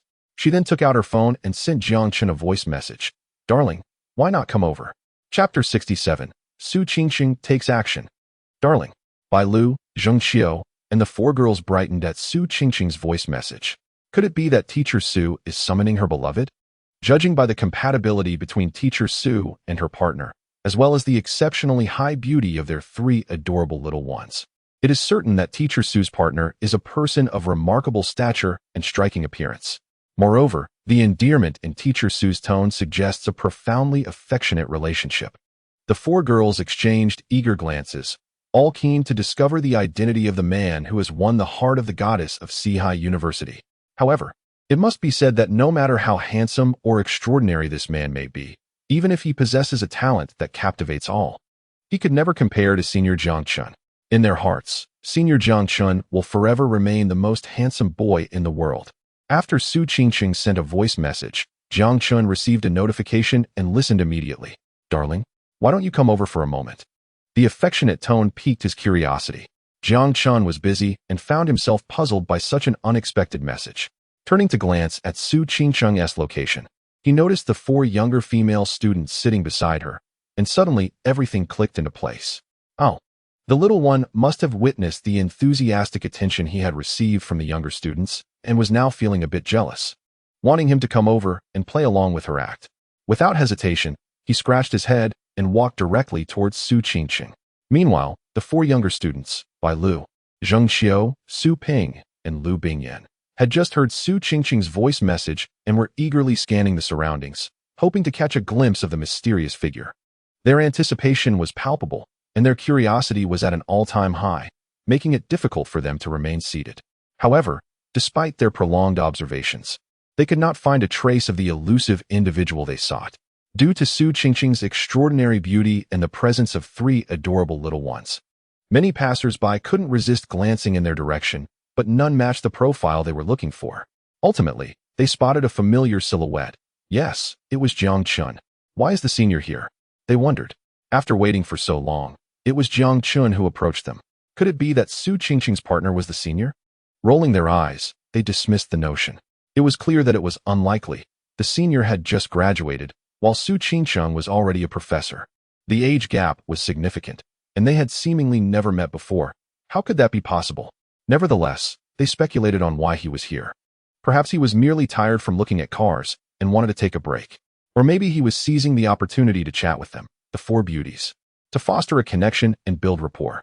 Bai Lu and the others chattered excitedly, quickly dismissing any thoughts of Jiang Chun being Su Qingqing's partner. As they shared a few words, they eagerly rushed forward to greet him with enthusiasm. Senior, you look tired from looking at cars. Come, take a seat here. I'll get you a glass of water. By the way, do you prefer it at room temperature or iced? Oh, and let me tell you, there is a renowned figure from our university right here, none other than our beautiful professor and goddess, Su Qingqing. She has been away for nearly a year, and it turns out she got married and had children. Come and see, senior. This is the legendary goddess, Teacher Su, accompanied by her three adorable triplet babies. Just look at those little ones, each one fair and beautiful, resembling porcelain dolls. They are simply irresistibly cute.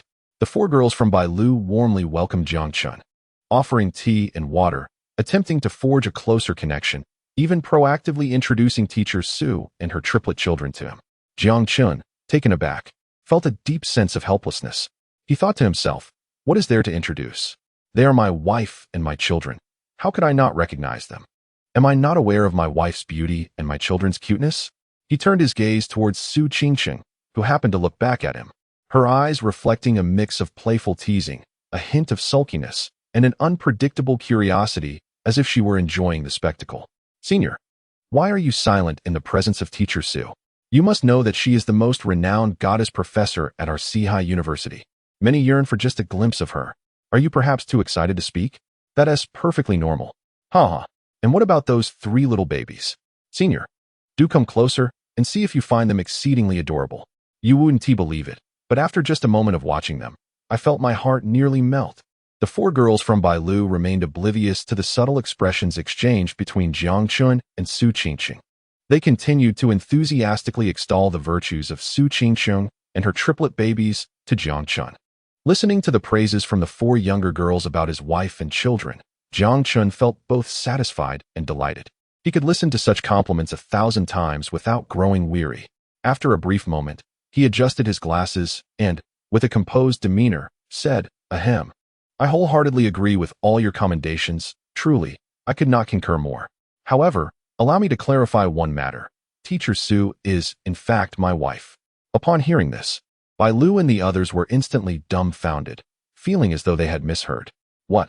Did Senior just claim that Teacher Su is his wife? Are you certain you didn't misspeak? Teacher Su is your spouse? You two are married? Yes, Senior, you must be joking. Teacher Su is a renowned goddess professor at our Sihai University, not an ordinary person. You cannot jest about being her husband. Who is joking? If you don't believe me, feel free to ask Teacher Su herself, Jiang Chun replied. The girls then turned to Su Qingqing. Teacher Su, is it true that your partner is Senior Jiang Chun? Are you indeed married? Yes, we are married, Su Qingqing replied straightforwardly with a nod. The four girls from Bai Lu, upon receiving her affirmative response, were utterly astonished, as if struck by a thunderbolt. Their insatiable curiosity for gossip was ignited. In an instant, all hope seemed to vanish.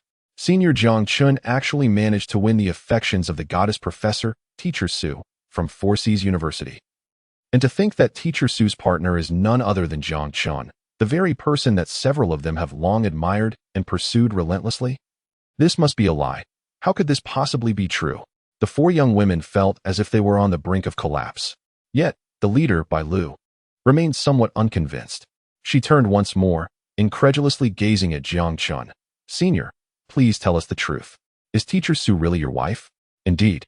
Teacher Su is undoubtedly my wife," Jiang Chun replied candidly. "And what about this child?" "Well, as you can see, I refer to Teacher Su as my wife. So of course, this adorable trio of babies is our offspring," Jiang Chun stated openly, without a hint of concealment. Upon hearing this, Bai Lu felt as though she were losing her mind. Heavens, how could this be? How could it possibly be like this? It wasn't just Bai Lu. The other three women felt the same way. They were engulfed in a cold despair. All the previous flattery now seemed like a farce, and the excitement and smiles had completely frozen on their faces. Yet, much like when they first learned of Jiang Chun's relationship with Shinsini, the so-called four beauties were filled with profound disappointment and dejection, but their gazes towards Jiang Chun still held a lingering affection and fantasy. Alas, what is Senior thinking? Why marry so young? And with 3 children already? I fear that in the future, when he comes to his senses, he might regret it. Observing this, Su Qingqing couldn't help but smirk quietly, and she decided to take action. Chapter 68. You've become addicted to playing roles, haven't you, darling? You must be exhausted from driving just now. Here, have a sip of water. Su Qingqing retrieved a bottle of water from her bag and was about to hand it to Jiang Chun. She could see through the subtle intentions of Bai Lu and the other three, and, much like Jiang Chun had felt before, she experienced a deep sense of helplessness. Such mindless infatuation was truly beyond reason. Initially, she found the fervent obsession of some fans in society utterly incomprehensible, but now she began to understand. At the same time, she felt a pang of sympathy for her husband. Wait, sympathy for him? What nonsense. This fellow is so full of himself, knows far too much, and often plays the role of a seasoned veteran. Perhaps he secretly relished the attention from such mindless admirers. "Thank you, my dear," Jiang Chun said as he reached for the bottle Su Qingqing offered. "Not so fast, I'm thirsty too. Let me have a sip first." Su Qingqing twisted open the bottle and took a drink before smiling and then passing it to him. Jiang Chun, Bai Lu, and the other three. Just as Jiang Chun was about to take the bottle to drink, Su Qingqing unexpectedly held it up to his lips. "No worries, allow me to feed you." Jiang Chun understood immediately and proceeded to take a few gulps from the bottle. After finishing her drink, Su Qingqing delicately took out a tissue to wipe the corners of Jiang Chun's mouth. The 4 women of Bai Lu watched in horror, as if they were plunged into an icy abyss. What had begun as a mere chill now felt like 1,000 arrows piercing their hearts. Every sip of water Su Qingqing offered Jiang Chun, every gentle dab at his lips, transformed into countless sharp arrows that mercilessly pierced their hearts, leaving them wounded and bleeding. However, one must wonder, did Su Qingqing truly intend for this? "Darling, why don't you take a seat and rest a while?" After finishing the water, Su Qingqing produced several oranges from her bag. "I've got a few more oranges. Shall I peel one for you?" "Sure, I'll peel one just for you," Jiang Chun replied eagerly, picking up an orange to peel with delight. Once they had both peeled their oranges, they shared the fruit, feeding each other piece by piece in perfect harmony. Witnessing this scene, the 4 women of Bai Lu were momentarily stunned. For heaven's sake, must you flaunt your affection so brazenly? Have you no conscience? Please, spare us the dog food. But was this the end of it? Certainly not. After sitting for a while, feeling a bit warm, Su Qingqing decided to remove her thin outer jacket, revealing a black spaghetti strap dress that perfectly accentuated her figure. Naturally, her stunning physique boldly appeared before the eyes of the 4 women. Su Qingqing then affectionately linked her arm with Jiang Chun's, drawing even closer to him, particularly the 2 who were already quite intimate with Jiang Chun. This display caused the 4 women to widen their eyes in disbelief, nearly driven to madness. They had heard whispers about Su Qingqing's impressive figure, but witnessing it firsthand was an entirely different experience. Faced with such a magnificent and commanding presence, they glanced down at their own modest forms, barely an A or AB cup, and could no longer bear the comparison. Overwhelmed with shame, they felt utterly humiliated. "Enough. I can't take it anymore." Thus, the so-called 4 beauties of Bai Lu, without even a word of farewell, fled the scene in disarray. Jiang Chun and Su Qingqing exchanged glances upon witnessing their abrupt departure, both struck by a mix of confusion and amusement. "You're truly something else," Jiang Chun remarked, feigning annoyance at Su Qingqing's actions. "Me? Look who is talking, she retorted swiftly. Ding. The host and his wife displaying affection in front of outsiders has triggered a hidden reward. Congratulations to the host for receiving one-click optimization, along with a cash reward of 100,000 yuan. To their astonishment, they had unlocked a hidden reward. One is a one-click optimization, and the other is a cash prize of 100,000 yuan. Although the purpose of this one-click optimization remains unclear for now, there is no need to ponder. It is a product of the system and must be exceptional. Ding. The system kindly reminds that if the host can publicly kiss his wife while showing affection, it would be truly perfect. What? A kiss for perfection? I must admit, that thought has crossed my mind. Dear wife, turn your head, Jiang Chen suddenly said with a smile to Su Qingqing. What? Su Qingqing felt her cheeks flush at being called wife again, but obediently turned her head, gazing at Jiang Chen, who was grinning at her, a hint of confusion in her eyes. What exactly do you want to do? Don't speak. Before Su Qingqing could react, her lips were captured by Jiang Chen's, resulting in a flurry of embarrassment and indignation as she playfully punched him a few times. You big oaf. Are you enjoying this act too much? Acting? Who said I was acting? I'm being serious, Jiang Chen replied, cradling Su Qingqing's face and kissing her again. Su Qingqing, ding.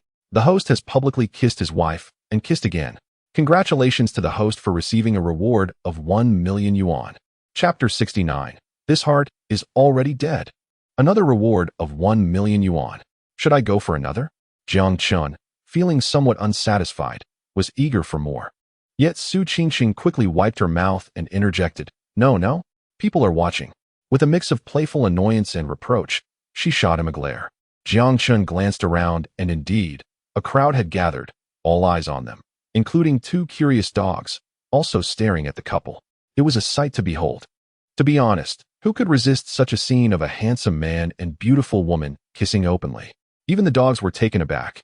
All right, Jiang Chen said, his face flushing, and he relented. Forget it. After all, she's my wife. I can revel in my secret joy at home. You should put on your jacket now, Jiang Chen reminded, eyeing his wife in that black camisole along with her alluring figure, a sight so familiar yet still made his heart race. Why? Su Qingqing asked. I'm feeling a bit hot. Nothing, but it's not appropriate for others to see you like this. Noticing her momentary confusion, Jiang Chen had to reiterate. This time, Su Qingqing grasped the hint immediately. Okay, she nodded, promptly slipping back into her jacket. Certainly. Such breathtaking beauty should be reserved solely for the eyes of her beloved oaf at home.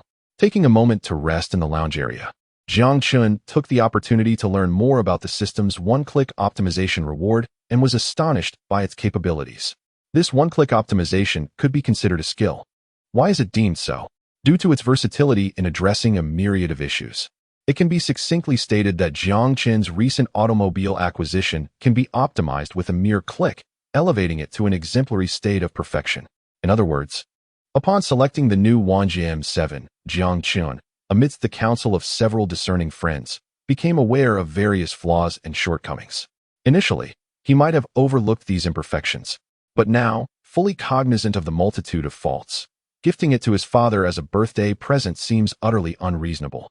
However, this one-click optimization is poised to resolve all dilemmas, enhancing Jiang Chen's chosen M7 to its pinnacle state. As for the myriad issues criticized by his peers, they shall cease to exist.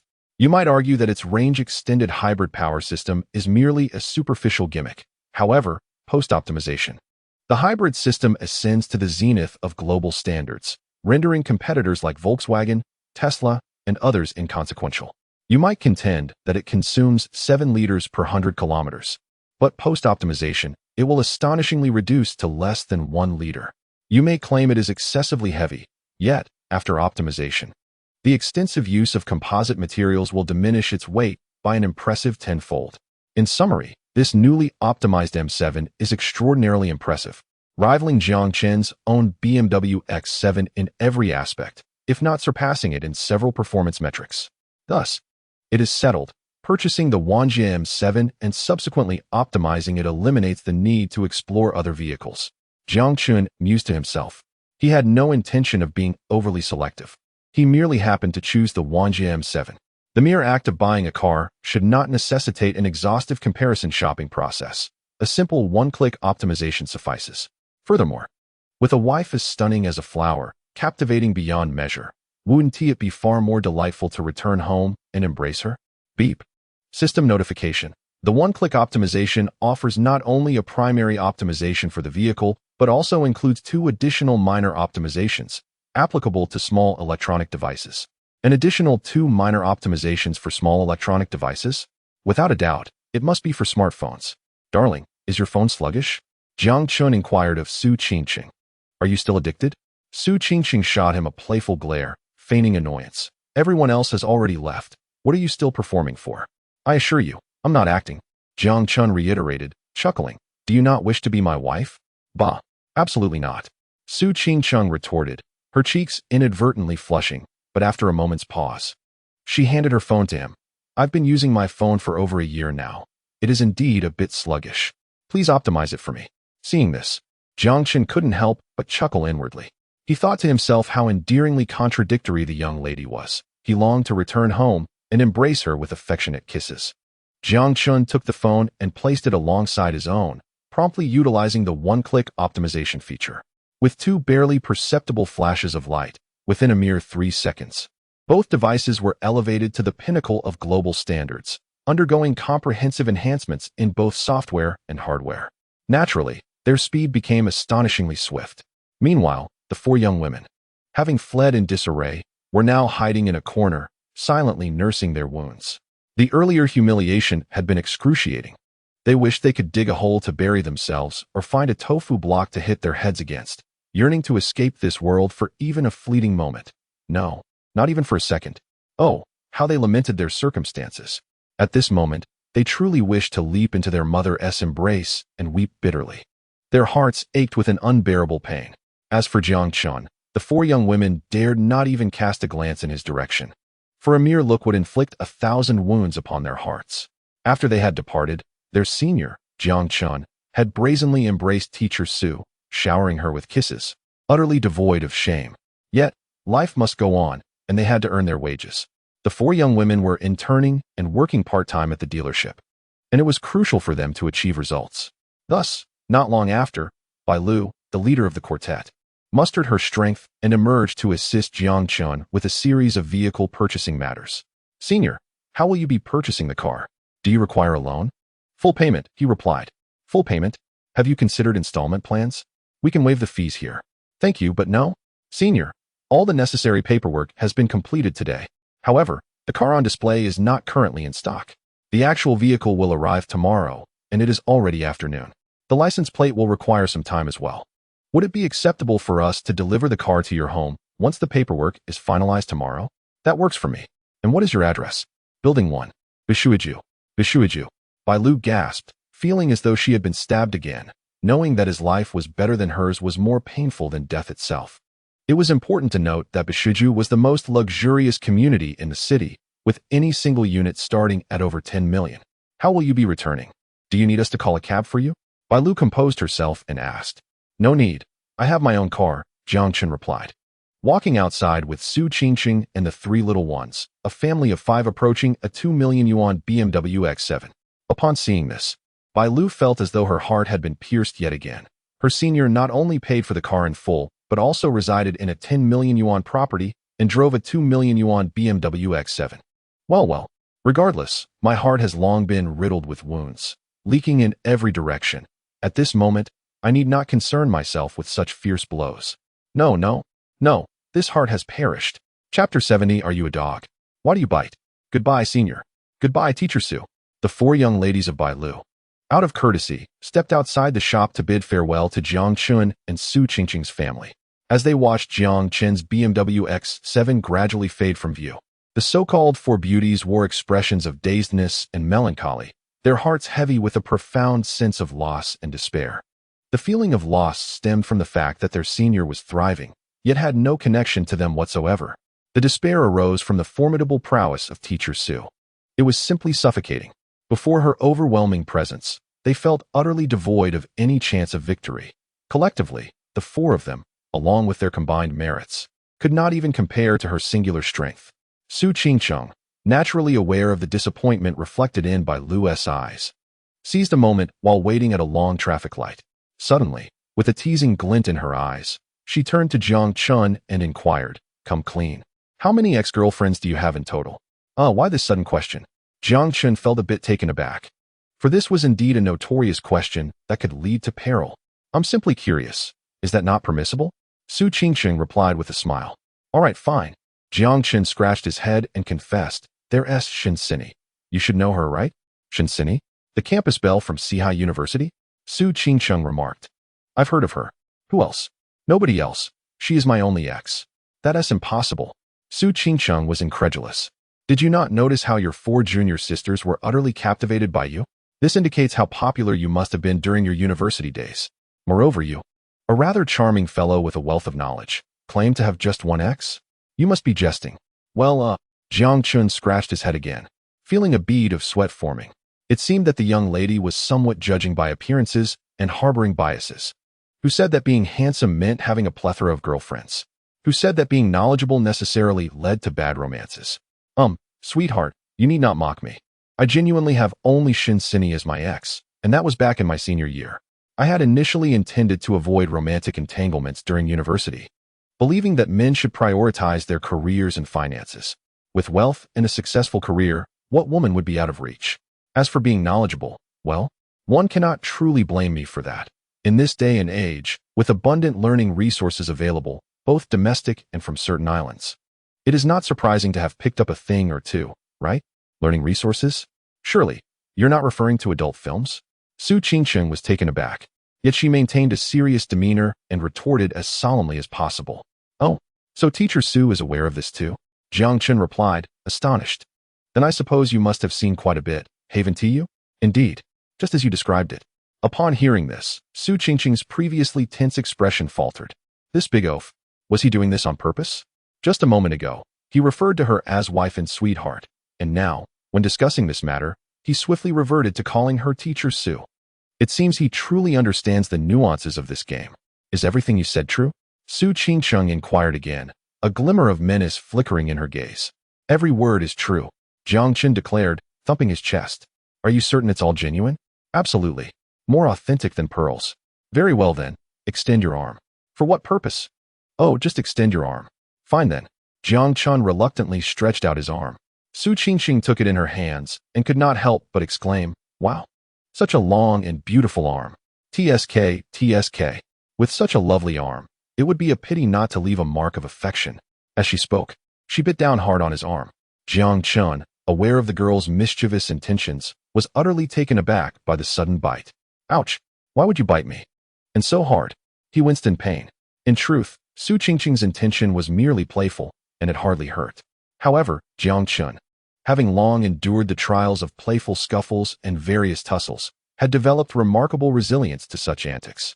Thus, while Su Qingqing's bite was gentle, Jiang Chun's exaggerated expression and reaction made it seem quite painful, leading Su Qingqing to believe she had been too heavy-handed. She hastily checked for any marks on his arm. "Are you all right? Is everything fine?" No, I'm fine." Jiang Chun waved his hand dismissively. "I'm just curious. Why do you bite? Are you, by any chance, a dog?" Seeing that Jiang Chun appeared unscathed, Su Qingqing's cheeks flushed with embarrassment, and she retorted, "Ha, you're the one who resembles a dog.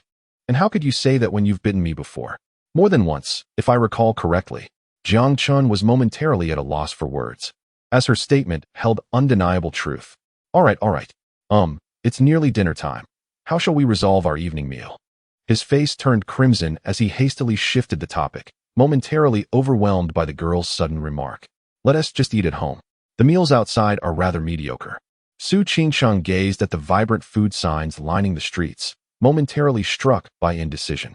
Yet, upon recalling the delectable dishes prepared by Deju Tz, she resolutely decided to return home for a meal.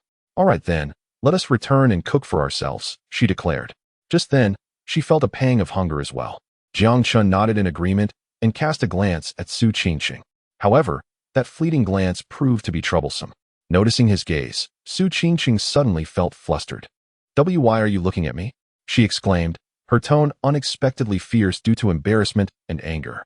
Jiang Chun was taken aback. "What on earth did I say? Did I convey any sort of meaning? I merely glanced at her. Do I harbor any other inappropriate thoughts?" This girl, who had just been biting, was now inexplicably fierce. Alas, life had become increasingly perplexing. Jiang Chen sighed and shook his head. Just then, the traffic light turned green, and with a roar of the engine, he swiftly drove the car homeward. Chapter 71. Eating Jian Shouqing and seeing little people dancing? Brother Chun, my relatives in Yun province sent me some Jian Shouqing. I've been terrified after reading the news, fearing that if I eat it, I might see little people, so I've been too scared to try it. Aren't you quite the chef? How about I just give you all this Jian Shouqing? While driving, Jiang Chun and Su Qingcheng, along with their 3 little ones, returned home as a family of 5. Shortly thereafter, Lu Wei called, mentioning that some relatives from Yun province had sent over Jian Shouqing. He was afraid to eat it, fearing he might see little people, and thought it best to pass it on to Jiang Chun. Jiang Chun was well aware of the recent news surrounding Jian Shouqing. It is a collective term for a type of beef liver mushroom. The flesh of the fungus turns indigo when touched, hence its name. Fresh Jian Shouqing is tender and succulent, crisp in texture, and even more delightful than meat itself, a true delicacy. However, due to the risk of hallucinations and poisoning, many are deterred from consuming it. Of course, there are also internet celebrities who, in pursuit of attention or thrill, deliberately consume such fungi, attempting to balance between poisoning and seeing little people, only to find themselves in dire situations and hospitalized, incurring hefty medical bills. Yet, for Jiang Chun, who possessed extraordinary culinary skills, the prospect of Jian Shouqing was merely a rare treat. Are you sure you don't want any? He inquired. What nonsense. I'm terrified of dying. And I don't believe in superstitions. I truly don't wish to risk poisoning and seeing little people. All right then, send it over, but just a little will suffice. No need for a lot. Upon hearing Lu Wei's response, Jiang Chen agreed, eager to savor the fresh delicacy. Moreover, the price of this delicacy, known as giant Shouqing, is quite steep, costing no less than 200 to 300 yuan per gene, with premium varieties reaching 400 to 500 per gene. Even so, one might not be fortunate enough to acquire the genuine article. I shall have Lu Wei procure some for me, so that I may indulge in a meal. If it pleases my palate, I can purchase more subsequently. Excellent. Lu Wei readily acquiesced. It is not much, merely a small quantity. A mere 10 minutes later, Lu Wei arrived, brimming with excitement. Brother Chun, I have brought you the giant Shouqing. Upon entering, he bore 2 large bags of the prized fungus. Jiang Chun was taken aback. Goodness, 2 hefty bags of giant Shouqing must weigh at least 10 gene. Wei Zi, do you harbor some misunderstanding about what constitutes a small quantity? These 2 bags of giant Shouqing surely exceed 10 gene. My relatives have an abundance of it on their mountain. For them, this truly is but a small amount. Lu Wei replied. Nevertheless, this is far too much. If I do not compensate you, it would be improper. This delicacy costs hundreds per gene, Jiang Chen remarked. Recognizing that even though his relationship with Wei Zi was strong, accepting such a substantial gift, worth thousands, would not sit right with him. Upon seeing Jiang Chen's intent to offer payment, Lu Wei grew anxious and hastily interjected, No, Brother Chun. If you pay, it would feel as though you looked down upon me. Have you forgotten the earnings I made from the barbecue stall over the past few days? I didn't ask you to share in that. Besides, I plan to continue working alongside you at the barbecue, aiming for greater profits. This mere giant Shouqing is insignificant. Furthermore, my relatives have so much of it that they sometimes use it to feed their cattle. All right, Brother Chun, I have matters to attend to, so I shall take my leave. We will converse later, Lu Wei declared, discarding the 2 bags of giant Shouqing and departing swiftly. Jiang Chen couldn't help but shake his head at Wei Zi. He had intended to indulge in some gossip, inquiring about Wei Zi's current relationship with the old maid and whether any progress had been made after that dismal beach date. It was indeed miraculous that Wei Zi had managed to bounce back from such a traumatic experience and continue to thrive. However, one must ponder whether Wei Zi's haste was related to a forthcoming rendezvous with the old maid. Could it be? If that were indeed the case, this young man would have achieved something quite remarkable. As for Lu Wei's claim regarding the abundance of giant Shouqing at his relative's place, that seemed a stretch. Even in Yun province, giant Shouqing is not a trivial commodity. It is not as common as cabbage, and the notion of using it to feed cattle raises suspicions. One might instead envision a sumptuous giant Shouqing beef stew. What are these 2 large bags? Are they mushrooms? Su Qingcheng emerged from the restroom, noticing the bags on the floor. Having returned from outside, she had gone directly to the restroom, taking a shower, thus remaining unaware of Lu Wei's earlier delivery of giant Shouqing. Indeed, They are a type of fungus, sourced from Yun province, and they are exquisitely delicious, Jiang Chun replied with a smile. He deliberately kept them in suspense, but unexpectedly. Su Qingsheng guessed it instantly. It can't be that mushroom that makes one see little people dancing, can it? Huh. Jiang Chun was somewhat surprised. How did you know? What's so surprising? That mushroom, which has been frequently making headlines lately, is precisely the one that allows one to see the little green men. I heard you mention it comes from Yun province and is quite delectable. Coupled with your mischievous grin, I immediately deduced it must be that. Jiang Chun scratched his head and chuckled. So, how about we have some of that mushroom for dinner tonight? Absolutely not. Why not? Because I'm afraid of seeing little people. You know my culinary skills, don't you? I assure you, even if you eat it, you won't see any little people. That is still not acceptable. What if? Su Qingqing shook her head vigorously, her resolve unwavering. Regardless of how delicious you make that mushroom, I firmly refuse to take a single bite. Are you certain? Of course I'm certain. If I eat it, I'll turn into a little dog. An hour later, Jiang Chun prepared an extravagant feast.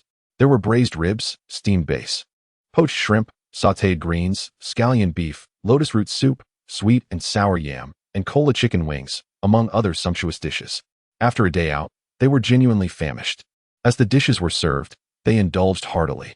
However, in the face of the lavish spread, one little dog fixated on just 2 dishes, devouring them incessantly. Her chopsticks hardly pausing. One dish was stir-fried little green men, and the other was braised little green men. Jiang Chun had intended to savor them as well. But in the blink of an eye, both plates were thoroughly emptied by her.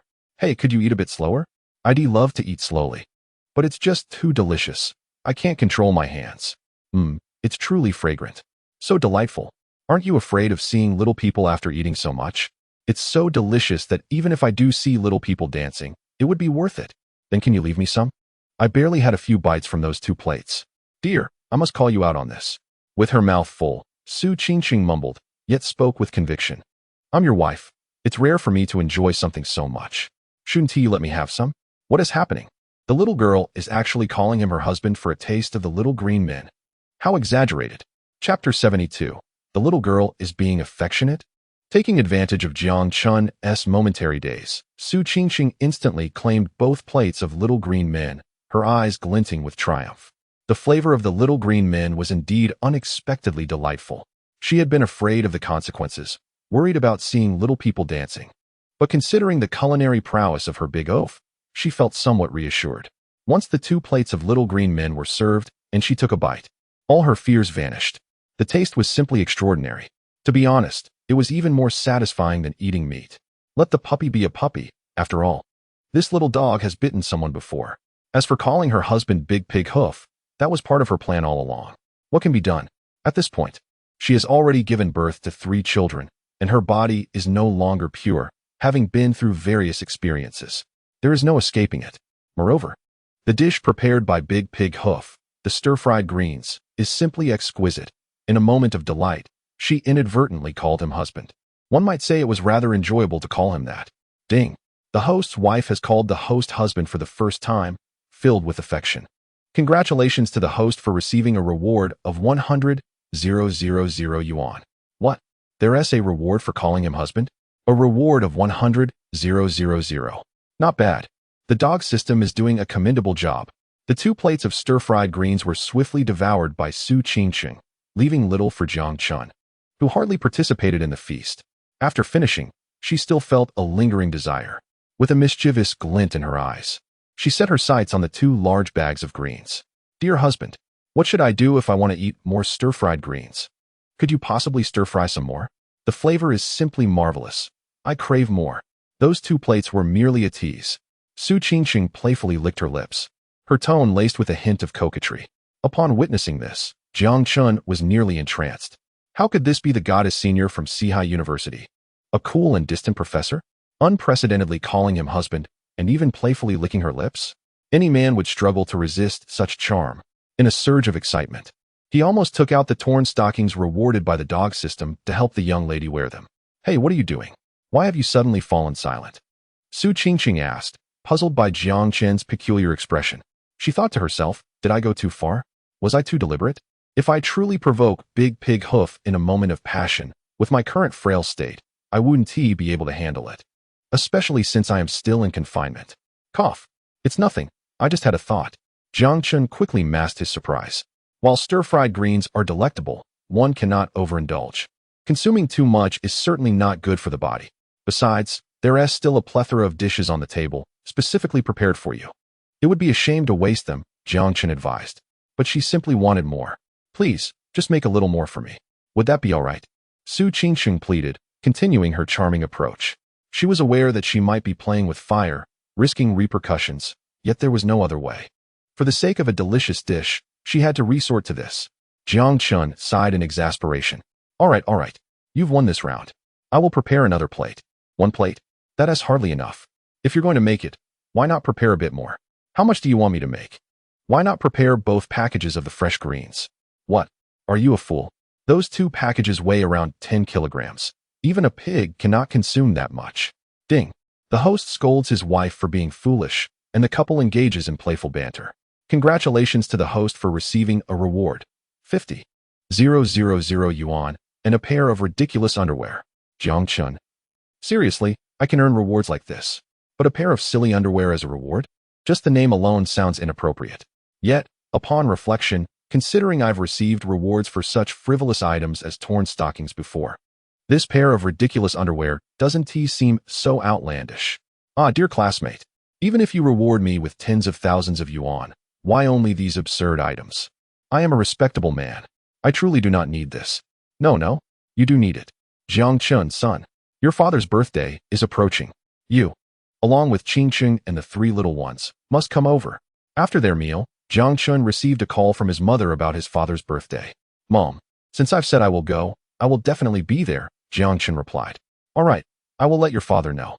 By the way, have you prepared a birthday gift for him? It's fine if you haven't prepared a gift. After all, your father has never received a gift from you before. However, if you do prepare one, he will surely be delighted. Song Mei added, Don't worry, Mom. I have a gift ready for Dad. He will definitely like it. Good. Then I can rest assured. After finishing the call with his mother, Jiang Chun suddenly pondered a question. He then asked Su Qingsheng, Darling, have you prepared a gift for my father? Regretting the question immediately, he thought it inappropriate to ask since they weren't officially together yet. However, Su Qingsheng was unfazed. After successfully enjoying a plate of fresh greens, she felt quite satisfied and, after resting a bit, began performing some simple yoga poses to aid digestion. I have prepared a gift. I had it ready when you bought the car for your father. Oh, what kind of gift? Jiang Chun inquired curiously. That's a secret for now. You'll find out later, Su Qingsheng replied with a mysterious smile. Rest assured, I will not bring you shame. All right then. Jiang Chun thought no more of it. Since his wife assured him she wouldn't embarrass him, he believed her. After glancing at Su Qingsheng practicing yoga, another important thought crossed his mind. He was now somewhat of a yoga master. Darling, are you doing yoga again? Yes. Shall we do it together? Together? Of course. You've heard of couple yoga, haven't you? I've been researching some online lately. Shall we give it a try? How do we try? Simple. Just follow my lead.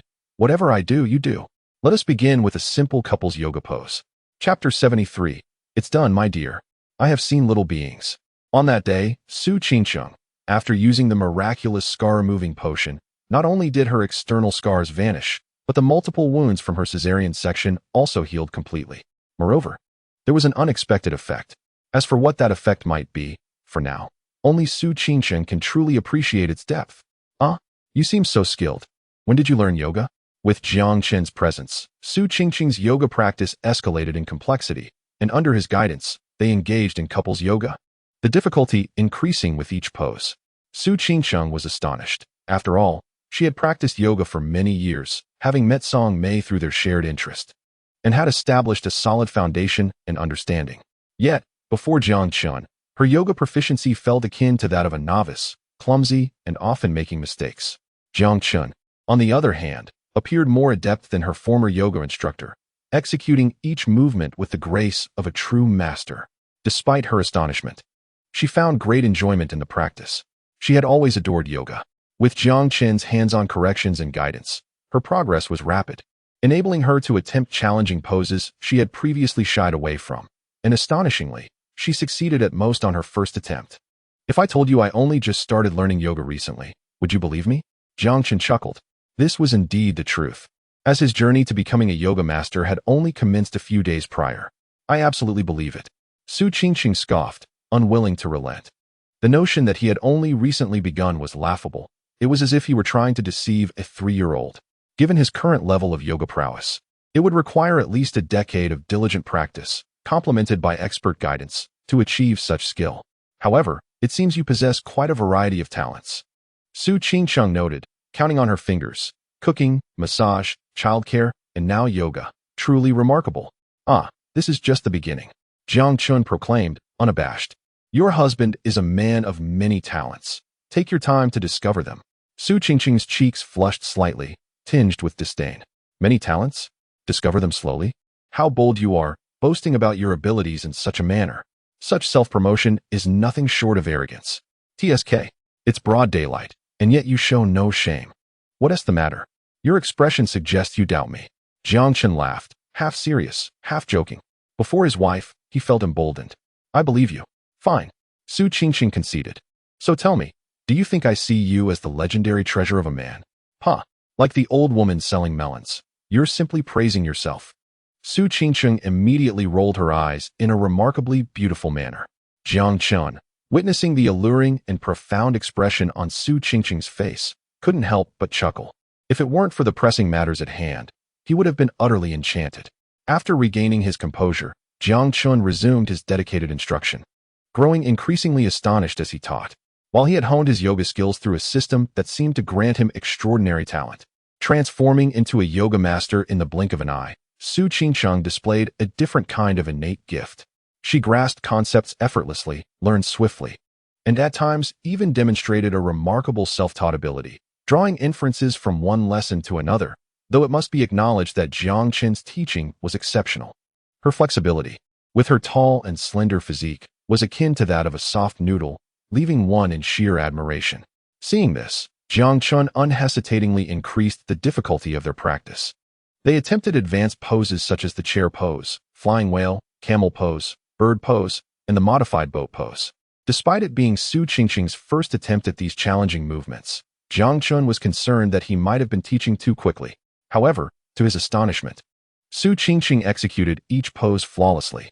Jiang Chun, as her partner, was left utterly astonished. Truly, she was a prodigy, a rare talent indeed. After practicing couples yoga for nearly half an hour, Su Qingqing, despite having recently undergone a cesarean section, found that her wounds and scars had healed completely. Fueled by her enthusiasm, she practiced until she was drenched in sweat. Impressive indeed. After exchanging mutual praises, Su Qingqing, glistening with perspiration, took a shower, while the relatively dry Jiang Chun hurried towards their 3 little bundles of joy. The 3 little ones had actually awakened, lying in their crib, nibbling on their hands, their bright eyes curiously exploring their surroundings.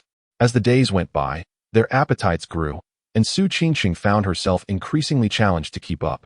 Not only were they demanding more nourishment, but their active periods during the day were also extending. When the 3 little ones awoke, their cries were not merely for food or a change, but rather a pure curiosity about the still somewhat unfamiliar world around them, engaging in instinctual hand-nibbling and wide-eyed gazing. Initially, this was manageable. However, as time passed, the 3 little ones began to wail. Just then, Jiang Chun and Su Qingqing completed their yoga session, and Jiang Chun approached to address their needs. What is it, my little ones? Let daddy see whether you are hungry or if you need a change. With practiced ease, he checked each baby's condition and, after changing their diapers, prepared formula for each, as Su Qingqing was still in the shower. As Su Qingqing prepared to return to work, it was clear that the little one's diet would gradually transition from breast milk to formula. Before long, the 3 little babies were well fed and content. Jiang Chun then took out some toys that could be hung and emitted sounds for the little ones to play with. The babies, having developed a modicum of vision, instinctively reached out to grasp the toys. In an instant, the 3 little ones were immersed in joyous play. As Jiang Chun observed them, a proud and contented expression akin to that of a father enveloped him. Suddenly, a shrill cry erupted from the bathroom.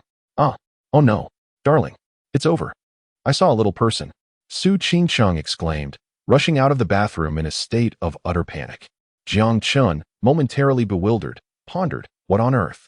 You saw a little person in the bathroom? Calm down. Speak slowly. As he comforted her, His thoughts drifted to the possibility of her experiencing a hallucination due to having consumed too much of a certain herb. His mind was racing with confusion. Had his wife truly seen a little person? Could it be that after indulging in nearly 3 plates of the herb, the effects had finally manifested, leading to visions of a whimsical world? But surely that was improbable. His culinary skills were exceptional, almost divine. Handling the herb was no challenge for him. He could prepare several dishes without a hint of toxicity. Even if he had consumed 10 plates, there should be no adverse effects. Yet, what was happening? Despite his confusion, an unexpected delight surfaced. Su Qingcheng, in her state of alarm, had dashed out of the bathroom, her attire absent due to the suddenness of the event, leaving her in a rather vulnerable state. Jiang Chun found himself at a loss for how to proceed. Yes, I definitely saw a little person, Su Qingcheng insisted, her words tumbling out in a flurry. I suspect it's because I ate too much of that herb, combined with my yoga session. It was too much activity. And then the little person syndrome kicked in. Where exactly did you see this little person?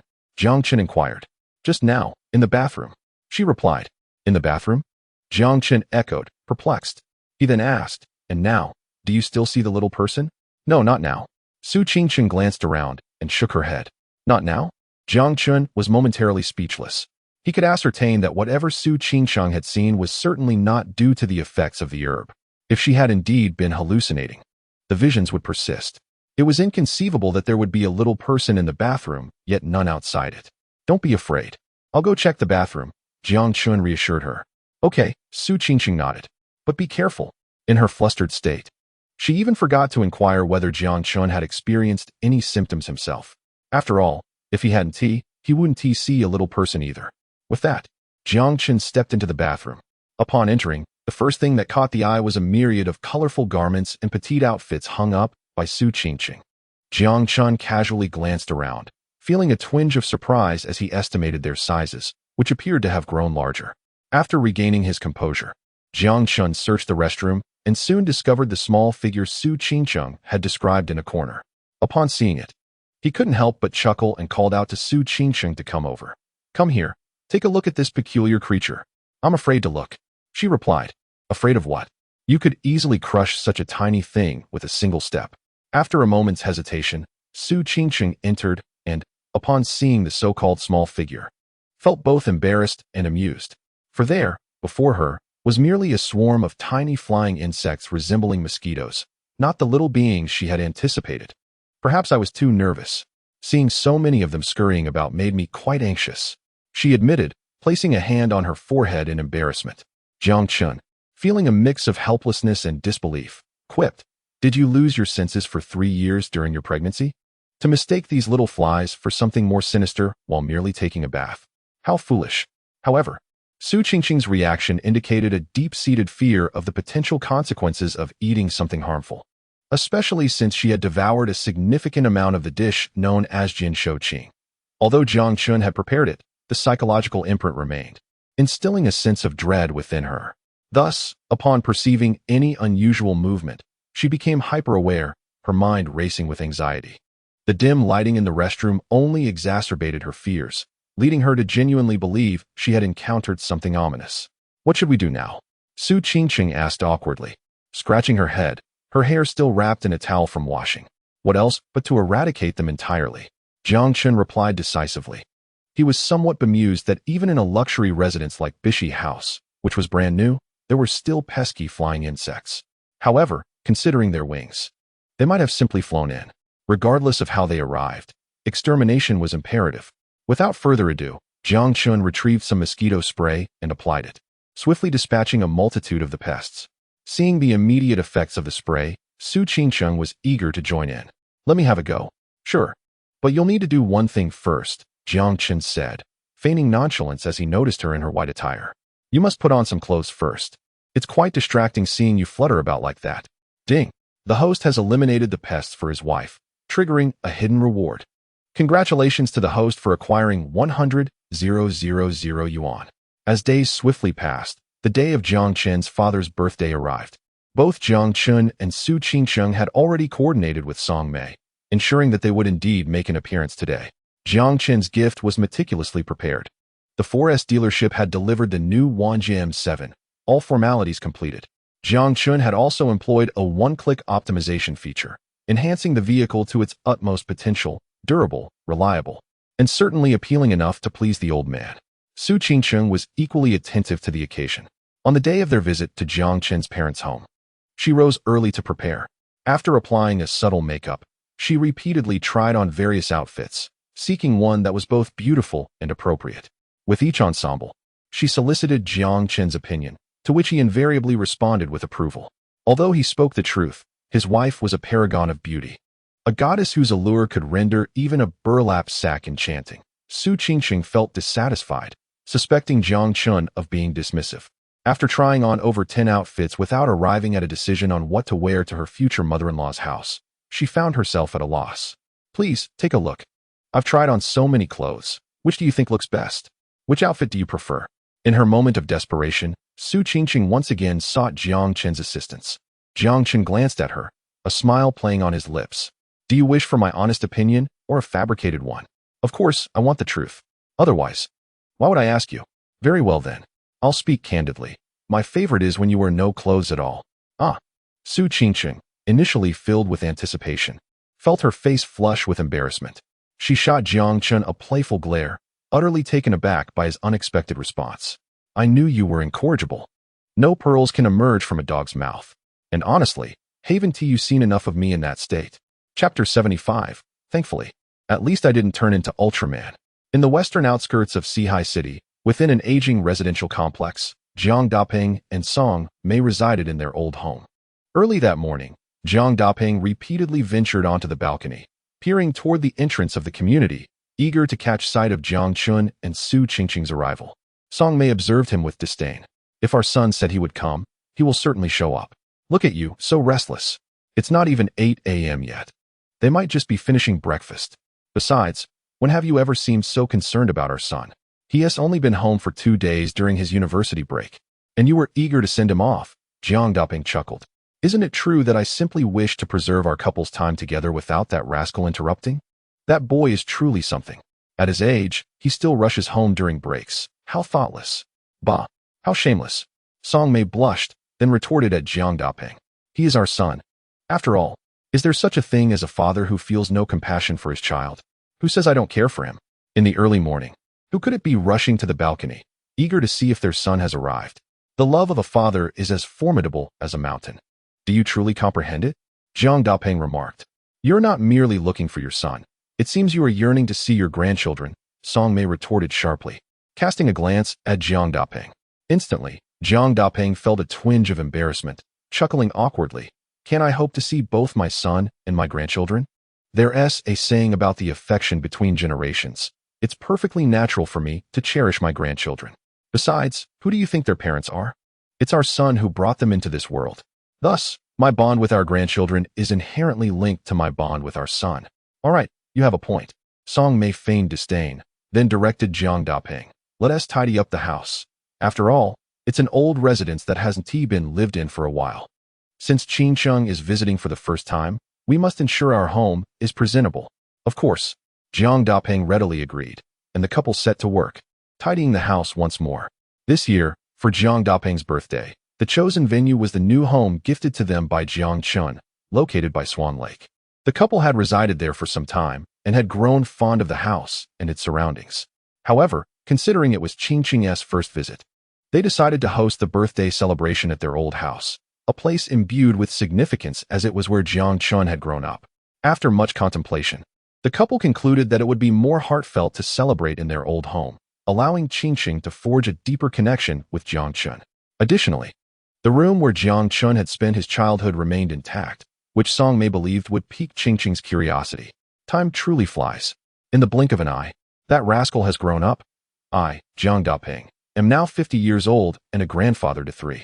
Indeed, just the other night, I dreamt of that little rascal as he was in his childhood, wetting the bed in the middle of the night.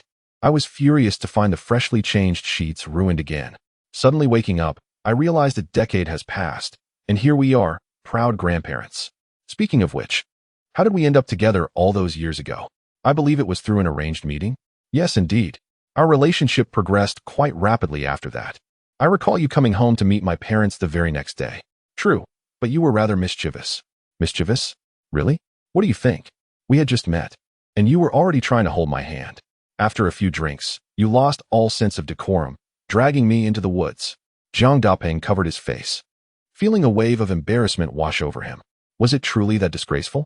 Well, I suppose part of the reason was my handsome looks and undeniable charm. Otherwise, you wouldn't have allowed me to take your hand or agreed to venture into the woods with me. Let us change the subject, shall we?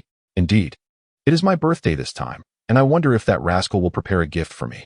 This little brat, from childhood to adulthood, has always received gifts from me on his birthday, and if the presents were not to his liking, he would throw a tantrum. Now that I am growing older, and he has graduated from university, with a wife and children of his own, I am left pondering whether he will choose to gift me something. Yet, if he does not, it matters little. Alas, who am I to complain, as I owe him so much in this lifetime? Do you really believe our son is so thoughtless? Upon hearing Jiang Dapeng's words, Song Mei cast him a glance. Let me be frank with you. Our son has already begun preparing a birthday gift for you since he learned your special day was approaching. Ah! Jiang Dapeng exclaimed with delight. What gift is my son giving me? I do not know. He did not say. However, he assured me that you would surely love it upon seeing it. That is splendid. Absolutely splendid. Jiang Dapeng rubbed his hands together, overwhelmed with joy. Meanwhile, Song Mei and her husband, especially Jiang Dapeng, eagerly awaited the surprise. On the other side, Jiang Chun and Su Qingcheng were tidying up, preparing to set off with their 3 little ones. Jiang Chun had already arranged for a chauffeur to drive the new Wanjian E7 they were gifting to his father. Su Qingcheng ultimately chose a light blue dress. Elegant and fresh, complemented by a small bag. Jiang Chun looked at her attire and praised her silently, admiring how well his wife presented herself. Yet, he was still somewhat puzzled. Did you not mention preparing a gift for my father? Where is it? You did prepare something, did you not? Of course. Su Qingcheng replied with a smile, patting her small bag. The gift is right here. In your small bag? Yes. Since his wife had confirmed the preparation of a gift, Jiang Chun had no further objections, though curiosity lingered about what it could be. As they were about to leave, Jiang Chun took some of the Jian Shouqing gifted by Lu Wei, packed it into a bag, and decided to bring it for his parents as well. After all, they would not be able to finish the considerable amount, and it would be a nice treat for them. Are you really bringing Jian Shouqing for your parents? Su Qingqing exclaimed in surprise. Aren't you worried about them encountering mischievous spirits? What is there to fear? As long as they follow the method I taught, there will be no issues. But did I not encounter mischievous spirits? How can you say that? Were the spirits you encountered even real? Jiang Chen teased. At least, it was fortunate that, unlike in the news, consuming Jian Shouqing did not turn you into Ultraman to battle monsters. Otherwise, our household would be in for quite a disaster. Chapter 76. The playful teasing between couples. Su Qingqing's cheeks flushed. She realized Jiang Chun was alluding to her experience. She had seen that news report about individuals hallucinating after consuming Jian Shouqing. It was indeed a case of poisoning, leading to delusions. As for her encounter with the mischievous spirits, it stemmed from heightened sensitivity and a lingering fear deep within her heart. Thus, it led to a state of heightened anxiety, where even the sight of a swarm of tiny insects could evoke visions of little people, causing one to frighten oneself. Although it was a false alarm, there lingered a subtle fear within. Nevertheless, it was indeed true, as the boisterous man had remarked, that after consuming so much of the wild greens, one had suffered no ill effects whatsoever. Son, Qingcheng, you have arrived. Welcome, Qingcheng. Welcome to our family's old residence. Upon seeing Jiang Chun, Su Qingcheng had come. Song Mei and Jiang Dapeng hurried downstairs to greet them. After a warm welcome from Jiang Dapeng, he promptly approached the car's rear door to retrieve the 3 little ones one by one. Ah, my little ancestors, how I've missed you all. In these few days apart, you've become even more delightful. Look at you, so plump and adorable. Come, let us go to Grandpa's house, where you shall be well entertained. Jiang Dapeng, enamored by the 3 grandchildren in his arms, was beaming with joy and placed the second and third babies gently into the stroller, followed by the eldest. Upon seeing the firstborn, his delight intensified. Ah, this is the eldest, the leader among these 3 little cuties. I remember you well. The last time I changed your diaper, you managed to soak me thoroughly. Now that you're back at Grandpa's, let us see if you can do it again. Father, how can you say such a thing? Do you genuinely wish for your grandson to drench you once more? Aren't you a bit embarrassed? Jiang Chen couldn't help but exclaim, shaking his head. My own grandson. Why should I feel any disdain? If he can wet me, it simply means he is fond of me, Jiang Dapeng replied with conviction. Seeing this, Jiang Chun could only shake his head, pondering if this was what they referred to as the special bond between generations, so affectionate that it bordered on indulgence. If that little rascal dared to wet him, he would certainly have to say, "Cough, cough, little rascal. My ancestor. Could you refrain from such antics? Perhaps wait until after you've eaten before you do so, all right?" One must admit, with such tiny babies, they truly are like ancestors. Even the mightiest of kings would be rendered powerless. Qingqing, you have become even more beautiful during our time apart. Song Mei approached Su Qingqing, surveying her from head to toe, and couldn't he help but extol her beauty. At that moment, although Su Qingqing wore only light makeup and a simple, elegant light blue dress, she stood tall and graceful, exuding an enchanting charm. Song Mei, gazing at her, felt as though she were beholding a celestial being descended from the heavens, truly breathtaking. Well then, that little rascal is indeed fortunate. Furthermore, my dear friend has suddenly become my daughter-in-law. This connection deepens our bond, making it all the more valuable. Mei Jia, please don't tease me. Am I not still the same as before? Su Qingqing, feeling a bit bashful at Song Mei's compliments, replied. If there was any difference in her, it was that she had matured and blossomed into a refined woman after becoming a mother. Furthermore, ever since I began using that scar-removing serum, coupled with my recent practice of couples yoga, my skin seems to have improved significantly compared to before. Of course, all credit goes to my dear partner. Where's the mockery in that? It's all sincere. By the way, how has that rascal been treating you lately? He hasn't bullied you, has he? No, he has been quite kind to me. That's good. I lend him some courage, for I doubt he would dare. However, my dear, consider this. Now that you have a child and live together, it is indeed a time for emotional adjustment. Sometimes, allowing that rascal to tease you a bit isn't such a bad idea. Let him bully you a little. Ahem, I mean in that playful couple's way. That playful couple's way. Yes, yes. You understand the essence of it. Song Mei hinted ambiguously, genuinely fearful that her son might be intimidated by her previous stern words, leading him to be overly courteous to Su Qingqing and thus refrain from crossing any boundaries. This was something she felt uncomfortable discussing directly with her son, so she confided in her dear friend, who, being older and more discerning, would know how to navigate the situation better.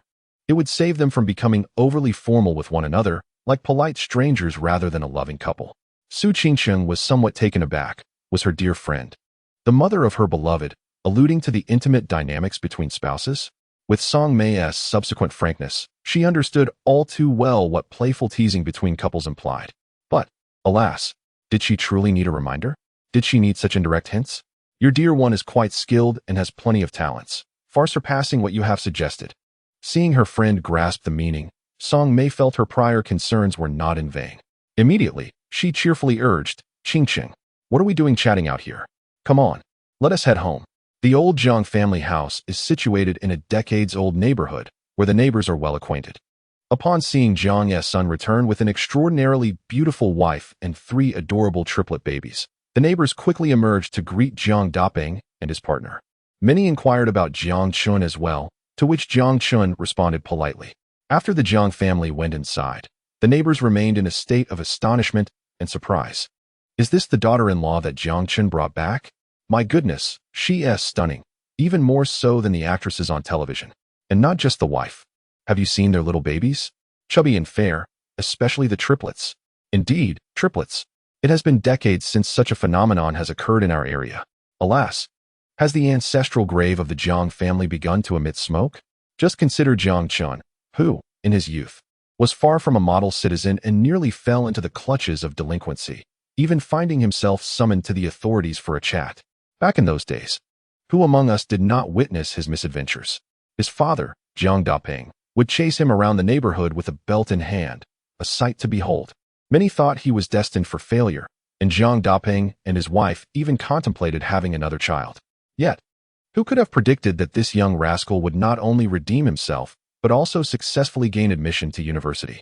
Now, having just graduated, he is already a family man with children, remarkably, a rare set of triplets. Moreover, it seems that his achievements extend beyond family life. He must be thriving in his career as well, as evidenced by the luxurious BMW X7 parked nearby. A BMW X7. Good heavens. That vehicle is no trivial expense, costing nearly $2 million. Chapter 77. The little cow rides the train. Quite impressive. The neighbors were astounded to see Jiang Chun, fresh from university, already a husband and father of strikingly beautiful triplets, and driving a BMW X7 worth $2 million. They could hardly believe their eyes. After all, they had witnessed Jiang Chun grow up, fully aware of his reckless tendencies and mischief during his formative years, often mingling with dubious company and almost squandering his potential.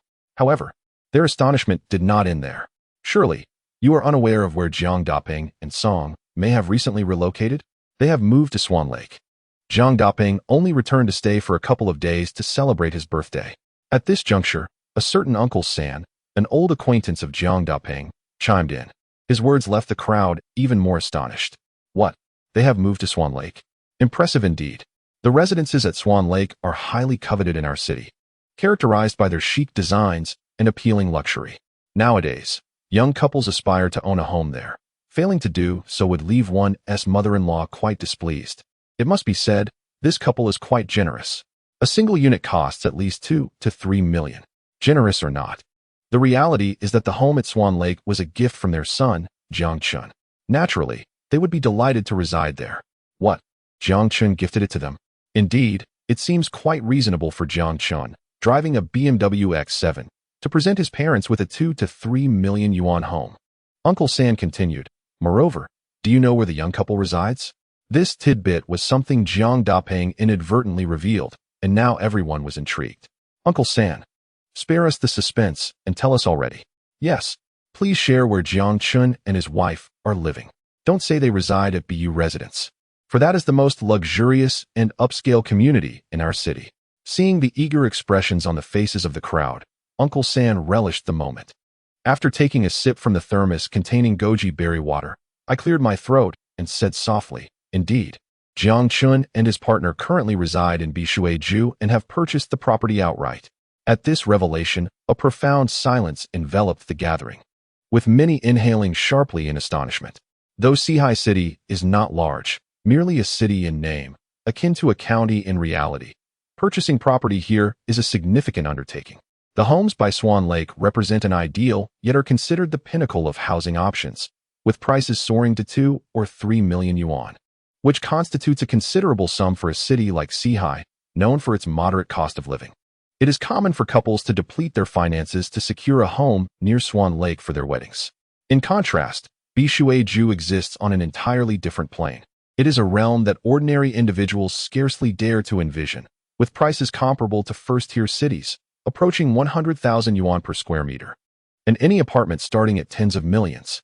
Naturally, the residents there are either affluent or aristocratic. Jiang Chun's ability to purchase a property in Bishuiju outright signifies that he is truly remarkable.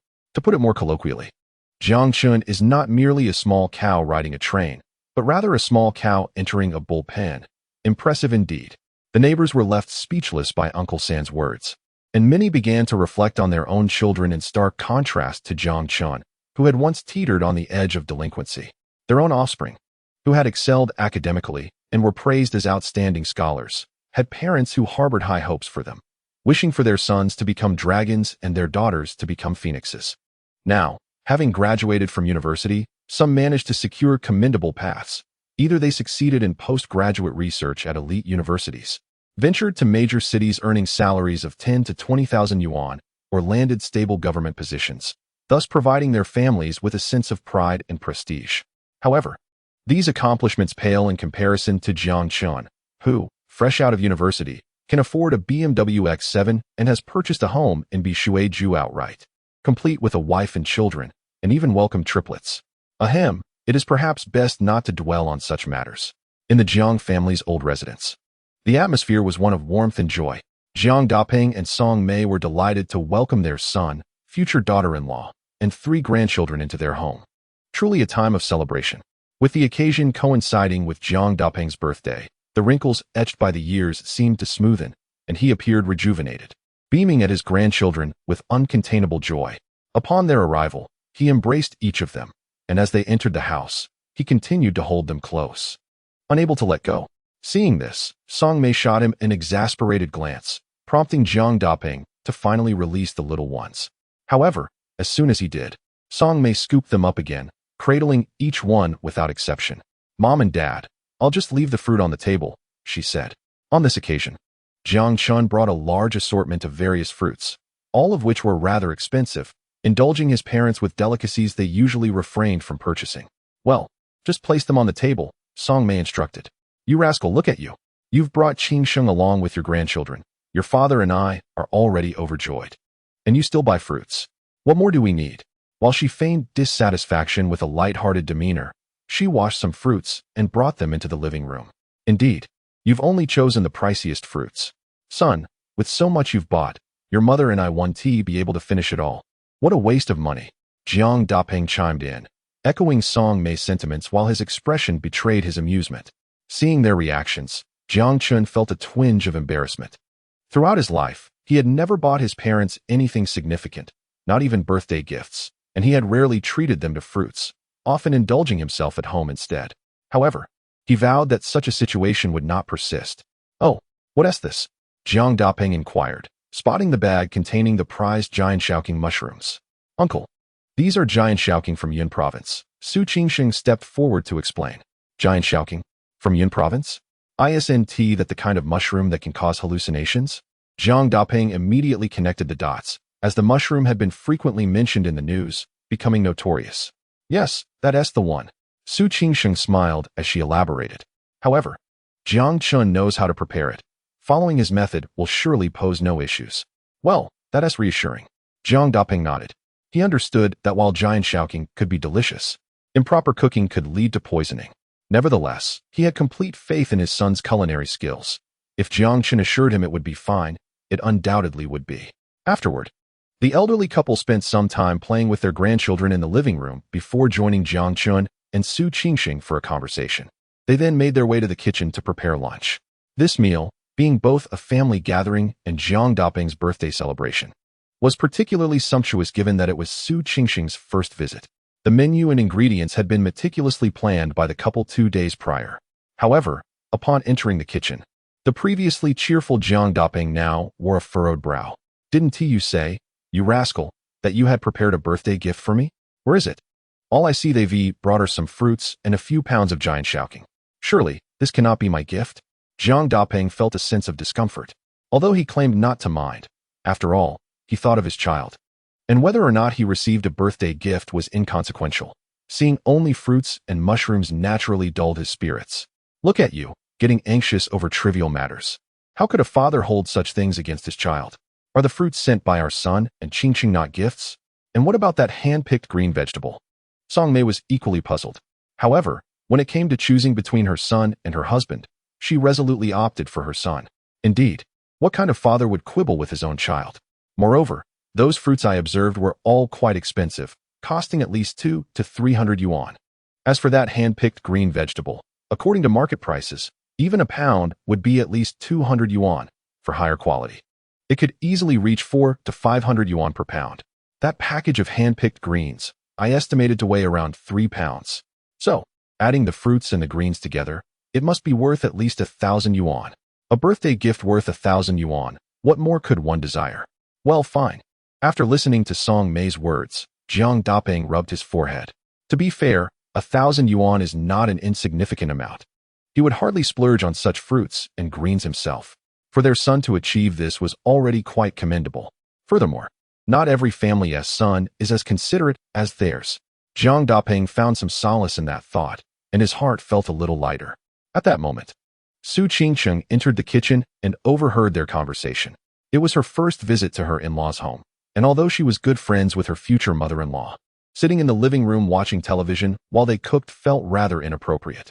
Thus, she came to the kitchen intending to offer her assistance. Upon seeing Su Qingsheng enter, Song Mei and Jiang Dapeng hurriedly stood up. When they heard that she wanted to help, they unanimously insisted on sending her out of the kitchen. "Qingsheng, you should just relax. It's merely one meal. We can manage just fine." Yes, Qingsheng, you should take it easy. There are 3 little ones that need your attention as well. We truly have it under control." If it were Jiang Chun, the couple might not have said the same. Given his impressive cooking skills, they would have been eager for him to prepare more dishes. But with Su Qingsheng, it was imperative that she be sent away. What would her family think if their future daughter-in-law was made to work on her first visit? Su Qingqing felt a wave of relief. It was fortunate that she was so firmly ushered out. Had Mei Jie and her husband allowed her to showcase her culinary skills, it would have been quite embarrassing. After all, her cooking skills were such that even frying an egg could result in a culinary disaster. Yet, thinking of the conversation she had overheard, she smiled slyly and quietly informed Jiang Chun. At that moment, Jiang Chun was engaged in a battle of wits with three little mischievous spirits. The three little ones had been remarkably quiet throughout their journey, but upon arriving at the Jiang family's old house, they suddenly became lively, especially after being passed around by their grandparents. They were a bit restless, creating a ruckus all around. Jiang Chun exerted considerable effort to change the diapers, feed the infants, make silly faces, engage in delightful interactions, and sing nursery rhymes, ultimately managing to calm the three little rascals. Amidst the melodious tunes he hummed, the children ceased their cries and eventually drifted off to sleep. Upon hearing Su Qingqing's remark, he couldn't help but smile. It appeared that the old man was rather eager for his birthday gift. Fortunately, he was genuinely prepared. He had initially intended to reveal the present during dinner to provide the old man with a grand surprise. However, seeing the old man's eagerness, Jiang Chun decided to disclose it immediately, sparing him from unnecessary thoughts. "Dad, I've prepared a birthday gift for you," Jiang Chun announced as he strode into the kitchen. Understood," Jiang Dapeng replied casually, thinking it was merely fruit and some fresh produce, which he was already aware of. "Dad, my gift might be a bit different from the usual. I've prepared this," Jiang Chun said as he produced the key to the new Wenjia M7 car. I see," Jiang Dapeng responded, engrossed in selecting vegetables, without raising his head. Internally, he mused that it was indeed different. Who would gift fruit and fresh produce on their father's birthday? At that moment, Song Mei glanced up in surprise and nudged Jiang Dapeng's arm, prompting him to finally look at the object in Jiang Chun's hand. He was immediately taken aback. "Car key? That's right, Dad. Your birthday gift is a car. Our old Volkswagen has been in use for 10 years. It's time for a change," Jiang Chun declared, pressing the car key into Jiang Dapeng's hand. No, I really can't accept this. What's wrong with the old Volkswagen after 10 years? It's still operational," Jiang Dapeng protested, though internally he was overwhelmed with excitement. He had resigned himself to expecting nothing more than some expensive fruit and fresh produce for his birthday, so he was utterly astonished to receive a car instead. My goodness, is the sun rising from the west? To be honest, the old Volkswagen had served well for a decade, with no major issues but a plethora of minor ones. The air conditioning had malfunctioned recently, making drives quite uncomfortable. He had long contemplated getting a new vehicle, but had refrained due to financial concerns. Little did he expect that on his birthday, his son would gift him a new car. While he was elated within, as a father, he maintained an outwardly calm demeanor, repeatedly refusing the gift, firmly stating he did not need it. However, Jiang Chun's enthusiasm was relentless as he persistently pressed the car key into his hands. Unable to resist such heartfelt generosity, Jiang Dapeng reluctantly accepted it. Once he accepted the gift, his heart soared with joy. "Son, have all the formalities for the car been completed?" "Indeed, they have. The car is parked not far from downstairs. Do you see it? As for that car, the purchase contract and all relevant documents are inside the vehicle." "Oh, splendid. By the way, son, what brand is this automobile?" "It's a domestic new energy vehicle. The 80M7. Domestic? That's excellent.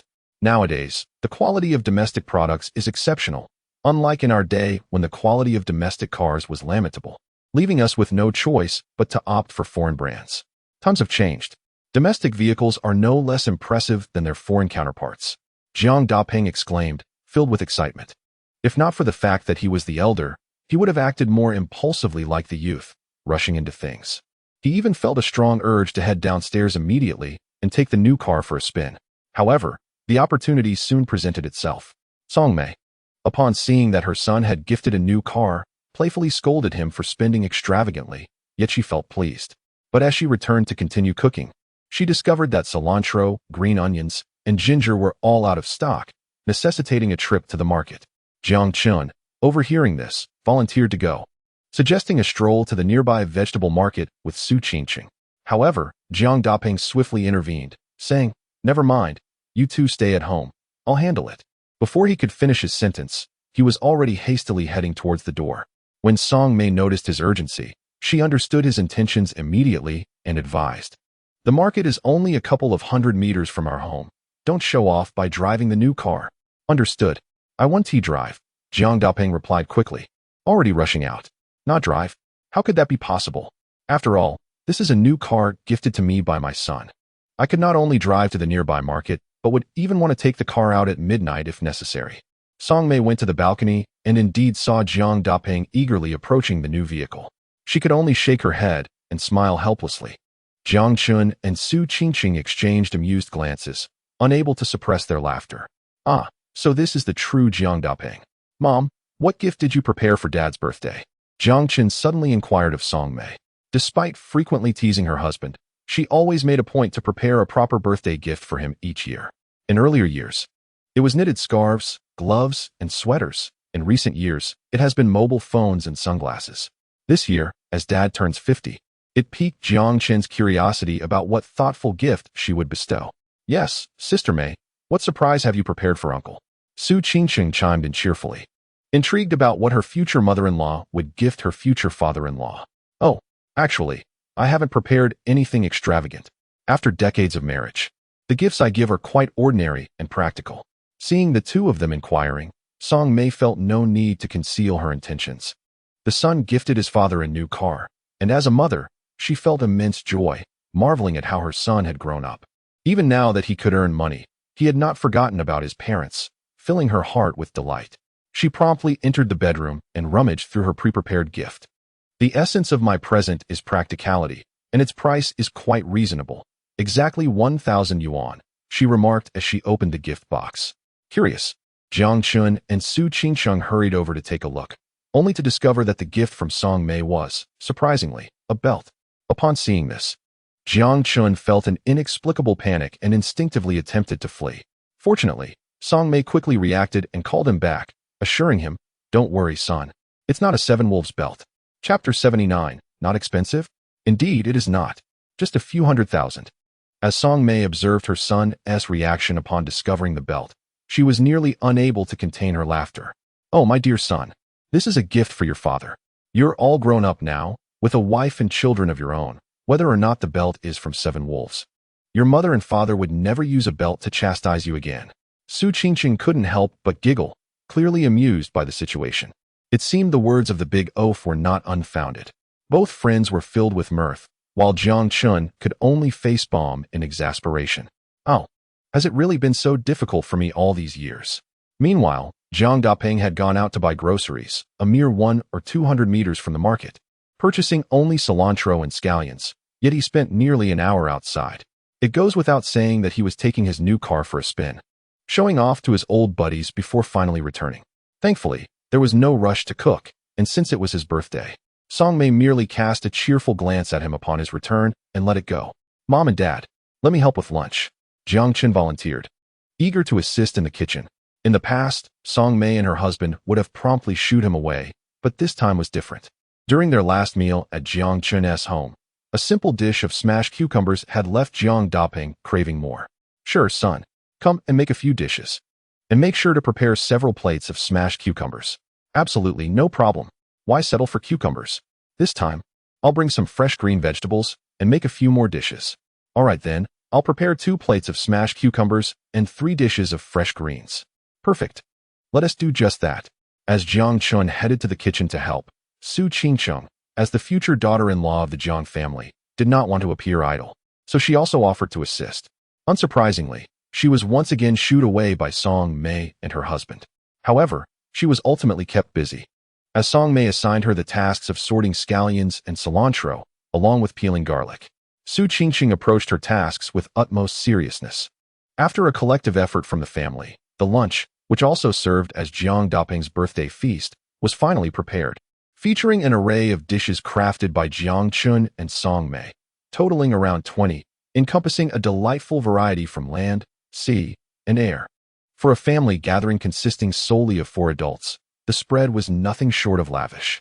Among the offerings were scallion mixed with century egg, fragrant chive sprouts with tofu, sweet and sour pork tenderloin, salt-baked clams, stir-fried prawns, spicy boiled pork slices, scallion stir-fried sea cucumber, herb-roasted fish, crispy fried calamari, steamed blue crab, chicken stewed with mushrooms, roasted pigeon with ribs in kelp soup, longevity noodles, 2 dishes of smashed cucumber, and 3 variations of the seasonal vegetable known as jian shou qing, including braised jian shou qing, kung pao jian shou qing, and stir-fried jian shou qing with cured meat. As it was a home celebration, Zhang Dapeng did not fuss over formalities. He had not prepared longevity peaches, nor did he care for cake, as a simple bowl of longevity noodles sufficed. Today marks my 50th birthday. I am immensely grateful to my wife, my son, Qingcheng, and the 3 adorable little ones for celebrating with me. I am truly delighted, and I must also express my heartfelt thanks for the birthday gift from my son. To be honest, I absolutely adore it. Now, I shall refrain from saying much more. Let us indulge in our drinks. Cheers! Cheers! As the guest of honor, Zhang Dapeng rose unreservedly, raising his glass, his face glowing with joy and exuberance as he uttered a few words.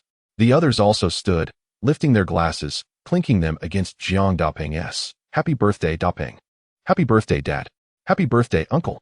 In their glasses, Zhang Dapeng and Zhang Chun had baijiu, while Song Mei and Su Qingqing enjoyed Sprite. Let us eat. Let's dig in. Everyone. After the toast, Zhang Dapeng called out, eagerly picking up his chopsticks. With a table brimming with delectable dishes, his chopsticks swiftly bypassed the 2 plates of smashed cucumber and dove straight into the stir-fried jian shou qing with cured meat. After a taste, he was momentarily taken aback. This is indeed a heavenly delight. Once he regained his composure, he found the flavor so exquisite that he nearly felt he could swallow his tongue.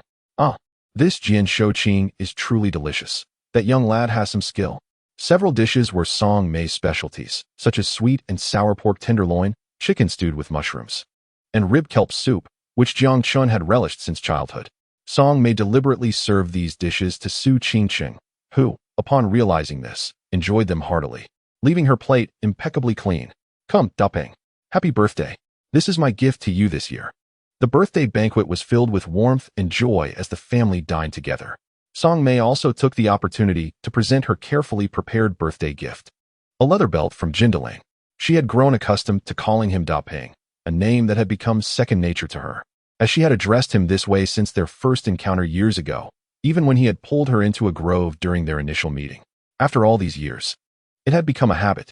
Regarding affectionate nicknames like hubby, there are certain occasions when they may be appropriate, but it is indeed difficult for her to address him in that manner, especially in front of her future daughter-in-law. Zhang Dapeng, however, displays a remarkable lack of shame in this regard, as per Song Mei's own words. Ever since their escapade to the small grove, he has consistently referred to Song Mei as my wife, even in public. Ah, a leather belt. Thank you, my wife. Thank you, my wife. Zhang Dapeng exclaimed with uncontainable delight upon seeing it. This belt from Jinli is quite nice. Did it cost a fortune? No, just over 1,000. Over 1,000 isn't cheap. My entire outfit combined doesn't even reach that amount. Zhang Dapeng grumbled playfully, yet he accepted the belt with a grin. After receiving the gift, he couldn't help but cast a proud glance at his son. Jiang Chun sighed in exasperation. Dad, why do you have to look at me while accepting the belt? Noticing this exchange, Su Qingqing couldn't help but stifle a laugh. After a moment, she retrieved a delicate black box from her small bag, stood up, and said to Zhang Dapeng, Happy birthday, uncle. This is a gift for you. As she handed over the box, Zhang Dapeng felt a surge of joy. This year he was fortunate enough to receive gifts from both women in his life. His wife had given him a belt worth 1,000. And now his son was presenting a new car. Quite splendid indeed. Suddenly seeing Su Qingcheng stand up to present a gift took him by surprise. What is this? He hurriedly rose, not having anticipated that Su Qingcheng would also have something for him. Come on, just accept it. Jiang Chun urged as he recognized the Patek Philippe emblem on the box, realizing it was a luxurious watch, undoubtedly worth a substantial sum. In all, he also acknowledged that his daughter-in-law was indeed extraordinary, a true heiress. If she were to compare her gift to the price of a new car, then surely this watch must be worth hundreds of thousands, or even, in a more exaggerated sense, millions. Even though Jiang Chun wasn't too short on funds, he still felt a twinge of astonishment. Just accept it. With her son's encouragement, Song Mei exchanged a knowing glance with Su Qingcheng and added, In terms of family hierarchy, Su Qingcheng is your future daughter-in-law and a younger generation. It is only fitting for her to prepare a gift for you. Very well. It seems I have imposed upon Qingcheng, Jiang Daping responded graciously as he accepted the gift. As he took the small box, he was surprised by its weight, feeling that despite being merely a watch, it was surprisingly substantial. "Oh, uncle, you are too courteous. It's just a watch, nothing extravagant, truly not expensive." Su Qingsheng replied with a smile, engaging in polite banter. Jiang Chen glanced at his wife, intrigued. With a slight twitch of her lips, she thought, "Is it not expensive?" Indeed, it is not. A mere $100 jade watch only costs several $100,000 or perhaps a few million. Chapter 80. I have yet to fully recover. Jiang Daping received 3 gifts from his wife, son, and future daughter-in-law in quick succession, filling his heart with joy. Seizing his son, the two indulged in a round of drinks, consuming 7 or 8 in one go. Song Mei, equally elated, then produced a large red envelope, rising with a smile. "Qingsheng, we are good sisters, so I shall speak candidly. Being with my son has blessed Jiang Daping and me with 3 delightful grandchildren. I am immensely satisfied with this arrangement. Our relationship has indeed grown closer. However, the necessary formalities must still be observed. As this is your first visit to our home, I, as the future mother-in-law, must present you with a meeting gift." With that, she extended the red envelope forward. Huh. Su Qingxing was taken aback by Song Mei's gesture. She had never encountered such a situation and was utterly unaware of the customs. Helpless, she glanced at Jiang Chun, seeking his guidance through her gaze. "Take it. This is our local custom, a token of recognition from the future mother-in-law to her daughter-in-law." Jiang Chun chuckled. Oh, only then did Su Qingxing, her cheeks flushed, accept the red envelope, saying, "Thank you. Meijie." "Still calling me Meijie?" Song Mei inquired with a smile. "Then what should I call you?" "Should I call you Mom?" Su Qingsheng hesitated, wondering if the customary gift warranted such a title. "Isn't that the norm?" Song Mei looked at Su Qingsheng with eager anticipation. Mom. Jiang Chun and I are not officially married yet. It's not the right time to change how I address you." Jiang Chun, noticing his mother's eagerness to assume the role of a close friend's mother, couldn't help but interject. Look at me. I'm being too hasty in wanting to be a mother." Upon hearing this, Song Mei slapped her forehead, realizing her oversight, and smiled sheepishly at Su Qingxing. "But, Qingsheng, one day you will have to call me Mom, right?" "Of course. On the day Jiang Chun and I get married, I will definitely start calling you Mom." Su Qingxing replied with a sweet smile. Yet, deep down, she couldn't help but ponder how, when initially encouraging her to be with her son, Meijie had expressed her thoughts. Even now, despite being together with the big pig hoof, they still maintained their individual perspectives. Now, however, it seemed she was eagerly anticipating the role of a mother. "Is this really you, my dear friend of many years?" Hearing Su Qingxing's response, Song Mei was overjoyed, filled with a sense of accomplishment. "All right, I shall await the day you marry my son." As the birthday feast neared its conclusion, the birthday cake Jiang Chun had ordered arrived. Jiang Daping and Song Mei thought that since it was at their home, there was no need for extravagance. A longevity noodle would suffice. Nevertheless, Jiang Chun had secretly arranged for a grand cake. After the cake arrived, Jiang Daping pretended to disdain it. Yet his beaming smile betrayed his genuine delight. Amidst the laughter and merriment, the birthday celebrant, Jiang Daping, blew out the candles and made a wish. Before slicing the cake for everyone, Jiang Chun transformed into the family's photographer, seizing the opportunity to capture numerous photos of his parents, wife, and children. They took a family selfie, along with a picture of his parents and the 3 little ones, as well as snapshots of Song Maisu and her best friend, and finally, Jiang Chun with the 3 adorable children. Having perhaps indulged a bit too much in drink, Jiang Daping suddenly became vain, insisting that Jiang Chun take several photos of him showcasing his new belt and watch. Jiang Chun complied without hesitation. Subsequently, the family engaged in a game of poker, specifically playing Do Di Zhu. Among their old friends, they were known to be nearly unbeatable in this game, so Jiang Daping began with great confidence. However, the game took an unexpected turn. In the first 4 hands, Jiang Chun, as the landlord, won 3 times, while Su Qingcheng won once. Jiang Daping and Song Mei, the couple, remained winless. "Let's go again. I refuse to believe this," he exclaimed. The next hand commenced, with Jiang Chun again as the landlord, and the 3 others teaming up against him. Jiang Chun had a strong hand and, by the end, revealed his cards, holding a bomb and 4 threes.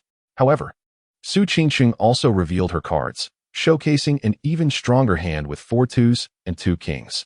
You little rascal, let us see how you win this time.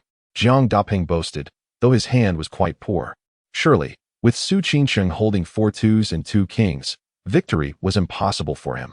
However, to Jiang Daping's utter astonishment, Su Qingsheng played her cards, 3 twos and 2 kings. Jiang Chun, stunned for a moment, glanced at his wife and, without hesitation, declared, for 3s, bomb. Jiang Chun won yet again. Jiang Daping was left dumbfounded, as was Song Mei. How can this be played like this? 4 twos and 2 kings should guarantee a win. Yet you played 3 twos and 2 kings instead. Jiang Daping exclaimed in disbelief. Qingqing, what are you doing? Why play like that? Questioned Song Mei, who had also lost a round. Oh, I just noticed Jiang Chun wanted to win, so I let him have it, Su Qingqing replied with a sweet smile. Jiang Daping and Song Mei were taken aback by her response. Well, it's just a game of cards, and yet we were served a mouthful of dog food. They lamented. After some playful card games and casual chatter, the 3 little ones woke up, promptly beginning to cry. Jiang Chun approached, realizing they were hungry. Don't worry, little ones. This is your meal. Jiang Chun pushed the baby stroller into his bedroom, with Su Qingsheng following closely behind. Song Mei and Jiang Daping, understanding the situation, refrained from interrupting and attended to their own tasks. Jiang Chen's bedroom was the very space where he had grown up. It bore the marks of time. The furnishings and decor were somewhat antiquated, yet thanks to Song Mei's prior cleaning, it appeared quite tidy and immaculate. The 3 ravenous little ones across the room were quickly fed by Su Qingsheng, each cradled in her arms. The remaining infant was pacified by Jiang Chun, who placed a pacifier in its mouth, allowing it to suck contentedly without fussing. Seizing the moment, Jiang Chun opened the red envelope that his mother had given to Su Qingsheng and counted the contents. How much is inside? Su Qingsheng inquired with concern. A total of 888 yuan. 888? What an auspicious number. This signifies prosperity for us. Su Qingsheng exclaimed with delight. However, it carries another implication, Jiang Chen added. What other implication? It implies that Mom hopes we will strive for another child, perhaps even quadruplets. No way. I refuse to be a breeding sow. Su Qingsheng playfully scolded Jiang Chun. As their conversation unfolded, the 3 little angels had been well fed and were now comfortably lounging on the bed, a sight that brought joy to their hearts. Suddenly, Su Qingsheng was startled as she noticed Jiang Chun leaning toward her, his hand reaching out. What does this big pig hoof intend to do? Is he succumbing to sudden urges? Could it be? What are you doing? My uterus hasn't fully recovered yet. Su Qingsheng exclaimed in panic. Chapter 81. Can I avoid you if I can't confront you? Su Qingsheng couldn't help but feel anxious, thinking to herself that this was indeed the territory of the big pig hoof, his childhood bedroom. If he wanted something, how could she possibly resist? Cough, cough, in truth. She could not resist in any location. However, the real issue was the boldness of Jiang Chen's current actions. Seeing her reaction, Jiang Chen questioned, What are you doing? I'm merely helping you fasten your buttons, all right? It's broad daylight, and after nursing the babies, you're still flaunting yourself with your clothes undone. What kind of decorum is that? As he spoke with mock seriousness, he diligently helped Su Qingsheng fasten her buttons. Su Qingsheng was taken aback. Did I forget to button up? What do you think? Should I then thank you? Wouldn't you? Jiang Chen replied, not averting his gaze as he secured her buttons, adding, as for your recovery, do you really think I'm that kind of person? Su Qingsheng's cheeks flushed. Oh, aren't you that kind of person? This big pig hoof. She had merely just finished nursing the babies and hadn't had the chance to button up. And here he was, playing the Good Samaritan. The entire afternoon passed with Su Qingsheng remaining indoors. Jiang Daping was unexpectedly summoned to work overtime due to a last-minute issue at his company. Meanwhile, Song Mei found herself with a quieter atmosphere and initially intended to take Su Qingsheng and her 3 little ones downstairs for a leisurely stroll around the neighborhood, hoping to engage in conversation with the longtime residents. However, upon noticing Su Qingsheng's reluctance to venture outside and recalling the incessant chatter of the elderly neighbors, Jiang Chun decided against insisting. Thus, he took the 3 little ones downstairs alongside his mother. In the community, a group of elderly residents often congregated. With their children residing elsewhere and the absence of festive occasions, they frequently found themselves with idle time, leading them to gather for casual chats, card games, and chess. Passing the hours. Naturally, their conversations often meandered into gossip about one another. Just as Jiang Chun and the others descended, A group of chatting aunties immediately surrounded them. Wow. Songmei, you've got triplets all at once. Indeed. Such a rarity. We haven't seen this in decades in our neighborhood. Triplets are wonderful. But raising them must be quite a financial burden, right? Do you not understand? One son and two daughters equate to one construction bank and two China merchants bank. Songmei's family must be overjoyed. Absolutely. One aunt chimed in. I must admit, your son is quite impressive. Isn't it? While the birth of multiples largely depends on the mother, the father must also contribute. Songmei, I see your son is quite formidable, a strong young bull. Full of vigor. Moderation, moderation, Songmei humbly replied, though she cast a glance of mild disdain at Jiang Chun, her heart secretly brimming with joy. In this era, who does not relish kind words? Especially when it pertains to praising one's own child. After all, how could her son not be exceptional? He had gifted her 3 grandchildren, and to top it off, he had entangled himself with her dear friend of many years. Quite impressive indeed. Jiang Chun stood nearby, nearly stumbling at the barrage of compliments from the aunties. What is this formidable young bull nonsense? He thought, please, if you wish to praise someone, could you refrain from doing so in my presence? I'm right here beside you. It had been years, and their tongues remained as sharp as ever. Ah, aunties, you truly live up to your reputation. I can't confront you, but I can certainly avoid you. Pushing the stroller, Jiang Chun sought to escape their clutches, intending to take a stroll outside the community. However, the throng of aunties quickly enveloped him. Jiang Chun, do you really live in Baiyushui now? Is it true that your car is worth over 2 million? It can't possibly be a rental, right? And did you buy your parents' house by Swan Lake? Jiang Chun, how did you suddenly become so wealthy? You haven't robbed a bank, have you? My child, Fan Xiaojun, has been an academic prodigy since childhood, excelling in his studies. He has recently graduated from a prestigious university and is now laboring diligently. Yet I hear he only earns 300,000 a year, enduring the grueling 996 work schedule. The neighborhood aunties, in a flurry of chatter, eagerly surrounded Jiang Chun, bombarding him with questions. Since hearing of his remarkable achievements earlier that morning, many of them had been unable to nap, puzzled by how this once mediocre student, who nearly strayed from the right path, has now become so accomplished.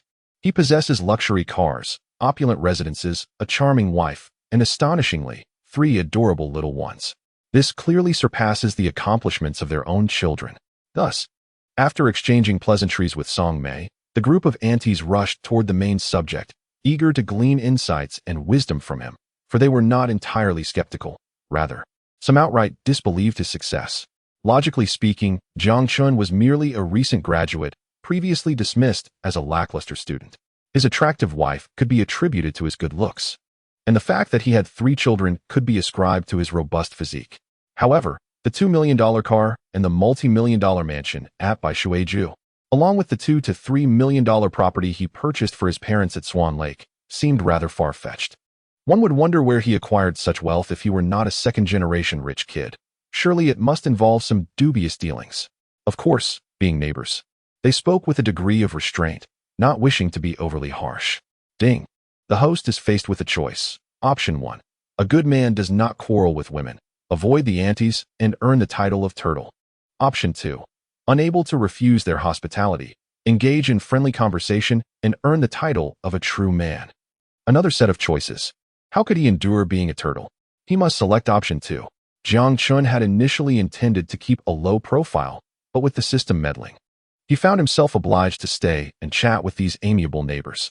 As for the notion of friendly exchange and enthusiastic interaction, it was utterly diabolical. Curse that system. Is it serious? Chapter 82. The aunties' mentality explodes. Dear aunties, why would I deceive you? I truly reside at Baiyushui and drive a BMW X7. Come, seeing is believing. Allow me to show you the property deed for my residence and the purchase contract for my car, but please, no photos. Honestly, I must confess, I have no desire to drive the BMW X7, with its fuel consumption exceeding 10 liters per 100 kilometers and the exorbitant maintenance costs. Furthermore, I do not particularly cherish living in Baiyushui. What is so remarkable about this mansion? The annual property fees alone amount to several tens of thousands. Oh, if only you knew how wasteful it is. Regarding the pursuit of wealth, dear ladies, in today's society, it must be said candidly that earning money is perhaps the least challenging endeavor. Take for instance the likes of Gates and Musk in America, who amass billions daily. and in US dollars no less. Similarly, figures like our own Ma and Xiao Ma also rake in billions each day. As for myself, I find my situation somewhat inferior.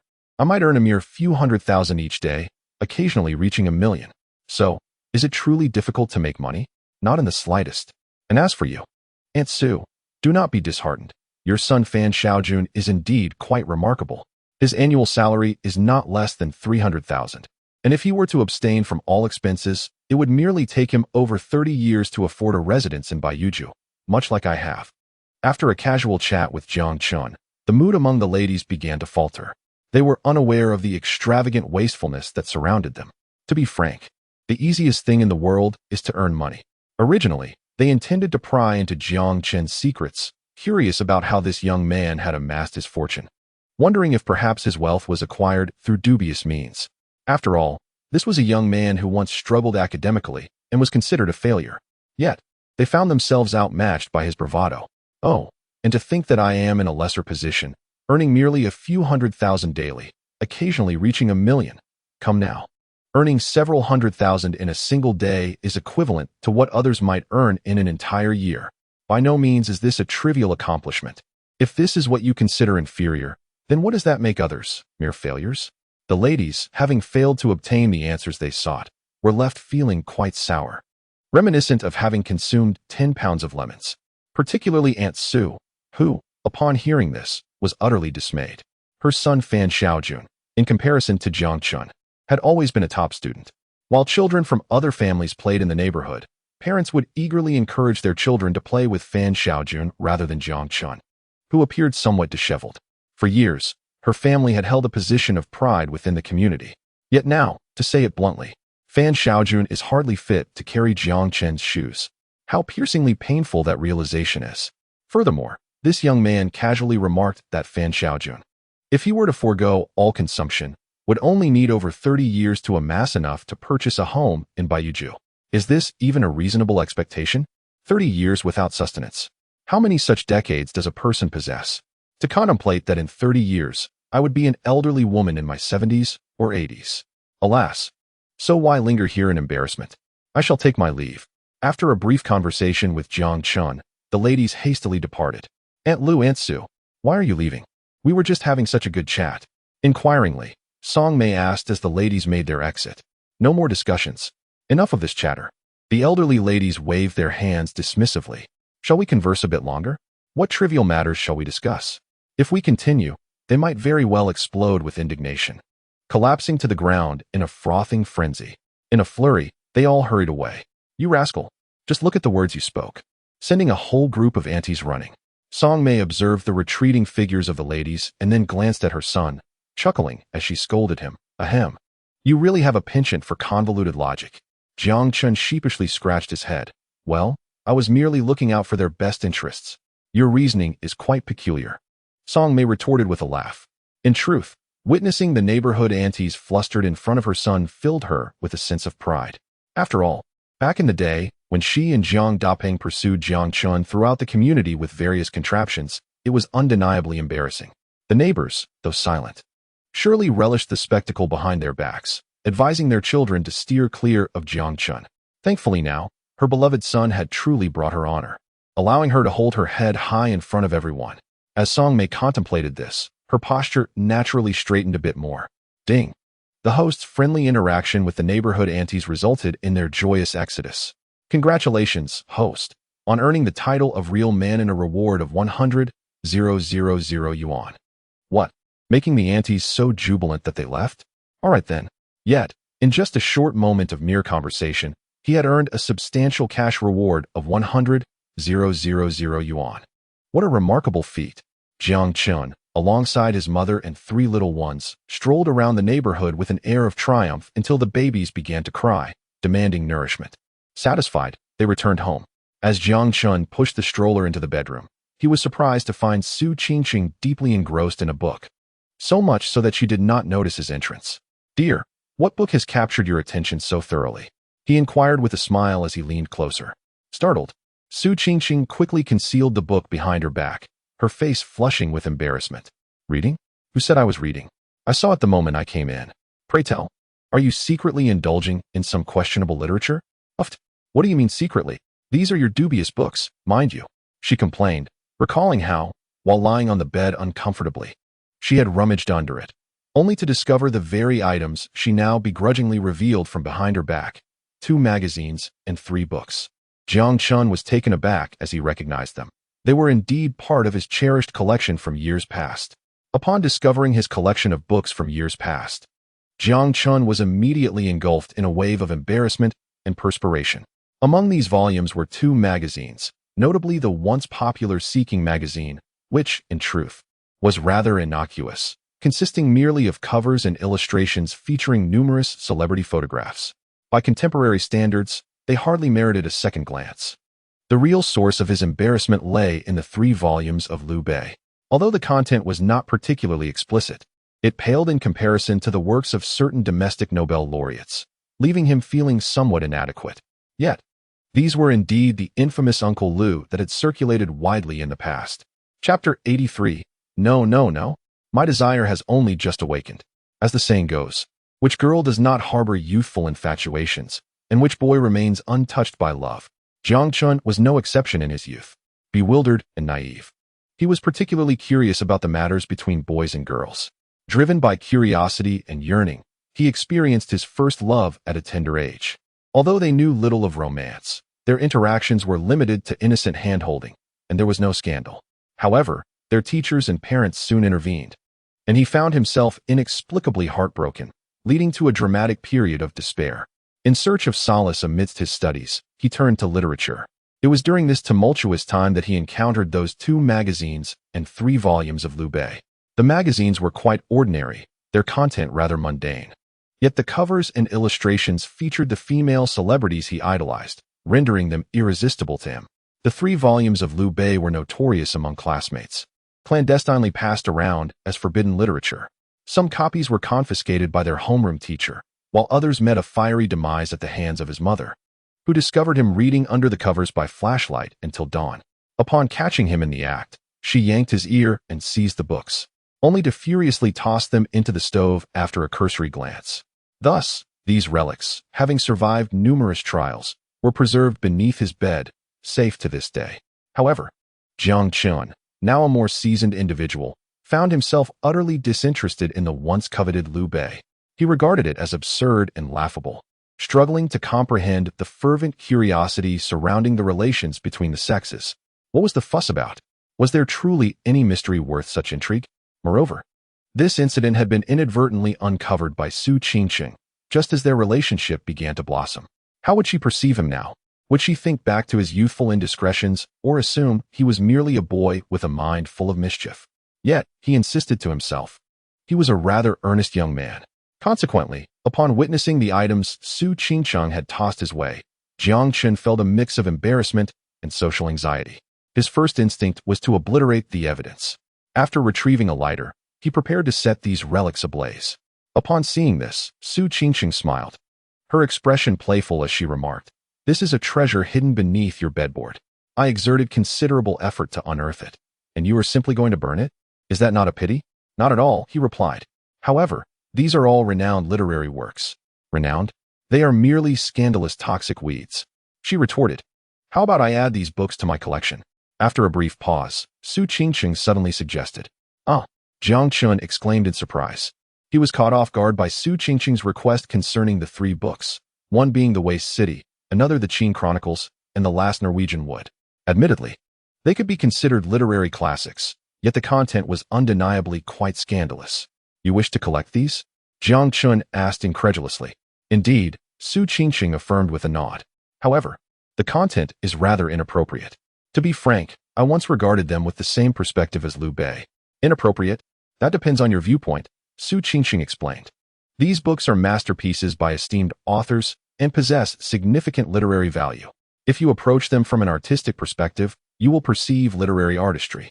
Conversely, if you view them with a lewd mindset, you will only uncover lascivious content. The most notorious example is Jin Ping Mei. The saying goes, if there is Buddha in the heart, one sees Buddha. If there is filth in the heart, one sees filth. This is precisely the principle at play." Upon hearing this, Jiang Chun couldn't help but nod. Strange as it may seem, the girl seems to have a point. If one seeks filth, One will invariably find it within the pages. No, that can't be right. I was actually engaging in some form of learning, viewing it through a critical lens. Well, are you going to say whether you will give them to me or not? Su Qingcheng urged again. Of course I will, Jiang Chen responded, handing over the 3 volumes of Liu Bei's works, casually inquiring, what about the magazines? Magazines? Su Qingcheng glanced at the cover, showcasing a female celebrity, her eyes reflecting admiration. You don't want them? Then I shall gladly take them. Very well. Jiang Chen never anticipated that what began as an awkward and socially mortifying situation would culminate in such an agreeable resolution. As Su Qingcheng eagerly accepted the books and was engrossed in flipping through the 3 volumes of Liu Bei, he couldn't resist asking, by the way, have you read these 3 books before? Not really. I have only read The Waste City in Norwegian Wood. You read the abridged version of The Waste City, right? Like, the one where the author has omitted a certain number of words? Jiang Chen inquired, intrigued. I have read both, she replied, implying she had experienced both the abridged and unabridged versions. Impressive, Jiang Chen praised, realizing that despite his curiosity, he had only ever read the abridged version himself. And what about Norwegian Wood? I have perused Norwegian Wood, and found it to be quite agreeable. Just as you returned, I was engrossed in that book. However, I must admit that I have not delved deeply into the legend of the Qin, having only previously watched its television adaptation online. Is that so? Then you must take the time to appreciate it. Why? Because, according to your own words, this The Legend of the Qin is a masterpiece by a renowned author, and its literary merit is undoubtedly substantial. Moreover, the content of the novel diverges significantly from that of the adapted television series. Oh, in that case, I shall certainly study it thoroughly, Su Qingcheng exclaimed with newfound interest, picking up The Legend of the Qin. Shall we not wait a moment? Why? The 3 little ones are still waiting for their feeding, Jiang Chen interjected. When the trio arrived, they were wailing in hunger. Jiang Chen promptly provided each of them with a pacifier, which calmed them momentarily, but after a while of merely sucking without food, the infants began to fuss once more. Oh, very well. Su Qingcheng glanced apologetically at the 3 little ones and unfastened her clothing, saying, but it's all right. You assist me while I read, and we shall not hinder one another. Jiang Chen rubbed his forehead but acquiesced. Thus, with Jiang Chen's unwavering support, Su Qingcheng began to nurse the children while intermittently reading the novel version of The Legend of the Qin. Being a celebrated work, and with her favorable impression of the television rendition, she found herself eagerly anticipating the novel, becoming thoroughly engrossed in it. So much so that Jiang Chen had to awkwardly carry each of the 3 infants in succession, striving to provide them with nourishment. Fortunately, he was well acquainted with the routine and was able to manage. After approximately 7 or 8 minutes, Jiang Chen inquired of Su Qingcheng, how goes your study? Have you gleaned any insights into the literary arts? To be candid, among the 3 works by Liu Bei, this The Legend of the Qin was the most exhilarating. Its imagination knows no bounds, and the prose flows freely. It dares to explore all. It may be deemed a grand folly, yet it is undeniably a remarkable fusion of history, time travel, martial arts, and humor. Thus, Jiang Chen found himself somewhat expectant as he gazed at Su Qingcheng's expression. However, upon being questioned, the reading Su Qingcheng's countenance immediately flushed crimson. Bah! What profound insights could one derive from such a book? It appears appealing, yet in essence, it is merely a work of indulgence. A work of indulgence? Is that not a good thing? If that is the case, perhaps you ought to desist from reading it, for my arms have grown weary. No. Please endure a little longer. I have just read over a dozen chapters, and my appetite for it has only just awakened. Ding! The host's youthful collection of literature was unexpectedly discovered by his wife, leading them to nurture their children together, share in the reading of literary classics, and engage in discussions of philosophical musings, fostering a harmonious and fulfilling marital relationship. Congratulations to the host for receiving a hidden reward, 100,000 yuan in cash. Jiang Chen, Chapter 84. Su Qingcheng's melancholy, feeling a bit overwhelmed.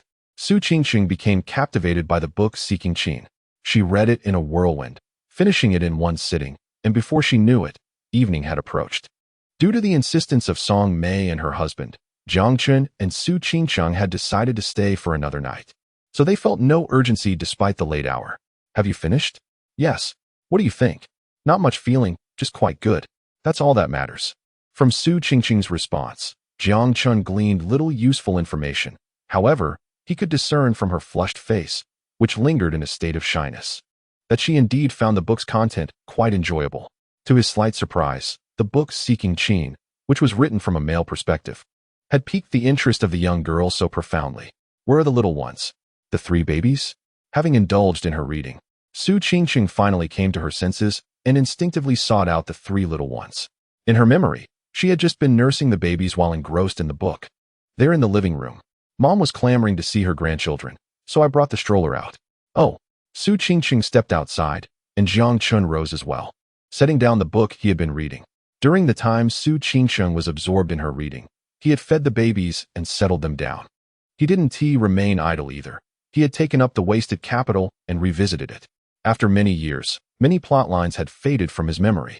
Although he was reading a censored version with frequent notes indicating omitted text, he still found it captivating. Qingqing, son, I just sliced some cantaloupe and watermelon. Come, have some.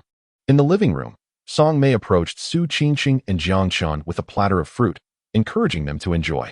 They each took a piece. And after an afternoon of reading, a bit of watermelon or cantaloupe was indeed delightful. At that moment, Jiang Daping happened to arrive in the living room. In truth, he had returned home early from work, had a long nap, and had just woken up. Seeing Jiang Daping, Song Mei brought the fruit platter to him as well. Daping, you should have some too. Thank you, my dear. Jiang Daping, pleasantly surprised, grinned widely, took a piece of cantaloupe and watermelon, and sat on the sofa, relishing his snack. After finishing, for some inexplicable reason, he felt an overwhelming surge of confidence. He then instructed Song Mei, Dear, this fruit is delicious. Please bring me some more. Song Mei had just set down the platter and was eating a piece of cantaloupe when she heard Jiang Daping's request.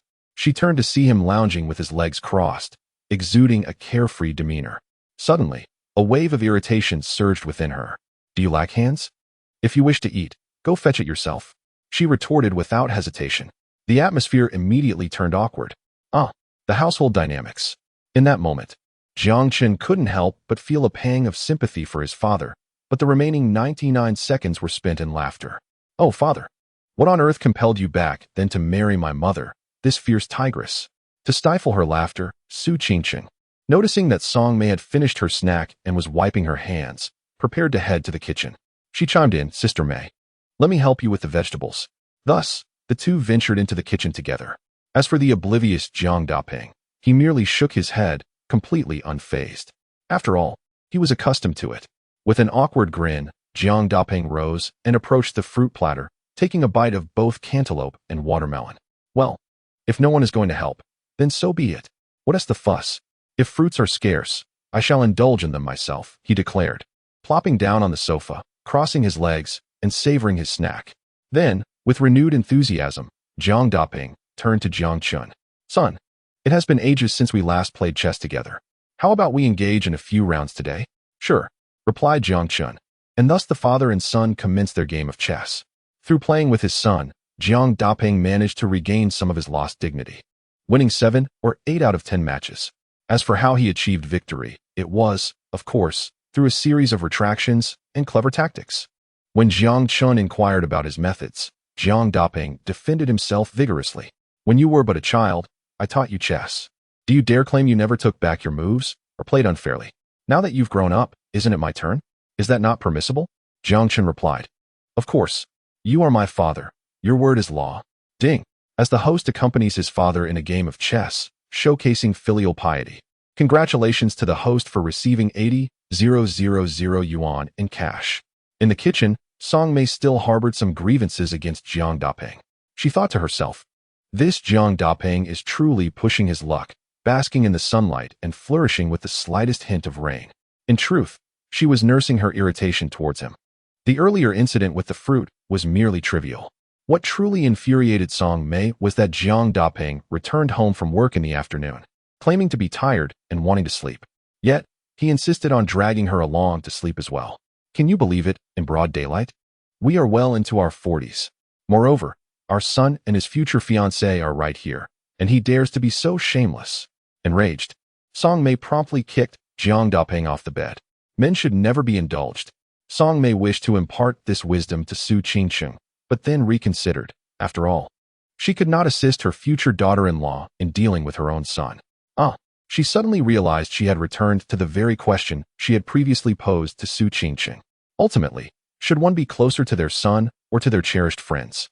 Song Mei found herself momentarily perplexed, her thoughts tangled. Never mind, let's discuss something else. Qingqing, how do you find this place? It's quite enjoyable, actually. That's good to hear. By the way, Qingqing, I have an old artifact that I sought assistance with today. Once it is taken care of tomorrow, I shall send it to you. Sounds great. However, Mei Jia, might you reveal what it is? I cannot disclose much for now, but it is certainly related to Jiang Chun.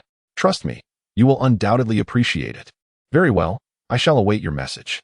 In the kitchen, Song Mei and Su Qingqing, this pair of close friends and prospective in-laws, worked harmoniously together. While Song Mei's culinary skills did not rival Jiang Chen's extraordinary talents, she was still quite adept at preparing home-cooked meals.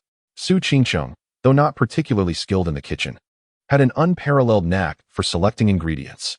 Qingqing, what were you and Jiang Chun so engrossed in this afternoon in the bedroom? Song Mei casually inquired. Oh, we were simply reading together. Reading?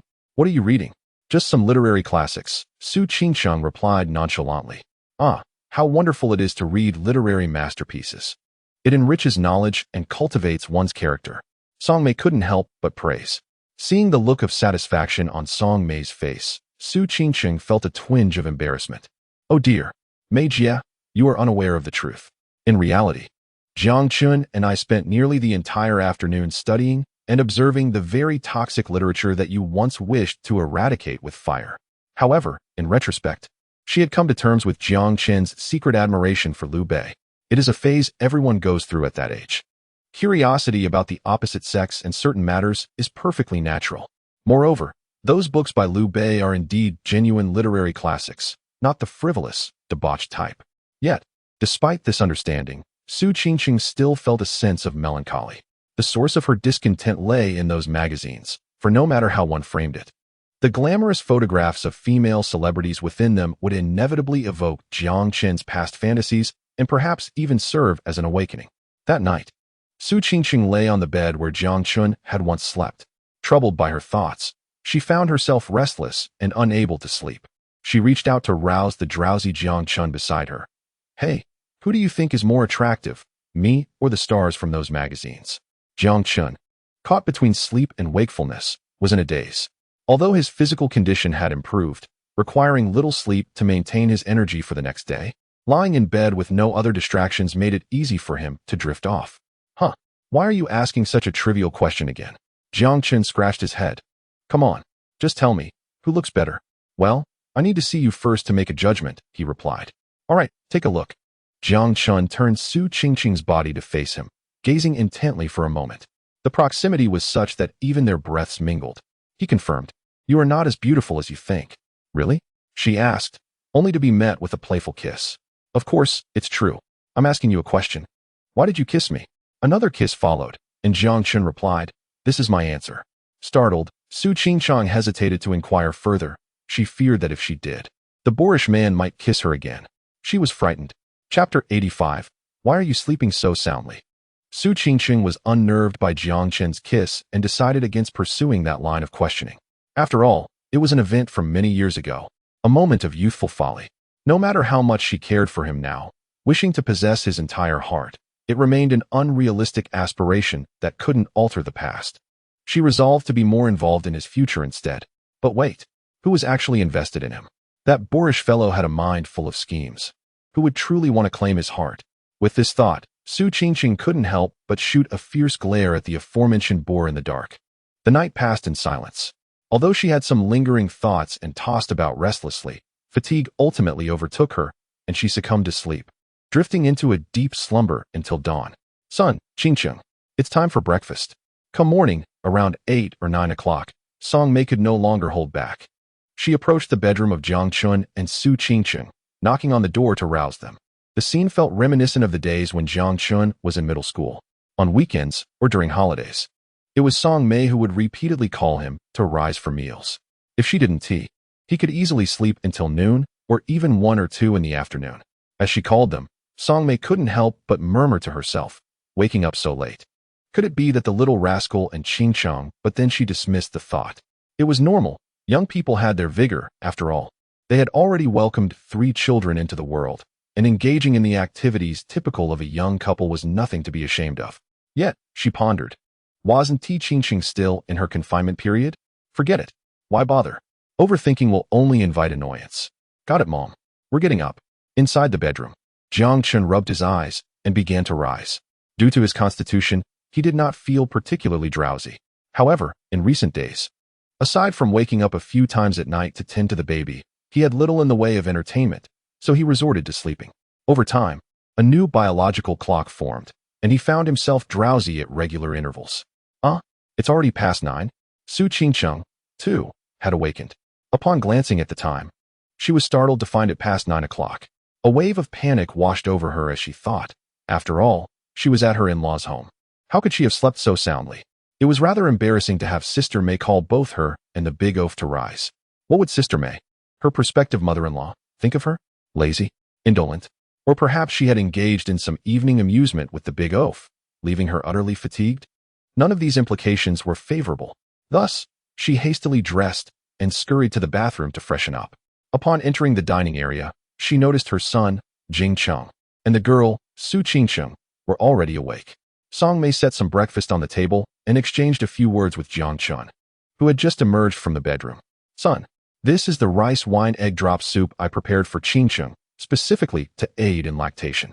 When you eat, ensure she drinks some, she instructed. Understood, he replied. By the way, the soy milk and cow's milk are for you. And I've made some buns and fried dough sticks, which I've warmed in the steamer. Don't forget to eat them. Mom, I think I'll pass. Jiang Qin scratched his head. I don't eat breakfast in the morning. Are you not hungry? Song Mei shot him a glance. Well, I overindulged last night. I'm not hungry now, Jiang Qin stated candidly. Song Mei, however, was slightly displeased upon hearing her son skip breakfast. Hey, you little rascal. What new habit is this? Skipping breakfast again? Just because you feasted last night, you think you can forgo it today? Do you not know that breakfast is the most important meal of the day? Skipping it is detrimental to your health.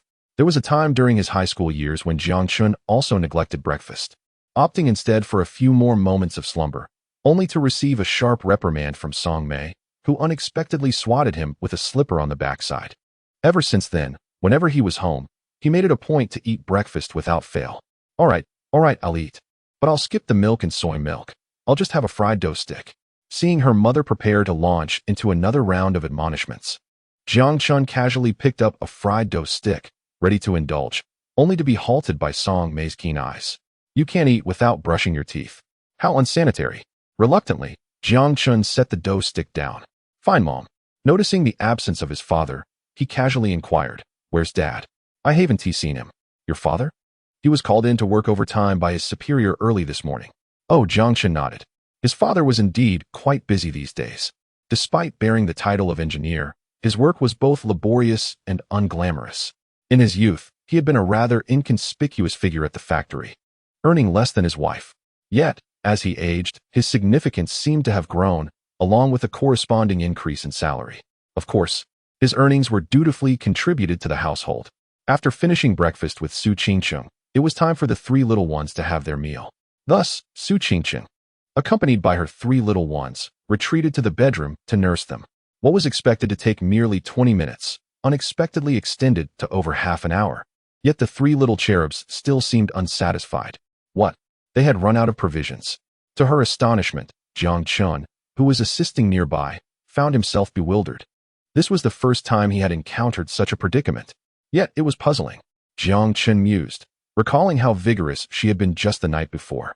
Moreover, his mother's rice wine egg drop soup appeared to be of no avail. Speaking of which, could this be attributed to you?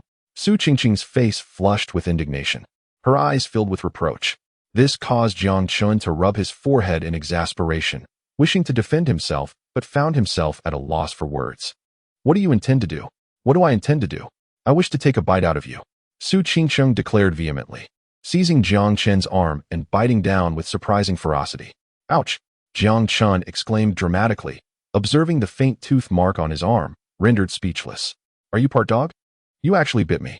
What of it? I merely want you to remember, Su Qingcheng replied, gnashing her small silver teeth in irritation. In the living room, Song Mei was diligently mopping the floor when she suddenly heard her son's cry echoing from the bedroom. Concerned, she inquired, "What happened, my son?" I was bitten by a dog." "What? Bitten by a dog?" Song Mei gasped in alarm. Recently, some kind-hearted individual had seemingly invited a few stray dogs into the building. This old structure had many nooks and crannies, allowing the strays to wander freely, slipping through ajar doors to pilfer food and, on occasion, bite people. Consequently, upon hearing Jiang Qin's exclamation, she genuinely believed a stray had infiltrated their home and bitten her son. Grabbing the mop, she stormed into the bedroom, exuding an aura of fury.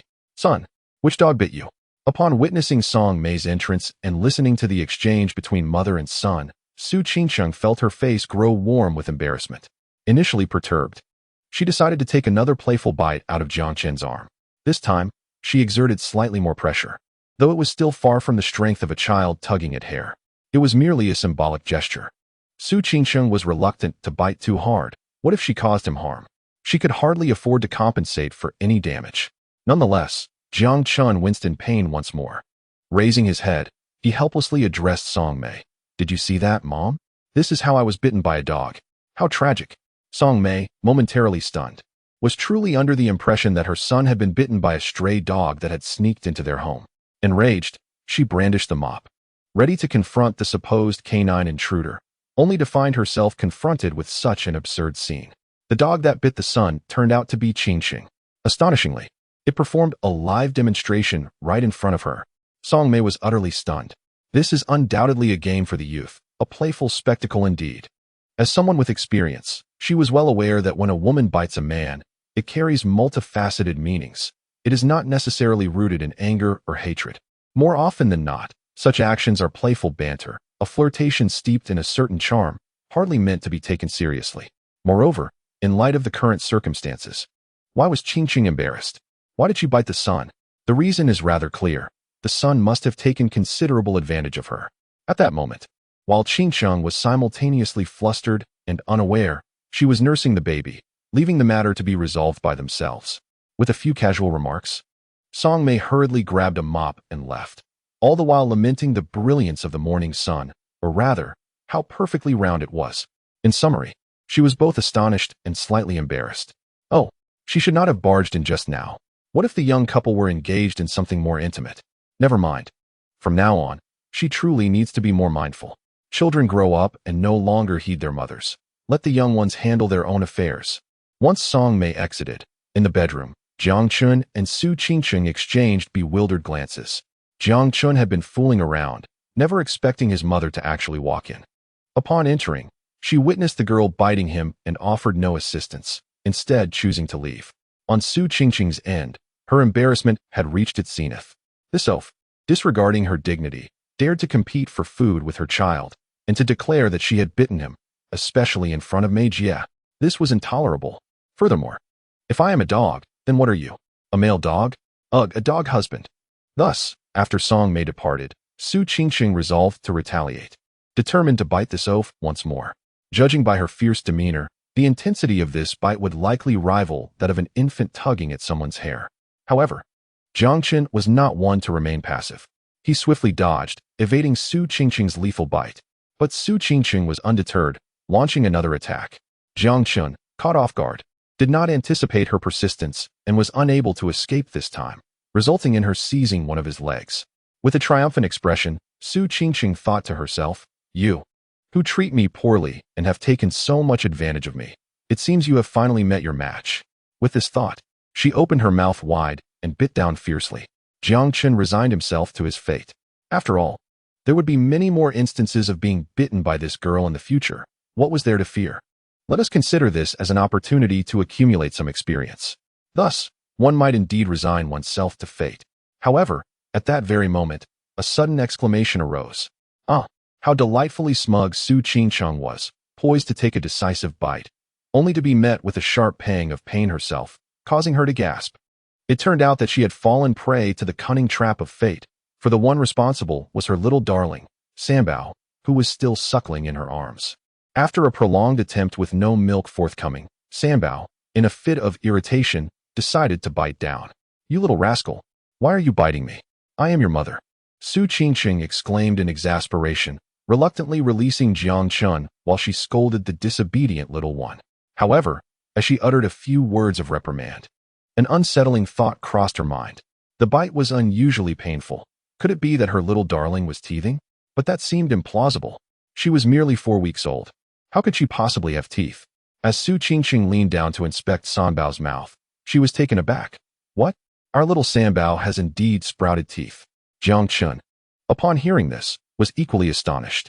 Typically, infants begin to grow their first milk teeth between 4 to 7 months, with some even delaying until they reach a year of age. Yet, the dilemma was that their little one was barely 4 weeks old. The rapid onset of teething seemed rather extraordinary. Thus, he lifted Sanbao to examine her dental situation closely. After a thorough inspection, he could not help but chuckle. Fear not. It is merely an epidermal pearl. Medically termed as epithelial pearls, these are accumulations of epithelial cells that will naturally shed after some time. With Jiang Chen's explanation, Su Qingqing felt a wave of relief wash over her. Nevertheless, she remained somewhat shaken by the earlier incident. It was simply too painful. Despite it being an epidermal pearl, the bite from a tiny infant could indeed be quite formidable. You little rascal, I am your mother. Why must you bite so fiercely? If you keep this up, how will you eat in the future? Su Qingqing gently poked Sanbao's little nose, issuing a playful warning filled with mock indignation. Chapter 88. Su Qingqing was nearly at a loss for words. In response to her motherly admonition, Sanbao appeared bewildered, blinking her bright eyes and glancing around. She continued to suckle, still yearning for nourishment. Come, Sanbao, eat. During the brief interlude, Jiang Chun had prepared a bottle of formula with warm water and now approached, tenderly cradling Sanbao in his arms to feed her. Sanbao happily found the nipple and began to drink with contentment, observing Sanbao blissfully drinking her milk in his embrace. Jiang Chen's heart swelled with affection, and he was filled with joy. This little one, despite being the youngest of the trio, truly deserved to be called Daddy's little treasure. Just moments ago, she had indeed avenged her father most delightfully. Sister, I have come today to see you and your husband.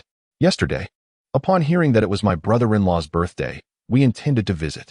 However, due to an unexpected family matter, our plans were postponed until today. Around 11 in the morning, Jiang Chun and Su Qingqing wished to take the 3 little ones outside for a stroll in the sun. Suddenly, unexpected guests arrived at home, Jiang Chen's aunt, accompanied by her 2 daughters, Jiang Chen's cousin Sun Qian and his younger cousin Sun Wan. Song Mei was pleasantly surprised to see them. It was not a festive occasion, yet her elder sister and 2 nieces had come to visit. With a bright smile, she hurried to greet them. Sister, what brings you here? I bet you want to see Qingqing and the 3 little ones. Song Mei affectionately grasped her sister Song Qing's hand, beaming with joy. Indeed, you have hit the nail on the head. I truly came to see my daughter-in-law and my 3 lovely grandchildren. Song Qing responded with hearty laughter. With Song Qing and Song Mei's jovial banter, Su Qingqing, the center of attention, could not shy away. Jiang Chun had just informed her of their identity and relationship. So Su Qingqing confidently stepped forward and greeted, Hello, Aunt. Ah, so you are Qingqing? Song Qing assessed Su Qingqing from head to toe, then burst into compliments. My goodness, you are stunning. Before meeting you, Xiao Qian kept telling me how beautiful and captivating you are, claiming you surpass even the prettiest of actresses. I did not believe it until I saw you in person. You are indeed breathtaking. Oh no, Aunt, you flatter me. Su Qingqing replied humbly, then turned to welcome Sun Qian and Sun Wan. Cousin, do come inside. Sun Qian, a familiar face, was an obstetrician at the Sihai City Maternal and Child Health Hospital, and it was she who had assisted in Su Qingqing's cesarean delivery, making them well acquainted. Qingqing, how has your recovery been these past few days? Quite well. Everything is progressing ideally. That's wonderful to hear. Then came Sun Wan. In contrast to her elder sister's poise, Sun Wan, although equally attractive, possessed a more youthful demeanor. Upon approaching Su Qingqing, she was taken aback, glancing from side to side. Prior to their visit, Sun Qian had told her about her beautiful sister-in-law, but seeing her in person left her utterly astounded. Wow, sister-in-law, you are truly gorgeous, and your figure is remarkable. Su Qingqing was momentarily taken aback by Sun Wan's candid admiration. What do you mean by remarkable? Such flattery upon first meeting. Don't speak so thoughtlessly, you little bunny. Sun Qian immediately scolded her younger sister. Sun Wan, am I not speaking the truth? Qingqing, do not take it to heart. Your cousin Sun Wan is simply candid and straightforward, with the innocence of a child, yet she harbors no ill intentions. Sun Qian hastily offered an explanation to Su Qingqing. It's nothing, really. Su Qingqing waved her hand, thinking to herself that Jiang Qin's little cousin was indeed rather blunt. Chapter 89. The adorable bunny. Oh, how delightful. Where are the three little ones? Come quickly, let Annie have a look. Song Qing, having met Su Qingqing, was eager to see the triplets once more, as this was indeed the primary purpose of her visit. Aunt, I'm here. Jiang Chun pushed the stroller forward. Upon seeing it, Song Qing, Sun Qian, and Sun Wan all gathered around excitedly. Wow, are these the triplet babies? Oh my, how delightful. One boy and two girls, simply perfect. Song Qing couldn't contain her admiration for the three little ones, her eyes filled with envy. She then slipped a red envelope into each of the tiny outfits, saying, "This is a little gift from Annie for our first meeting." Song Mei quickly intervened. "Sister, you see the children are already taken care of." Su Qingqing added, "Indeed, Auntie. The children are well looked after. What are you doing?" "Not at all. This is just a small token for the children. There isn't much inside," Song Qing chuckled, and then took Su Qingqing's hand, slipping a red envelope into it as well. "Me too." Su Qingqing exclaimed in surprise. "Yes, it's our local custom. Please do not refuse." Song Qing smiled warmly. Feeling uncertain about how to handle the red envelope, Su Qingqing glanced for Jiang Chen's guidance, but realizing he might be just as clueless, she turned to Song Mei for advice. Seeing her sister's directness, Song Mei could only encourage Su Qingqing. "Just accept it. This is your auntie's kind gesture." "Very well. Thank you, Auntie." Su Qingqing accepted the envelope. "What is there to thank? It is only right," Song Qing replied with a beaming smile. After surveying Su Qingqing once more, she felt an even greater sense of envy. "Oh, she is so stunning, exuding grace and gentility. How wonderful it would be if she were my daughter-in-law. Alas, I only have two daughters."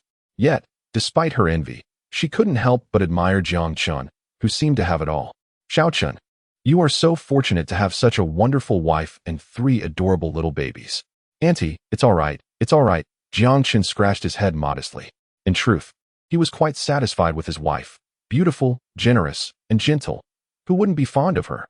However, he felt something was amiss lately. To my astonishment, the little one has taken to biting with little provocation.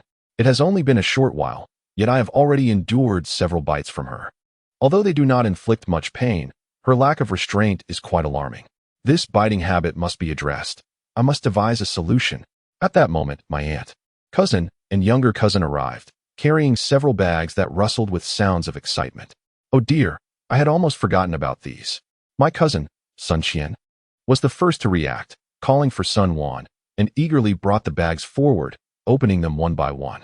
I am aware that my aunt hails from a mountainous region, rich in natural resources and thriving in recent years due to improved roads and economic development, particularly in the livestock industry. However, upon opening the bags, I was left utterly astounded. Inside were 3 mountain chickens, 2 plump geese, 2 sizable fish, a dozen large crabs, and, astonishingly, a hefty rabbit. Indeed, a large rabbit. Additionally, there were 2 large glass jars, one filled with wild honey and the other with fermented mulberries. These jars were enormous, resembling more of containers than mere bottles, each having a capacity of no less than 4 or 5 liters. Witnessing this spectacle, both Su Qingqing and Song Mei were nearly rendered speechless. "What is the meaning of this, sister? Why have you brought so many items on this visit? Are you attempting to transport the entire harvest from home?" "Ah, these are all homegrown, nothing of great value," my aunt replied cheerfully. "Previously, I brought you commonplace chickens and ducks, but this time I thought I would surprise you with some newly raised mountain chickens, plump geese, and crabs for you to savor." "Indeed, it was quite a burden to transport," exclaimed my cousin. "Had it not been for the inconvenience of loading the car. My mother intended to bring a sheep from our home as well. And you dare to say I coerced you into helping? It was your own desire to see your sister-in-law and 3 nieces and nephews that led you here. Mother, considering the sheer volume of these items, do you honestly believe you could have managed the journey alone without my sister and me assisting you?" Song Mei, recognizing the familial bond with her sister and 2 nieces, felt that any further politeness would be unnecessary. Thus, she refrained from additional remarks and invited Jiang Chun to help with the unpacking. Although the old house was indeed aging, it remained within the city limits, where keeping poultry was not advisable due to recent inspections aimed at preventing avian influenza. Consequently, The mountain chickens and plump geese would need to be processed and stored in the refrigerator. The 2 large fish could be transformed into fried fish pieces for later consumption. As for the dozen crabs, they could not be kept for long. To enjoy their freshness, it would be best to consume them by midday. There is also a plump and hefty rabbit. "Auntie, what kind of rabbit is this, so remarkably fat?"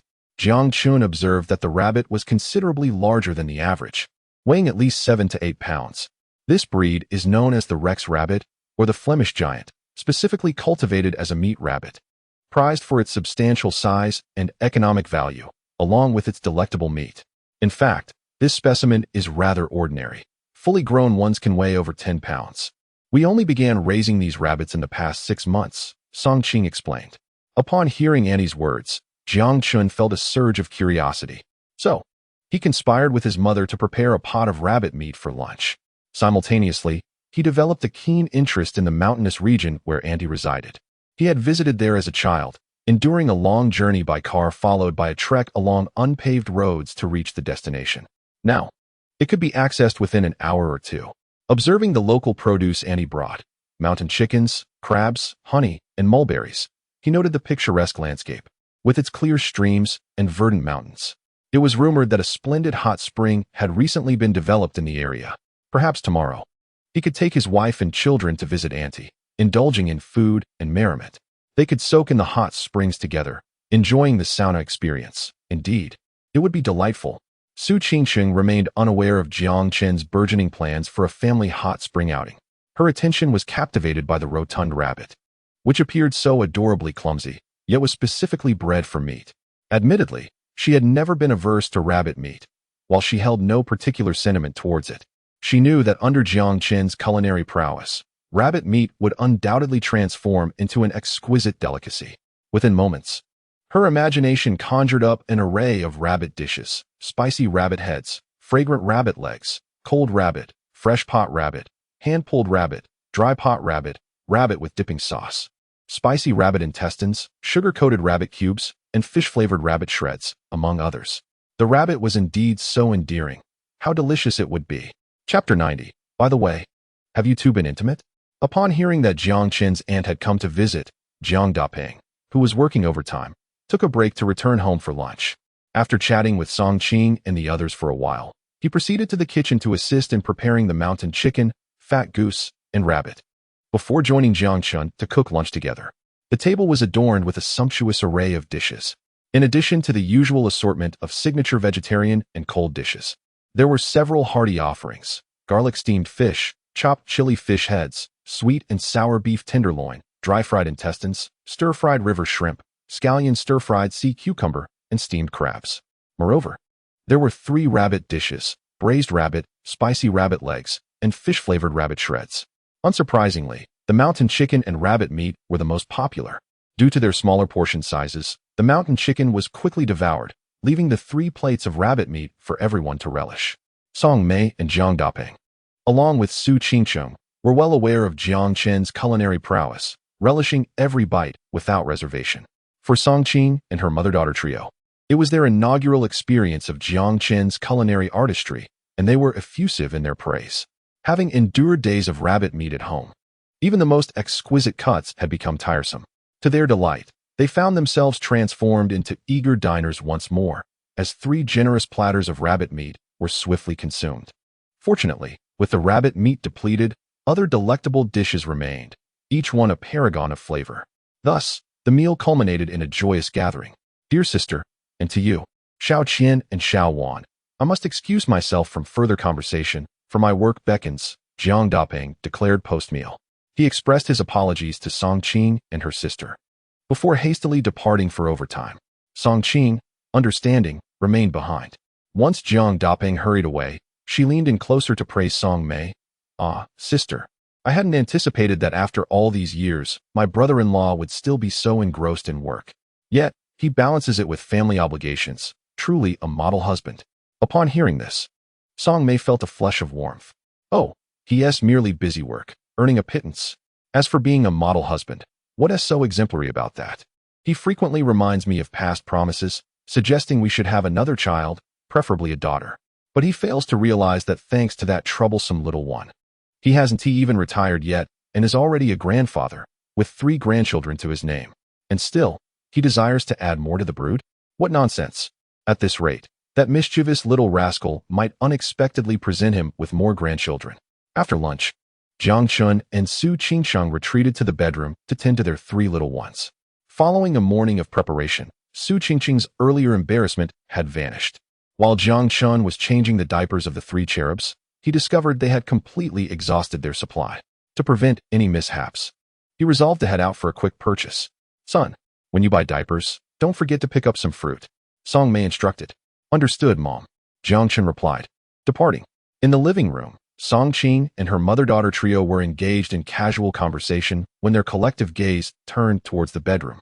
Just as Su Qingcheng emerged with the 3 little ones, they eagerly surrounded her and the babies, animatedly asking questions. As the elder, Song Qing initiated some pleasantries. Su Qingcheng responded graciously to each inquiry. Then it was Sun Qian's turn. Being a cousin and Su Qingcheng's obstetrician during her delivery, her questions were of a more professional nature. "Is everything clear now?" "Indeed it is." "How is the incision healing?" "Yes, it has healed completely." "That's quite good." "A cesarean scar will undoubtedly leave a mark, and the stretch marks on the abdomen may look unsightly at present. However, it matters not, for in due time, they will gradually fade." Su Qingcheng nodded in agreement. What remained unspoken, thanks to the miraculous scar-removing potion, was that her scar had completely vanished, along with her stretch marks, leaving her skin smooth and delicate. In certain aspects, it was undeniably something that could only be inferred but never articulated. "Impressive," Sun Qian exclaimed with a smile. "It seems you are recovering quite well in all respects." Then, with a mischievous grin, she added, "By the way, my cousin treats you well, right? Has he ever bullied you?" "Of course he must treat me well. If he were to mistreat me, Sister Mei would be there to defend me first," Su Qingcheng replied. Upon hearing this, everyone present, including Song Mei, shared a knowing laugh. Through Sun Qian's conversations, Song Qing and Song Wan had also learned about the close friendship between Su Qingcheng and Song Mei, prompting them to chuckle while secretly marveling at the reality that was far more captivating than any television drama. Sun Qian continued to ask Su Qingcheng various questions before suddenly shifting the topic. "So, after your discharge, have you and my cousin been intimate?" A simple query that struck like a thunderclap in a serene sky. Song Mei was taken aback and shot a glance at Sun Qian, thinking how bold this niece of hers was to ask such a question. However, she too found herself intrigued.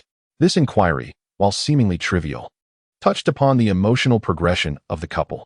On a grander scale, what if that rascal had secretly fathered another child with her dear friend? It would be prudent for her to prepare for such an eventuality. Song Mei was intrigued, her curiosity piqued, and Song Qing felt similarly, especially since a woman capable of bearing triplets possessed an extraordinary constitution. Sun Wan, too, was unable to contain her curiosity and began to interject with questions. So soon? But has the sister-in-law completed her confinement?" Sun Wan asked, her curiosity getting the better of her. This question caused Song Qing to frown.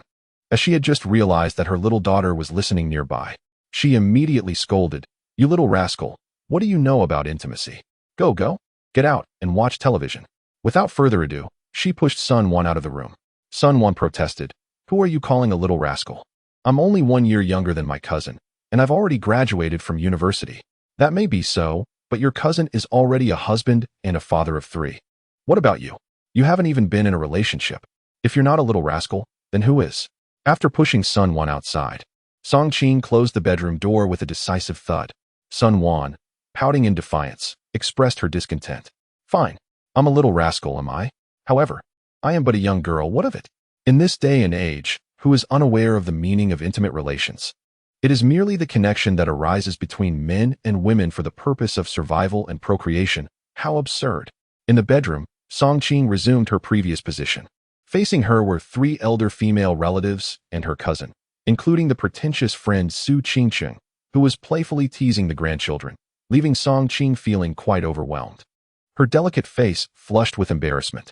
She thought, what sort of question is this from my cousin? Is it intentional? Is she attempting to pry into my life simply because I am an obstetrician? After being discharged, have I had intimate relations with that oaf? Please, even if I had, do you truly believe I would divulge the truth? I would insist there was nothing, even if there was. Chapter 91.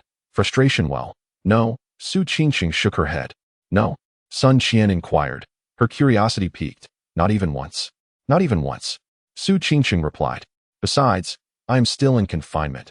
My body has yet to fully recover. And it would be quite inconvenient. Oh, that makes sense. Sun Qian scratched her head, a look of realization dawning upon her. Song Qing and Song Mei, listening from the side, felt their curiosity satisfied. Of course, a gentle and refined woman like Qingcheng would be rather conservative. However, there was a hint of disappointment. Song Mei hoped her dear friend would be a touch less reserved.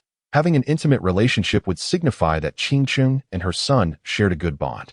Perhaps they might even consider a second child, in response to the national call. Furthermore, it would allow her to firmly reject Jiang Daping's shameless requests to practice his trumpet. Raising grandchildren is already quite enough. You don't need to practice a trumpet. Qingcheng, you are right.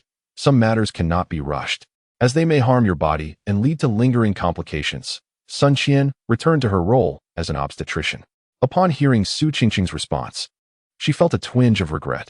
If she were her cousin Jiang Chun, faced with such an exquisite beauty, she certainly would find it hard to resist. Of course, certain matters cannot be generalized. One must consider their own physical condition and sensations. For instance, postpartum recovery takes 42 days. Some individuals recover well and can engage in intimate relations without issue, while others may continue to experience discomfort even after 2 to 3 months. Thus, it is imperative to prioritize responsibility for one's own body. Rushing into things or disregarding one's feelings is absolutely inadvisable. Understood. Well then, I have added you on WeChat. If you have any postpartum or gynecological questions, feel free to ask me. All right. Thank you, cousin. Not at all. We are family. No need for formality.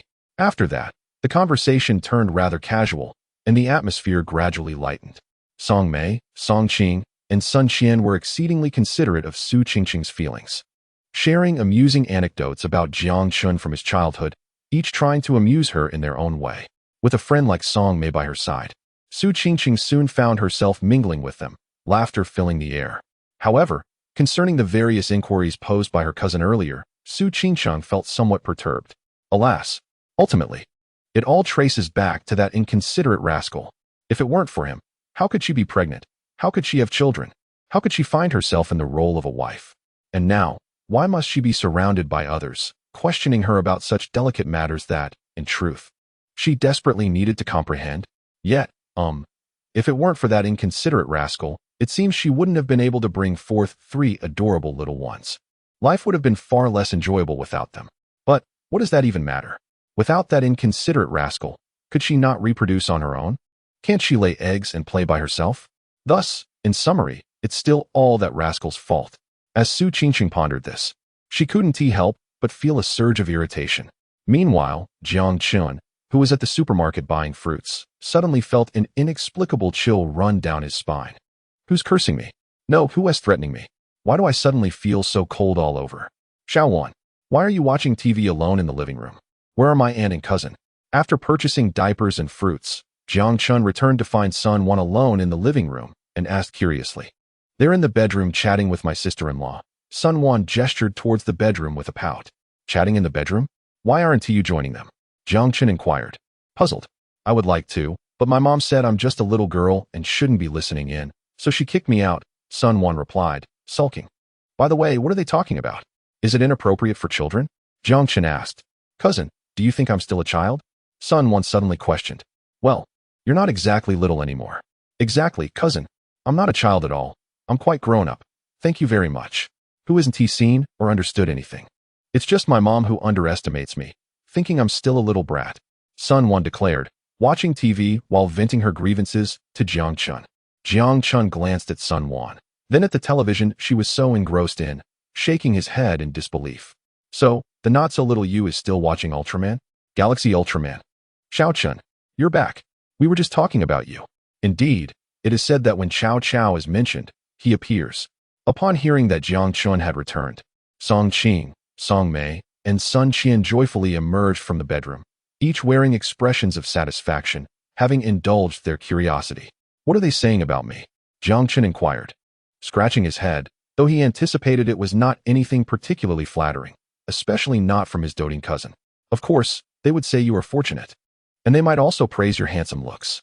Song Qing and Sun Qian exchanged glances with Jiang Chun, erupting into laughter. All right, hurry inside. It seems the little one needs a change, Song Mei remarked, her tone serious.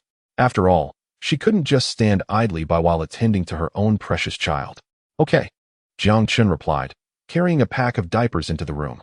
Upon entering the bedroom, he immediately sensed something was amiss with Su Qingqing. Her cheeks were flushed, and upon seeing him, her lips formed a pout as her gaze fixed intently upon him, exuding an air of a wronged little wife. What is wrong with you? Have you been teased or bullied by someone? Jiang Chen asked, noticing the peculiar intensity of her stare. I don't want anything. I just want to bite you. Su Qingqing boldly declared, her expression fierce. Bite me? Well, you'll have to wait a moment. Let me change the little one first, Jiang Chun replied, stifling a laugh. Surprised that she had such a thought. Never mind. I'll wait for you.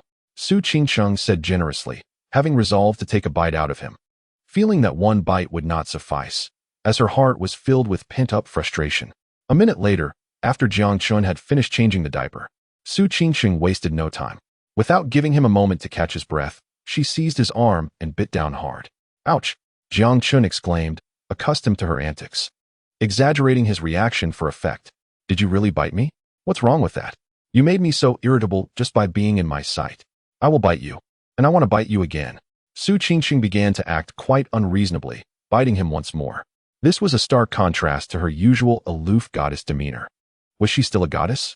Now, she resembled a mischievous little tigress, having just learned to gnaw and bite. Chapter 92. This big pig's hoof is truly bad. Ouch! You are being too harsh. Outside the bedroom, Song Mei was chatting and laughing with her sister Song Qing, when suddenly they heard Jiang Chen's cries of distress from within. Instinctively, she called out, Son, what's wrong? Immediately regretting her words, she thought, why inquire about such matters between a young couple? It only complicates things. Sure enough, they heard Jiang Chen's voice from the bedroom. It's nothing, Mom. I was just bitten by a dog again. Song Mei was utterly speechless. Upon hearing this, Song Qing and Sun Qian's eyes widened in surprise. As individuals with prior experience, how could they not comprehend the implications within such context? Sun Qian couldn't help but click her tongue in disbelief. When she inquired if Su Qingqing had ever engaged in intimate relations, she had thought her cousin was now composed and mature, capable of maintaining his composure in the presence of such an exquisite beauty. However, it now appeared that he was rather the shy type, indulging playfully with his wife.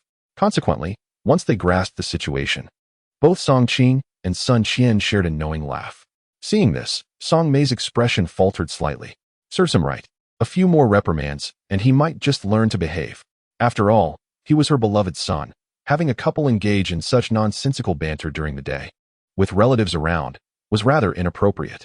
Unable to scold her friend, she could only vent her frustrations on her son. Meanwhile, in the bedroom, Jiang Chun overheard his mother's words and felt a pang of sorrow. It seemed that when it came to her friends and her son, his mother resolutely chose her friend. Nevertheless, it mattered little to him.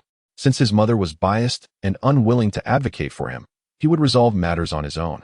With this thought, Jiang Chun smirked, his expression transforming into that of a mischievous warrior, and he regarded Su Qingqing with the gaze of a predatory wolf, thoroughly appraising her.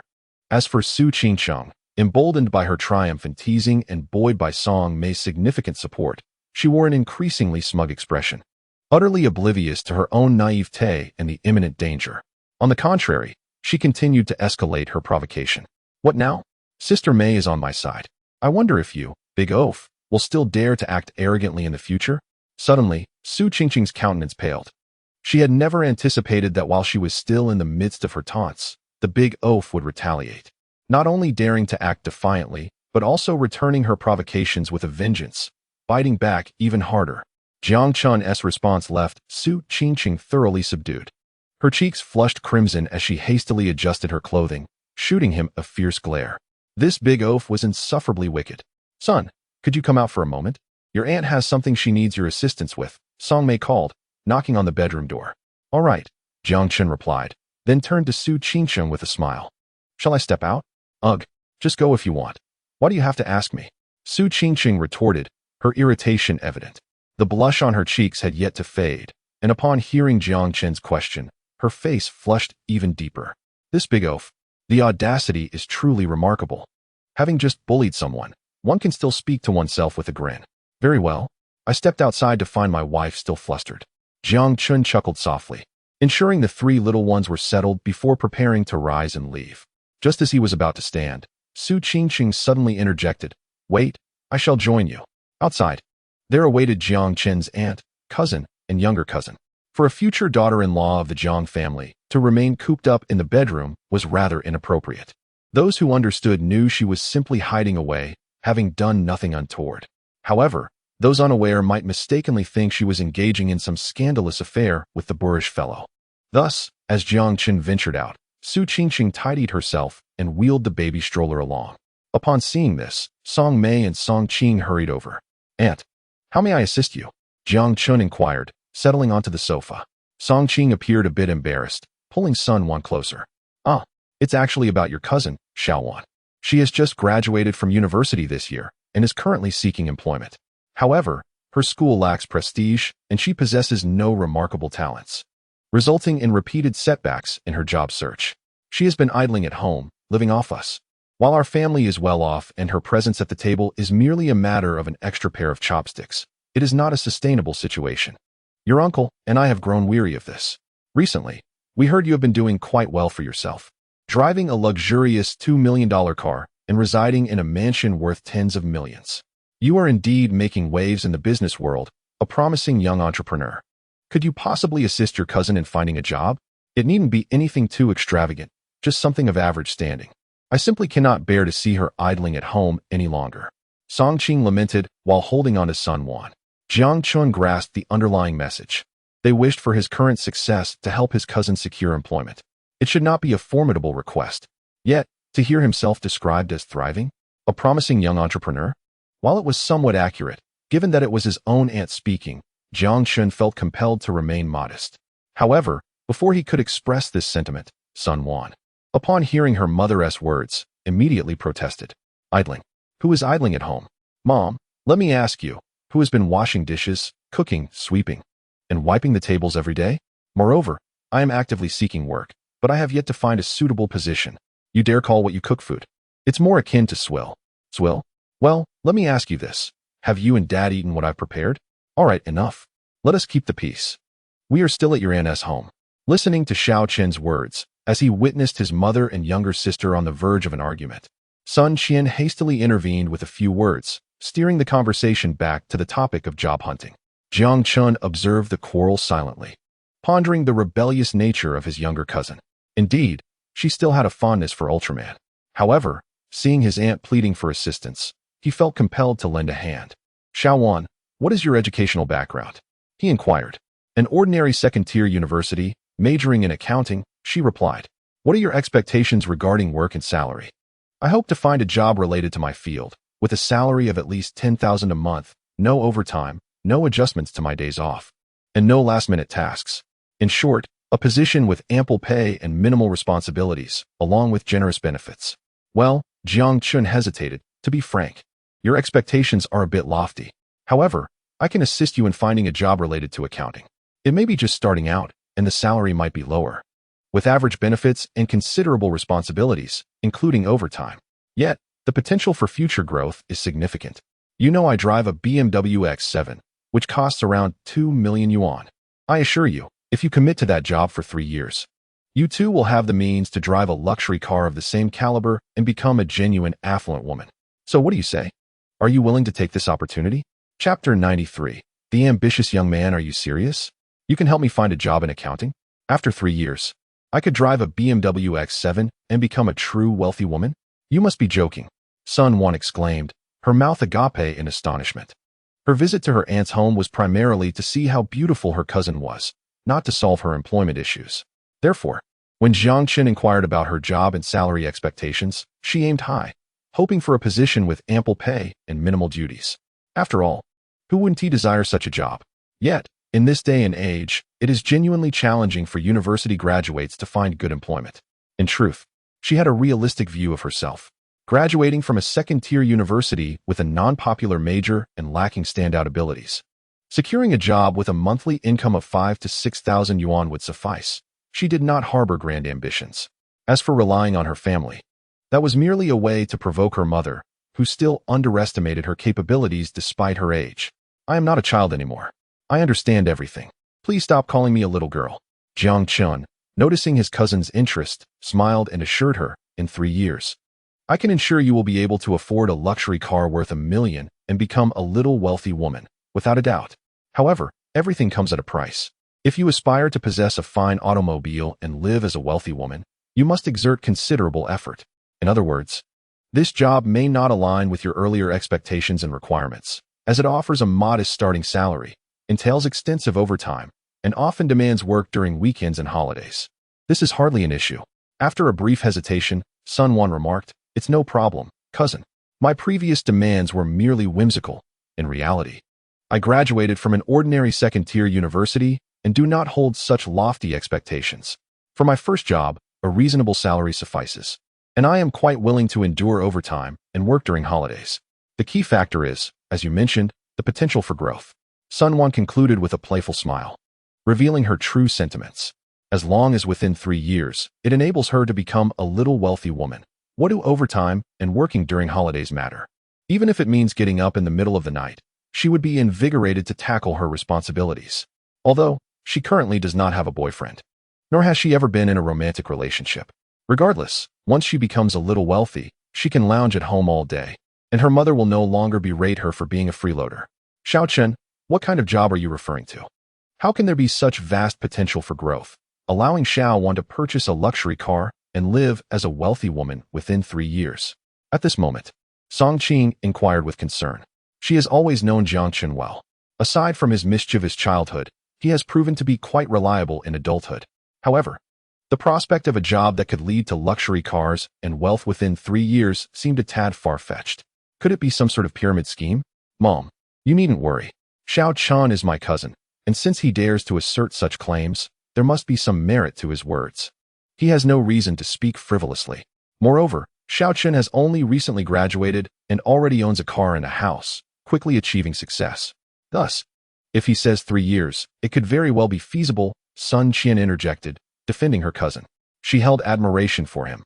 He had recently graduated, married a beautiful wife, had 3 children, a luxury car worth $2 million, and a mansion worth millions. Such accomplishments seemed utterly unattainable for her. Of course, she recognized that Jiang Chen's statements likely contained a degree of exaggeration. Yet, that was of little concern, if she followed his advice. Even if it took longer than 3 years, there remained a genuine possibility of becoming a little wealthy woman. To be honest, she felt a surge of eagerness within her. All right, Xiao Qian is right. Since it is Xiao Chun who has spoken, I have no objections. However, Xiao Chun, I have one more request. Please keep an eye on Xiao Wan. I worry about this young girl venturing into society. I fear she might be bullied by ill-intentioned individuals. After listening to Sun Qian's words, Song Qing set aside her concerns and cheerfully made her instructions clear.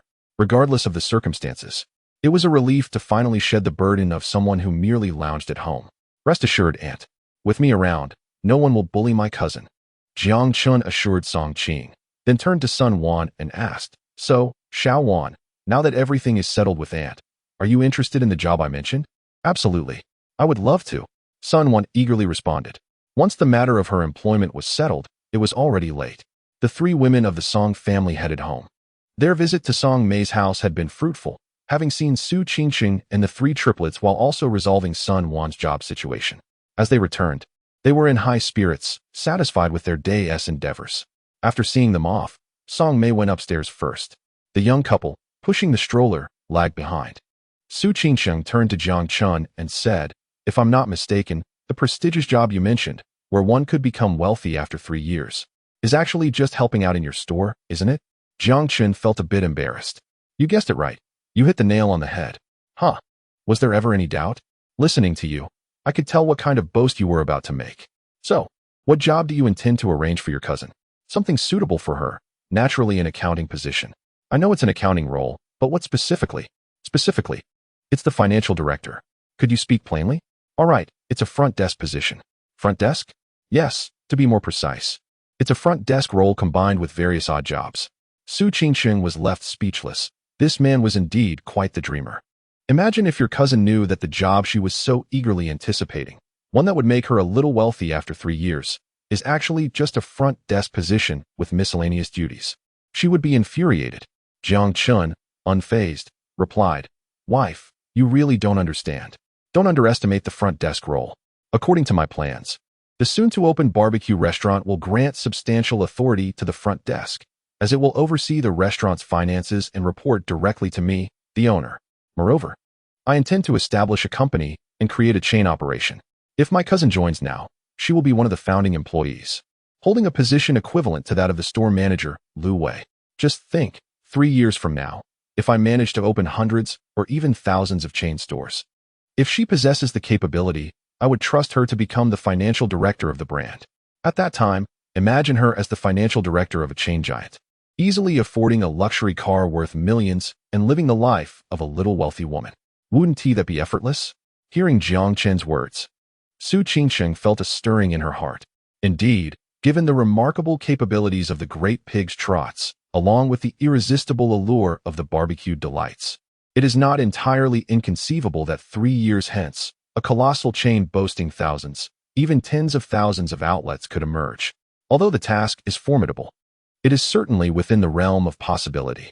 In this light, the Great Pig's Trots has assured Sun One that she may one day ascend to the status of a modestly affluent woman. This does not appear to be mere bravado.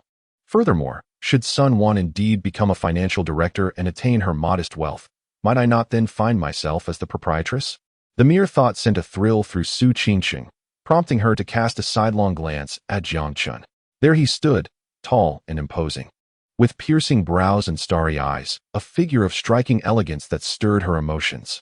The prospect of becoming the owner of the Great Pig's Trots seemed rather appealing. Su Qingsheng entertained this vision of being the proprietress for a moment, relishing the thought. However, with a hint of disdain, she scoffed, "Humph, the great dreamer. Just spinning tales." Jiang Chun retorted, "Is this merely spinning tales? This is the vision that drives entrepreneurs." He had, in fact, once shared her aversion to fanciful dreams, but had discovered the joy in weaving such aspirations. And indeed, his ambitions were pursued with utmost seriousness. "Hey Weizi, how is the barbecue restaurant coming along?" Jiang Chen pondered for a moment before retrieving his phone to call Lu Wei. After Lu Wei opted to become his manager, Jiang Chun had entrusted him with the renovation and licensing matters of the barbecue establishment. Days had passed, and he was curious about the progress. "Brother Chun, everything is proceeding splendidly. All is going according to plan," Lu Wei exclaimed enthusiastically on the other end of the line. "The restaurant's licensing has been completed, and I've been supervising the renovations daily, ensuring everything aligns with your specifications. We should be finished in just half a day. Half a day until completion?" Jiang Chun was pleasantly surprised, having anticipated that it would take at least a fortnight. "Well done, Wei Zi. In addition to overseeing the renovations, please take some time to visit the labor market and recruit a few nimble dishwashers." "Understood, Brother Chun. But how shall we handle the wages?" "Pay them according to the going rate, plus a performance bonus of 500 to 1,000 and a full attendance reward." "All right, what about the front desk?" "No need for a front desk. I've already found someone for that." "Got it, Brother Chun. I'll head out to hire some dishwashers right now." As soon as Jiang Chun ended the call, Lu Wei wasted no time and rushed off to the labor market to recruit staff. Jiang Chun silently commended him. Thus far, entrusting his good friend with the managerial role appeared to be a wise decision. "Mother, we've stayed long enough. It's time to return." By late afternoon, around 4 or 5 o'clock, Jiang Chun sensed that it was time to speak with Song Mei. "Very well, I shall not hold you back any longer." Song Mei refrained from further persuasion this time. After all, they were all in Sihai City. The young couple was always welcome to visit whenever they desired. "However, when you come to see me and your father, make sure to head to the Swan Lake area, for we intend to settle there." "Understood, Mom," Jiang Chun replied. "By the way, my son, take this with you." Song Mei produced a deep crimson booklet and solemnly handed it to Jiang Chun. Upon receiving it, Jiang Chun was initially taken aback. "Mom, why are you giving me the household registration book? What do I need this for?" "Don't be foolish, son. What do you think this is for? You'll need this household registration book to obtain your marriage certificate." Song Mei chuckled, then turned to the nearby Su Qingsheng, inquiring, "Isn't that so?" Of course it is." Su Qingsheng, caught off guard by Song Mei's question, thought to herself that Mei Jia might have asked intentionally. Was she urging them to marry so soon? Oh, with her intentions clear, It was merely a way to hasten her desire to become a legitimate mother-in-law. Sigh. Truly, my dear friend. All right then. Jiang Chun tucked the household registration book away and settled the 3 little ones into the car. Song Mei stepped forward to assist, packing an array of food and supplies into Jiang Chun's BMW X7 with unyielding determination. Jiang Chun attempted to persuade her, but it was of no use. His mother appeared as if she and his father could survive solely on photosynthesis, without the need for food or drink. Fortunately, his father was working overtime. Otherwise, the car would have been even more packed. Mom, we're leaving now. All right, off you go. Take good care of Ching Chung and my 3 grandchildren. And don't forget to look after yourself. Got it. Goodbye, Mom. Goodbye, Meijia. Approximately an hour later, the 5 members of Jiang Chen's family returned to their home in Bishuiju community. Upon arriving, a flurry of activity ensued as they unloaded the vehicle, which took more than half an hour. In addition to what Song Mei and her husband had purchased, they even received a plump goose and a mountain chicken from Annie, alongside 2 rabbit legs. Do you see this? You used to doubt whether you were truly her son or if you were picked from a garbage heap. Now, don't you think you have your answer? Su Qingcheng remarked, gazing at the mountain of items being unloaded from the car. You are undoubtedly your mother's biological child. Indeed. Jiang Chen nodded, reflecting on the compassion parents possess. He resolved to be even kinder to his parents in the future. Hey, why did your mom send over this mulberry wine as well? Su Qingcheng exclaimed, surprised to find a large glass jar of mulberry wine among the pile. Don't underestimate the mulberry wine. Indeed, this item is quite remarkable. Not only is it delicious, but it also possesses the benefits of clearing heat, enhancing vision, beautifying the skin, and nourishing the kidneys. Jiang Chun elaborated. Nourishing the kidneys? So, does that mean it was specially gifted to you by your mother? No, you can partake as well. Who said only men require kidney nourishment? Humph, I am a woman, so I need not concern myself with such matters. By the way, Jiang Chun, on that day when we were leaving, your mother discreetly presented me with a gift, you know? Su Qingqing suddenly blinked playfully at Jiang Chun. What gift? Jiang Chun inquired. Curious. Come, see for yourself, and you shall know. Su Qingqing chuckled, opening her phone to show Jiang Chun a photograph. Upon seeing it, Jiang Chun felt an overwhelming sense of embarrassment, as if he could dig his toes into the floor and excavate a 3-bedroom apartment. The photo was none other than a snapshot of himself as a child, caught in the act of bedwetting. This particular photo was taken on his first day of kindergarten at the tender age of 3, when he, wearing open-crotch pajamas, was so excited, perhaps due to his first day at school, that he, who had not wet the bed for over a year, succumbed to the moment and did so that very morning. His mother, upon discovering this, eagerly captured the moment with her camera. This photograph encapsulated one of the greatest humiliations of Jiang Chen's life, a veritable source of embarrassment. Consequently, as he matured, he sought to destroy any trace of this photo, incinerating it in a blaze. Little did he anticipate that, years later, his mother would unearth the negatives, have them developed, and convert them into a digital format to share with her close friends. Is this truly a mother? Secretly betraying her son by sharing his childhood indiscretions with her friends? Jiang Chun could not help but facepalm upon viewing the photo. In stark contrast, Su Qingcheng reveled in the image, exclaiming, "Ah, little Jiang Chun at 3 years old. How adorable you were, dressed in open-crotch pants, with a large puddle of urine on the bed. How amusing and delightful. Jiang Chun, you were so tiny back then." After a moment of meticulous examination, Su Qingqing suddenly sighed in reflection. Of course, I was small. I was merely 3 years old, just starting kindergarten. No, you misunderstood my meaning. I wasn't referring to your age. If not my age, then what could it be? Jiang Chen asked, bewildered, as he observed Su Qingqing struggling to contain her laughter. After a brief pause, he finally grasped the implication, and his astonishment was palpable. Woman, you had better be referring solely to my age.